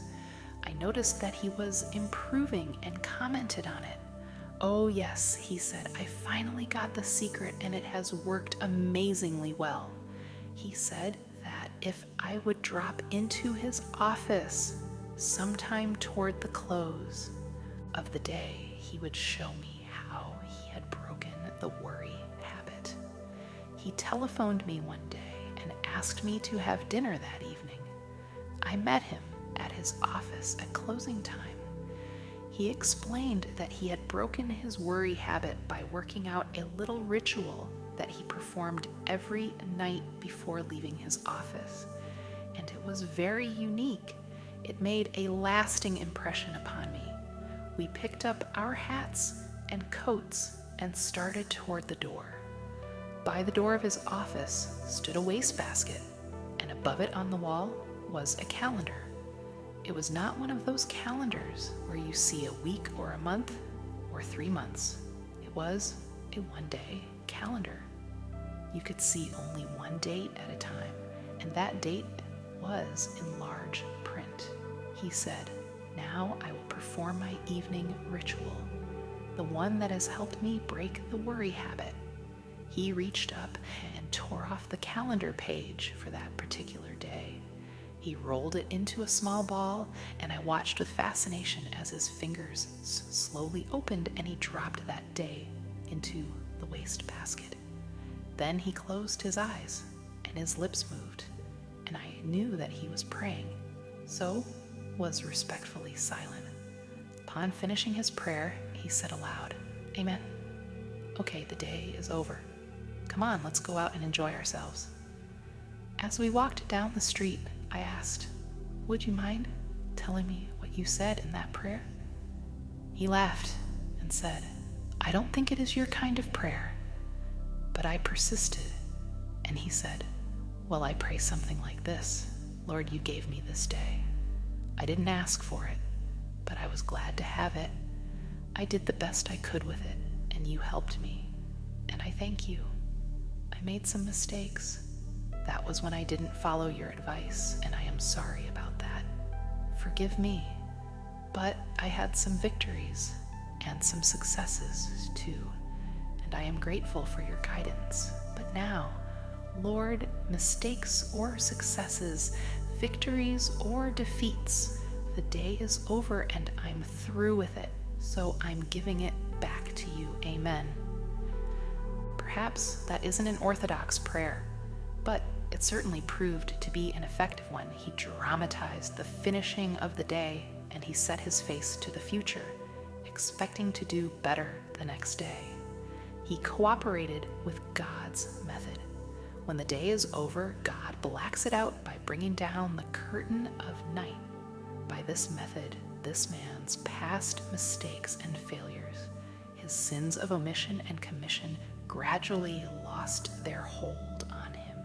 He was released from the worries that accumulated from his yesterdays. In this technique, this man was practicing one of the most effective anti-worry formulas, which is described in these words. But this one thing I do, forgetting those things which are behind and reaching forth unto those things which are before, I press towards the mark for the prize of the high calling of God in Christ Jesus. Philippians. Other practical anti-worry techniques may suggest themselves to you, and I should like to hear of those which, after careful use, prove effective. I believe that all of us who are interested in self-improvement are fellow students in God's great spiritual laboratory. Together, we work out practical methods of successful living. People from everywhere are kind enough to write me about their methods and the results attained. I try to be helpful in making tested methods available to others through books, sermons, newspaper columns, radio, television, and other media. In this manner, there can be developed a great many people who have the know-how for overcoming not only worry, but other personal problems as well. To conclude this chapter in a manner designed to help you go to work, now to break the worry habit, I list a 10-point worry-breaking formula. Say to yourself, worry is just a very bad mental habit, and I can change any habit with God's help. You became a worrier by practicing worry. You can become free of worry by practicing the opposite and stronger habit of faith. With all the strength and perseverance you can command, start practicing faith. How do you practice faith? First thing, every morning before you arise, say out loud, I believe 3 times. Pray using this formula. I place this day, my life, my loved ones, my work in the Lord's hands. There is no harm in the Lord's hands, only good. Whatever happens, whatever results, if I am in the Lord's hands, it is the Lord's will and it is good. Practice saying something positive concerning everything about which you have been talking negatively. Talk positively. For example, don't say, this is going to be a terrible day. Instead, affirm, this is going to be a glorious day. Don't say, I'll never be able to do that. Instead, affirm, with God's help, I will do that. Never participate in a worry conversation. Shoot an injection of faith into all your conversations. A group of people talking pessimistically can infect every person in the group with negativism, but by talking things up rather than down, you can drive off that depressing atmosphere and make everyone feel hopeful and happy. One reason you are a worrier is that your mind is literally saturated with apprehension thoughts, defeat thoughts, gloomy thoughts. To counteract, mark every passage in the Bible that speaks of faith, hope, happiness, glory, radiance. Commit each to memory. Say them over and over again until these creative thoughts saturate your subconscious mind. Then the subconscious will return to you what you have given it, namely optimism, not worry. Cultivate friendships with hopeful people. Surround yourself with friends who think positive, faith-producing thoughts and who contribute to a creative atmosphere. This will keep you re-stimulated with faith attitudes. See how many people you can help to cure their own worry habit. In helping another to overcome worry, you get greater power over it within yourself. Every day of your life, conceive of yourself as living in partnership and companionship with Jesus Christ. If he actually walked by your side, would you be worried or afraid? Well, then say to yourself, He is with me. Affirm aloud, I am with you always. Then change it to say, He is with me now. Repeat that affirmation 3 times every day. Power to solve personal problems. I want to tell you about some fortunate people who found the right solution to their problems. They followed a simple but highly practical plan, and in each case, the outcome was a happy and successful one. These people are in no sense different than you. They had the same problems and difficulties that you have, but they found a formula which helped them to get the right answers to the difficult questions facing them. This same formula applied by you can get similar results. First, let me tell you the story of a husband and wife, longtime friends of mine for years. Bill, the husband, worked hard until he finally reached the rung next to the top of the ladder in his company. He was in line for the presidency of the firm and felt certain that upon retirement of the president, he would be advanced to that position. There was no apparent reason why his ambition should not be realized, for by ability, training, and experience, he was qualified. Besides, he had been led to believe he was to be chosen. However, when the appointment was made, he was bypassed. A man was brought in from the outside to fill the post. I arrived in his city just after the blow had fallen. The wife, Mary, was in an especially vindictive state of mind. At dinner, she bitterly outlined all that she would like to tell them: the intense disappointment, humiliation, frustration, focused in a burning anger which she poured out to her husband and me. Bill, on the contrary, was quiet. Obviously hurt, disappointed, and bewildered, he took it courageously. Being essentially a gentle person, it was not surprising that he failed to become angry or violent in his reaction. Mary wanted him to resign immediately. She urged him to tell them off and tell them plenty, then quit. He seemed disinclined to take this action, saying perhaps it was for the best and he would go along with the new man and help him in any way that he could. That attitude admittedly might be difficult, but he had worked for the company for so long that he would not be happy elsewhere. And besides, he felt that in the secondary position, the company could continue to use him. The wife then turned to me and asked what I would do. I told her that I would, like herself, undoubtedly feel disappointed and hurt, but that I would try not to allow hate to creep in. For animosity not only corrodes the soul, but disorganizes thought processes as well. I suggested that what we needed was divine guidance, a wisdom beyond ourselves in this situation. There was such an emotional content in the problem that we might possibly be incapable of thinking the matter through objectively and rationally. I suggested, therefore, that we have a few minutes of quietness, no one saying anything, that we sit quietly in an attitude of fellowship and prayer, turning our thoughts to the one who said, "Where 2 or 3 are gathered together in my name, there am I in the midst of them." Matthew. I pointed out that there were 3 of us, and if we sought to achieve the spirit of being gathered in his name, he would also be present to quiet us and show us what to do. It was not easy for the wife to accommodate herself to the mood suggested, but basically she was an intelligent, high-type person, and she joined in the plan. Presently, after a few quiet minutes, I suggested that we join hands, and even though we were in a public restaurant, I would quietly offer a prayer. In the prayer, I asked for guidance.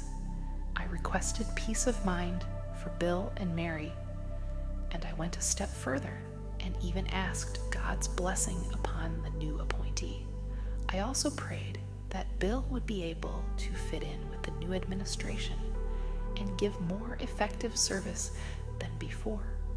After the prayer, we sat silent for a time. Then, with a sigh, the wife said, "Yes, I guess that is the way to do it. When I knew you were coming to dinner with us, I feared that you would tell us to take a Christian position on this. Frankly, I didn't feel like doing that. I was boiling inwardly, but of course I realized that the right answer to this problem is to be found through that approach. I will try it faithfully, as difficult as it may be." She smiled wanly, but the animus was gone. From time to time, I checked with my friends and found that while everything was not entirely as they desired, they gradually became fairly contented under the new arrangement. They were able to overcome their disappointment and ill will. Bill even confided to me that he liked the new man and, in a way, enjoyed working with him. He told me that the new president often called him in for consultation and seemed to lean on him. Mary was nice to the president's wife, and in fact, they went to the fullest extent to be cooperative. 2 years passed. One day, I arrived in their city and telephoned them. "Oh, I am so excited I can hardly speak," Mary said. I commented that anything that could put her in that state must be of unusual importance. Ignoring this remark, she cried, "Oh, the most wonderful thing has happened. Mr. So-and-so," naming the president, "has been selected by another company at a big promotion for a special job, which will take him out of our organization into a much better position." And she posed the question, "Guess what?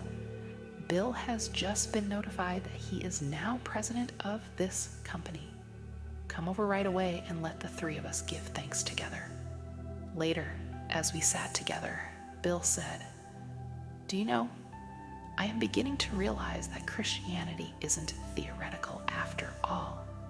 We have solved a problem according to well-defined, spiritually scientific principles. I shudder to think," he said, "of the terrible mistake we would have made had we not gone at this problem according to the formula contained in the teachings of Jesus. Who in the world," he asked, "is responsible for the silly idea that Christianity is impractical? Never again will I let a problem come up without attacking it in just the way the three of us solved this one." Well, several years have passed, and Mary and Bill have had other problems, and to each of them they have applied this same technique, invariably with good results. By the put it in God's hands method, they have learned to solve their problems right. Another effective technique in problem solving is the simple device of conceiving of God as a partner. One of the basic truths taught by the Bible is that God is with us. In fact, Christianity begins with that concept, for when Jesus Christ was born, he was called Emmanuel, meaning God with us. Christianity teaches that in all the difficulties, problems, and circumstances of this life, God is close by. We can talk to him, lean upon him, get help from him, and have the inestimable benefit of his interest, support, and help. Practically everybody believes in a general way that this is true, and many have experienced the reality of this faith.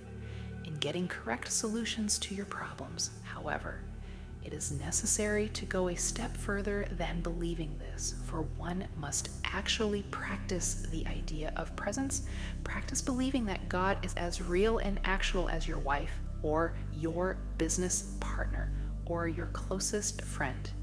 Practice talking matters over with him. Believe that he hears and gives a thought to your problem. Assume that he impresses upon your mind through consciousness the proper ideas and insights necessary to solve your problems. Definitely believe that in these solutions there will be no error, but that you will be guided to actions according to truth, which results in right outcomes. A businessman stopped me one day following a Rotary Club meeting in a western city at which I had made a speech. He told me that something he had read in one of my newspaper columns had, as he put it, completely revolutionized his attitude and saved his business. Naturally, I was interested and pleased that any little thing I had said would bring about such a splendid result. I had been having quite a difficult time in my business, he said. In fact, it was beginning to be a very serious question as to whether I could save my business. A series of unfortunate circumstances, together with market conditions, regulatory procedures, and dislocations to the economy of the country, generally affected my line profoundly. I read this article of yours in which you advanced the idea of taking God in as a partner. I think you used the phrase effect a merger with God. When I first read that, it seemed to me a rather cracked brain idea. How could a man on earth, a human being, take God as a partner? Besides, I had always thought of God as a vast being, so much bigger than man that I was like an insect in his sight. And yet you were saying that I should take him as a partner. The idea seemed preposterous. Then a friend gave me one of your books, and I found similar ideas scattered all through it. You told actual life stories about people who followed this advice. They all seemed to be sensible people, but still I was unconvinced. I always had the idea that ministers are idealistic theorists, that they know nothing about business and practical affairs. So I sort of wrote you off, he said with a smile. However, a funny thing happened one day. I went to my office so depressed that I actually thought perhaps the best thing for me to do would be to blow my brains out and get away from all these problems which seemed completely to floor me. Then into my mind came this idea of taking God as a partner. I shut the door, sat in my chair, and put my head on my arms on the desk. I might as well confess to you that I hadn't prayed more than 12 times in as many years. However, I certainly did pray on this occasion. I told the Lord that I had heard this idea about taking him in as a partner, that I wasn't actually sure what it meant or how one did it. I told him I was sunk, that I couldn't get any ideas except panicky ones, that I was baffled, bewildered, and very discouraged. I said, Lord, I can't offer you much in the way of a partnership, but please join with me and help me.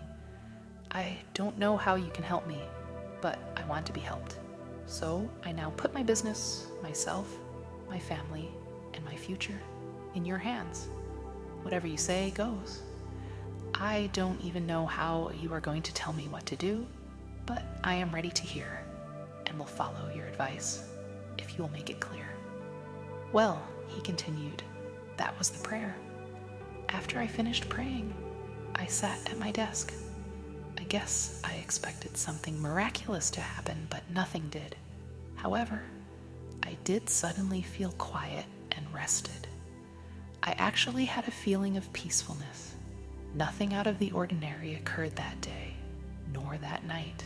But next day, when I went to my office, I had a brighter and happier feeling than usual. I began to feel confident that things would turn out right. It was hard to explain why I felt that way. Nothing was any different. In fact, you might even say things were a shade worse, but I was different, at least a little different. This feeling of peacefulness stayed with me, and I began to feel better. I kept praying each day and talked to God as I would to a partner. They were not church prayers, just plain man-to-man talk. Then one day in my office, all of a sudden, an idea popped up in my mind. It was like toast popping up in a toaster. I said to myself, well, what do you know about that? For it was something that had never occurred to me. But I knew instantly that it was just the method to follow. Why I had never thought of it before, I haven't the slightest idea. My mind was too tied up, I guess. I hadn't been functioning mentally. I immediately followed the hunch. Then he stopped. No, it was no hunch. It was my partner talking to me. I immediately put this idea into operation and things began to roll. New ideas began to flow out of my mind, and despite conditions, I began to get the business back on an even keel. Now the general situation has improved considerably, and I'm out of the woods. Then he said, I don't know anything about preaching or about writing the kind of books you write, or any books for that matter. But let me tell you this, whenever you get a chance to talk to businessmen, tell them that if they will take God as a partner in their business, they will get more good ideas than they can ever use, and they can turn those ideas into assets. I don't merely mean money, he said, although a way to get a good return on your investment, I believe, is to get God-guided ideas. But tell them that the God partnership method is the way to get their problems solved right. This incident is just one of many similar demonstrations of the law of divine human relationship working itself out in practical affairs. I cannot emphasize too strongly the effectiveness of this technique of problem solving. It has produced amazing results in the many cases coming under my observation. In the very necessary business of solving personal problems, it is important, first of all, to realize that the power to solve them is inherent within you. Second, it is necessary to work out and actualize a plan. Spiritual and emotional planlessness is a definite reason for the failure of many people to meet their personal problems successfully. A business executive told me that he puts his dependence upon the emergency powers of the human brain. It is his theory, and a sound one, that a human being possesses extra powers that may be tapped and utilized under emergency situations. In the ordinary conduct of day-by-day living, these emergency powers lie dormant, but under extraordinary circumstances, the personality is able, when called upon, to deliver extra power if needed. A person who develops a working faith does not allow these powers to lie dormant, but in proportion to his faith, brings many of them into play in connection with normal activity. This explains why some people demonstrate greater force than others in daily requirements and in a crisis. They have made it a habit normally to draw upon powers that would otherwise be ignored except in some dramatic necessity. When a difficult situation arises, do you know how to meet it?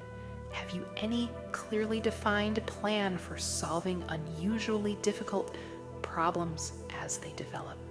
Many people proceed on a hit-or-miss method, and sadly enough, most frequently they miss. I cannot urge too strongly the importance of a planned use of your greater powers in meeting problems.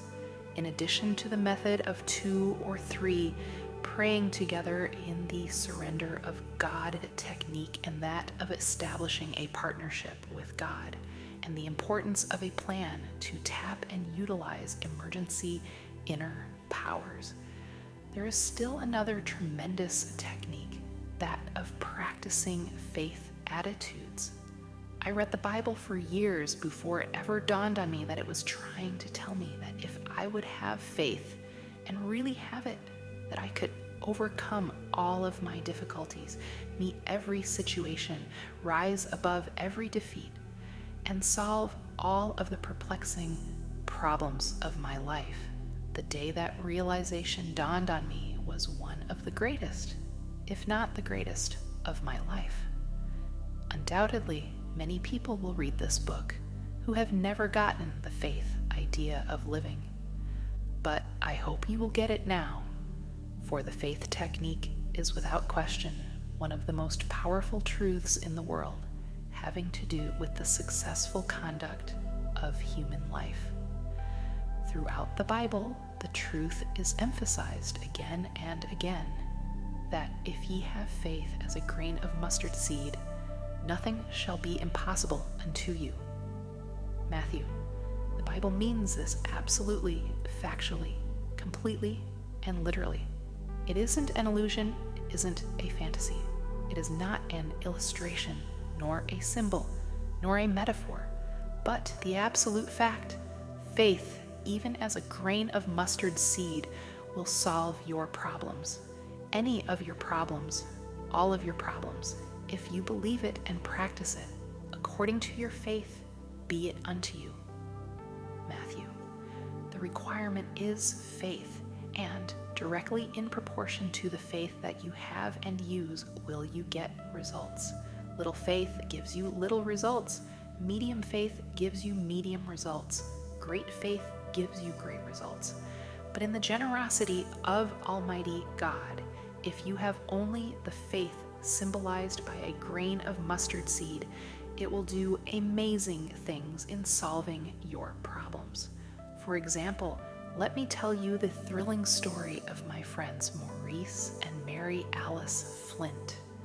I became acquainted with them when a previous book of mine, A Guide to Confident Living, was condensed in Liberty magazine. Maurice Flint at that time was failing, and failing badly. Not only was he failing in his job, but as a person as well. He was filled with fear and resentment and was one of the most negative persons I have ever encountered. He was endowed with a nice personality and at heart was a wonderful fellow, but he had simply messed life up, as he himself admitted. He read the condensation of the book, in which is emphasized the idea of mustard seed faith. At this time, he was living in Philadelphia with his family, a wife and 2 sons. He telephoned my church in New York, but for some reason did not make contact with my secretary. I mention this to show his already changing mental attitude, for normally he would never have called the second time, because it was his pathetic habit to give up everything after a feeble effort. But in this instance, he persevered until he got through and secured the information relative to the time of church services. The next Sunday, he drove from Philadelphia to New York with his family to attend church, which he continued to do even in the most inclement weather. In an interview later, he told me his life story in full detail and asked if I thought he could ever make anything of himself. The problems of money, of situations, of debts, of the future, and primarily of himself were so complicated, and he was so overwhelmed with difficulty that he regarded the situation as completely hopeless. I assured him that if he would get himself personally straightened out and get his mental attitudes attuned to God's pattern of thought, and if he would learn and utilize the technique of faith, all of his problems could be solved. One attitude that both he and his wife had to clear out of their minds was that of resentment. They were dully mad at everybody and acutely so at some. They were in their present unhappy condition, so they reasoned in their diseased thoughts, not because of any failure on their part, but because of dirty deals other people had given them. They actually used to lie in bed at night telling each other what they would like to say to other people by way of insult. In this unhealthy atmosphere, they tried to find sleep and rest, but with no successful result. Maurice Flint really took to the faith idea. It gripped him as nothing ever had. His reactions were weak, of course, for his willpower was disorganized. At first, he was unable to think with any power or force due to his long habit of negativism, but he held on tenaciously, even desperately, to the idea that if you have faith as a grain of mustard seed, nothing is impossible. With what force he did have, he absorbed faith. Of course, his capacity to have faith gradually increased as he practiced it. One night, he went into the kitchen where his wife was washing dishes. He said, "The faith idea is comparatively easy on Sunday in church, but I can't hold it. It fades. I was thinking that if I could carry a mustard seed in my pocket, I could feel it when I began to weaken, and that would help me to have faith." He then asked his wife, "Do we have any of those mustard seeds, or are they just something mentioned in the Bible? Are there mustard seeds today?" She laughed and said, "I have some right here in a pickle jar." She fished one out and gave it to him. "Don't you know, Maurice," Mary Alice said, "that you don't need an actual mustard seed? That is only the symbol of an idea." "I don't know about that," he replied. "It says mustard seed in the Bible, and that's what I want. Maybe I need the symbol to get faith." He looked at it in the palm of his hand and said wonderingly, "Is that all the faith I need? Just a small amount, like this tiny grain of mustard seed?" He held it for a while and then put it in his pocket, saying, "If I can just get my fingers on that during the day, it will keep me working on this faith idea." But the seed was so small he lost it, and he would go back to the pickle jar for another one, only to lose it also. One day, when another seed became lost in his pocket, the idea came to him.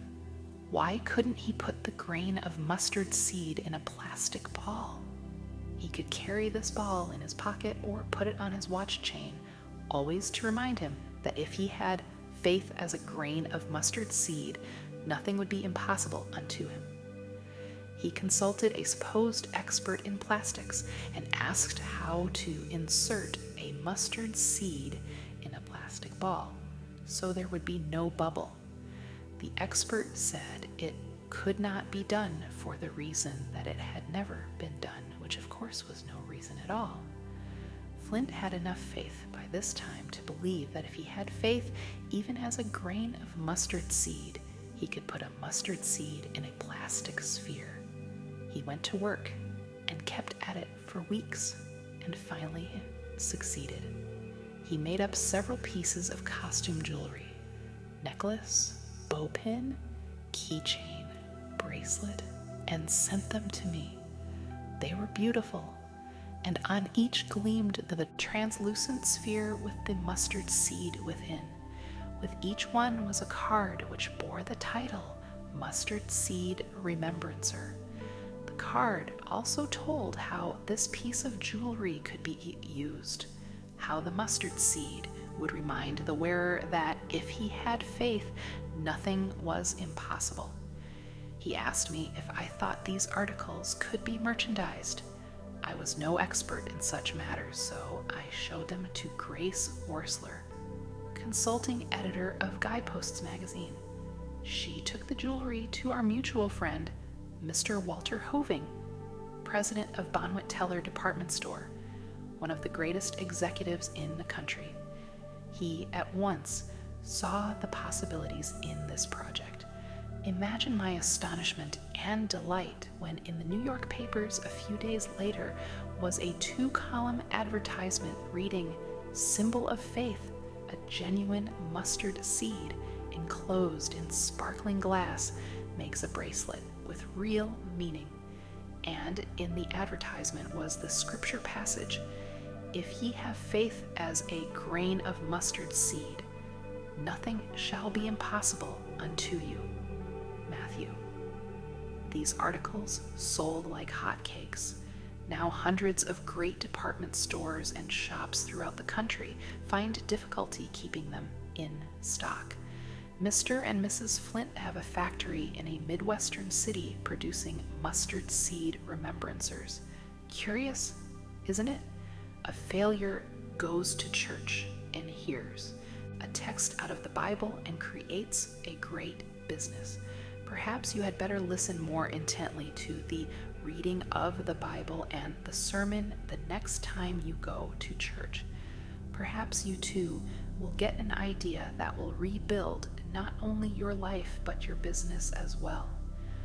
Faith in this instance created a business for manufacturing and distributing a product that has helped and will help thousands upon thousands of people. So popular and effective is it that others have copied it, but the Flint mustard seed remembrancer is the original. The story of the lives that have been changed by this little device is one of the most romantic spiritual stories of this generation, but the effect on Maurice and Mary Alice Flint, the transformation of their lives, the remaking of their characters, the releasing of their personalities, this is a thrilling demonstration of faith power. No longer are they negative, they are positive. No more are they defeated, they are victorious. They no longer hate. They have overcome resentment, and their hearts are filled with love. They are new people with a new outlook and a new sense of power. They are two of the most inspiring people I ever knew. Ask Maurice and Mary Alice Flint how to get a problem solved right. They will tell you, have faith, really have faith. And believe me, they know. If as you read this story, you have said to yourself negatively, and that is being negative, the Flints were never so bad off as I am. Let me tell you that I have scarcely ever seen anybody as badly off as we were, the Flints. And let me say further that regardless of however desperate your situation may be, if you will use the 4 techniques outlined in this chapter, as did the Flints, you too can get your problem solved right. In this chapter, I have tried to show various methods for solving a problem. Now I wish to give 10 simple suggestions as a concrete technique to use generally in solving your problems. Believe that for every problem there is a solution. Keep calm. Tension blocks the flow of thought power. Your brain cannot operate efficiently under stress. Go at your problem easy-like. Don't try to force an answer. Keep your mind relaxed so that the solution will open up and become clear. Assemble all the facts impartially, impersonally, and judicially. List these facts on paper. This clarifies your thinking, bringing the various elements into orderly system. You see as well as think. The problem becomes objective, not subjective. Pray about your problem, affirming that God will flash illumination into your mind. Believe in and seek God's guidance on the promise of the RD Psalm. Thou wilt guide me by thy counsel. Trust in the faculty of insight and intuition. Go to church and let your subconscious work on the problem as you. Attune to the mood of worship. Creative spiritual thinking has amazing power to give right answers. If you follow these steps faithfully, then the answer that develops in your mind or comes to pass is the right answer to your problem. How to use faith in healing. Is religious faith a factor in healing? Important evidence indicates that it is. There was a time in my own experience when I was not convinced of this, but now I am, and that very definitely. I have seen too many evidences to believe otherwise. we are learning that faith, properly understood and applied, is a powerful factor in overcoming disease and establishing health. My conviction regarding this important question is shared by many medical men. Newspapers carried an account of the visit to this country of the famous Viennese surgeon, Dr. Hans Finsterer. I quote the newspaper story, which was headed, "Honor Surgeon Guided by God."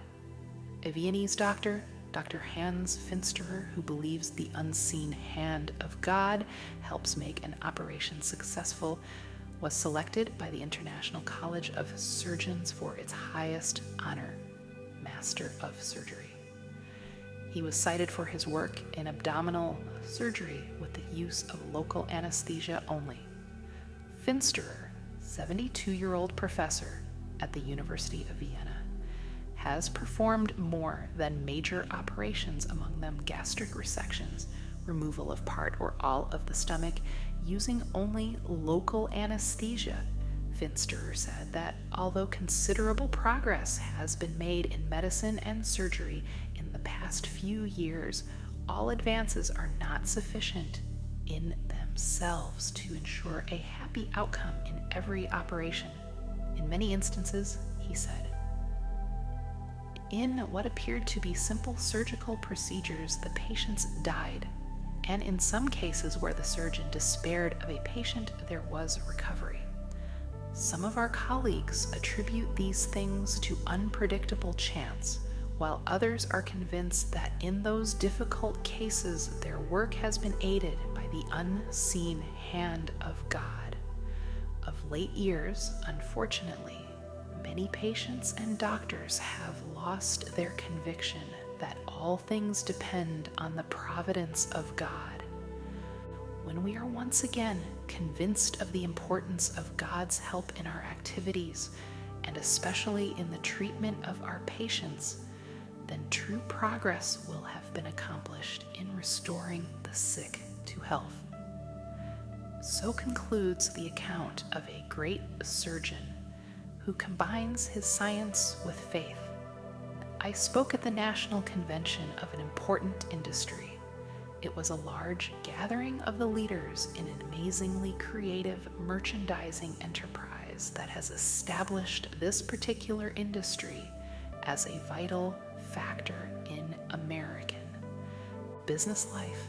I was somewhat surprised when one of the leaders of this organization at the convention luncheon, where the discussions centered around taxation, rising costs, and business problems, turned to me and asked, "Do you believe that faith can heal?" There are a good many well-authenticated examples on record of people who have been healed by faith. I answered, "Of course, I do not think we should depend on faith alone to heal a physical ailment. I believe in the combination of God and the doctor. This viewpoint takes advantage of medical science and the science of faith, and both are elements in the healing process." "Let me tell you my story," the man continued. "A number of years ago, I had a malady that was diagnosed as osteoma of the jaw. That is, a bone tumor on my jaw. The doctors told me it was practically incurable. You can imagine how that disturbed me. Desperately, I sought for help. Although I had attended church with fair regularity, still I was not a particularly religious man. I scarcely ever read the Bible. One day, however, as I lay in my bed, it occurred to me that I would like to read the Bible, and I asked my wife to bring one to me. She was very surprised, for I have never before made such a request. I began to read and found consolation and comfort. I also became a bit more hopeful and less discouraged. I continued to read for extended periods every day, but that wasn't the chief result. I began to notice that the condition which had troubled me was growing less noticeable. At first, I thought I imagined this. Then I became convinced that some change was taking place in me. One day, while reading the Bible, I had a curious inward feeling of warmth and great happiness. It is difficult to describe, and long ago I got over trying to explain the feeling. From that time on, my improvement was more rapid. I went back to the doctors who had first diagnosed my case. They examined me carefully. They were obviously surprised and agreed that my condition had improved, but warned me that this was only a temporary respite. Later, however, upon further examination, it was determined that the symptoms of osteoma had disappeared entirely. Still, the doctors told me it would probably start all over again. This did not disturb me, for in my heart I knew that I was healed. "How long has it been since your healing?" I asked. 14 years, was the answer. I studied this man. Strong, sturdy, healthy, he is one of the outstanding men in his industry. The incident was told to me in the factual way that a businessman would recount it. There was not the slightest indication of doubt in this man's mind. Indeed, how could there be, for whereas he had been condemned to death, here he was alive and vigorous. What did it? The skillful work of the physician plus. And what was the plus? Obviously, the faith that heals. The healing described by this gentleman is but one of many similar accounts, and so many of them are attested by competent medical evidence that it seems we must encourage people to make greater use of the amazing power of faith in healing. Sadly, the healing element in faith has suffered neglect. I am certain that faith can and does work what we call miracles, but which are, in truth, the operation of spiritually scientific laws. There is a growing emphasis in present-day religious practice, which is designed to help people find healing from the sicknesses of mind, heart, soul, and body. This is a return to the original practice of Christianity. Only in recent times have we tended to overlook the fact that for centuries, religion carried on healing activities. The very word pastor derives from a word meaning the cure of souls. In modern times, however, man made the false assumption that it is impossible to harmonize the teachings of the Bible with what is called science, and so the healing emphasis of religion was abandoned almost entirely to materialistic science. Today, however, the close association of religion and health is increasingly recognized. It is significant that the word holiness derives from a word meaning wholeness, and the word meditation, usually used in a religious sense, closely resembles the root meaning of the word medication. The affinity of the two words is startlingly evident when we realize that sincere and practical meditation upon God and His truth acts as a medication for the soul and body. Present-day medicine emphasizes psychosomatic factors in healing, thus recognizing the relationship of mental states to bodily health. Modern medical practice realizes and takes into consideration the close connection between how a man thinks and how he feels. Since religion deals with thought and feeling and basic attitudes, it is only natural that the science of faith should be important in the healing process. Harold Sherman, author and playwright, was asked to revise an important radio presentation with the promise that he would be contracted as the permanent writer. After some months of work, he was dismissed and his material used without credit. This resulted in financial difficulty and humiliation. The injustice rankling in his mind developed into a growing bitterness against the radio executive who had broken faith with him. Mr. Sherman declares that this is the one time in his life when he had murder in his heart. His hatred made him subject to a physical affliction in the form of a mycosis, a fungus growth which attacked the membranes of his throat. The best medical attention was secured, but something in addition was required. When he gave up his hate and developed a feeling of forgiveness and understanding, the condition gradually corrected itself. With the aid of medical science and a new mental attitude, he was healed of his affliction.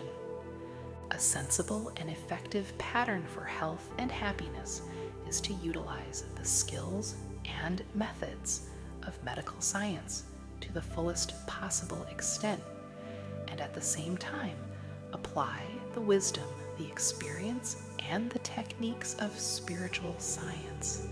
There is impressive evidence to support the belief that God works through both the practitioner of science, the doctor, and the practitioner of faith, the minister.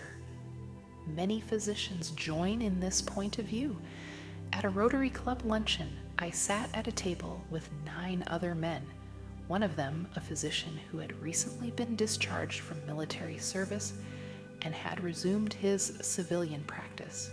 He said, "Upon my return from the Army, I noticed a change in my patients' troubles. I found that a high percentage do not need medicine, but better thought patterns. They are not sick in their bodies so much as they are sick in their thoughts and emotions.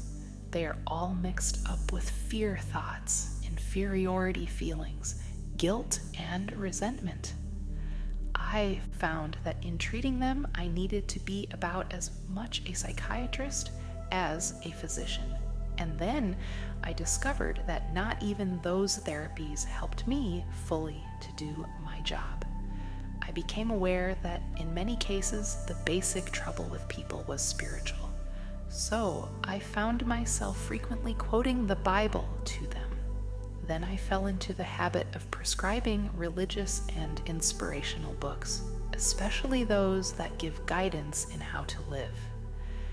Directing his statements to me, he said, "It's about time you ministers began to realize that in the healing of many people, you too have a function to perform.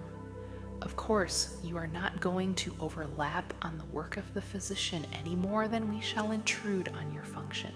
But we doctors need the cooperation of ministers in helping people find health and well-being." I received a letter from a physician in an upstate New York town who said, 60% of the people in this town are sick because they are maladjusted in their minds and in their souls. It is hard to realize that the modern soul is sick to such an extent that the physical organs pain. I suppose in time, continues the doctor, that ministers, priests, and rabbis will understand this relationship. This physician was kind enough to say that he prescribes my book, A Guide to Confident Living, and the other similar books to his patients, and that noteworthy results have been achieved thereby. The manager of a Birmingham, Alabama bookstore sent me a prescription form made out by a physician of that city to be filled not at a drugstore but at her bookstore. He prescribes specific books for specific trouble. Dr. Carl R. Ferris, formerly president of the Jackson County Medical Society of Kansas City, Missouri, with whom I had the pleasure of appearing on a joint health and happiness radio program, declared that in treating human ills, the physical and spiritual are often so deeply interrelated that there is often no clearly defined dividing line between the two. Years ago, my friend, Dr. Clarence W. Lieb, pointed out to me the effect on health of spiritual and psychiatric problems, and through his wise guidance, I began to see that fear and guilt, hate and resentment, problems with which I was dealing were often closely connected with problems of health and physical well-being. So profoundly does Dr. Lee believe believe in this therapy that he, with Dr. Smiley Planton, inaugurated the Religio-Psychiatric Clinic, which for years has ministered to hundreds at the Marble Collegiate Church in New York. The late Dr. William Seaman Bainbridge and I worked closely together in the relationship of religion and surgery, and we were able to bring health and new life to many. Two of my medical friends in New York, Dr. Z. Taylor Berkowitz and Dr. Howard Westcott, have been of inestimable help in my pastoral work through their wisely scientific and yet deeply spiritual understanding of the ills of the body, mind, and soul as related to faith. We have discovered the psychosomatic cause of high blood pressure as some form of subtle, repressed fear. A fear of things that might happen, not of things that are, says Dr. Rebecca Beard. They are largely fears of things in the future. In that sense, therefore, they are imaginary, for they may never happen at all. In the case of diabetes, it is grief or disappointment which we found uses up more energy than any other emotion, thereby exhausting the insulin which is manufactured by the pancreas cells until they are worn out. Here we find the emotions involved in the past, reliving the past and not being able to go forward into life. The medical world can give relief in disorders like these. They can give something that can lower the blood pressure when it is high or raise it when it is low, but not permanently. They can give insulin, which will burn up more sugar into energy and give the diabetic relief. These are definite aids, but they do not offer complete cure. No drug or vaccine has been discovered to protect us from our own emotional conflicts. A better understanding of our own emotional selves and a return to religious faith seem to form the combination that holds the greatest promise of permanent help to any of us. The answer, Dr. Beard concludes, is in the healing teachings of Jesus. Another efficient woman physician wrote me of her own development in combining the therapy of medicine and faith. I became interested in your straightforward religious philosophy. I had been working at top speed and getting tense, irritable, and at times beset with old fears and guilts, in fact, in need of a release from morbid tension. At a low moment, early one morning, I picked up your book and began to read it. This was the prescription that I needed. Here was God, the great physician, with faith in him as an antibiotic to kill the germs of fear and render useless the virus of guilt. I began to practice the good Christian principles outlined in your book. Gradually, there came a release of tension, and I felt relaxed and happier, and I slept well. I quit taking vitamin and pep pills. Then, she adds, and this is what I want to emphasize, I began to feel that I wanted to share this new experience with my patients, those who came to me with neuroses. I was surprised to find how many had read your book and the others. The patient and I seem to have a common ground to work on. It has been an enriching experience. To talk about a faith in God has become a natural and easy thing to do. As a doctor, she adds, I have seen a number of miraculous recoveries due to divine aid being given. In the past few weeks, I have had an additional experience. My sister had to undergo a serious operation about 3 weeks ago. Following the operation, she developed an intestinal obstruction. On her 5th day, she was very critically ill, and as I left the hospital at noon, I realized that she must take a turn for the better very soon, or her hope of recovery would be slim. I was very worried, so I drove slowly around for about 20 minutes, praying for a relief of this obstruction. everything that could be done medically was being taken care of. I had not been home more than 10 minutes when the phone rang, and her nurse told me that the obstruction had relieved itself and that she had taken a definite turn for the better, and since that time, she has recovered completely. Could I feel otherwise than that God's intervention had saved her life? So runs the letter of a successful practicing physician. In the light of this viewpoint, based on a strictly common sense scientific attitude, we may approach the phenomenon of healing through faith with credibility. If I did not believe sincerely that the faith factor in healing is sound, I would certainly not develop the point of view contained in this chapter. Over a period of time, I have received from many readers and radio listeners, as well as from my own parishioners, accounts of healings in which the element of faith has been present. I have meticulously investigated many of these to satisfy my own mind as to their truthfulness. Also, I wanted to be able to declare to the most cynical that here is a way of health, happiness, and successful living, which is so buttressed by evidence that only the person who wants to remain ill because of some subconscious will to fail attitude will ignore his possibilities for health implied in these experiences. The formula which these many incidents together present is briefly stated. The employment of all the resources of medical and psychological science combined with the resources of spiritual science. This is a combination of therapies that can surely bring health and well-being if it is the plan of God for the patient to live. Obviously, for each of us, there comes a time for this mortal life to end. Life itself never ends, only the earthly phase of it.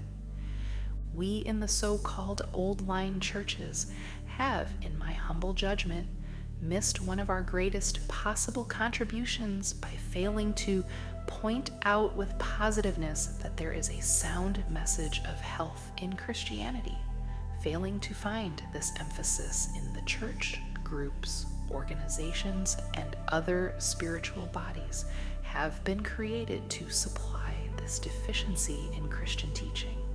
But there is no longer any valid reason why all the churches should not recognize that which is authenticated, namely, that there is healing in faith, and more generally offer sound healing techniques to our people.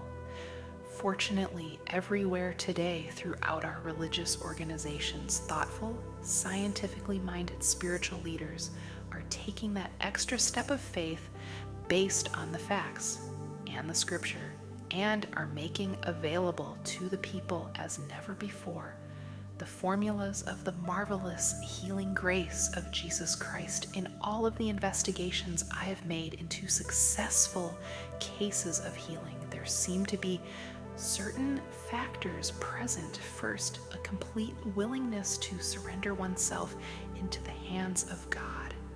Second, a complete letting go of all error such as sin in any form and a desire to be cleansed in the soul.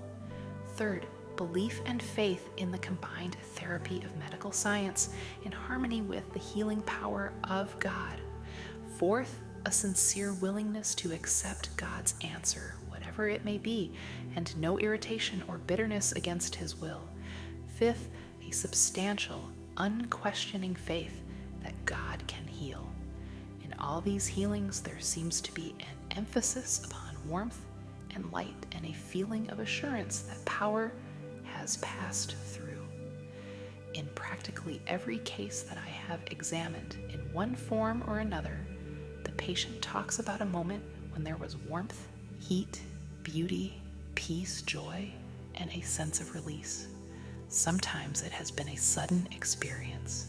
Other times, a more gradual unfolding of the conviction that the healing has occurred. Always in my investigation of these matters, I have waited for elapsed time to prove that the healing is permanent, and those cases which I report are not based on any temporary improvement which might conceivably be the result of a momentary resurgence of strength.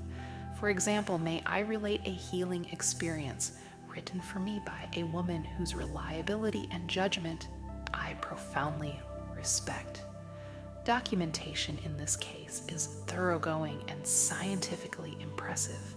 This woman was told that an immediate operation was necessary to remove a growth which had been diagnosed as malignant. I quote her exact words. All precautionary treatments were taken, but the manifestations returned. As may be expected, I was terrified. I knew further hospital treatments were futile. There was no hope, so I turned to God for help.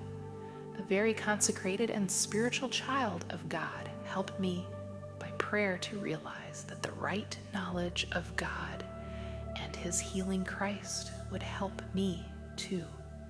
I was most receptive to this kind of thinking and placed myself in God's hands. I had asked for this help one morning, as usual, and spent the day going about my household duties, which were many at that time. I was preparing the evening meal.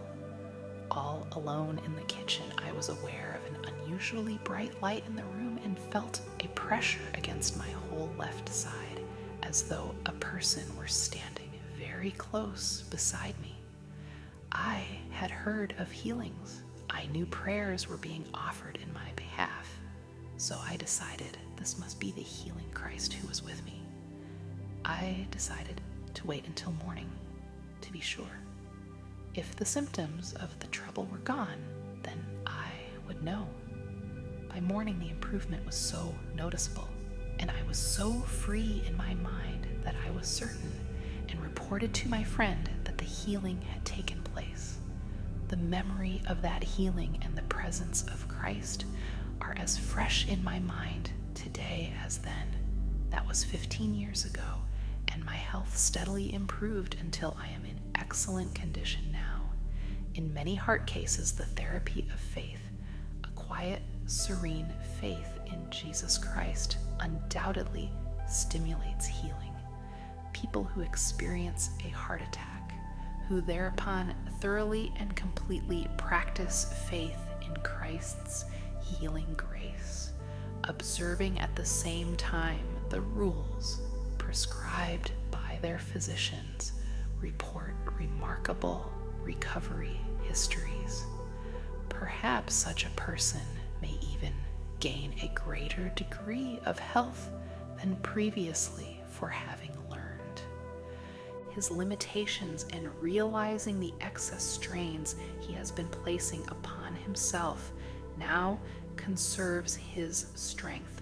But more than that, he has learned one of the greatest techniques of human well-being, that of surrendering himself to the recuperative power of God. This is done by consciously attaching himself to the creative process through mentally conceiving of recreative forces as operating within himself.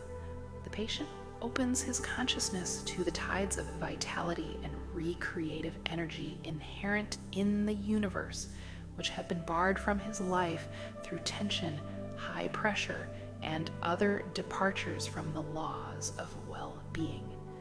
An outstanding man suffered a heart attack about 35 years ago. He was told that he would never be able to work again. The orders were that he must spend much of his time in bed. He would likely be an invalid the remainder of his days, which days would be relatively few in number, so he was informed. It is doubtful whether such statements would be made to him in present-day medical practice. At any rate, he listened to these dire prophecies about his future and considered them carefully. One morning he awakened early and picked up his Bible, and by chance, or was it chance, opened it to the account of one of the healings of Jesus. he also read the statement, Jesus Christ, the same yesterday and today and forever. Hebrews.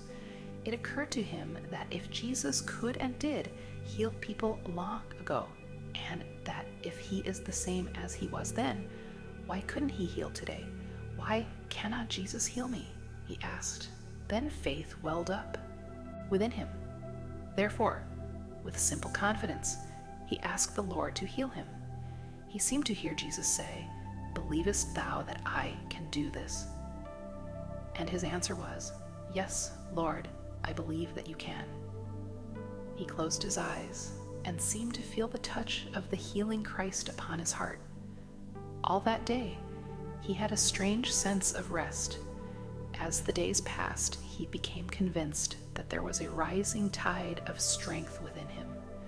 Finally, one day he prayed, "Lord, if it is your will, tomorrow morning I am going to get dressed, go outside, and within a few days I am going back to work. I put myself completely in your care. If I should die tomorrow, as a result of the increased activity, I want to thank you for all the wonderful days I have had. With you to help me, I shall start out tomorrow, and you will be with me all day long. I believe I will have sufficient strength, but if I should die as a result of this effort, I will be with you in eternity, and all will be well in either case." In this calm faith, he increased his activities as the days passed. He followed this formula every day for the entire period of his active career, which numbered 30 years from the date of his heart attack. He retired at 75. Few men I have known have been more vigorous in their undertakings or have made a greater contribution to human welfare. Always, however, he conserved his physical and nervous strength. It was invariably his habit to lie down and rest after lunch, and he never allowed himself to get under stress. He was early to bed and early up, always employing rigorous and disciplinary rules of living. In all his activities, there was an absence of worry, resentment, and tension. He worked hard but easily. The doctors were right. Had he continued according to the debilitating habits of his earlier life, he would probably have long since been dead, or at least an invalid. The advice of the physicians brought him to the point where the healing work of Christ could be accomplished. Without the heart attack, he would not have been mentally or spiritually ready for healing. Another friend of mine, a prominent businessman, suffered a heart attack. For weeks he was confined to his bed, but presently returned to his important responsibilities, where he now accomplishes all that he ever did previously, but with much less tension. He seems to possess a new power that he did not enjoy before.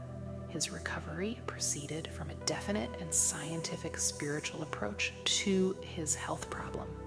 He had competent physicians and followed their directions explicitly, which is an important factor in such situations. In addition to the program of medication and treatment, however, he worked out a spiritual healing formula. He outlined it as follows, writing from the hospital. "An intimate friend of mine, only 25 years old, was brought into the hospital with an attack similar to mine and died within 4 hours. 2 acquaintances of mine have suffered a similar fate in rooms nearby.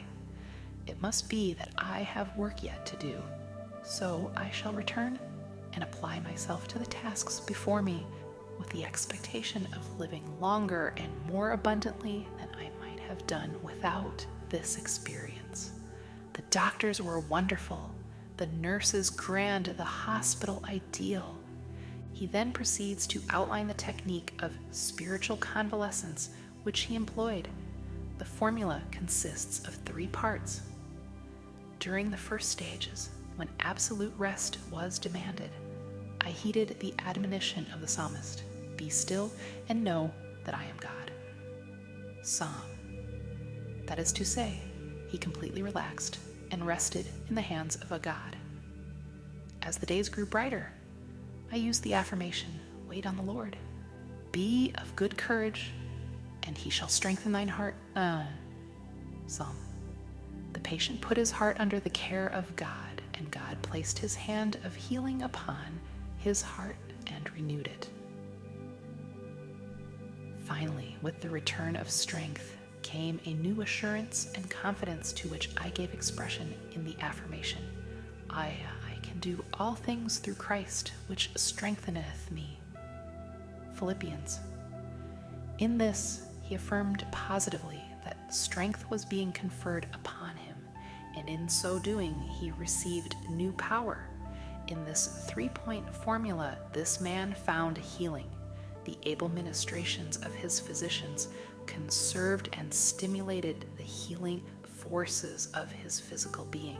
The equally wise application of faith completed his recovery by stimulating the spiritual powers within his nature.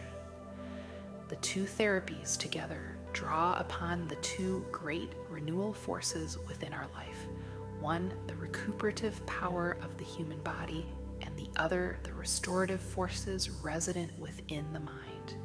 One responds to medical treatment, the other to faith treatment, and God presides in both areas. He made both body and mind, and he established the processes of health and well-being governing both. In him we live and move and have our being. Acts. In the prevention of sickness and in healing mind and body, do not fail to draw upon one of the greatest resources available to you, the faith that heals. In the light of the principles outlined in this chapter, what can you do of a constructive nature when a loved one or you are ill? Following are 8 practical suggestions. Follow the advice of a prominent medical school head who said, "In sickness, send for your minister even as you send for your doctor." In other words, believe that spiritual forces as well as medical technique are important in healing. Pray for the doctor. Realize that God uses trained human instrumentality to aid his healing powers. As one doctor has put it, we treat the patient and God heals him. Pray, therefore, that the doctor may be an open channel of God's healing grace.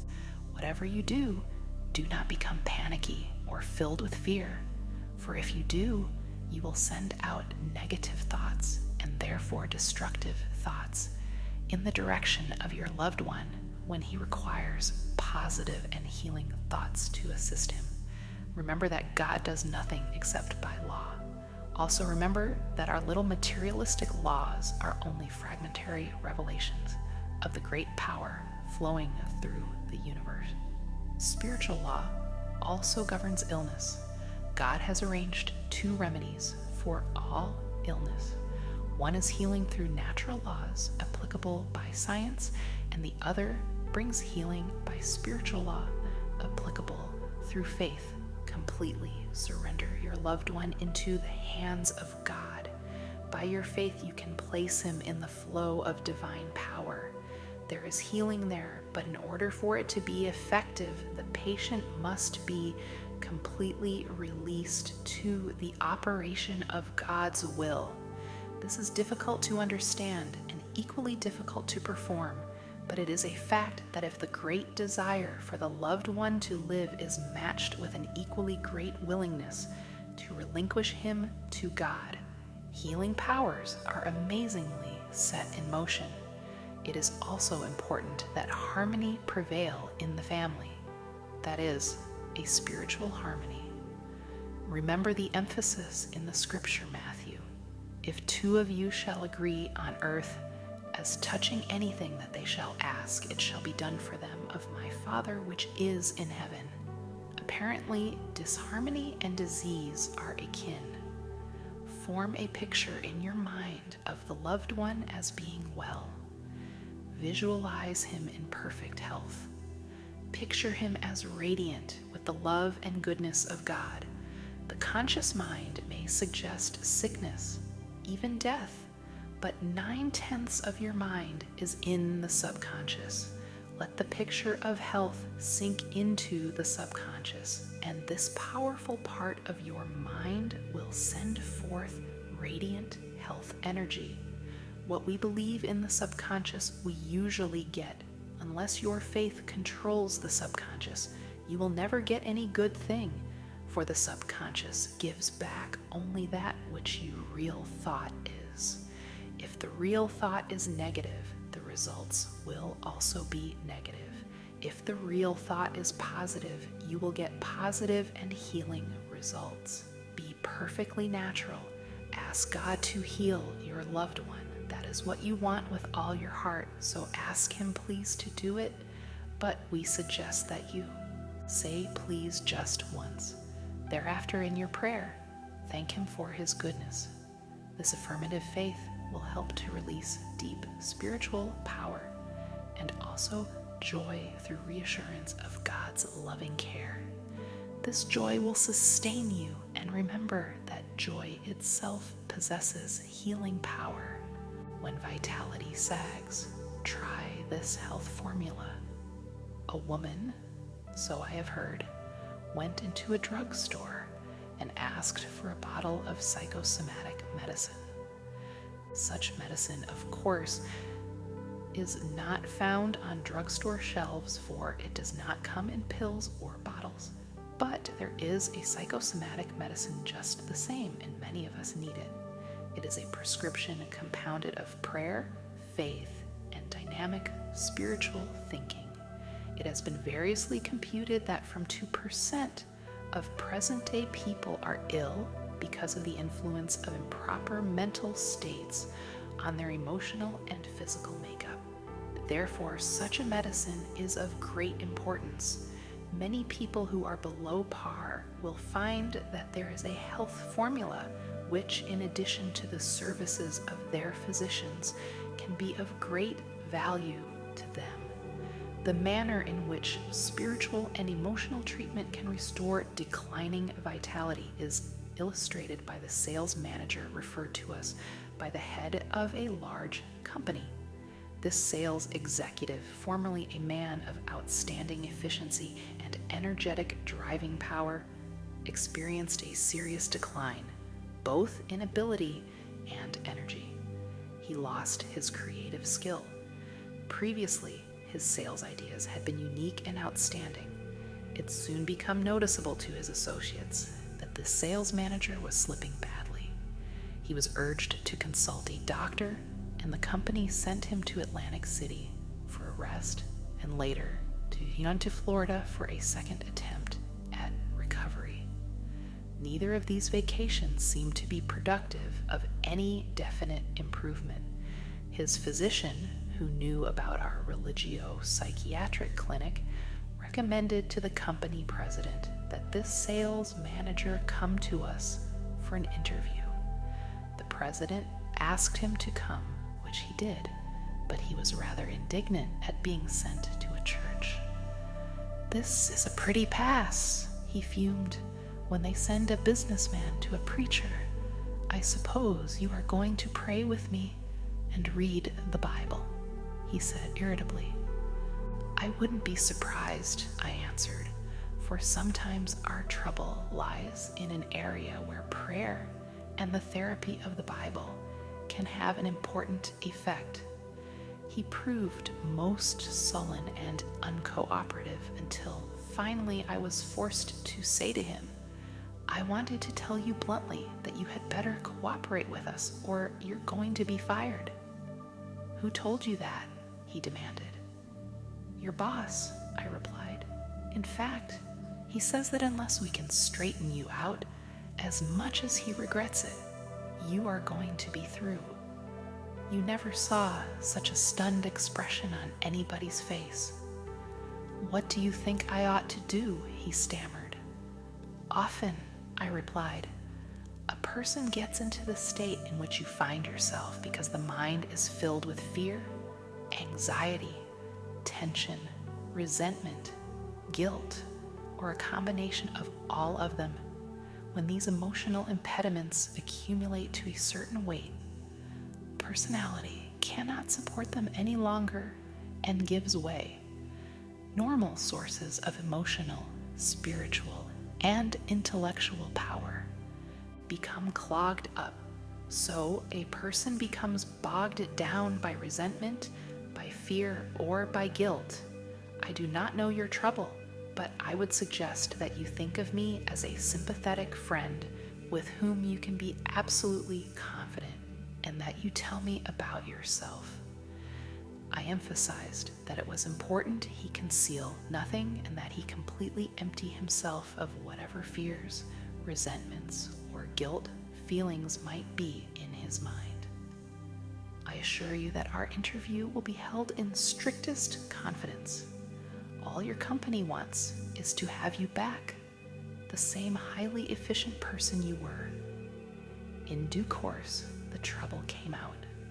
He had committed a series of sins, and these had involved him in a complicated maze of lies. He was living in fear of exposure, and all in all, it was a most pathetic mass of inner confusion. It came little short of mental filth.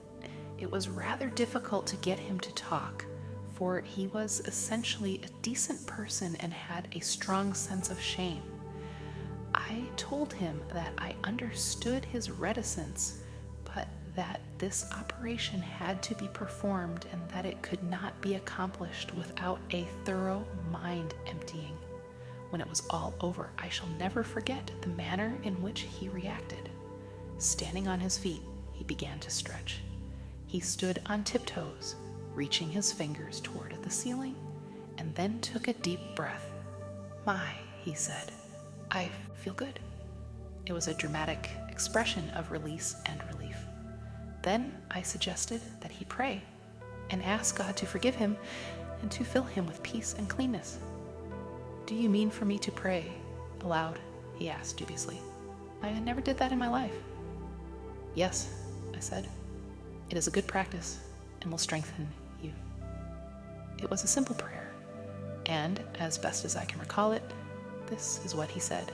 "Dear Lord, I have been an unclean man, and I am sorry for the wrong I have done. I have poured it all out to my friend here. I now ask you to forgive me and to fill me with peace. Also make me strong so that I will never repeat these actions. Help me to be clean again and better, lots better."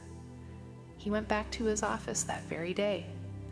Nothing was ever said to him, and it did not need to be, for soon he got back into stride and is one of the best sales managers in his city today. Later, I met his president, who said, "I don't know what you did to Bill, but he is certainly a ball of fire." "I did nothing. God did it," I replied. "Yes," he said, "I understand. Anyway, he is the old-time Bill." When this man's vitality sagged, he tried a health formula that restored him to normal efficiency. He took some psychosomatic medicine which cured him of an unhealthy spiritual and mental condition. Dr. Franklin Eboff of the University of Colorado Medical School maintains that 1/3 of all cases of illness in general hospitals are clearly organic in nature and onset. 1/3 are a combination of emotional and organic, and 1/3 are clearly emotional. Dr. Flanders Dunbar, author of Mind and Body, says, "It is not a question of whether an illness is physical or emotional, but how much of each." Every thoughtful person who has ever considered the matter realizes that the doctors are right when they tell us that resentment, hate, grudge, ill will, jealousy, vindictiveness are attitudes which produce ill health. Have a fit of anger and experience for yourself that sinking feeling in the pit of your stomach, that sense of stomach sickness. Chemical reactions in the body are set up by emotional outbursts that result in feelings of ill health. Should these be continued either violently or in a simmering state over a period of time, the general condition of the body will deteriorate. In speaking of a certain man whom we both knew, a physician told me that the patient died of grangitis. The physician actually felt that the deceased passed away because of a long-held hatred. He did his body such damage that his resistance was lowered, the doctor explained, so that when a physical malady attacked him, he did not possess the stamina or renewing force to overcome it. He had undermined himself physically by the malignancy of his ill will. Dr. Charles Minor Cooper, San Francisco physician, in an article entitled Heart-to-Heart Advice About Heart Trouble, says, "You must curb your emotional reactions. When I tell you that I have known a patient's blood pressure to jump 60 points almost instantaneously in response to an outburst of anger, you can understand what strain such reactions can throw upon the heart. One who is quick on the trigger," he wrote, "is likely to blame someone else, impulsively, for a fault or mistake, when it would be wiser simply to avoid being so much disturbed by what is done and is therefore unavoidable." He quoted the great Scottish surgeon, John Hunter.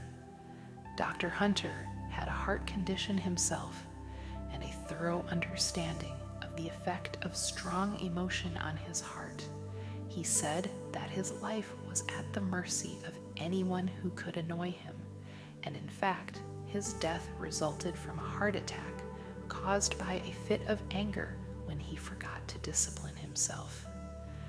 Dr. Cooper concludes, "Whenever a business problem starts to vex you or you begin to get angry, let yourself go limp all over.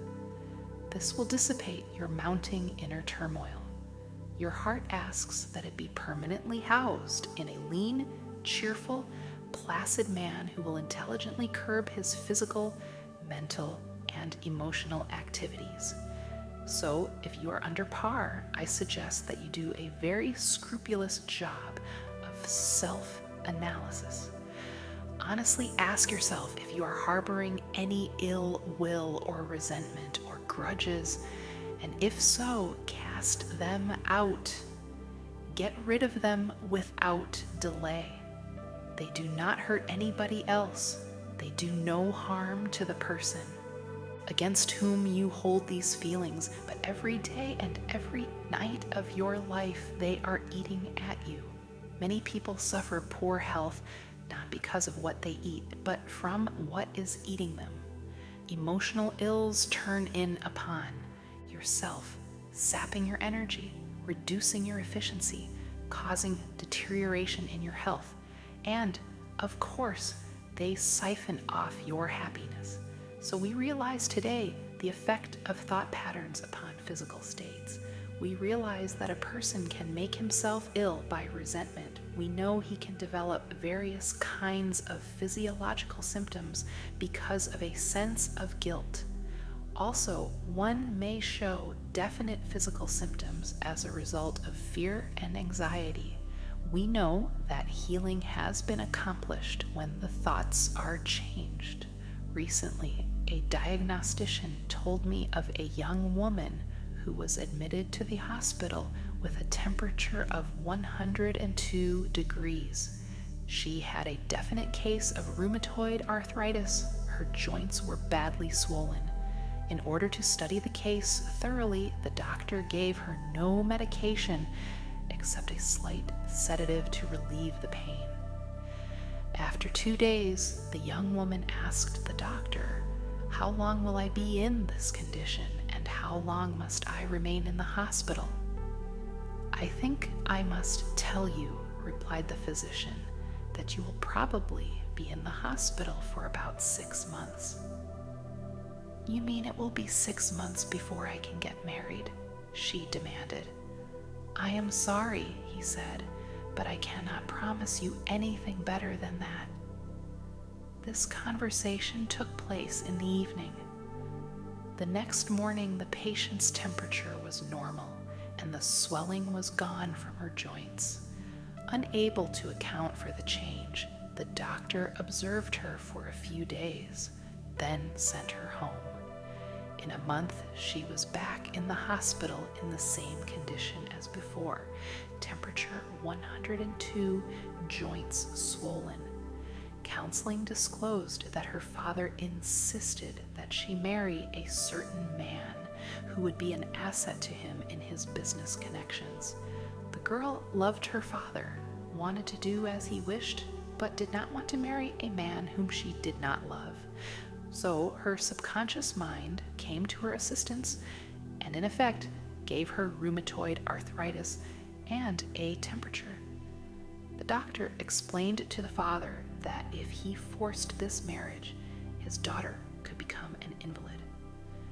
When told that she need not go through with the marriage, the girl's recovery was quick and permanent. Do not get the idea that if you have arthritis, you are married to the wrong person. This incident merely illustrates the profound effect of mental pain on physical conditions. I was interested to read a statement by a psychologist that infants can catch fear and hatred from people around them more quickly than they can catch measles or other infectious diseases. The virus of fear may burrow deeply into their subconsciousness and remain there for a lifetime. But, adds the psychologist, fortunately, infants can also catch love and goodness and faith, and so grow up to become normal, healthy children and adults. In an article in the Ladies' Home Journal, Constance J. Foster quotes Dr. Edward Weiss of Temple University Medical School in a speech to the American College of Physicians, in which Dr. Weiss stated that chronic victims of pains and aches in the muscles and joints may be suffering from nursing a smoldering grudge against someone close to them. He added that such persons usually are totally unaware that they bear a chronic resentment. To clear up any possible misunderstanding, the author continues, it is necessary to state emphatically that emotions and feelings are quite as real as germs and no less respectable. The resultant pain and suffering of diseases caused primarily by the emotions are no more imaginary than those caused by bacteria. In no case is the patient consciously to blame for developing the disease. Such persons are not suffering from any disease of the mind, but rather from a disorder of their feelings, often linked to a marital or parent-child problem. In this same magazine article, the story is told of a certain Mrs. X who came to the doctor's office complaining of a breaking out on her hands, which was diagnosed as eczema. The doctor encouraged Mrs. X to talk about herself. It developed that she was a very rigid person. Her lips were thin and unyielding. She was also rheumatoid. The doctor sent Mrs. X to a psychiatrist who saw at once that there was some irritating situation in her life, which she was translating outwardly in the form of a skin rash, thus taking out on her own person the urge to scratch something or person. The doctor finally put it to her bluntly. "What is eating you?" he asked. "You're peeved at something, aren't you?" She stiffened up like a ramrod and marched right out of the office, so I knew I'd hit the target too closely for comfort. A few days later, she came back. Due to the agony of the eczema, she was ready to let me help her, even if it meant she had to give up a hate.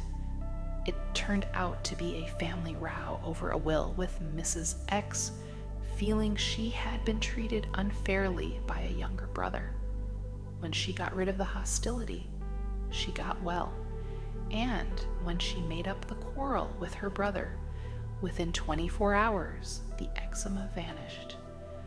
That there is even a relationship between emotional disturbance and the common cold is indicated by Dr. L.J. Saul of the University of Pennsylvania Medical School, who has made a study of this subject. Emotional disturbances are believed to affect the blood circulation in the linings of the nose and throat. They also affect glandular secretions. These factors make the mucous membranes more susceptible to attack by cold, viruses, or germ infection. Dr. Edmund P. Fowler, Jr. of Columbia University's College of Physicians and Surgeons stated, "There are colds which develop in medical students at the time of their examinations and colds which develop in many persons before or after a trip. Colds develop in housewives when they must care for a large family, and one often sees a cold develop in a patient when his mother-in-law comes to live in the house, and it often disappears when she leaves." Dr. Fowler does not specify the effects on the mother-in-law of a daughter-in-law or son-in-law. Perhaps she has a cold also. One of the cases Dr. Fowler reports concerned a 25-year-old salesgirl. When she visited his office, her nose was stuffy. The lining was red and congested, and she suffered from a headache and a mild temperature. These symptoms had persisted for nearly 2 weeks. Questioning disclosed that they had started a few hours after a violent quarrel with her fiancé. Local treatments cleared up the cold, but the young woman was back in a few weeks with another attack. This time, the trouble had started after an argument with the butcher. Again, local treatments brought relief, but the girl continued to have recurring colds, and each time they were traced to a fit of anger. Finally, Dr. Fowler was able to persuade the girl that her bad temper was at the root of her chronic cold symptoms. When she learned to lead a calmer existence, her sneezes and sniffles disappeared. And yet, people still think that when the Bible tells you not to hate or to get angry, that it is theoretical advice. The Bible is not theoretical. It is our greatest book of wisdom. It is filled with practical advice on living and on.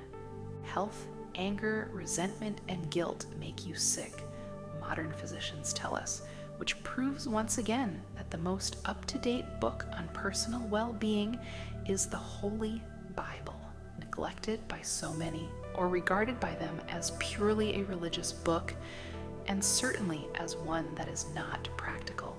No wonder more copies are read than all other books. That is because in this book, we discover not only what is wrong with us, but how to correct it as well.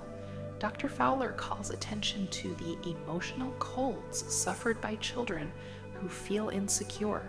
He reports that many cases of chronic colds occur in children who come from broken homes. An older child often has recurring respiratory infection when a new baby is born because he feels neglected and jealous. A 9-year-old boy had an extremely dictatorial father and an indulgent mother. The conflict between the strictness of one parent and the lenience of the other obviously was disturbing to the child. He particularly feared punishment by his father. This boy suffered for several years from continuous coughs and sniffles. It was noted that the colds disappeared when he went to camp, away from his parents. Since irritation, anger, hate, and resentment have such a powerful effect in producing ill health, what is the antidote? Obviously, it is to fill the mind with attitudes of goodwill, forgiveness, faith, love, and the spirit of imperturbability. And how is that accomplished? Following are some practical suggestions. They have been used successfully by many in counterattacking, especially the emotion of anger. A consistent application of these suggestions can produce feelings of well-being. Remember that anger is an emotion, and an emotion is always warm, even hot. Therefore, to reduce an emotion, cool it. And how do you cool it? When a person gets angry, the fists tend to clench, the voice rises in stridency, muscles tense, the body becomes rigid. Psychologically, you are poised for fight. Adrenaline shoots through the body. This is the old caveman hangover in the nervous system. So deliberately oppose the heat of this emotion with coolness. Freeze it out deliberately by an act of will. Keep your hands from clenching. Hold your fingers out straight. Deliberately reduce your tone. Bring it down to a whisper.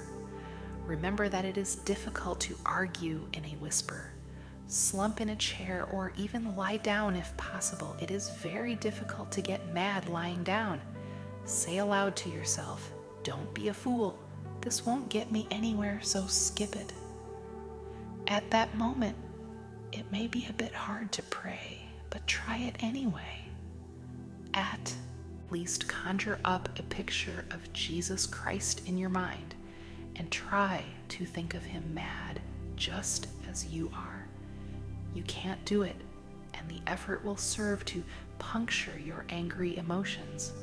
One of the best techniques for cooling off anger was suggested by Mrs. Grace Arsler.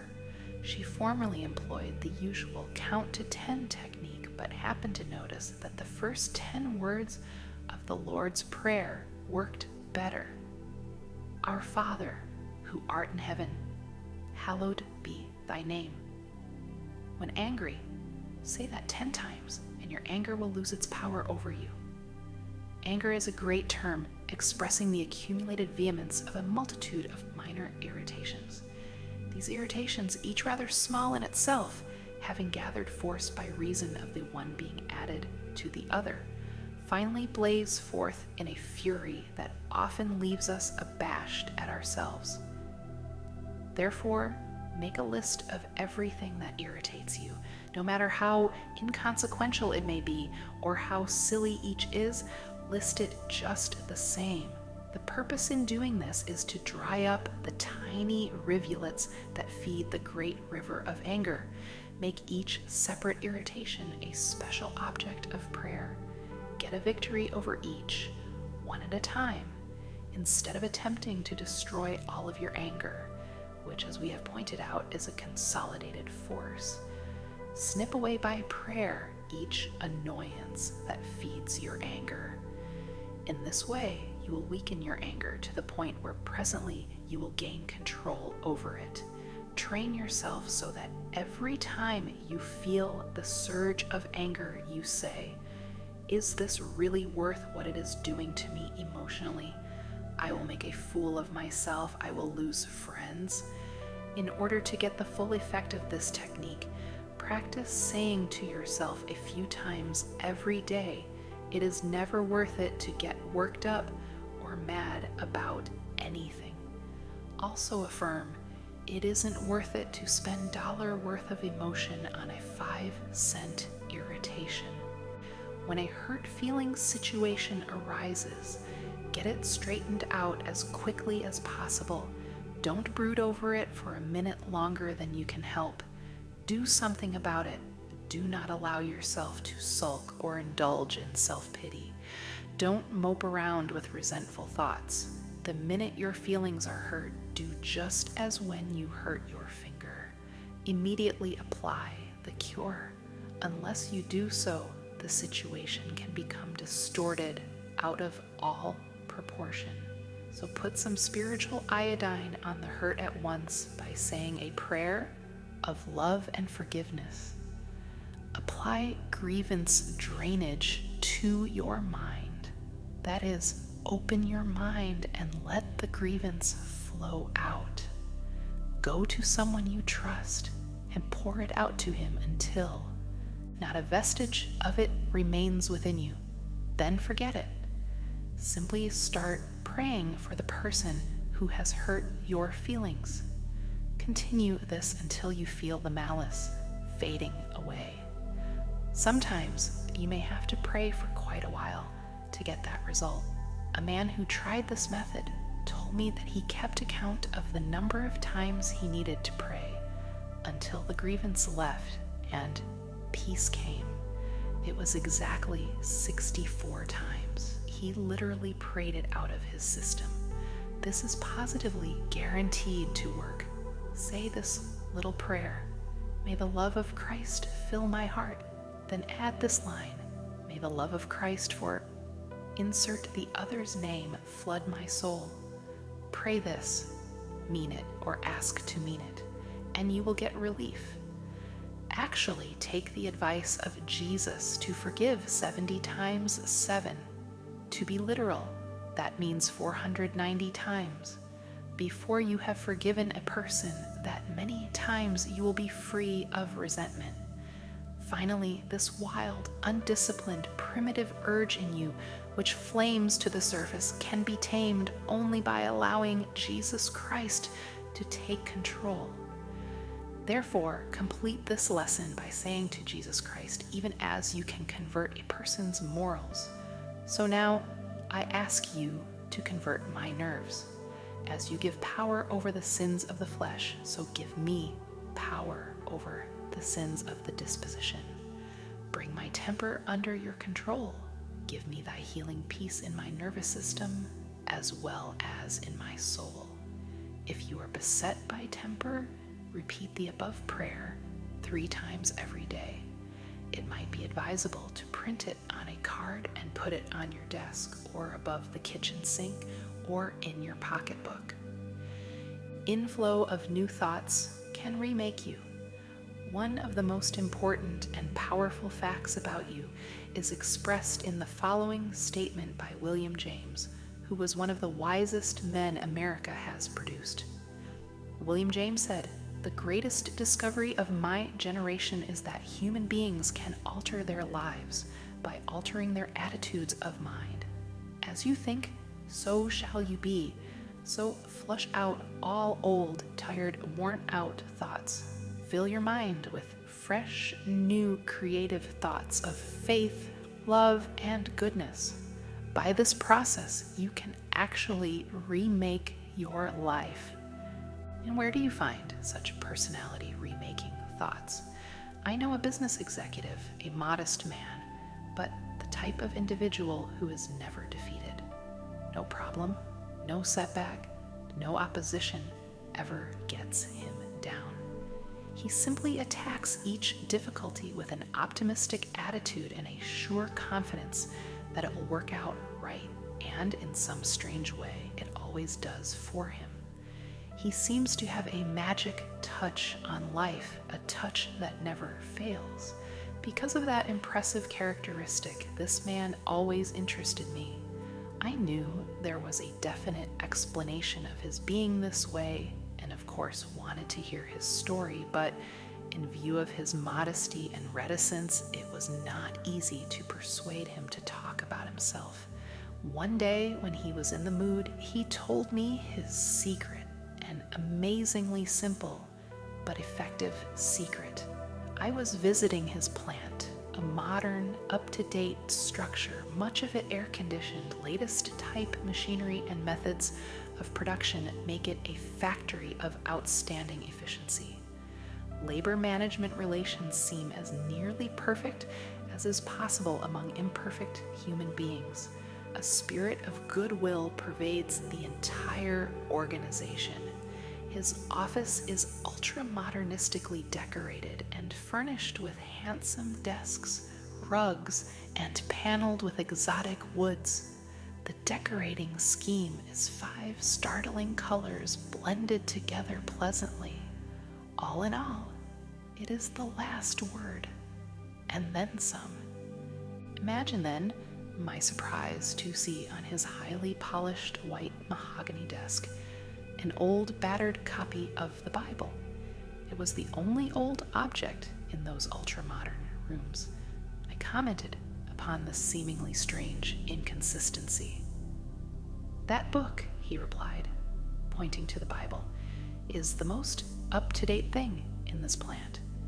Equipment wears out and furnishing styles change, but That book is so far ahead of us that it never gets out of date. When I went to college, my good Christian mother gave me that Bible with the suggestion that if I would read and practice its teachings, I would learn how to get through life successfully. But I thought she was just a nice old lady. He chuckled. At my age, she seemed old. She wasn't really, and to humor her, I took the Bible, but for years, practically never looked at it. I thought I didn't need it. Well, he continued slangily, I was a dope. I was stupid, and I got my life in a terrible mess. Everything went wrong primarily because I was wrong. I was thinking wrong, acting wrong, doing wrong. I succeeded at nothing, failed at everything. Now I realize that my principal trouble was wrong thinking. I was negative, resentful, cocky, opinionated. Nobody could tell me anything. I thought I knew everything. I was filled with gripes at everybody. Little wonder nobody liked me. I certainly was a washout. So ran his dismal story.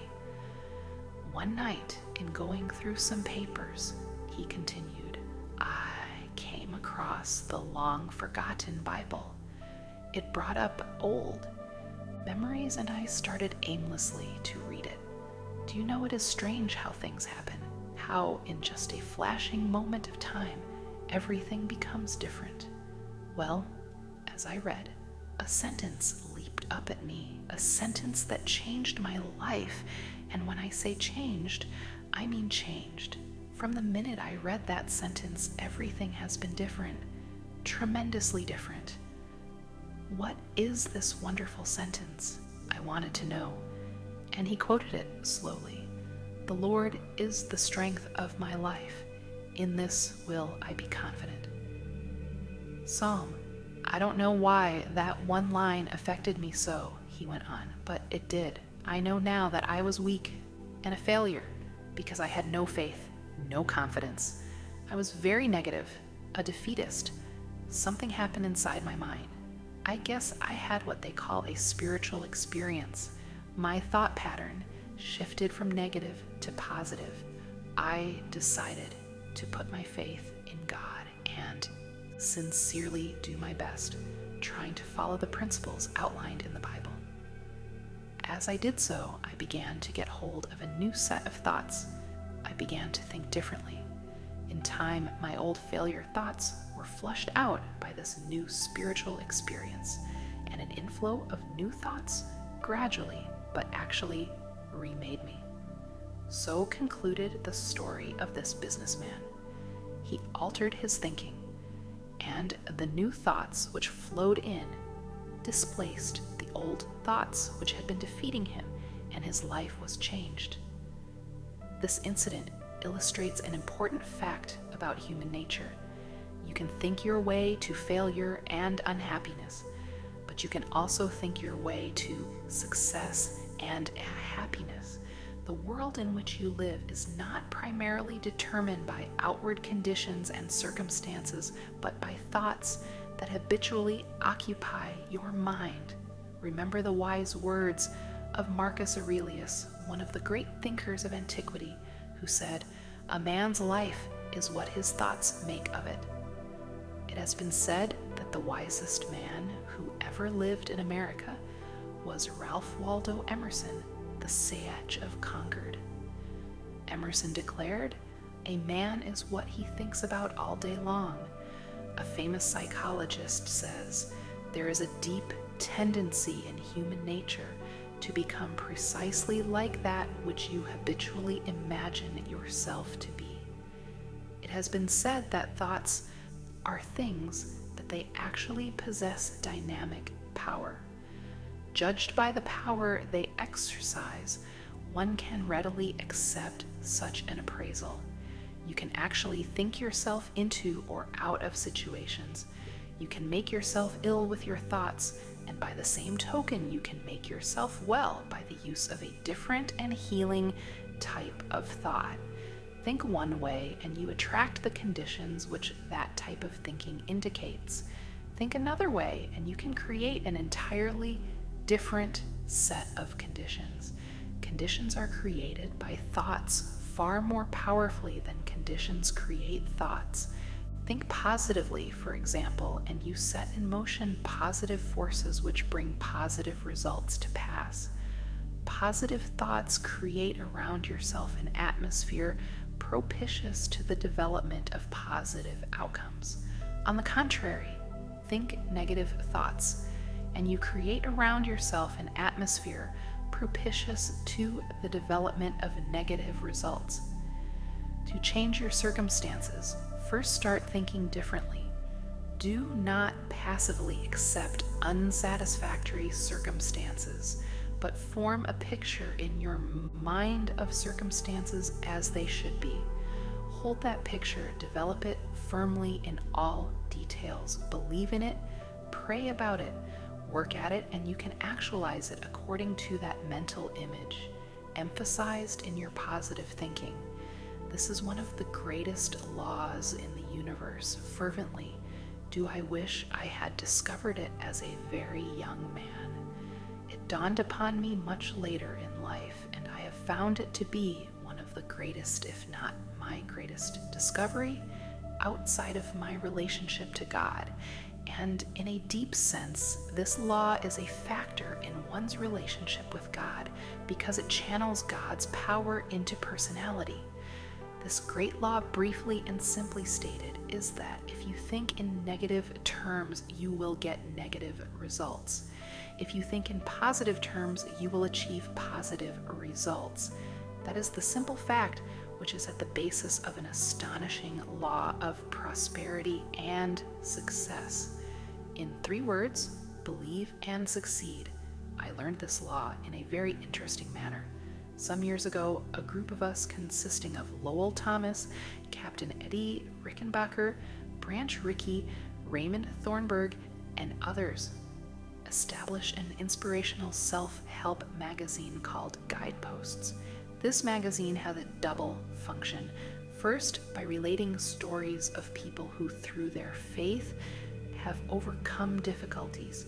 It teaches techniques of victorious living, victory over fear, over circumstances, over obstacles, over resentment.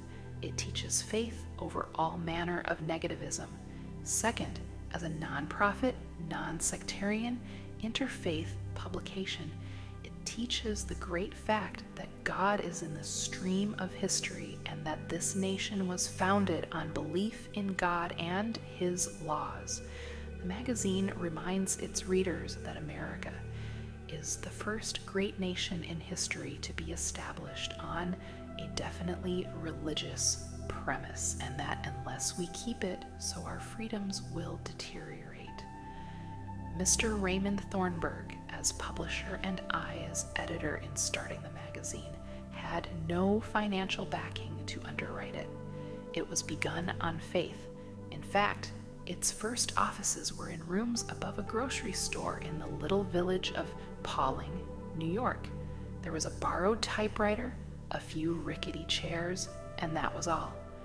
All except a great idea and great faith. Slowly, a subscription list of developed. The future seemed promising. Suddenly, one night, fire broke out, and within an hour, the publishing house was destroyed, and with it, the total list of subscribers. Foolishly, no duplicate list had been made. Lowell Thomas, loyal and efficient patron of Guideposts from the very start, mentioned the sad circumstance on his radio broadcast, and as a result, we soon had subscribers, practically all the old ones and many new ones. The subscription list rose to approximately, but costs increased even more rapidly. The magazine, which has always been sold for less than cost in order widely to disseminate the message, was more expensive than anticipated, and we were faced with difficult financial problems. In fact, at one time it seemed almost impossible to keep it going. At this juncture, we called a meeting, and I'm sure you never attended a more pessimistic, negative, discouraging meeting. It dripped with pessimism. Where were we going to get the money to pay our bills? We figured out ways of robbing Peter to pay Paul. Complete discouragement filled our minds. A woman had been invited to this meeting whom we all regarded most highly. But one reason she was included in this meeting was because on a previous occasion she had contributed $1 to help inaugurate Guideposts magazine. It was hoped that lightning might strike twice in the same place, but this time she gave us something of more value than money. As this dismal meeting progressed, she remained silent for a long time, but finally said, "I suppose you gentlemen would like me to make another financial contribution. I might as well put you out of your misery. I am not going to give you another cent." This did not put us out of our misery. On the contrary, it put us deeper into our misery. "But," she continued, "I will give you something far more valuable than money." This astonished us, for we could not possibly imagine anything of more value than money in the circumstances. "I am going to give you an idea," she continued, "a creative idea." Well, we thought to ourselves unenthusiastically, how can we pay our bills with an idea? But an idea is just what will help you pay bills. Every achievement in this world was first projected as a creative idea. First the idea, then faith in it, then the means of implementing the idea. That is the way success proceeds. "Now," she said, "here is the idea. What is your present trouble? It is that you lack everything. You lack money. You lack subscribers. You lack equipment. You lack ideas. You lack courage. Why do you lack all these requirements? Simply because you are thinking lack. If you think lack, you create the conditions that produce a state of lack. By this constant mental emphasis upon what you lack, you have frustrated the creative forces that can give impetus to the development of Guideposts. You have been working hard from the standpoint of doing many things, but you have failed to do the one all-important thing that will lend power to all your other efforts. You have not employed positive thinking. Instead, you have thought in terms of lack. To correct that situation, reverse the mental process and begin to think prosperity, achievement, success. This will require practice, but it can be done quickly if you will demonstrate faith. The process is to visualize, that is, to see guideposts in terms of successful achievement. Create a mental picture of Guideposts as a great magazine sweeping the country. Visualize large numbers of subscribers, all eagerly reading this inspirational material and profiting thereby. Create a mental image of lives being changed by the philosophy of achievement, which Guideposts teaches monthly in its issues. Do not hold mental pictures of difficulties and failures, but lift your mind above them and visualize powers and achievements. When you elevate your thoughts into the area of visualized attainment, you look down on your problems rather than from below up at them, and thus you get a much more encouraging view of them. Always come up over your problems. Never approach a problem below. Now, let me continue further, she said. How many subscribers do you need at the moment to keep going? We thought quickly and said, we had. All right, she said confidently. That is not hard. That is easy. Visualize people being creatively helped by this magazine, and you will have them. In fact, the minute you can see them in your mind, you will have them. She turned to me and said, Norman, can you see subscribers at this minute? Look out there, look ahead of you. In your mind's eye, can you see them? I wasn't convinced as yet, and I said rather doubtfully, well, maybe so, but they seem pretty dim to me. She was a little disappointed in me, I thought, as she asked, can't you imaginatively visualize subscribers? I guess my imagination wasn't working very well because all I could see was the insufficient but actual. Then she turned to my old friend Raymond Thornburg, who has been blessed with a gloriously victorious personality, and she said, calling him by his nickname, "Pinky, can you visualize subscribers?" I rather doubted that Pinky would see them. He is a rubber manufacturer who gives his time freely from his own business to help advance this inspirational non-profit magazine, and you would not ordinarily think that a rubber manufacturer would respond to this type of thinking, but he has. The faculty of creative imagination. I noticed by the fascinated look on his face that she had him. He was gazing straight ahead with rather a look of wonder when she asked, "Do you see the subscribers?" "Yes," he cried with eagerness. "Yes, I do see them." Electrified, I demanded, "Where? Point them out to me." Then I too began to visualize them. "Now," continued our friend, "let us bow our heads and together thank God for giving us subscribers." Frankly, I thought that was pushing the Lord rather hard, but it was justified by a verse in the scriptures where it says, "And all things whatsoever ye shall ask in prayer, believing ye shall receive them." Matthew. That means when you pray for something, at the same time, visualize what you pray for. Believe that if it is God's will and is worthwhile, not selfishly sought after, but for human good, that it is at that moment given you. If you have difficulty in following this reasoning, let me tell you that from that moment until the present writing, guideposts never lacked for anything. It has found wonderful friends and has had fine support. It has been able always to meet its bills, purchase needed equipment, finance itself. And as I write these words, Guideposts is nearing the 500,000 mark and more subscriptions are coming in regularly. Sometimes as many as 3,000 or 4,000 per day. I recite this instance not for the purpose of advertising Guideposts, although I strongly recommend this magazine to all my readers.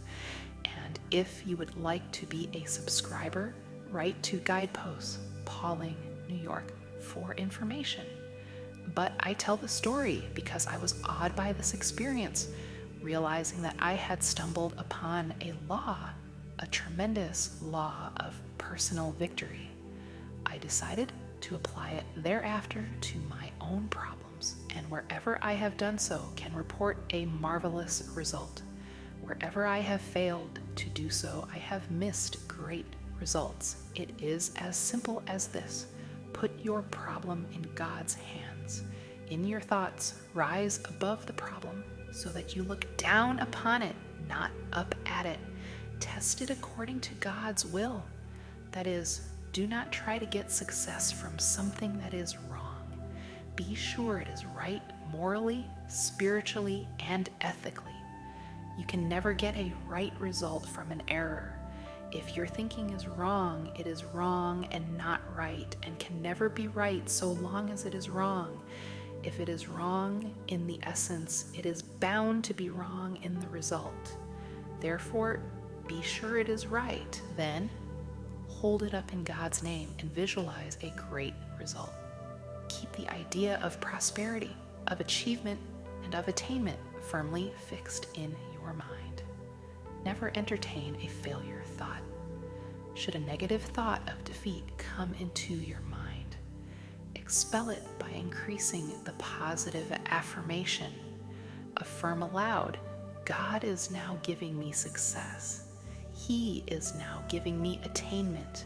The mental vision which you create and firmly hold in consciousness will be actualized if you continually affirm it in your thoughts and if you work diligently and effectively.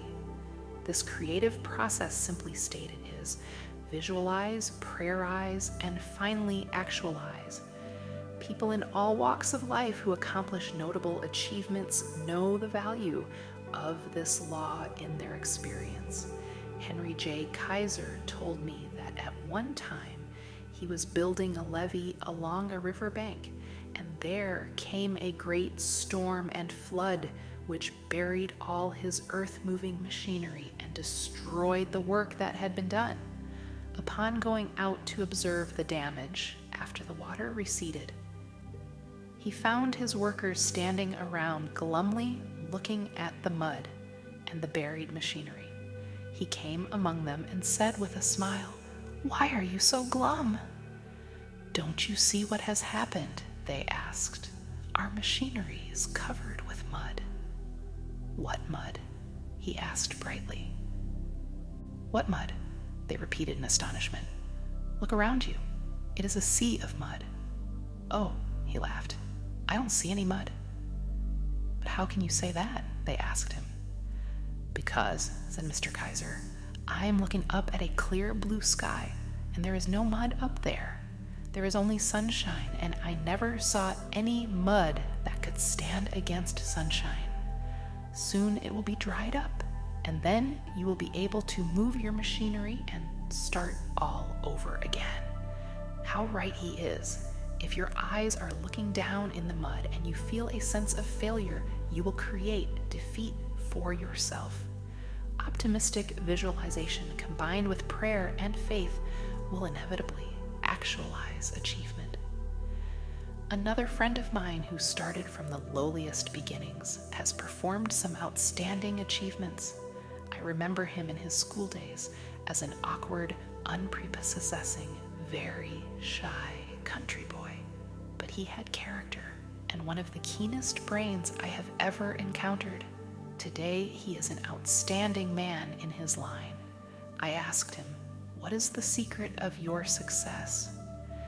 "The people who have worked with me across the years and the unlimited opportunity given any boy in the United States of America," he replied.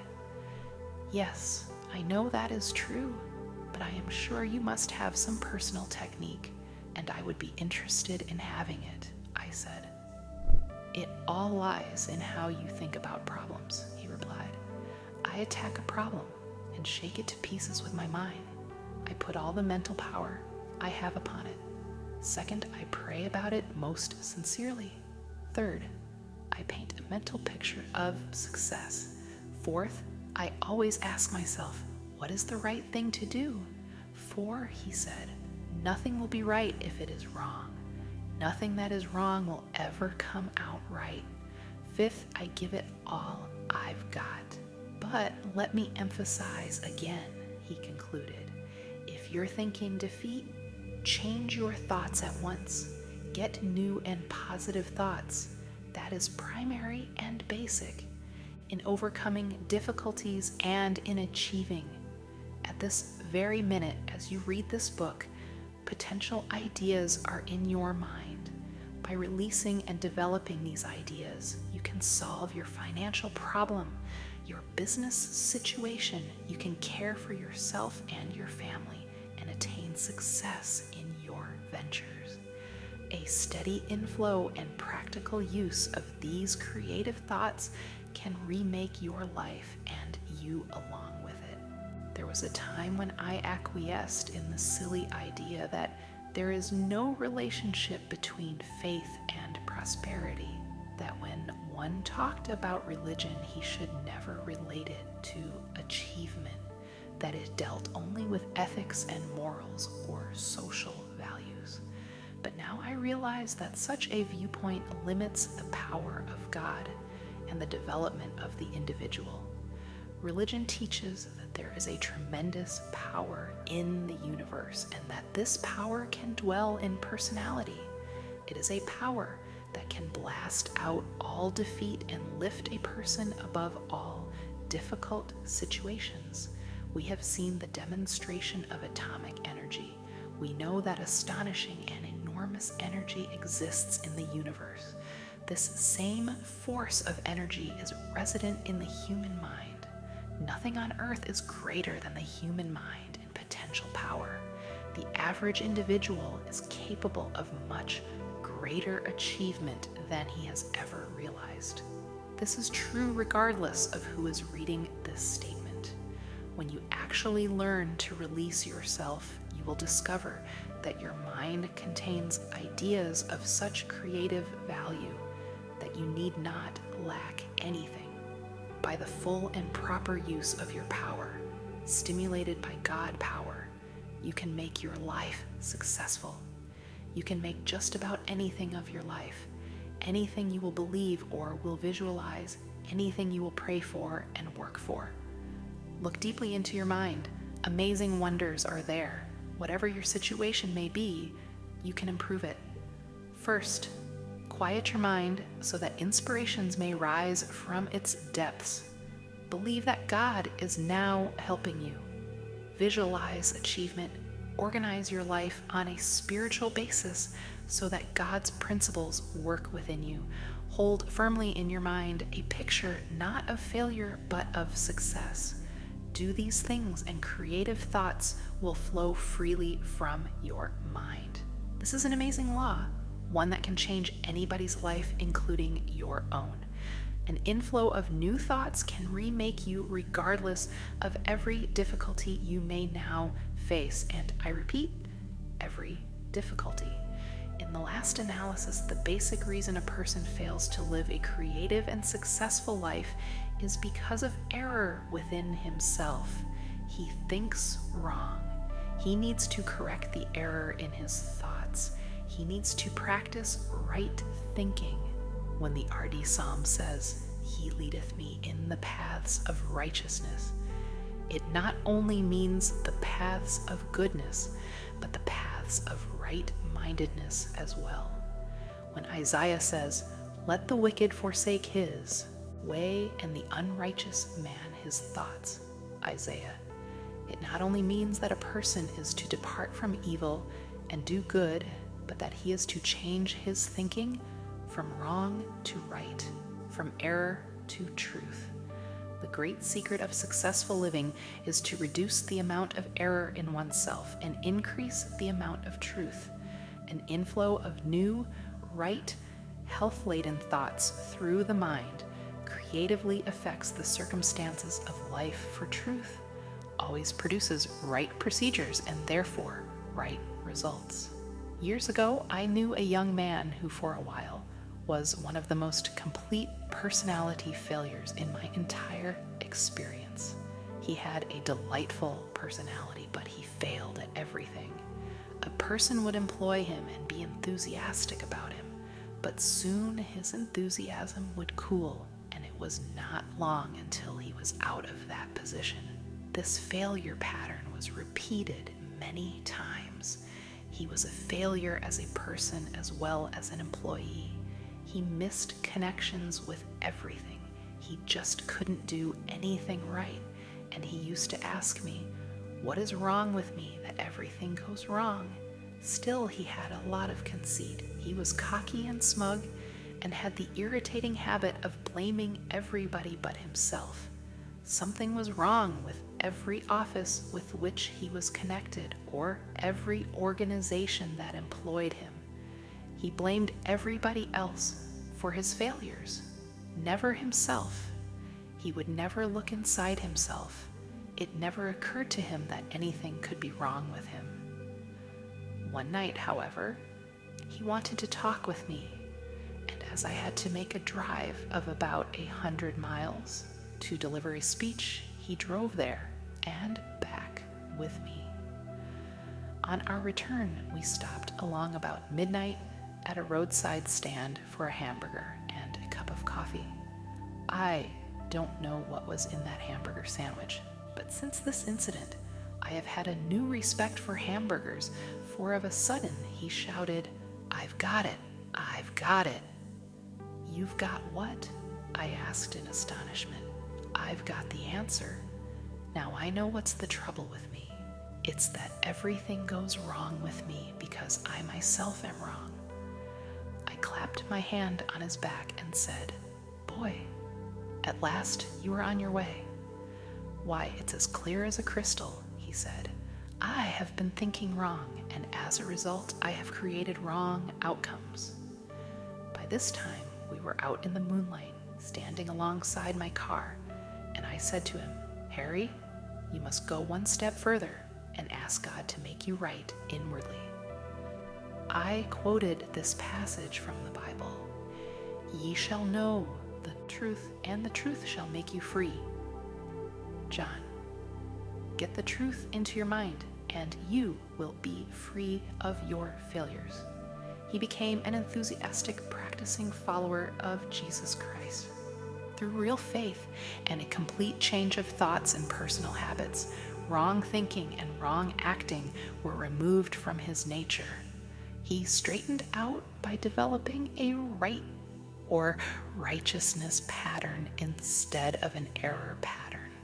When he was made right, then everything began to go right for him. Following are 7 practical steps for changing your mental attitudes from negative to positive, for releasing creative new thoughts, and for shifting from error patterns to truth patterns. Try them. Keep on trying them. They will work. For the next 24 hours, deliberately speak hopefully about everything, about your job, about your health, about your future. Go out of your way to talk optimistically about everything. This will be difficult, for possibly it is your habit to talk pessimistically. From this negative habit, you must restrain yourself, even if it requires an act of will. After speaking hopefully for 24 hours, continue the practice for 1 week, then you can be permitted to be realistic for a day or 2. You will discover that what you meant by realistic a week ago was actually pessimistic. But what you now mean by realistic is something entirely different. It is the dawning of the positive outlook. When most people say they are being realistic, they delude themselves. They are simply being negative. You must feed your mind, even as you feed your body. And to make your mind healthy, you must feed it nourishing, wholesome thoughts. Therefore, today, start to shift your mind from negative to positive thinking. Start at the beginning of the New Testament and underscore every sentence about faith. Continue doing this until you have marked every such passage in the 4 books: Matthew, Mark, Luke, and John. Particularly note Mark verses. They will serve as samples of the verses you are to underscore and fix deeply in your consciousness. Then commit the underscored passages to memory. Commit one each day until you can recite the entire list from memory. This will take time, but remember you have consumed much more time becoming a negative thinker than this will require. Effort and time will be needed to unlearn your negative pattern. Make a list of your friends to determine who is the most positive thinker among them and deliberately cultivate his society. Do not abandon your negative friends, but get closer to those with a positive point of view for a while until you have absorbed their spirit. Then you can go back among your negative friends and give them your newly acquired thought pattern without taking on their negativism. Avoid argument, but whenever a negative attitude is expressed, counter with a positive and optimistic opinion. Pray a great deal, and always let your prayer take the form of thanksgiving on the assumption that God is giving you great and wonderful things. For if you think He is, He surely is. God will not give you any greater blessing than you can believe in.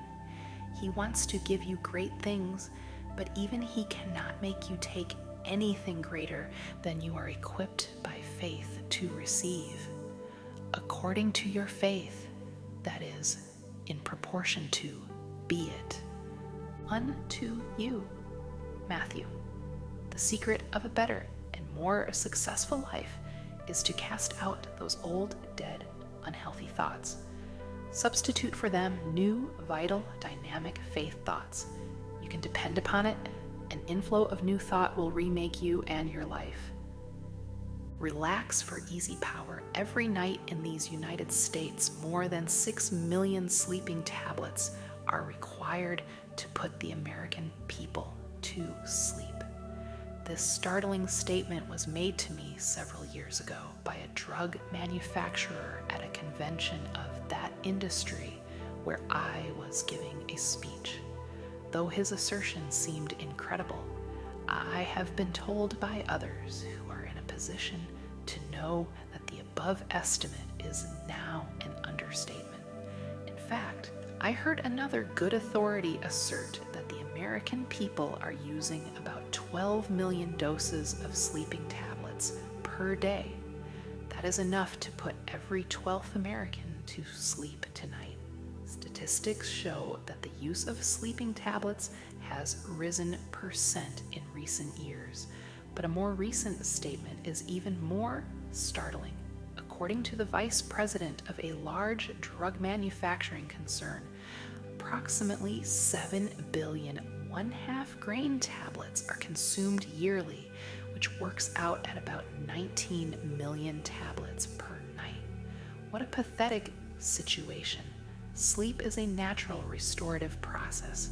One would think that any person after a day's work would be able to sleep peacefully, but apparently Americans have even lost the art of sleeping.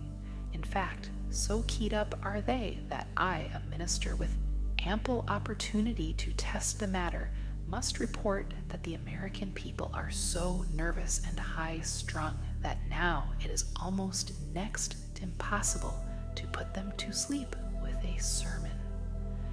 It has been years since I have seen anyone sleep in church, and that is a sad situation. A Washington official who loves to juggle figures, especially astronomical figures, told me that last year in the United States there was a total of 7.5 billion headaches. This works itself out at approximately 50 headaches per head per annum. Have you had your quota yet this year? Just how this official arrived at these figures he did not say, but shortly after our conversation, I noticed a report that in a recent year, the drug industry sold 11 million pounds of aspirin. Perhaps this era might appropriately be termed the aspirin age, as one author has called it. An authoritative source declares that every other hospital bed in the United States is occupied by a patient who was put there not because he encountered a germ or had an accident or developed an organic malady, but because of his inability to organize and discipline his emotions.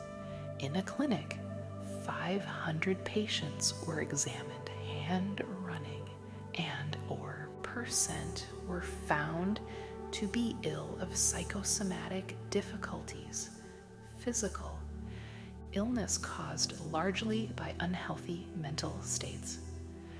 Another clinic made a study of a large number of ulcer cases and reported that nearly half were made ill, not as the result of physical troubles, but because the patients worried too much or hated too much, had too much guilt, or were tension victims. A doctor from still another clinic made the observation that, in his opinion, medical men, despite all extraordinary scientific developments, are now able to heal by the means of science alone. Less than half the maladies brought them. He declares that in many cases, patients are sending back into their bodies the diseased thoughts of their minds. Prominent among these diseased thoughts are anxiety and tension. This unhappy situation has become so serious that in our own Marble Collegiate Church, 5th Avenue at 5th Street, New York City, we now have 12 psychiatrists on the staff under the supervision of Dr. Smiley Blanton. Why psychiatrists on the staff of a church? The answer is that psychiatry is a science. It Its function is the analysis, diagnosis, and treatment of human nature according to certain well-authenticated laws and procedures.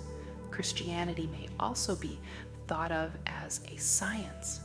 It is a philosophy, a system of theology, a system of metaphysics, and a system of worship.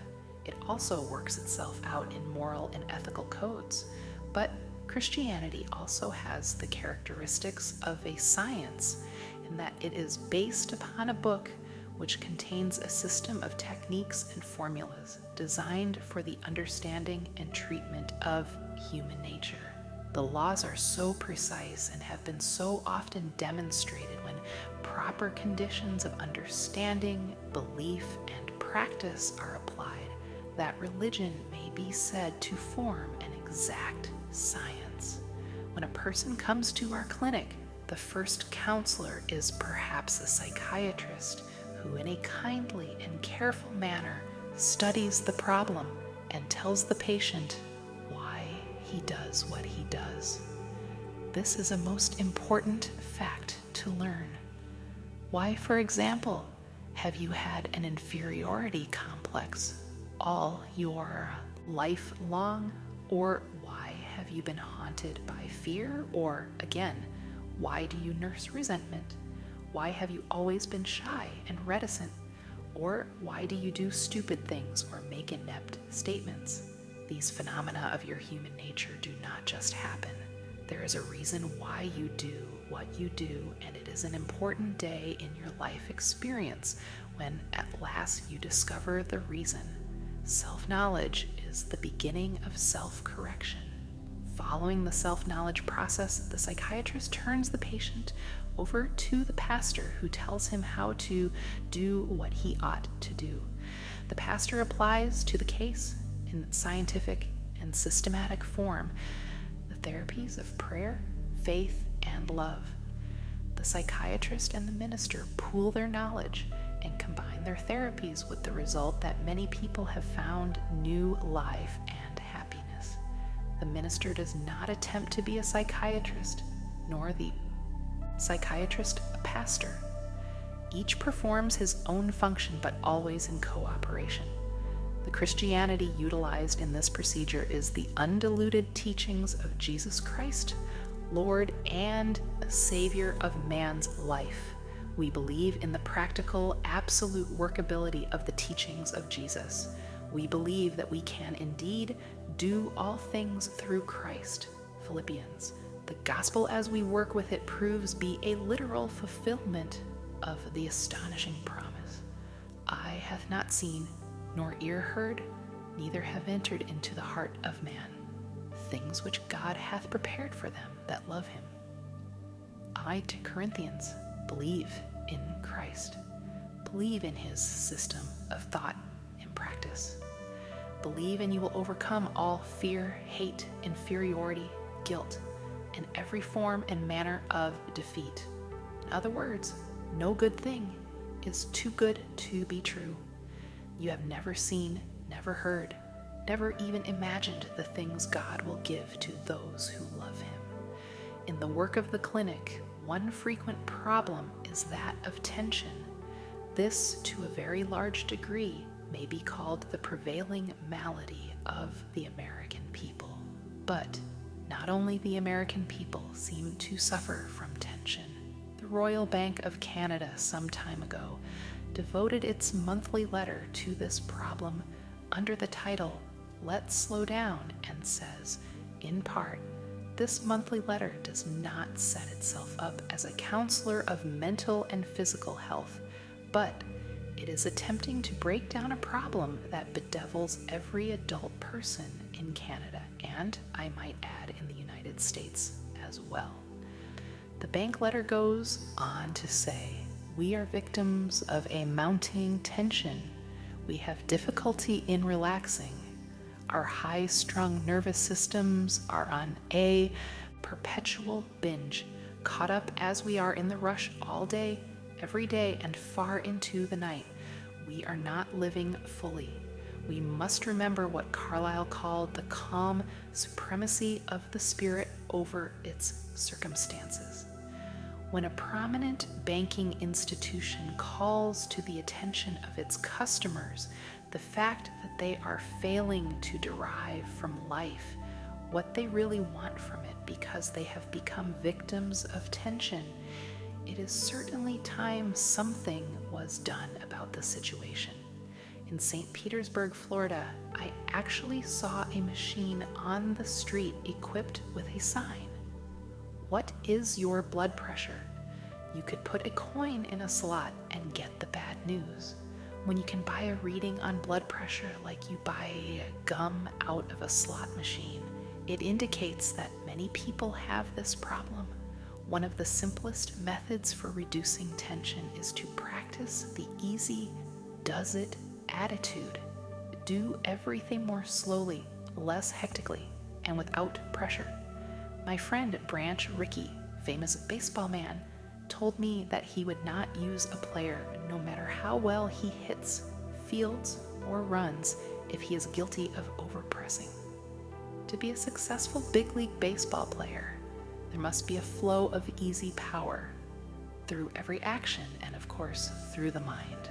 The most effective way to hit a ball is by the easy method, where all the muscles are flexible and operating in correlated power. Try to kill the ball and you will slice it or maybe miss it altogether. This is true in golf, in baseball, in every sport. Except for 1 year, Ty Cobb's batting average led the American League, a record, so far as I know, that has never been surpassed.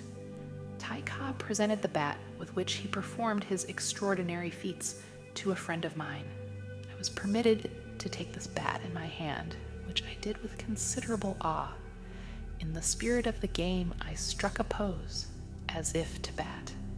Doubtless, my batting stance was not in any sense reminiscent of the immortal slugger. In fact, my friend, who was himself at one time a minor league baseball player, chuckled and said, "Ty Cobb would never do it that way. You are too rigid, too tense. You are obviously over-trying. You would probably strike out." It was beautiful to watch Ty Cobb. The man and the bat were one. It was a study in rhythm, and one marveled at the ease with which he got into the swing. He was a master of easy power. It is the same in all success. Analyze. People who are really efficient, and they always seem to do things easily with a minimum of effort. In so doing, they release maximum power. One of my friends, a famous businessman who handles important affairs and varied interests, always seems to be at ease. He does everything efficiently and quickly, but is never in a dither. He never has that anxious, frazzled look on his face which marks people who cannot handle either their time or their work. I inquired the secret of his obviously easy power. He smiled and replied, "Oh, it isn't much of a secret. I just keep myself in tune with God. That's all. Every morning after breakfast," he explained, "my wife and I go into the living room for a period of quietness. One of us reads aloud some inspirational piece to get us into the mood of meditation. It may be a poem or a few paragraphs of a book. Following that, we sit quietly, each praying or meditating according to his own mood and manner. Then, together we affirm the thought that God is filling us with strength and quiet energy. This is a definite 15-minute ritual, and we never miss it. We couldn't get along without it. We would crack up. As a result, I always seem to feel that I have more energy than I need and more power than is required." So said the sufficient man who demonstrates easy power. I know a number of men and women who practice this or similar techniques for reducing tension. It is becoming a quite general and popular procedure nowadays. One February morning, I was rushing down the long veranda of a Florida hotel with a handful of mail, just in from my office in New York.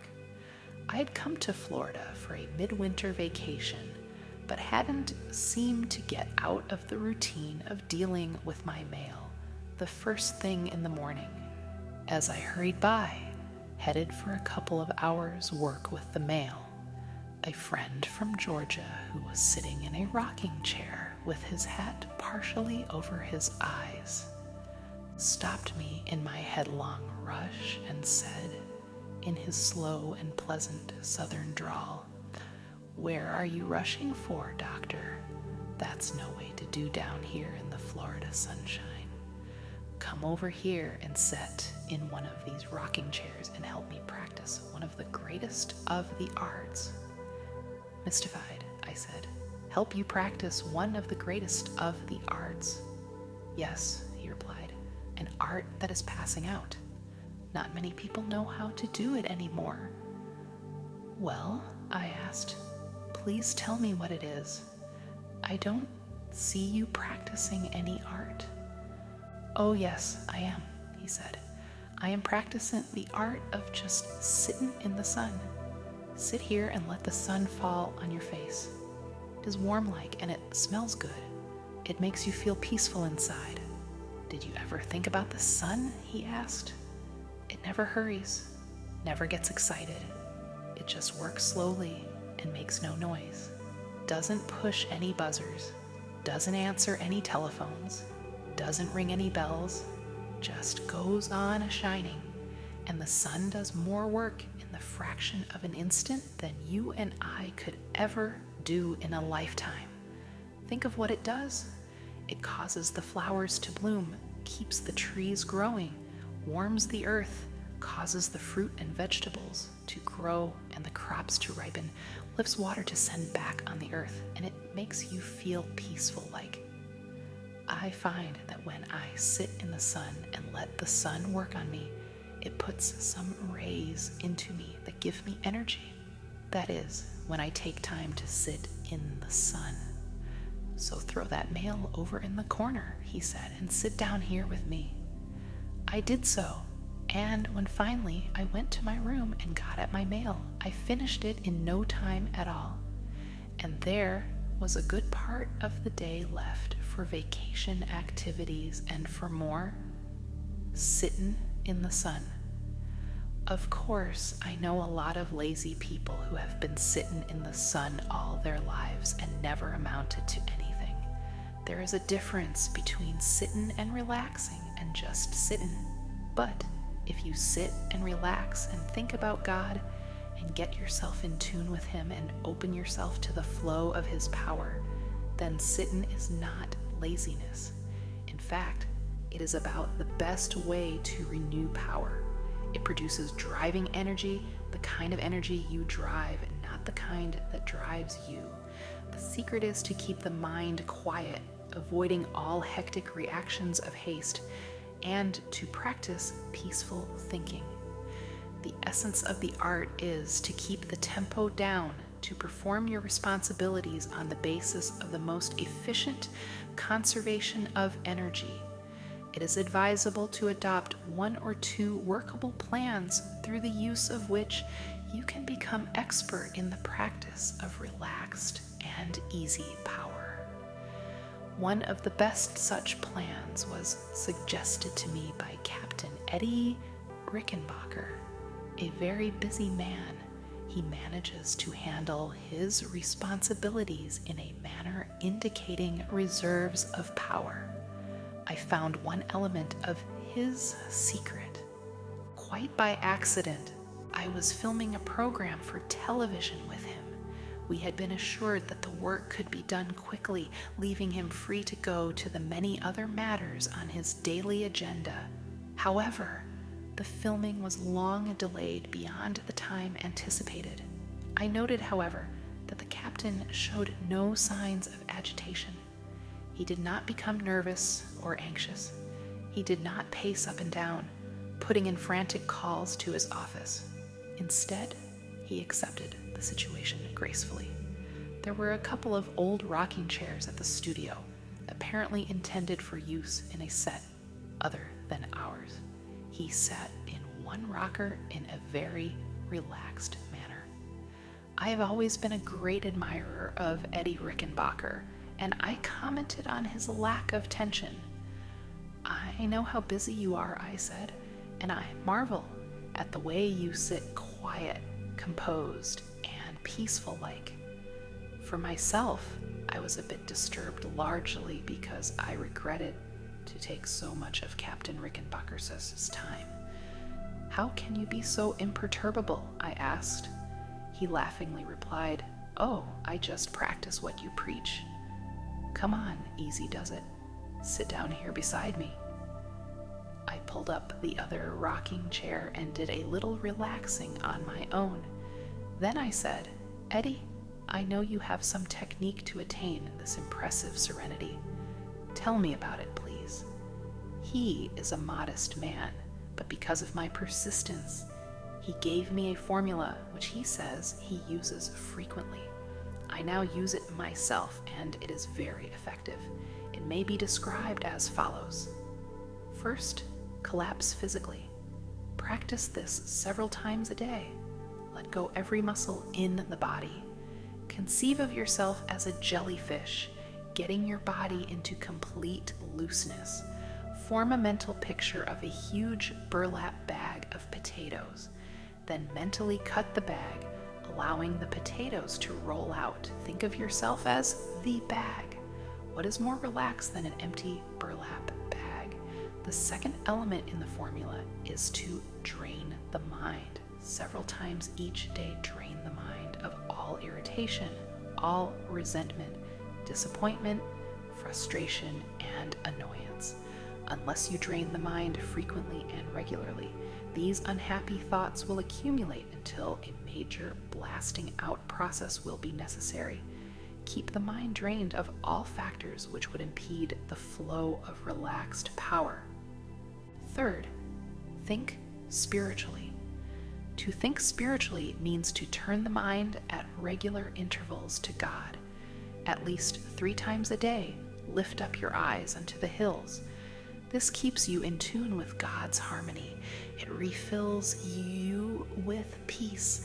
This 3-point program greatly impressed me, and I have been practicing it for some months. It is an excellent method for relaxing and living on the basis of easy does it.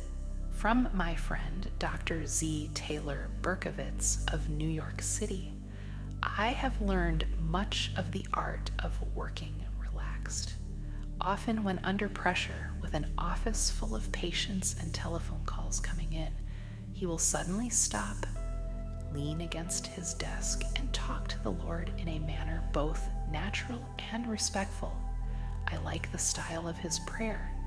He tells me that it runs something like this. "Look, Lord, I am pushing myself too hard. I am getting jittery. Here I am counseling people to practice quietness. Now I must practice it. Touch me with your healing peace. Give me composure, quietness, strength, and conserve my nervous energy so that I can help these people who come to me." He stands quietly for a minute or two. Then he thanks the Lord and proceeds with full but easy power to do his work. Often in making sick calls about the city, he finds himself in a traffic jam. He has a most interesting method of using these potentially irritating delays as opportunities to relax. Shutting off his engine, he slumps in his seat, putting his head back, closing his eyes, and has even been known to go to sleep. He says there is no reason to be concerned about going to sleep, because the strident honking of horns will awaken him when traffic begins to move. These interludes of complete relaxation in the midst of traffic last for only a minute or two, but they have energy renewal of value. It is surprising how many minutes or fractions of minutes during the day you can use to rest where you are. If even in such fractional periods you deliberately draw on God's power, you can maintain adequate relaxation. It isn't length of relaxation time that produces power. It is the quality of the experience. audience. I am told that Roger Babson, the famous statistician, frequently goes into an empty church and sits quietly. Perhaps he reads 1 or 2 hymns, and in so doing finds rest and renewal. Dale Carnegie, under tension, goes to a church near his New York City office to spend a quarter hour in prayerful meditation. He says he leaves his office for this purpose when busiest. This demonstrates control of time rather than being controlled by it. It also indicates watchfulness lest tension develop beyond a controllable degree. I encountered a friend on a train from Washington to New York one night. This man is a member of Congress, and he explained that he was on his way to his district to speak at a meeting of his constituents. The particular group he was about to address was hostile to him, he said, and would probably try to make things very difficult for him. Although they represented a minority in his district, he was going to face them just the same. They are American citizens, and I am their representative. They have a right to meet with me if they want to. You do not seem to be much worried about it, I commented. No, he answered. If I get worried about it, then I will be upset and will not handle the situation well. Do you have any particular method for handling such a tense situation? I asked. Oh yes, he replied. They will be a noisy crowd, but I have my own way of meeting such situations without tension. I will breathe deeply, talk quietly, speak sincerely, be friendly and respectful, hold my temper, and trust in God to see me through. I have learned one important fact, the congressman continued, and that is in any situation, be relaxed, keep calm, take a friendly attitude, have faith, do your best. Do this, and usually you can make things come out all right. I have no doubt about the ability of this congressman to live and work without tension and, what is more, successfully to attain his objectives. When we were doing some construction work at my farm in Powling, New York, I watched a workman swinging a shovel. He was shoveling a pile of sand. It was a beautiful sight. Stripped to the waist, his lean and muscular body worked with precision and correlation. The shovel rose and fell in perfect rhythm. He would push the shovel into the pile, lean his body against it, and drive it deep into the sand. Then, in a clear, free swing, it came up, and the sand was deposited without a break in the motion. Again, the shovel went back into the sand. Again, his body leaned against it. Again, the shovel lifted easily in a perfect arc. One almost had a feeling that he could sing in rhythm to the motion of this workman. Indeed, the man did sing as he worked. I was not surprised when the foreman told me that he is considered one of his best workmen. The foreman also spoke of him as good-humored, happy, and a pleasant person with whom to work. Here was a relaxed man who lived with joyous power, master of the art of easy does it. Relaxation results from recreation, and the process of recreation should be continuous. The human being is meant to be attached to a continual flow of force that proceeds from God through the individual and back to God for renewal. When one lives in tune with this constantly recreative process, he learns the indispensable quality to relax and work on the basis of easy does it. Now, how to master this skill? Here are 10 rules for taking the hard way out of your job. Try these proven methods for working hard easily. They will help you to relax and have easy power. Don't get the idea that you are Atlas carrying the world on your shoulders. Don't strain so hard. Don't take yourself so seriously. Determine to like your work. Then it will become a pleasure, not drudgery. Perhaps You do not need to change your job. Change yourself and your work will seem different. Plan your work. Work your plan. Lack of system produces that I'm swamped feeling. Don't try to do everything at once. That is why time is spread out. Heed that wise advice from the Bible.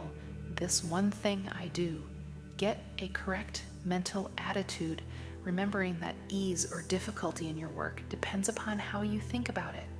Think it's hard and you make it hard. Think it's easy and it tends to become easy. Become efficient in your work. Knowledge is power over your job. It is always easier to do a thing right. Practice being relaxed. Easy always does it. Don't press or tug. Take it in your stride. Discipline yourself not to put off until tomorrow what you can do today. Accumulation of undone jobs makes your work harder. Keep your work up to schedule. Pray about your work. You will get relaxed efficiency by so doing. Take on the unseen partner. It is surprising the load he will take off you. God is as much at home in offices, factories, stores, kitchens, as in churches. He knows more about your job than you do. His help will make your work easy. How to get people to like you. We might as well admit it. We want people to like us. You may hear someone say, I don't care whether people like me or not. But whenever you hear anyone say that, just put it down as a fact that he is not really telling the truth.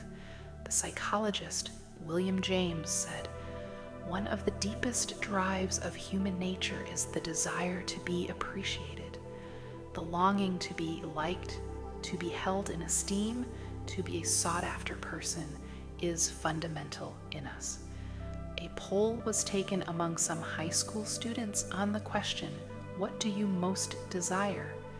By overwhelming majority, the students voted that they wanted to be popular.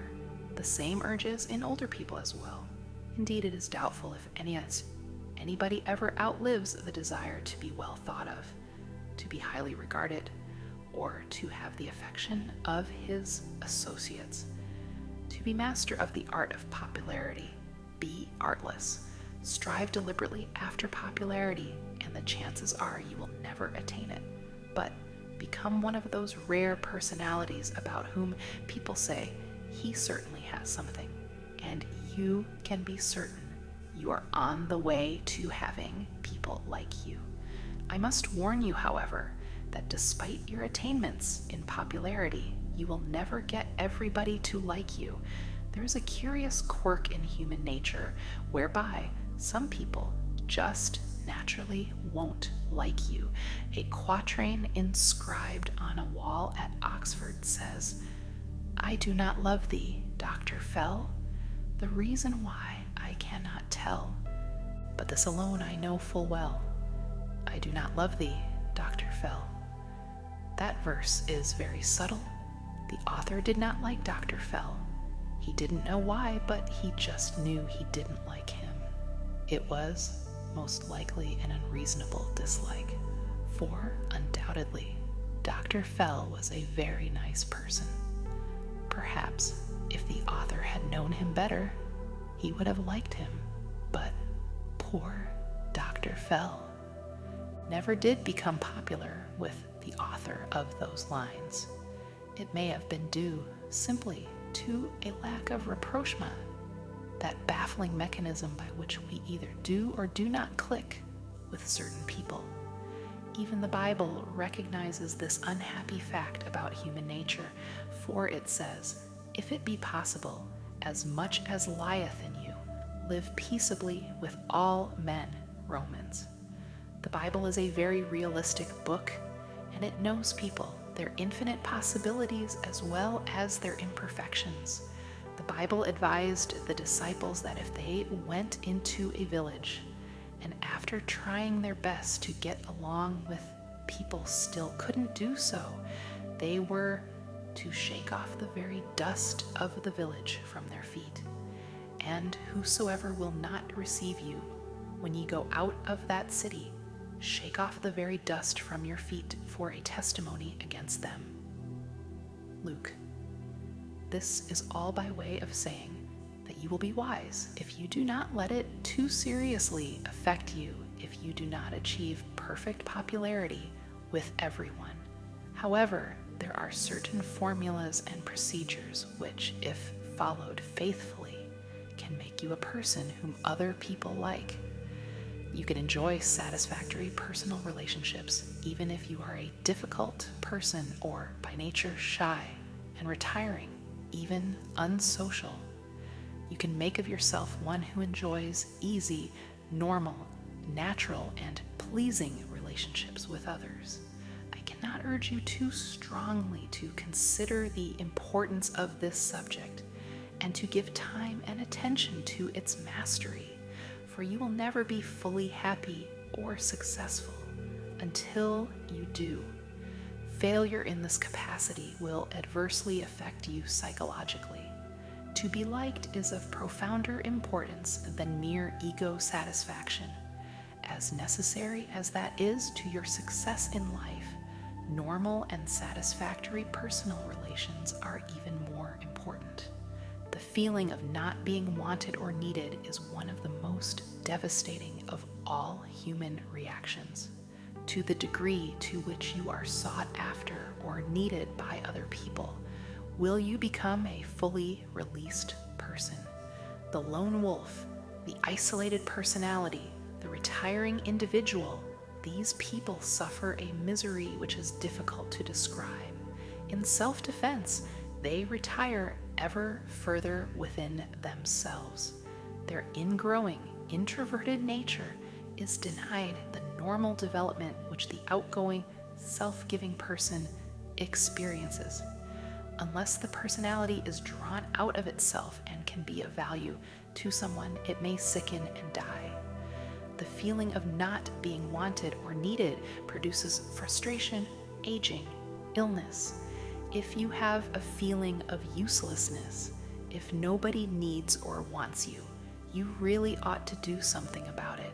It is not only a pathetic way to live, but is serious psychologically. Those who deal with the problems of human nature constantly encounter this problem and its unfortunate results. For example, at a Rotary Club luncheon in a certain city, 2 physicians were at my table. One, an elderly man who had been retired for several years. The other, the most popular young doctor in town. The young doctor, looking frazzled, dashed in late and slumped down with a weary sigh. If only the telephone would stop ringing, he complained. I can't get anywhere because people call me all the time. I wish I could put a silencer on that telephone. The old doctor spoke up quietly. I know how you feel, Jim, he said. I used to feel that way myself, but be thankful the telephone does ring. Be glad people want and need you. Then he added, pathetically, nobody ever calls me anymore. I would like to hear the telephone ring again. Nobody wants me and nobody needs me. I'm a has-been. All of us at the table who sometimes feel a bit worn by numerous activities did a lot of thinking as we listened to the old doctor. A middle-aged woman complained to me that she didn't feel well. She was dissatisfied and unhappy. My husband is dead, the children are grown, and there is no place for me anymore. People treat me kindly, but they are indifferent. Everyone has his own interest, and nobody needs me. Nobody wants me. I wonder, could that be a reason I do not feel well? She asked. Indeed, that could very likely be an important reason. In a business office, the founder of the firm, just past 70, was walking restlessly and aimlessly around. He talked with me, while his son, present head of the business, whom I had come to see, was on the telephone. The older man said gloomily, Why don't you write a book on how to retire? That is what I need to know. I thought it was going to be wonderful to give up the burdens of the job, he continued. But now, I find that nobody is interested in anything I say. I used to think I was a popular fellow, but now when I come down here and sit around the office, everyone says hello. Then they forget me. I might as well stay away altogether for all they care. My son is running the business and he is doing a good job of it, but, he concluded pathetically, I'd like to think they needed me a little bit. These people are suffering one of the most pathetic and unhappy experiences in this life. Their basic desire is to be sought after, and this desire is not being satisfied. They want people to appreciate them. The personality longs for esteem, but it isn't only in retirement that this situation develops. A girl of 21 told me that she had been unwanted ever since birth. Someone had given her the notion she was an unwanted child. This serious idea had sunk into her subconscious, giving her a profound sense of inferiority and self-depreciation. It made her shy and backward, causing her to retreat into herself. She became lonely and unhappy and was, in fact, an underdeveloped personality. The cure for her condition was to revamp her life spiritually, especially her thinking, which process in time made her a well-liked person by setting her personality free of herself. Countless other people, not particularly victims of deep, unconscious psychological conflicts, have never mastered the knack of being popular. They try hard enough. They even go to extremes, often acting in a manner they do not really enjoy, but which they employ only because of their intense desire to have people like them.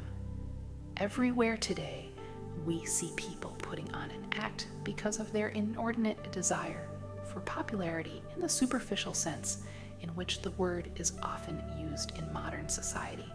The fact is that popularity can be attained by a few simple, natural, normal, and easily mastered techniques. Practice them diligently and you can become a well-liked person. First, become a comfortable person, that is, one with whom people can associate without a sense of strain. Of some persons, it is said, you can never quite get next to him. There is always a barrier that you can't get over. A comfortable person is easygoing and natural. He has a pleasant, kindly, genial way about him. Being with him is not unlike wearing an old hat or an old pair of shoes or an easy old coat. A stiff, reserved, unresponsive individual never meshes into the group. He is always just a bit out of it.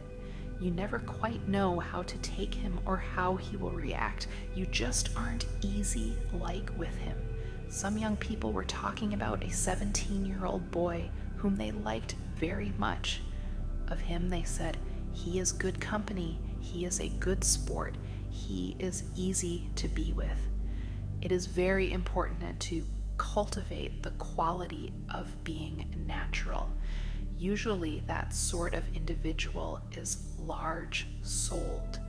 Little people who are much concerned about how you treat them, who are jealous of their place or position, who meticulously stand on their prerogatives, are stiff and easily offended. A man who is an outstanding example of these truths is James A. Farley, former Postmaster General of the United States. I met Mr. Farley for the first time a number of years ago. Months later, I met him in a large crowd of people and he called me by name. Being human, I never forgot that. And it is one reason I have always liked Mr. Farley. An interesting incident illustrates the secret of this man who is an expert in how to get people to like him. I was to speak in Philadelphia at a book and author luncheon along with Mr. Farley and 2 other authors. I did not actually witness the scene I am about to describe, as I was late in arriving, but my publisher did. The speakers at this luncheon were walking along the hotel corridor together when they passed a colored maid standing by a cart loaded with sheets, towels, and other equipment with which she was servicing the rooms. She was paying no attention to this group of people as they turned aside to avoid her cart. Mr. Farley walked up to her, put out his hand, and said, "Hello there. How are you?" "I'm Jim Farley. What's your name?" "Glad to see you." My publisher looked back at her as the group passed down the hall. The girl's mouth was wide with astonishment, and her face broke into a beautiful smile. It was an excellent example of how an unegotistical, comfortable, outgoing person is successful in personal relationships. A university psychology department conducted an analysis of the personality traits by which people are liked or disliked. 100 traits were scientifically analyzed, and it was reported that one must have 46 favorable traits in order to be liked. It is rather discouraging to realize that you must have so large a number of characteristics to be popular. Christianity, however, teaches that one basic trait will go far toward getting people to like you. That trait is a sincere and forthright interest in and love for people. Perhaps if you cultivate this basic trait, other traits will naturally develop. If you are not the comfortable type of person, I suggest that you make study of your personality with a view toward eliminating conscious and unconscious elements of strain which may exist. Do not assume that the reason other people do not like you is because of something wrong with them. Assume instead that the trouble is within yourself and determine to find and eliminate it. This will require scrupulous honesty, and it may also involve the assistance of personality experts. The so-called scratchy elements in your personality may be qualities which you have taken on through the years.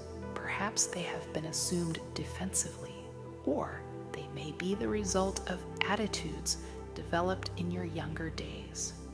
Regardless of origin, they can be eliminated by a scientific study of yourself and by your recognition of the necessity for change, followed by a process of personality rehabilitation.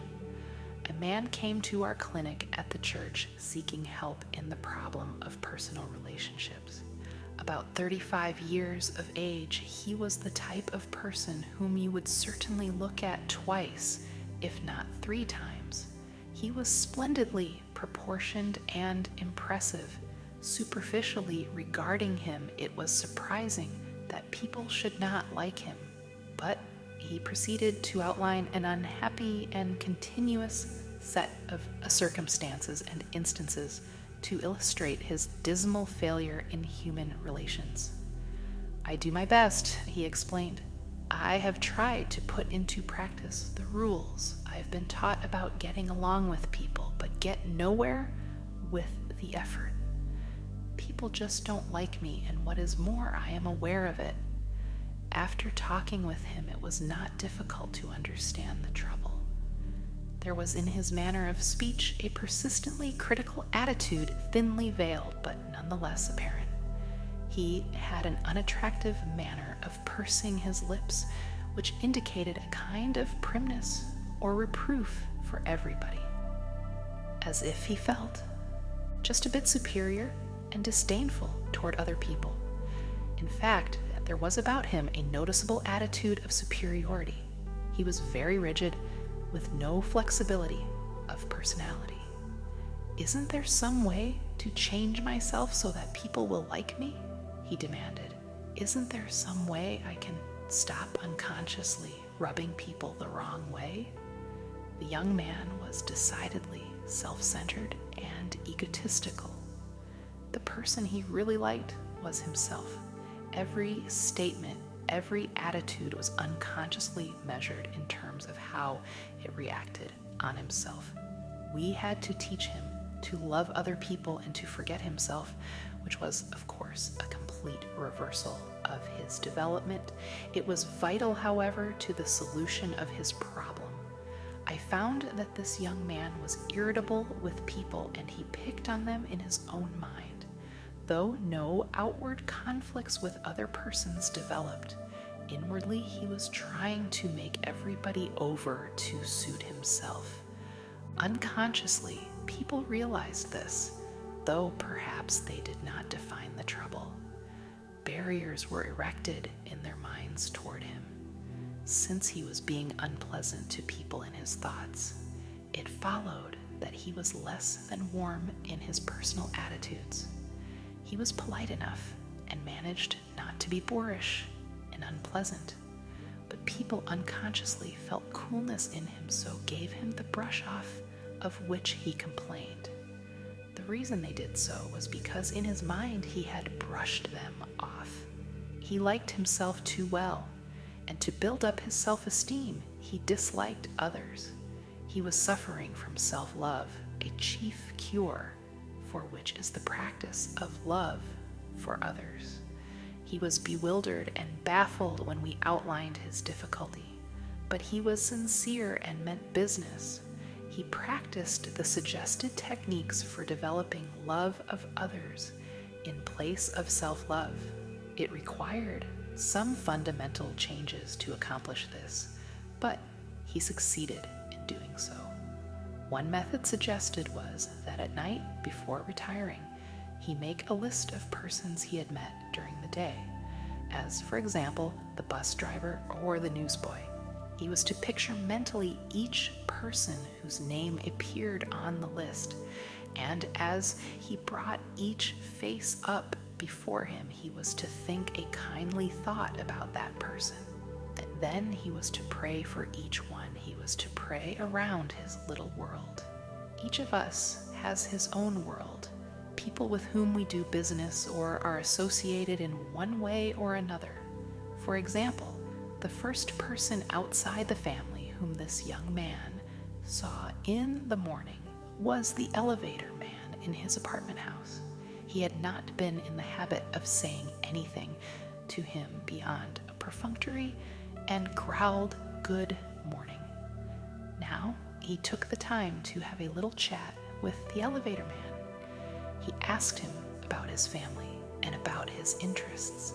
He found that the elevator operator had an interesting point of view and some experiences which were quite fascinating. He began to see new values in a person who, to him previously, had been a mechanical robot who ran the elevator up and down to his floor. He actually began to like the elevator operator, and in turn, the elevator man, who had formed a pretty accurate opinion of the young man, began to revise his views. They established a friendly relationship. So the process went from person to person. One day, the young man said to me, "I have found that the world is filled with interesting people, and I never realized it before." When he made that observation, he proved that he was losing himself, and when he did that, as the Bible so wisely tells us, he found himself. In losing himself, he found himself and lots of new friends besides. People learned to like him. Learning to pray for people was important in his rehabilitation, for when you pray for anyone, you tend to modify your personal attitude toward him. You lift the relationship thereby to a higher level. The best in the other person begins to flow out toward you as your best flows toward him. In the meeting of the best in each, a higher unity of understanding is established. Essentially, getting people to like you is merely the other side of liking them. One of the most popular men who lived in the United States within the lifetime of most of us was the late Will Rogers. One of the most characteristic statements he ever made was, "I never met a man I didn't like." That may have been a slight exaggeration, but I am sure Will Rogers did not regard it as such. That is the way he felt about people, and as a result, people opened up to him like flowers to the sun. Sometimes the weak objection is offered that it is difficult to like some people. Granted, some people are by nature more likable than others. Nevertheless, a serious attempt to know any individual will reveal qualities within him that are admirable, even lovable. A man had the problem of conquering feelings of irritation toward persons with whom he was associated. For some people, he had a very profound dislike. They irritated him intensely, but he conquered these feelings simply by making an exhaustive list of everything he could possibly admire about each person who annoyed him. Daily, he attempted to add to this list. He was surprised to discover that people whom he thought he did not like at all proved to have many pleasing qualities. In fact, he was at a loss to understand how he ever disliked them after becoming conscious of their attractive qualities. Of course, while he was making these discoveries about them, they, in turn, were finding new and likable qualities in him. If you have gone through life up to this point without having established satisfactory human relationships, do not assume that you cannot change, but it will be necessary to take very definite steps toward solving the problem. You can change and become a popular person, well liked and esteemed, if you are willing to make the effort. May I remind you, as I remind myself, that one of the greatest tragedies of the average person is the tendency to spend our whole lives perfecting our faults. We develop a fault, and we nurse it and cultivate it, and never change it. Like a needle caught in the groove of a defective record on a Victrola, it plays the same old tune over and over again. You must lift the needle out of the groove, then you will have disharmony no longer, but harmony. Don't spend more of your life perfecting faults in human relations. Spend the rest of your life perfecting your great capacities for friendliness, for personal relations are vitally important to successful living. Still, another important factor in getting people to like you is to practice building up the ego of other persons. The ego, being the essence of our personalities, is sacred to us. There is in every person a normal desire for a feeling of self-importance. If I deflate your ego and therefore your self-importance, though you may laugh it off, I have deeply wounded you. In fact, I have shown disrespect for you, and while you may exercise charity toward me, even so, unless you are finely developed spiritually, you are not going to like me very well. On the other hand, if I elevate your self-respect and contribute to your feeling of personal worth, I am showing high esteem for your ego. I have helped you to be your best self, and therefore you appreciate what I have done. You are grateful to me. You like me for it. The deflation of another person's ego may be mildly done, perhaps, but one can never evaluate how deep the depreciation goes from even a remark or an attitude that is not meant to be unkind. Here is the way in which ego is often deflated. The next time you are in a group and someone tells a joke and everybody laughs with appreciation and pleasure except yourself, when the laughter has died down, say patronizingly, "Well, that is a pretty good joke, all right. I saw it in a magazine last month." Of course, it will make you feel quite important to let others know of your superior knowledge, but how does it make the man feel who told the joke? You have robbed him of the satisfaction of having told a good story. You have crowded him out of his brief moment in the limelight and usurped attention to yourself. In fact, you have taken the wind out of his sails and left him flat and deflated. He enjoyed his momentary little prominence, but you took it away from him. Nobody in that group is going to like you for what you did, and certainly not the man whose story you spoiled. Whether you like the joke or not, let the storyteller and the others enjoy it. Remember, he may be a little bit embarrassed and shy. It would have done him good to have received a response. Don't deflate people.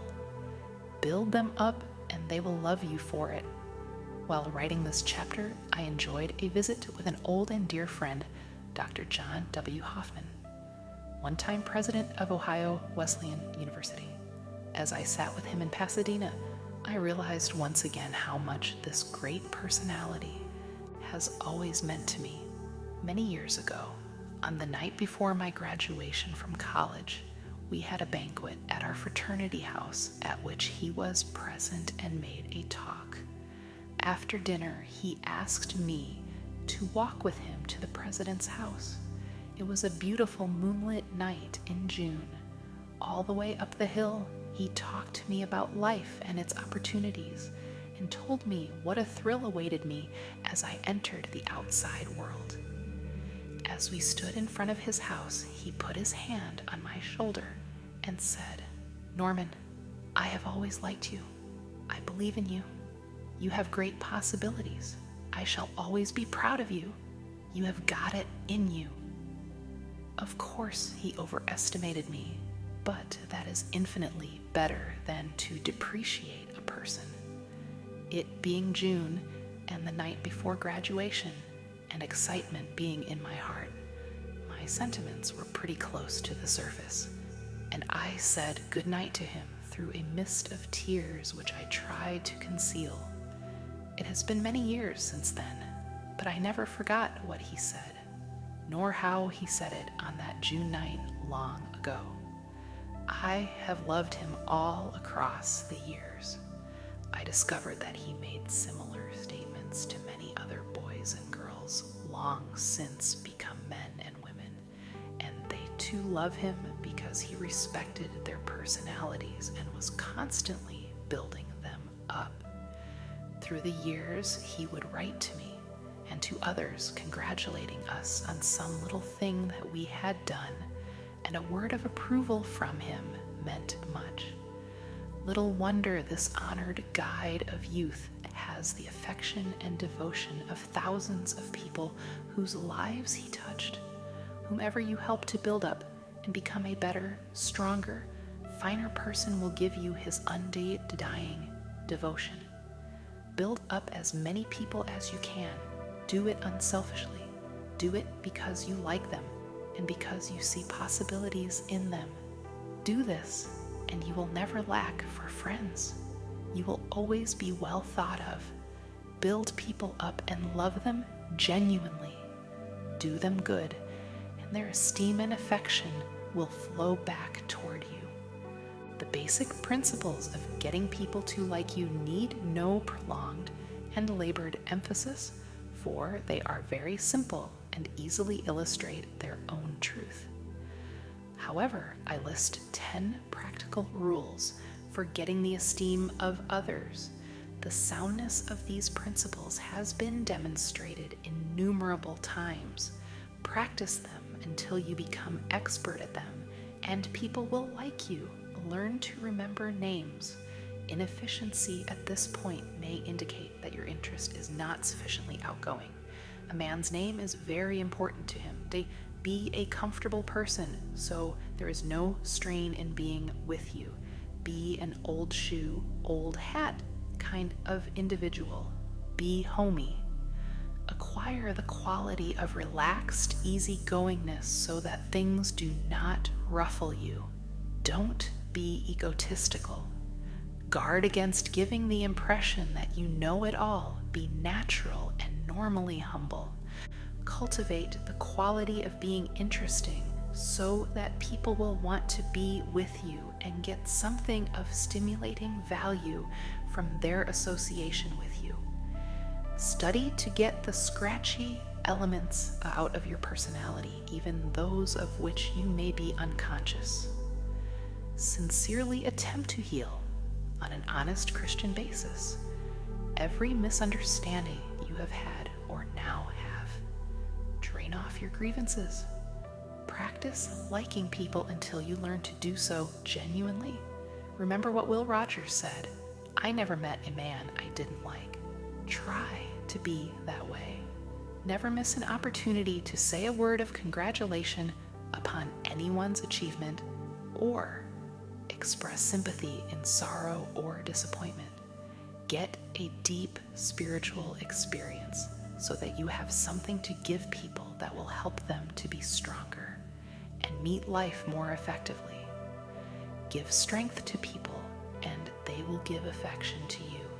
Prescription for heartache. Please give me a prescription for heartache.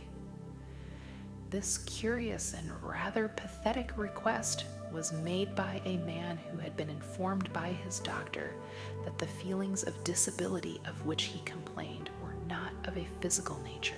His trouble lay in an inability to rise above sorrow. He was suffering from an ache in his personality as a result of grief.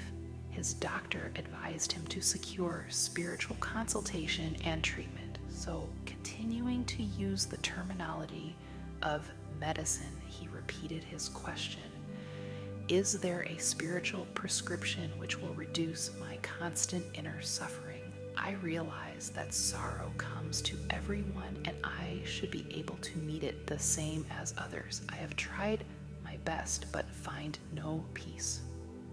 Again he asked with a sad, slow smile, "Give me a prescription for heartache." There is indeed a prescription for heartache. One element in the prescription is physical activity. The sufferer must avoid the temptation to sit and brood. A sensible program which substitutes physical activity for such fruitless brooding reduces the strain on the area of the mind where we reflect, philosophize, and suffer mental pain. Muscular activity utilizes another part of the brain and therefore shifts the strain and gives relief. An old country lawyer who had a sound philosophy and much wisdom told a sorrowing woman that the best medicine for a broken heart is to take a scrubbing brush and get down on your knees and go to work. The best medicine for a man, he declared, is to get an axe and chop wood until physically tired. While this is not guaranteed to be a complete cure for heartache, yet it does tend to mitigate such suffering. Whatever the character of your heartache, one of the first steps is to resolve to escape from any defeatist situation which may have been created around yourself, even though it is difficult to do so, and return once again to the normal course of your life. Get back into the mainstream of life's activities. Take up your old associations, form new ones. Get busy walking, riding, swimming, playing. Get the blood to coursing through your system. Lose yourself in some worthwhile project. Fill your days with creative activity and emphasize the physical aspect of activity. Employ healthy, mind-relieving busyness, but be sure that it is of a worthwhile and constructive nature. Superficial escapism through feverish activity merely deadens pain temporarily and does not heal, as for example, parties and drinking. An excellent and normal release from heartache is to give way to grief. There's a foolish point of view current today that one should not show grief, that it is not proper to cry or express oneself through the natural mechanism of tears and and sobbing. This is a denial of the law of nature. It is natural to cry when pain or sorrow comes. It is a relief mechanism provided in the body by Almighty God, and should be used.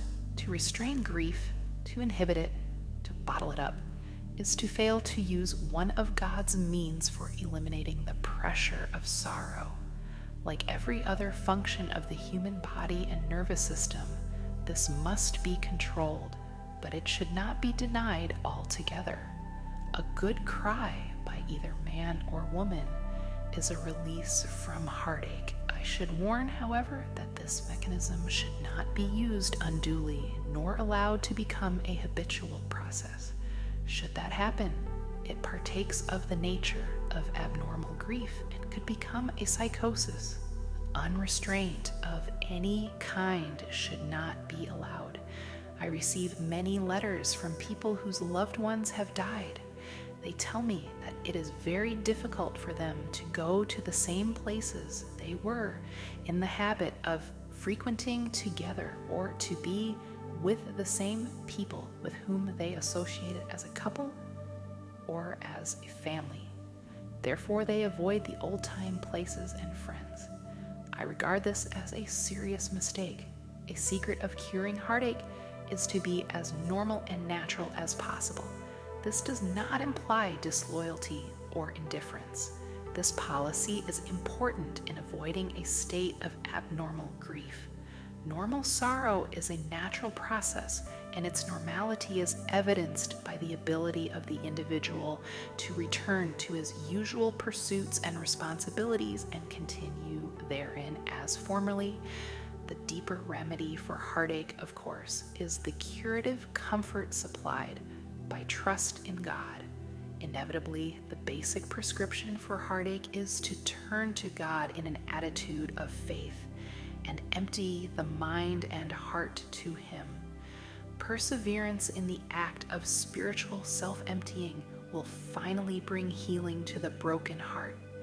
This generation, which has suffered fully as much, if not more, heartache than people in preceding eras, needs to relearn that which the wisest men of all time have known, namely, that there is no healing of the pain suffered by humanity except through the benign ministrations of faith. One of the greatest souls of the ages was Brother Lawrence, who said, "If in this life we would know the serene peace of paradise, we must school ourselves in familiar, humble, and loving converse with God. It is not advisable to attempt to carry the burden of sorrow and mental pain without divine help, for its weight is more than the personality can bear." The simplest and most effective of all prescriptions for heartache, then, is to practice the presence of God. This will soothe the ache in your heart and ultimately heal the wound. Men and women who have experienced great tragedy tell us that this prescription is effective. Another profoundly curative element in the prescription for heartache is to gain a sound and satisfying philosophy of life and death and deathlessness. For my part, when I gained the unshakable belief that there is no death, that all life is indivisible, that the here and hereafter are one, that time and eternity are inseparable, that this is one unobstructed universe, then I found the most satisfying and convincing philosophy of my entire life. These convictions are based upon sound foundations, the Bible for one. I believe that the Bible gives us a very subtle, and as will be proved ultimately, a scientific series of insights into the great question, what happens when a man leaves this world? Also, the Bible very wisely tells us that we know these truths by faith. Henry Bergson, the philosopher, says that the surest way into truth is by perception, by intuition, by reasoning to a certain point, then by taking a mortal leap, and by intuition attaining the truth. You come to some glorious moment where you simply know. That is the way it happened to me. I am absolutely, wholeheartedly, and thoroughly convinced of the truth of which I write, and have no doubt of it, even to an infinitesimal degree. I arrived at this positive faith gradually, yet there came one moment when I knew this philosophy will not ward off the sorrow which comes when a loved one dies and physical earthly separation ensues, but it will lift and dissipate grief. It will fill your mind with a deep understanding of the meaning of this inevitable circumstance, and it will give you a deep assurance that you have not lost your loved one. Live on this faith, and you will be at peace, and the ache will leave your heart. Take into your mind and heart one of the most marvelous texts in the Holy Bible. Eye hath not seen, nor ear heard, neither have entered into the heart of man the things which God hath prepared for them that love him, says Corinthians. This means that you have never seen, no matter what you have seen, however wonderful it is, you have never seen anything to compare with the marvelous things that God has prepared for those who love him and who put their trust in him.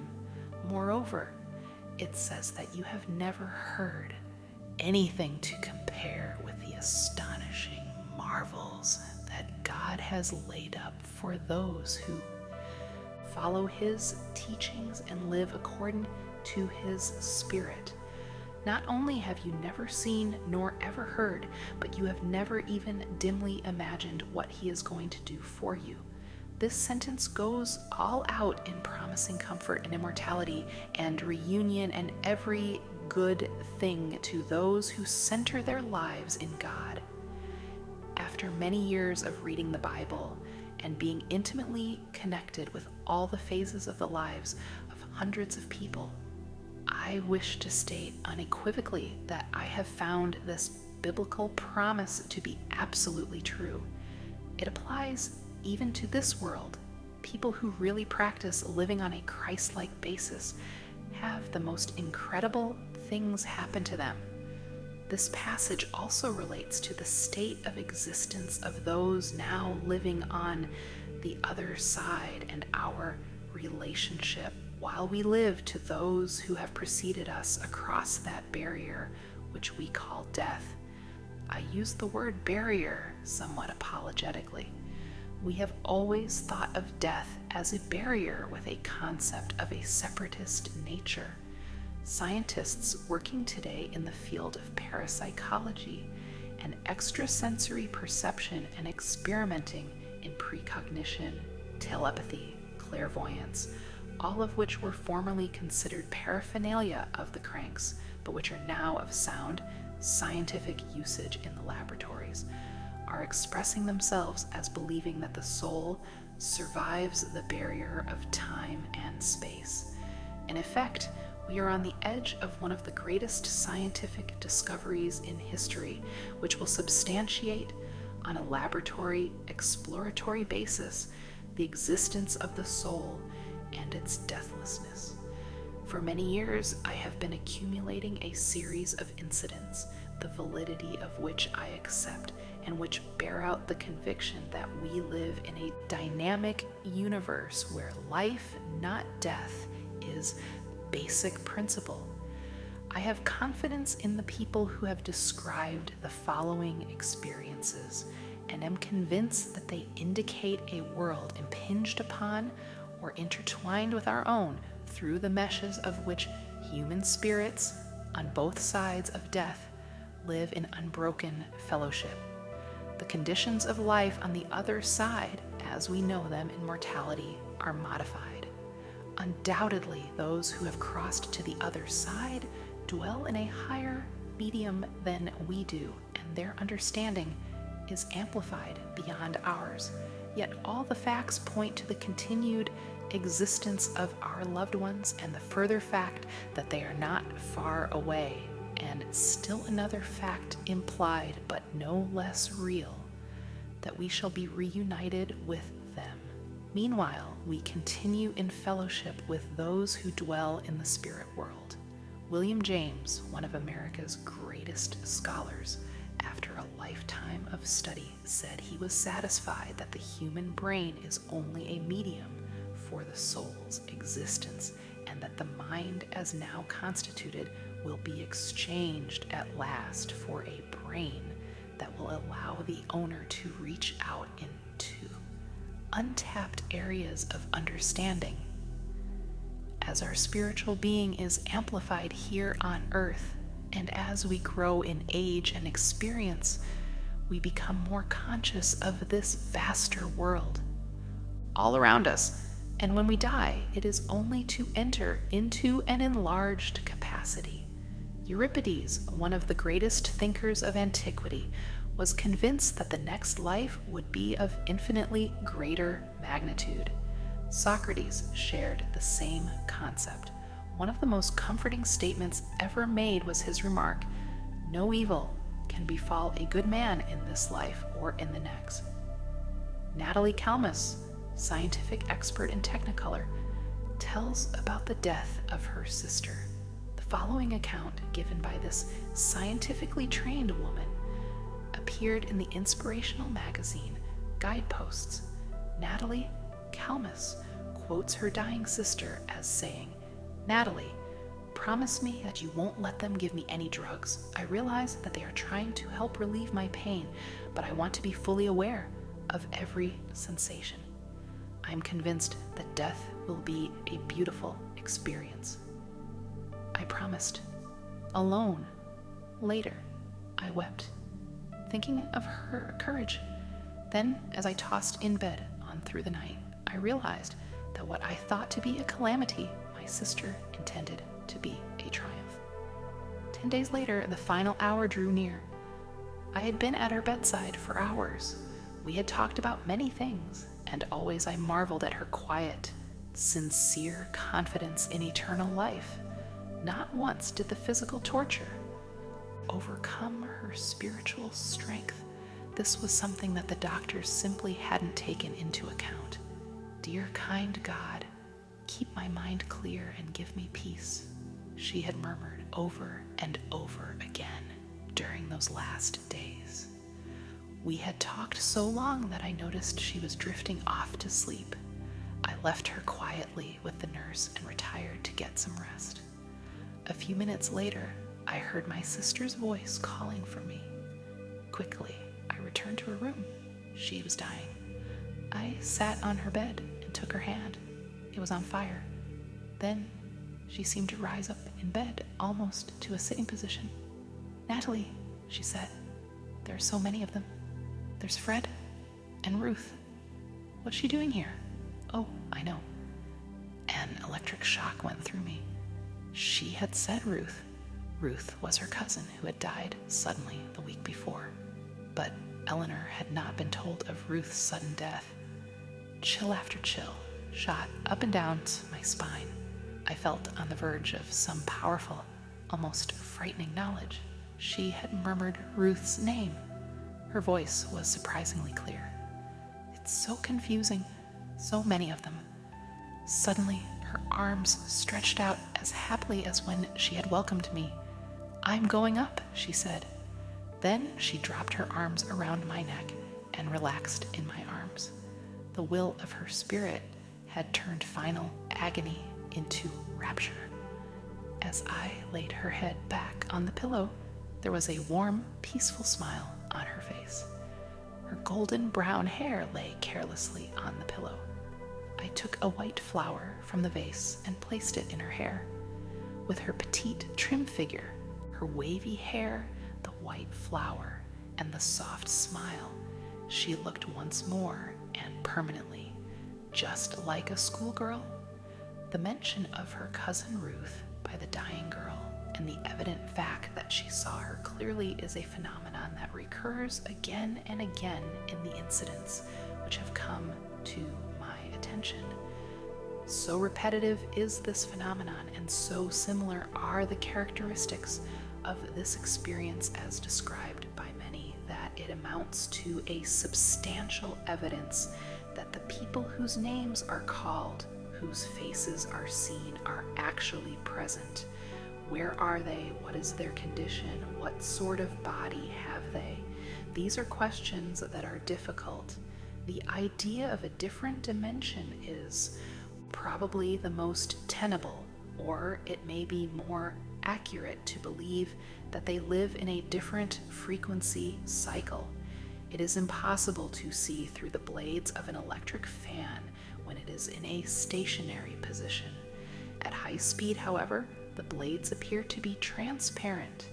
In the higher frequency, or the state in which our loved ones dwell, the impenetrable qualities of the universe may open to the gaze of one passing into the mysteries. In deep moments of our own lives, it is entirely possible that we enter to a degree at least into that higher frequency. In one of the most beautiful lines in English literature, Robert Ingersoll suggests this great truth. In the night of death, hope sees a star, and listening love can hear the rustle of a wing. A famous neurologist tells of a man who was at death's door. The dying man looked up at the physician sitting beside his bed and began to call off names which the physician wrote down. The doctor was personally unfamiliar with any name mentioned. Later, the physician asked the man's daughter, "Who are these people?" "Your father spoke of them as if he saw them." "They are all relatives," she said, "who have been dead a long time." The physician said he believes his patient did see them. "Friends of mine, Mr. and Mrs. William Sage, lived in New Jersey, and I was often in their home. Mr. Sage, whom his wife called Will, died first. A few years later, when Mrs. Sage was on her deathbed, the most surprised look passed across her face, and it lighted up in a wonderful smile as she said, 'Why, it is Will.' That she saw him, those about her bed had no doubt whatsoever." Arthur Godfrey, famous radio personality, tells of being asleep in his bunk on a destroyer in World War I. Suddenly, his father stood beside him. He put out his hand, smiled, and said, "So long, son." And Godfrey answered, "So long, Dad." Later, he was awakened and given a cablegram telling him of the death of his father. The time of his passing was given, and it was the precise period during which Godfrey, in his sleep, saw his father. Mary Margaret McBride, also a famous radio personality, was overwhelmed with grief upon the death of her mother. They had been very close to each other. She awakened one night and sat on the edge of her bed. Suddenly, she had the feeling, to use her own words, that Mama was with me. She did not see her mother nor hear her speak, but from that time on, I knew that my mother isn't dead, that she is nearby. The late Rufus Jones, one of the most famous spiritual leaders of our time, tells about his son, Lowell, who died at 12 years of age. He was the apple of his father's eye. The boy took sick when Dr. Jones was on the ocean bound for Europe.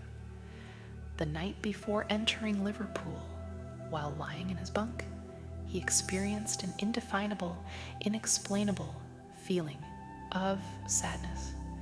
Then he said that he seemed to be enveloped in the arms of God.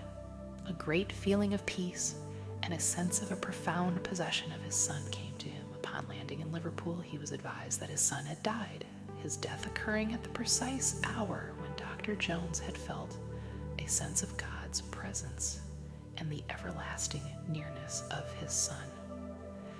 A member of my church, Mrs. Bryson Calt, tells of an aunt whose husband and 3 children were burned to death when their house was destroyed by fire. The aunt was badly burned but lived for 3 years. When finally she lay dying, a radiance suddenly came over her face. "It is all so beautiful," she said. "They are coming to meet me. Fluff up my pillows and let me go to sleep. Mr. H.B. Clark an old friend of mine, was for many years a construction engineer, his work taking him into all parts of the world.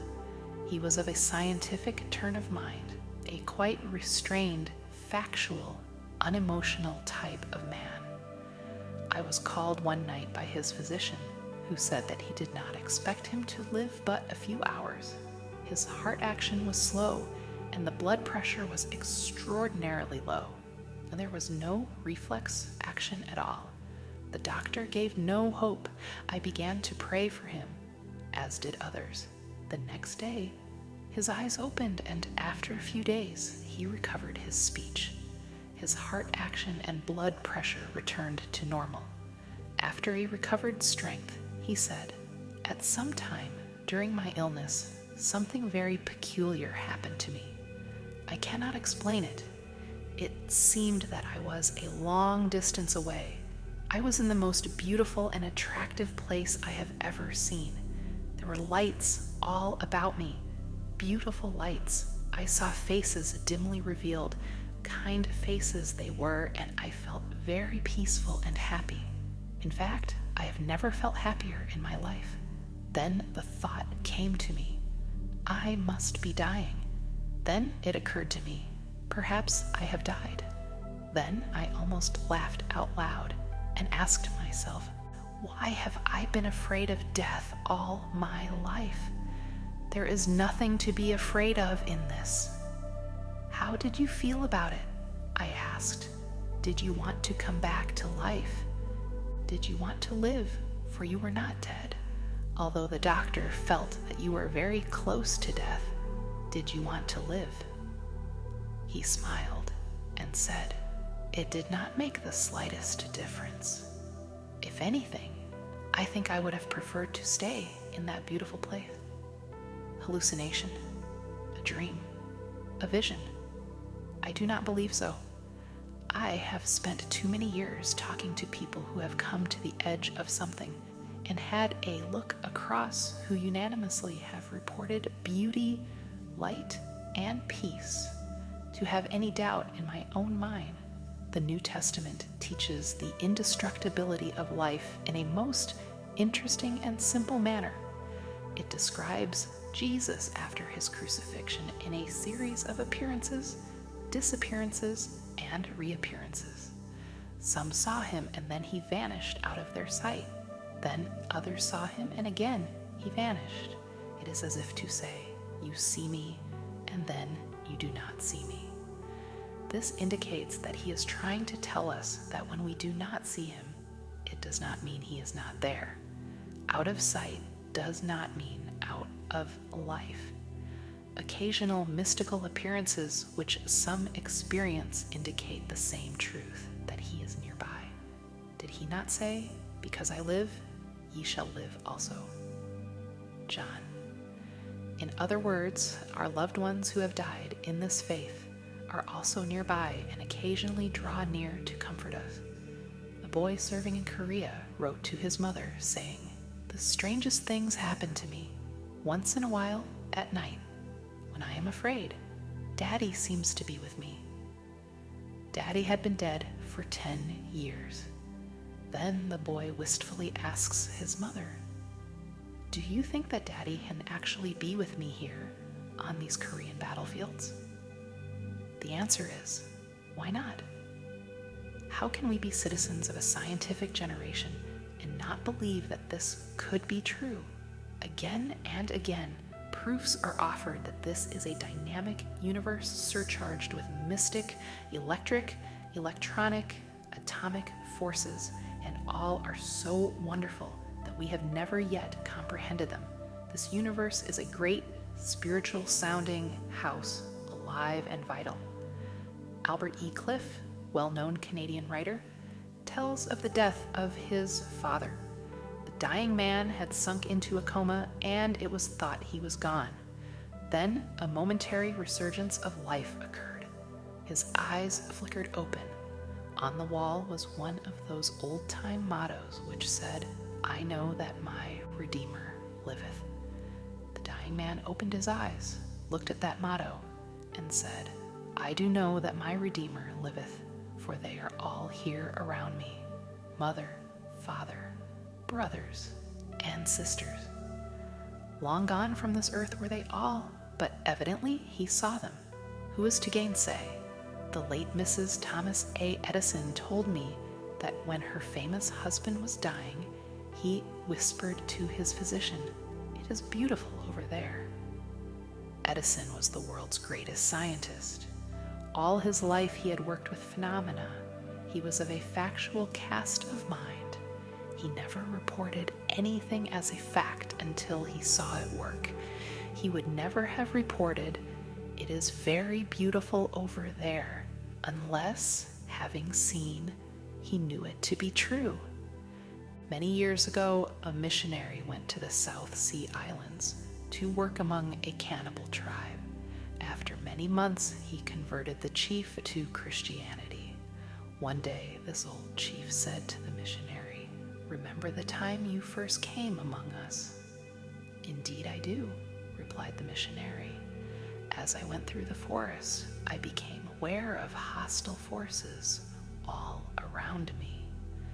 "They did indeed surround you," said the chief, "for we were following you to kill you. But something prevented us from doing it." "And what was that?" asked the missionary.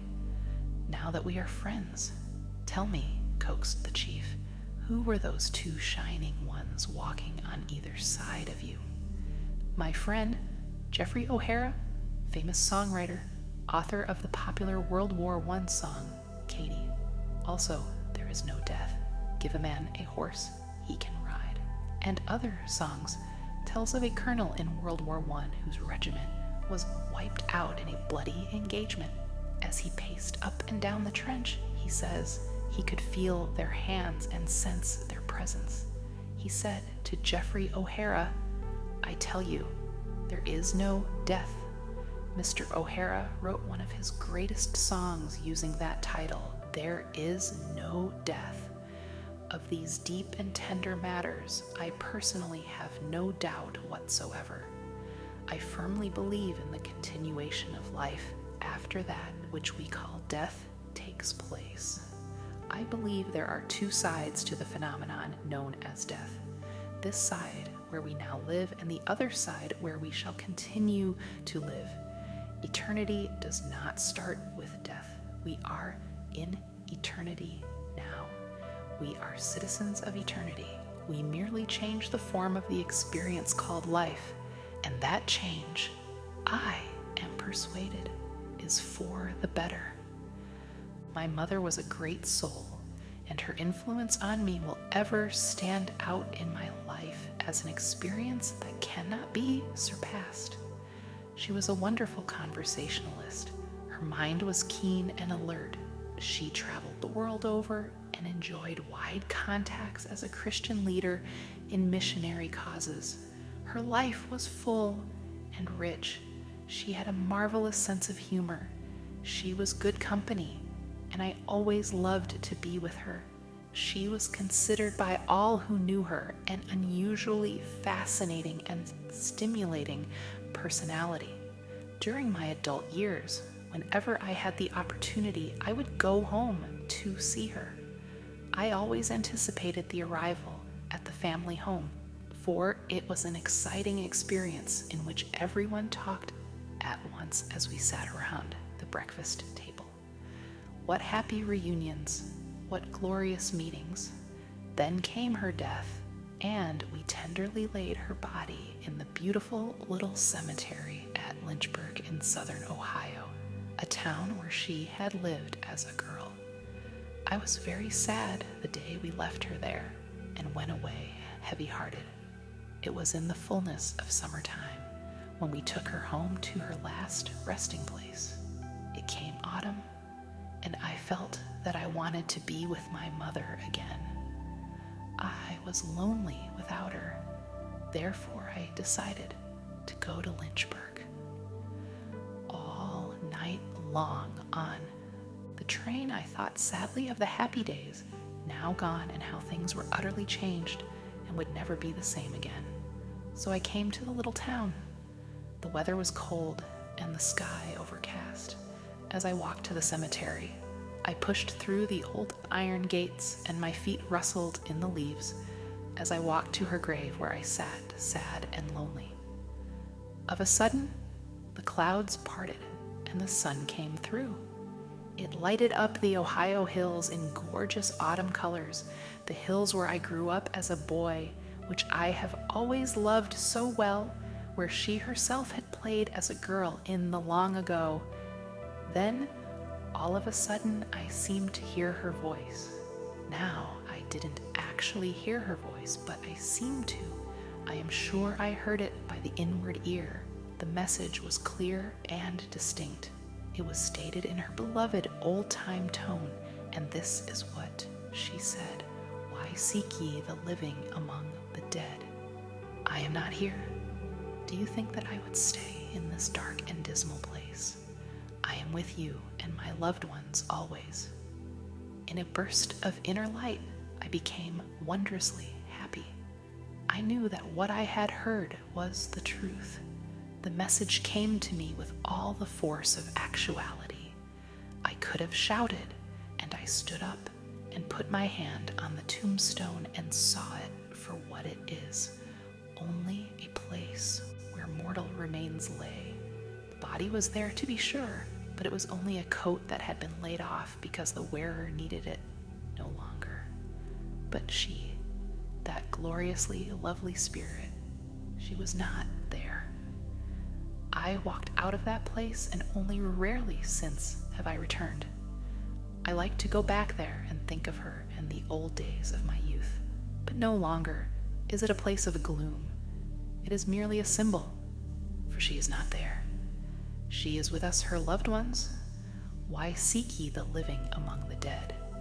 Luke, read and believe the Bible, as it tells about the goodness of God and the immortality of the soul. Pray sincerely and with faith. Make prayer and faith the habit of your life. Learn to have real fellowship with God and with Jesus Christ. As you do this, you will find a deep conviction welling up in your mind that these wonderful things are true indeed. If it were not so, I would have told you, John, you can depend upon the reliability of Christ. He would not let you believe and hold convictions so sacred in nature unless they are absolutely true. So in this faith, which is a sound, substantial, and rational view of life and eternity, you have the prescription for heartache. How to draw upon that higher power. 4 men were sitting in the locker room of a country club after a game. Talk about golf scores drifted into a discussion of personal difficulties and problems. One man was especially despondent. The others, his friends, realizing his unhappy state of mind, had arranged this game to get his mind off his difficult situation. They hoped a few hours on the golf course might afford him some relief. Now, as they sat around after the game, various suggestions were offered him. Finally, one of the men arose to go. He knew about difficulties, for he'd had plenty himself, but he had found some vital answers to his problems. He stood hesitantly, then laid his hand on his friend's shoulder. "George," he said, "I hope you won't think I am preaching at you. Really, I'm not, but I would like to suggest something. It's the way I got through my difficulties. It really works if you work at it, and it's this. Why not draw upon that higher power?" He slapped his friend affectionately on the back and left the group. The other men sat mulling this over. Finally, the discouraged man said slowly, "I know what he means, and I know where the higher power is. I only wish I knew how to draw upon it. It's what I need, all right." Well, in due course, he discovered how to draw upon that higher power, and it changed everything for him. Now he is a healthy, happy man. The advice given at the golf club is really very wise. There are many people today who are unhappy and depressed and just not getting anywhere with themselves or with conditions, and they do not need to be that way. Really, they don't. The secret is to draw upon that higher power. And how is that done? Let me tell you about a personal experience. When quite young, I was called to a large church in a university community, and many of my congregation were professors in the university as well as leading citizens of the city. I wanted to justify the confidence of those who gave me such an outstanding opportunity and accordingly worked very hard. As a result, I began to experience overstrain. Everyone should work hard, but there is no virtue in overtrying or overpressing to such an extent that you do not work efficiently. It is somewhat like making a golf shot. Try to kill the ball, and you execute the shot poorly. You can do likewise in your job. I began to get rather tired and nervous and had no feeling of normal power. One day, I decided to call on one of the professors, the late Hugh M. Tilrow, a great friend of mine. He was a wonderful teacher, and he was also a great fisherman and hunter. He was a man's man, an outdoor personality. I knew that if I did not find him at the university, he would be out on the lake fishing, and sure enough, there he was. He came ashore at my hail. "The fish are biting. Come on," he said. I climbed in his boat, and we fished a while. "What's the matter, son?" he asked with understanding. I told him how hard I was trying and that it was getting me down nervously. "I have no feeling of lift or power," I said. He chuckled. "Maybe you're trying too hard." As the boat scraped the shore, he said, "Come in the house with me." As we entered his cabin, he ordered, "Lie down there on that couch. I want to read you something. Shut your eyes and relax while I find the quotation." I did as directed and thought he was going to read me some philosophical or perhaps diverting piece, but instead he said, "Here it is. Listen quietly while I read it to you, and let these words sink in. Hast thou not known? Hast thou not heard? That the everlasting God, the Lord, the creator of the ends of the earth, fainteth not, neither is weary. There is no searching of his understanding. He giveth power to the faint, and to them that have no might he increaseth strength. Even the youth shall faint and be weary, and the young men shall utterly fall. But they that wait upon the Lord shall renew their strength. They shall mount up with wings as eagles. They shall run and not be weary, and they shall walk and not faint." Isaiah. Then he asked, "Do you know from what I am reading?" "Yes, the 40th chapter of Isaiah," I answered. "I'm glad you know your Bible," he commented. "Why don't you practice it? Now relax. Take 3 deep breaths, in and out slowly. Practice resting yourself in God. Practice depending upon him for his support and power. Believe he is giving it to you now, and don't get out of touch with that power. Yield yourself to it. Let it flow through you. Give your job all you've got. Of course, you must do that, but do it in a relaxed and easy manner, like a batter in a big league ball game. He swings the bat easy-like and doesn't try to knock the ball out of the park. He just does the best he can and believes in himself because he knows that he has lots of reserve power. Then he repeated the passage again. "They that wait upon the Lord shall renew their strength." That was a long time ago, but I never forgot that lesson. He taught me how to draw upon that higher power, and believe me, his suggestions worked. I continue to follow my friend's advice, and it has never failed me in the more than 20 years that have passed since then. My life is crowded with activity, but that power formula gives me all the strength I need. A second method for drawing upon that higher power is to learn to take a positive, optimistic attitude toward every problem, in direct proportion to the intensity of the faith which you muster. Will you receive power to meet your situations? According to your faith, be it unto you, Matthew, is a basic law of successful living. There is a higher power, and that power can do everything for you. Draw upon it and experience its great helpfulness.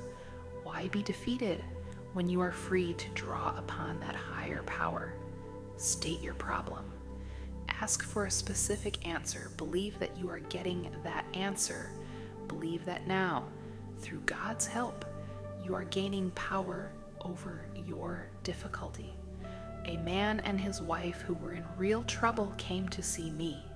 This gentleman, a former magazine editor, was a distinguished figure in music and artistic circles. Everyone liked him for his geniality and friendliness. His wife was held in similar high regard.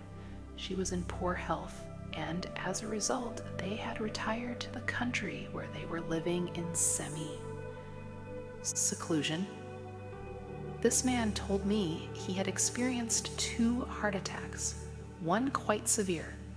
His wife was in a steady decline, and he was deeply concerned about her.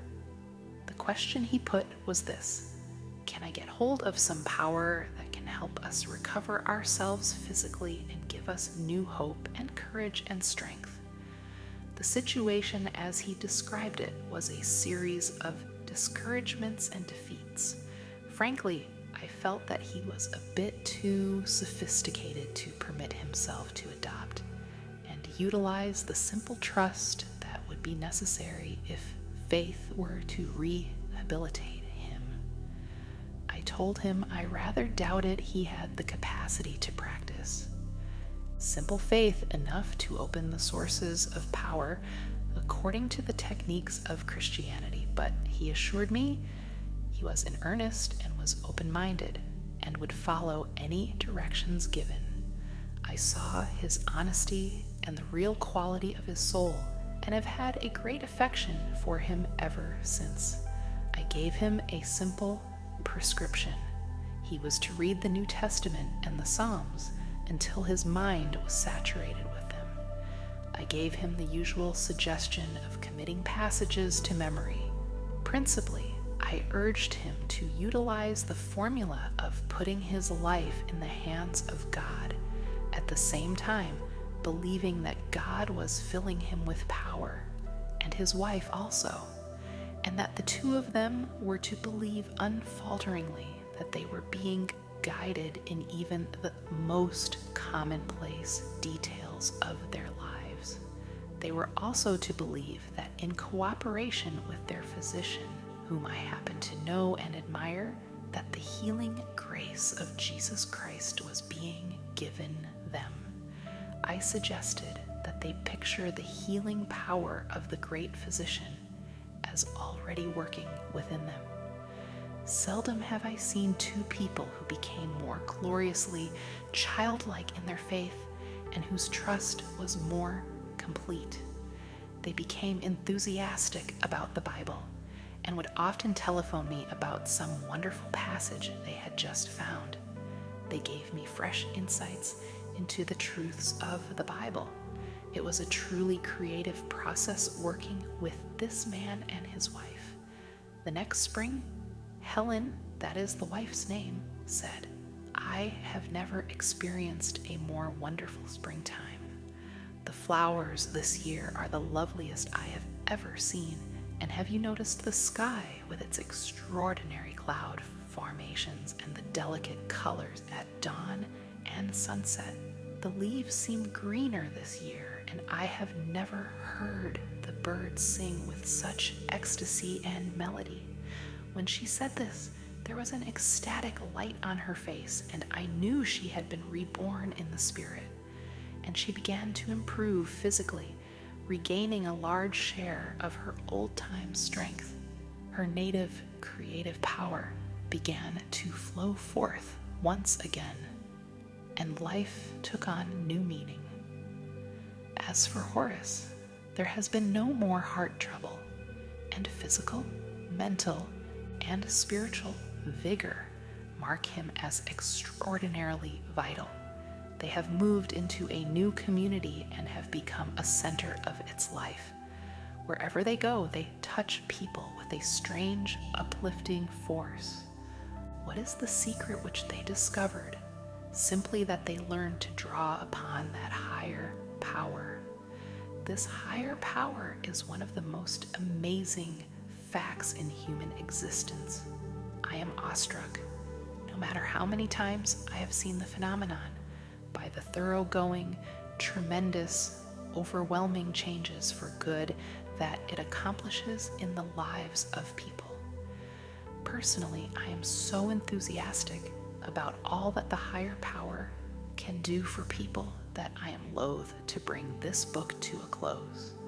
I could recite story after story, incident after incident, of those who by laying hold of this power have had a new birth of life. This power is constantly available. If you open to it, it will rush in like a mighty tide. It is there for anybody, under any circumstances, or in any condition. This tremendous inflow of power is of such force that in its inrush it drives everything before it, casting out fear, hate, sickness, weakness, moral defeat, scattering them as though they had never touched you, refreshing and re-strengthening your life with health, happiness, and goodness. For many years, I have been interested in the problem of the alcoholic and in the organization known as Alcoholics Anonymous. One of their basic principles is that before a person can be helped, he must recognize that he is an alcoholic and that of himself he can do nothing, that he has no power within himself, that he is defeated. When he accepts this point of view, he is in a position to receive help from other alcoholics and from the higher power, God. Another principle is the willingness to depend upon the higher power, from whom he derives a strength which he does not himself possess. The working of this power in men's lives is the most moving and thrilling fact in this world. No other manifestation of power of any kind is equal to it. Materialistic power achievement is a romantic story. Men discover laws and formulas and harness power to do remarkable things. Spiritual power also follows laws. Mastery of these laws works wonders in an area more complicated than any form of mechanics, namely human nature. It is one thing to make a machine work right. To make human nature work right is something else. It requires greater skill, but it can be done. I sat one day under swaying palm trees in Florida listening to the story of a demonstration of higher power activity in the life of a man who narrowly escaped tragedy. He told me that he started drinking at the age of 16, as it was the so-called smart thing to do. After 23 years, beginning as a social drinker, he came to the end of the road on April. A growing hatred and bitterness toward his wife, who had deserted him, and toward his mother-in-law and sister-in-law, culminated in his decision to kill these 3 women. I relate the story as he told it to me in his own language. To strengthen myself for this gory task, I went into a bar. A few more drinks would give me the courage to commit this triple murder. As I entered the bar, I saw a young man by the name of Carl drinking coffee. Although I had hated Carl from boyhood, I was utterly astounded to note his immaculate appearance, and I was also astonished to see him drinking coffee in a bar where he had spent on an average of $1 a month for drinks alone. Also, I was mystified by what seemed a strange light on his face. Being fascinated by his appearance, I approached Carl and asked, "What happened to you that you are drinking coffee?" "I have not had a drink for a year," Carl replied. I was utterly amazed because Carl and I had been on many drinking bouts together. Strange incident in this affair is that even though I hated Carl, I was strangely moved. I could not help but listen when he asked, "Ed, did you ever want to quit drinking?" "Yes, I have quit 1,000 times," I replied. Carl smiled and said, "If you really want to do something about your problem, get sober and attend a meeting at the Presbyterian Church at 9 on Saturday. It is a meeting of Alcoholics Anonymous." I told him I had no interest in religion, but that maybe I would come. I was unimpressed, but still I could not get that light in his eyes out of my mind. Carl did not insist that I attend the meeting, but repeated that if I wanted to do something for myself, he and his associates had an answer to my problem. After making that statement, Carl left and I stood up to the bar to order a drink, but somehow it had lost its appeal. So instead, I went home, the only home I had remaining, my mother's home. May I explain that I had been married for 17 years to a very fine girl, but being an impatient person and having no faith in me due to my drinking, she finally decided upon getting a divorce. So not only my job and all my material assets, but my home also were completely lost.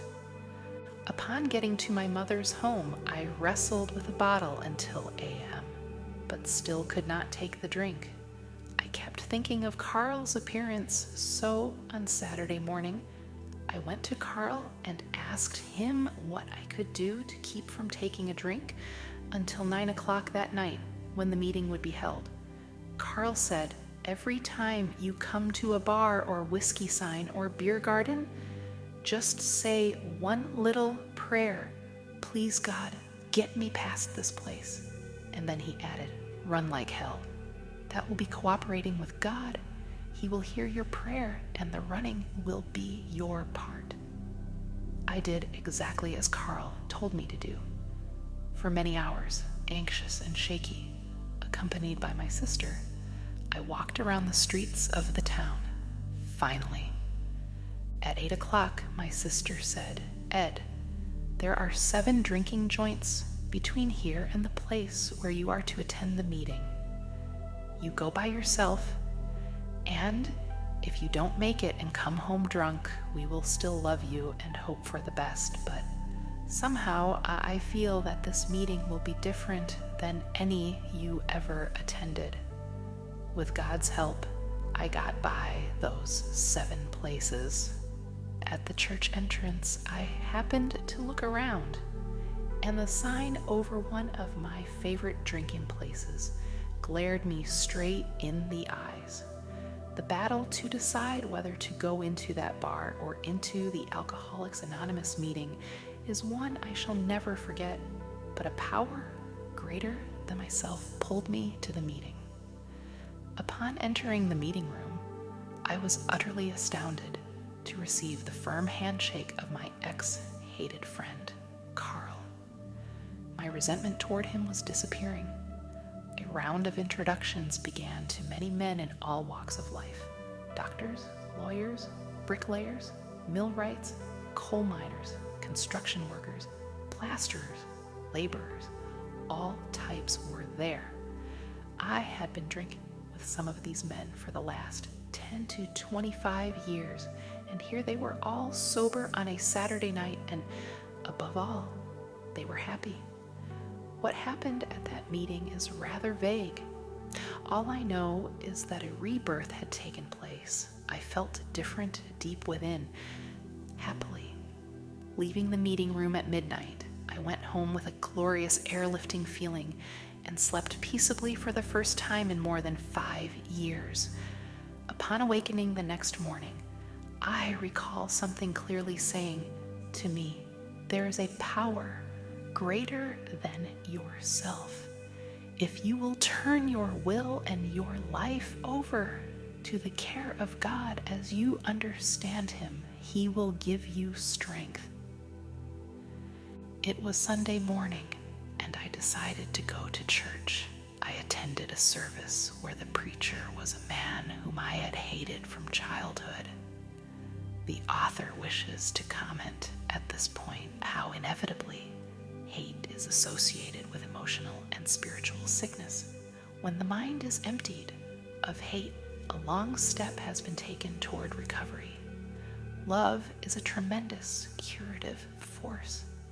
This preacher was one of those sedate, swallow-tailed, coat-wearing Presbyterian ministers. I had no use for him, but that was my fault. He was all right, really. I sat nervously through the singing and the collection taking. Then the preacher read his scripture, and his sermon was based upon the theme, never belittle anyone's experience. He had it. I shall never forget that sermon as long as I live. It taught me a valuable lesson, never to belittle an experience because someone had it, for He and God know the depth and sincerity of that experience. Later, I came to love this minister as one of the greatest, most sincere men I have ever known. Just where my new life began is a matter that is difficult to determine. Whether it was when I met Carl in the bar, or wrestling past the drinking places, or at the Alcoholics Anonymous meeting, or at the church, I do not know. But I, who had been a hopeless alcoholic for 25 years, suddenly became a sober man. I could never have done this alone, for I had tried it 1,000 times and failed. But I drew upon a higher power, and the higher power, which is God, did it. I have known the narrator of the foregoing story for several years. Since becoming dry, he has had to face some difficult financial and other problems, but never once has he weakened.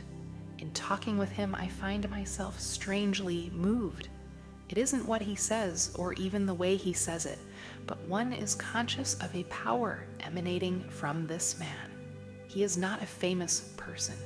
He is an everyday, hard-working salesman, but the higher power is in him, flowing through him, operating within his experience, and it transmits itself to others. It transmitted itself to me. This chapter is not intended as a dissertation on alcoholism, although I will use still another reference in connection with this problem. I cite these experiences to show conclusively that if there is a power able to deliver a person from alcoholism, this same power can help any other person to overcome any other form of defeat he may face. There is nothing more difficult to overcome than the problem of alcoholism. The power that can accomplish that difficult feat can, I assure you, help you to overcome your difficulties, whatever they may be. Let me give still another experience. I narrate this incident for the same purpose, namely, to emphasize that there is a power which can be applied, drawn upon, and used that mysteriously but surely gives to people who demonstrate faith the most remarkable victories. In the Hotel Roanoke at Roanoke, Virginia, one night, a man who has since become a good friend told me the following story. 2 years before he had read my book, A Guide to Confident Living. At that time, he was considered by himself and by others to be an utterly hopeless alcoholic. He is a businessman in a Virginia town and is of such ability that despite his drinking problem, he was able to keep going with fair success. He had absolutely no control over his drinking, however, and evident deterioration was taking place. Upon reading the book above mentioned, the idea was lodged in his mind that if he could only get to New York, he could be cured of his difficulty. He came to New York but was dead drunk when he arrived. A friend took him to a hotel and left him. He recovered sufficient consciousness to call a bellboy and told him that he wanted to go to the town's hospital, a famous institution for alcoholics, presided over by the late Dr. Silkworth, one of the greatest men in the field of alcoholism, now deceased, but never to be forgotten, after robbing him of $100 or more, which he had in his pocket. The bellboy delivered him to the hospital. After several days of treatment, Dr. Silkworth came in to see him and said, "Charles, I think we have done for you all that we can do. I have a feeling that you are well." This was not Dr. Silkworth's usual practice, and the fact that he handled this case in this manner causes one to sense the guiding hand of a higher power. Still somewhat shaky, Charles made his way downtown until he found himself outside the office door of the Marble Collegiate Church, West the Street, New York City. It happened to be a legal holiday, and the church was closed. Other than such holidays, the church is always open. He stood there, hesitantly. He had hoped that he might go into the church and pray. Not being able to gain entrance, he did a strange thing. He took from his wallet one of his business cards and dropped it through the mail slot in the door. The instant he did that, a tremendous wave of peace came over him. He had an amazing sense of release. He put his head against the door and sobbed like a baby. But he knew that he was free, that some tremendous change had happened to him, the validity of which is attested by the fact that from that minute on there has been no turning back. He has lived in complete sobriety from that moment. There are several features about this incident which mark it as impressive. For one, Dr. Silkworth seemed to have released him from the hospital at the proper psychological, spiritual, and shall we say supernatural moment, indicating that the doctor himself was the subject of divine guidance. When Charles told me this story in the Hotel Roanoke, 2 years after it happened, I had a feeling, as he related it, that I had heard it before in precise detail. But he had never told me this story. In fact, I had never previously talked to him. It occurred to me that perhaps he had written the story to me and I had read it, but he said he had never written me. I then asked him if he had told the story to one of my secretaries, associates, or any other person who could have related it to me, but he said he had never told the story to any other individual save his wife, and I had not met her until that night. Apparently, this incident had been transmitted to my subconscious at the time it happened, for now I remembered it. Why did he drop the card in the mail slot?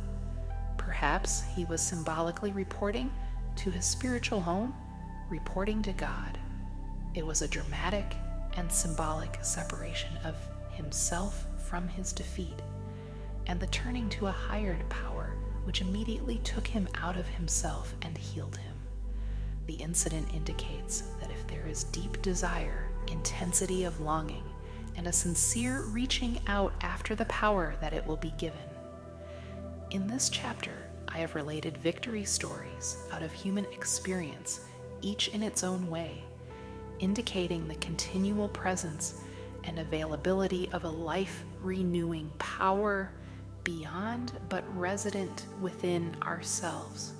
Your problem may not be alcoholism, but the fact that the higher power can heal a person of this most difficult malady emphasizes the tremendous truth related in this chapter and throughout the entire book, that there is no problem, difficulty, or defeat that you cannot solve or overcome by faith, positive thinking, and prayer to God.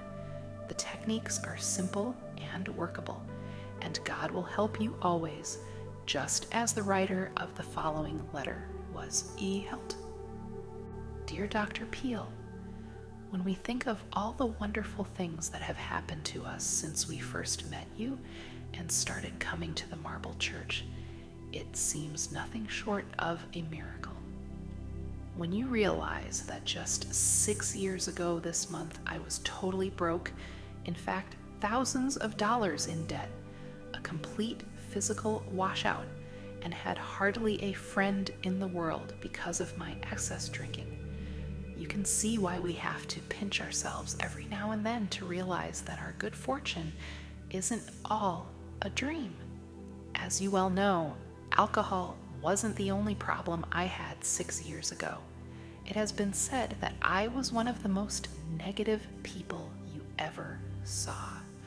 That's only a half-truth, for I was filled with gripes, all sorts of irritation, and was one of the most super critical, impatient, cocky individuals that you could have possibly met even in all your travels. Now, please don't think I feel I have overcome all these obsessions. I haven't. I am one of those people that have to do a day-to-day job on myself, but gradually, by trying to follow your teachings, I am learning to control myself and be less critical of my fellow man. And it is like being released from a prison. I just never dreamed that life could be so full and wonderful. Sincerely, signed, Dick. Why not draw upon that higher power? Epilogue, you have finished this book. What have you read? Simply a series of practical and workable techniques for living a successful life. You have read a formula of belief and practice which should help you win victory over every defeat. Examples have been given of people who have believed and who have applied the suggested techniques. These stories have been told to demonstrate that through the same methods you can obtain the same results as they did. But reading is not enough. Now please go back and persistently practice each technique given in this book. Keep at it until you obtain the desired results. I wrote this book out of a sincere desire to help you. It will give me great happiness to know that the book has helped you. I have absolute confidence and belief in the principles and methods outlined in this volume. They have been tested in the laboratory of spiritual experience and practical demonstration. They work when worked. We may never meet in person, but in this book we have met. We are spiritual friends. I pray for you. God will help you. So believe and live successfully. Norman Vincent Peale. I invite you to check out my book, The Daily Warrior, for 365 days of inspiration and motivation, available on Amazon or by clicking the link in the description below. Thank you for taking this journey into the abundance vortex.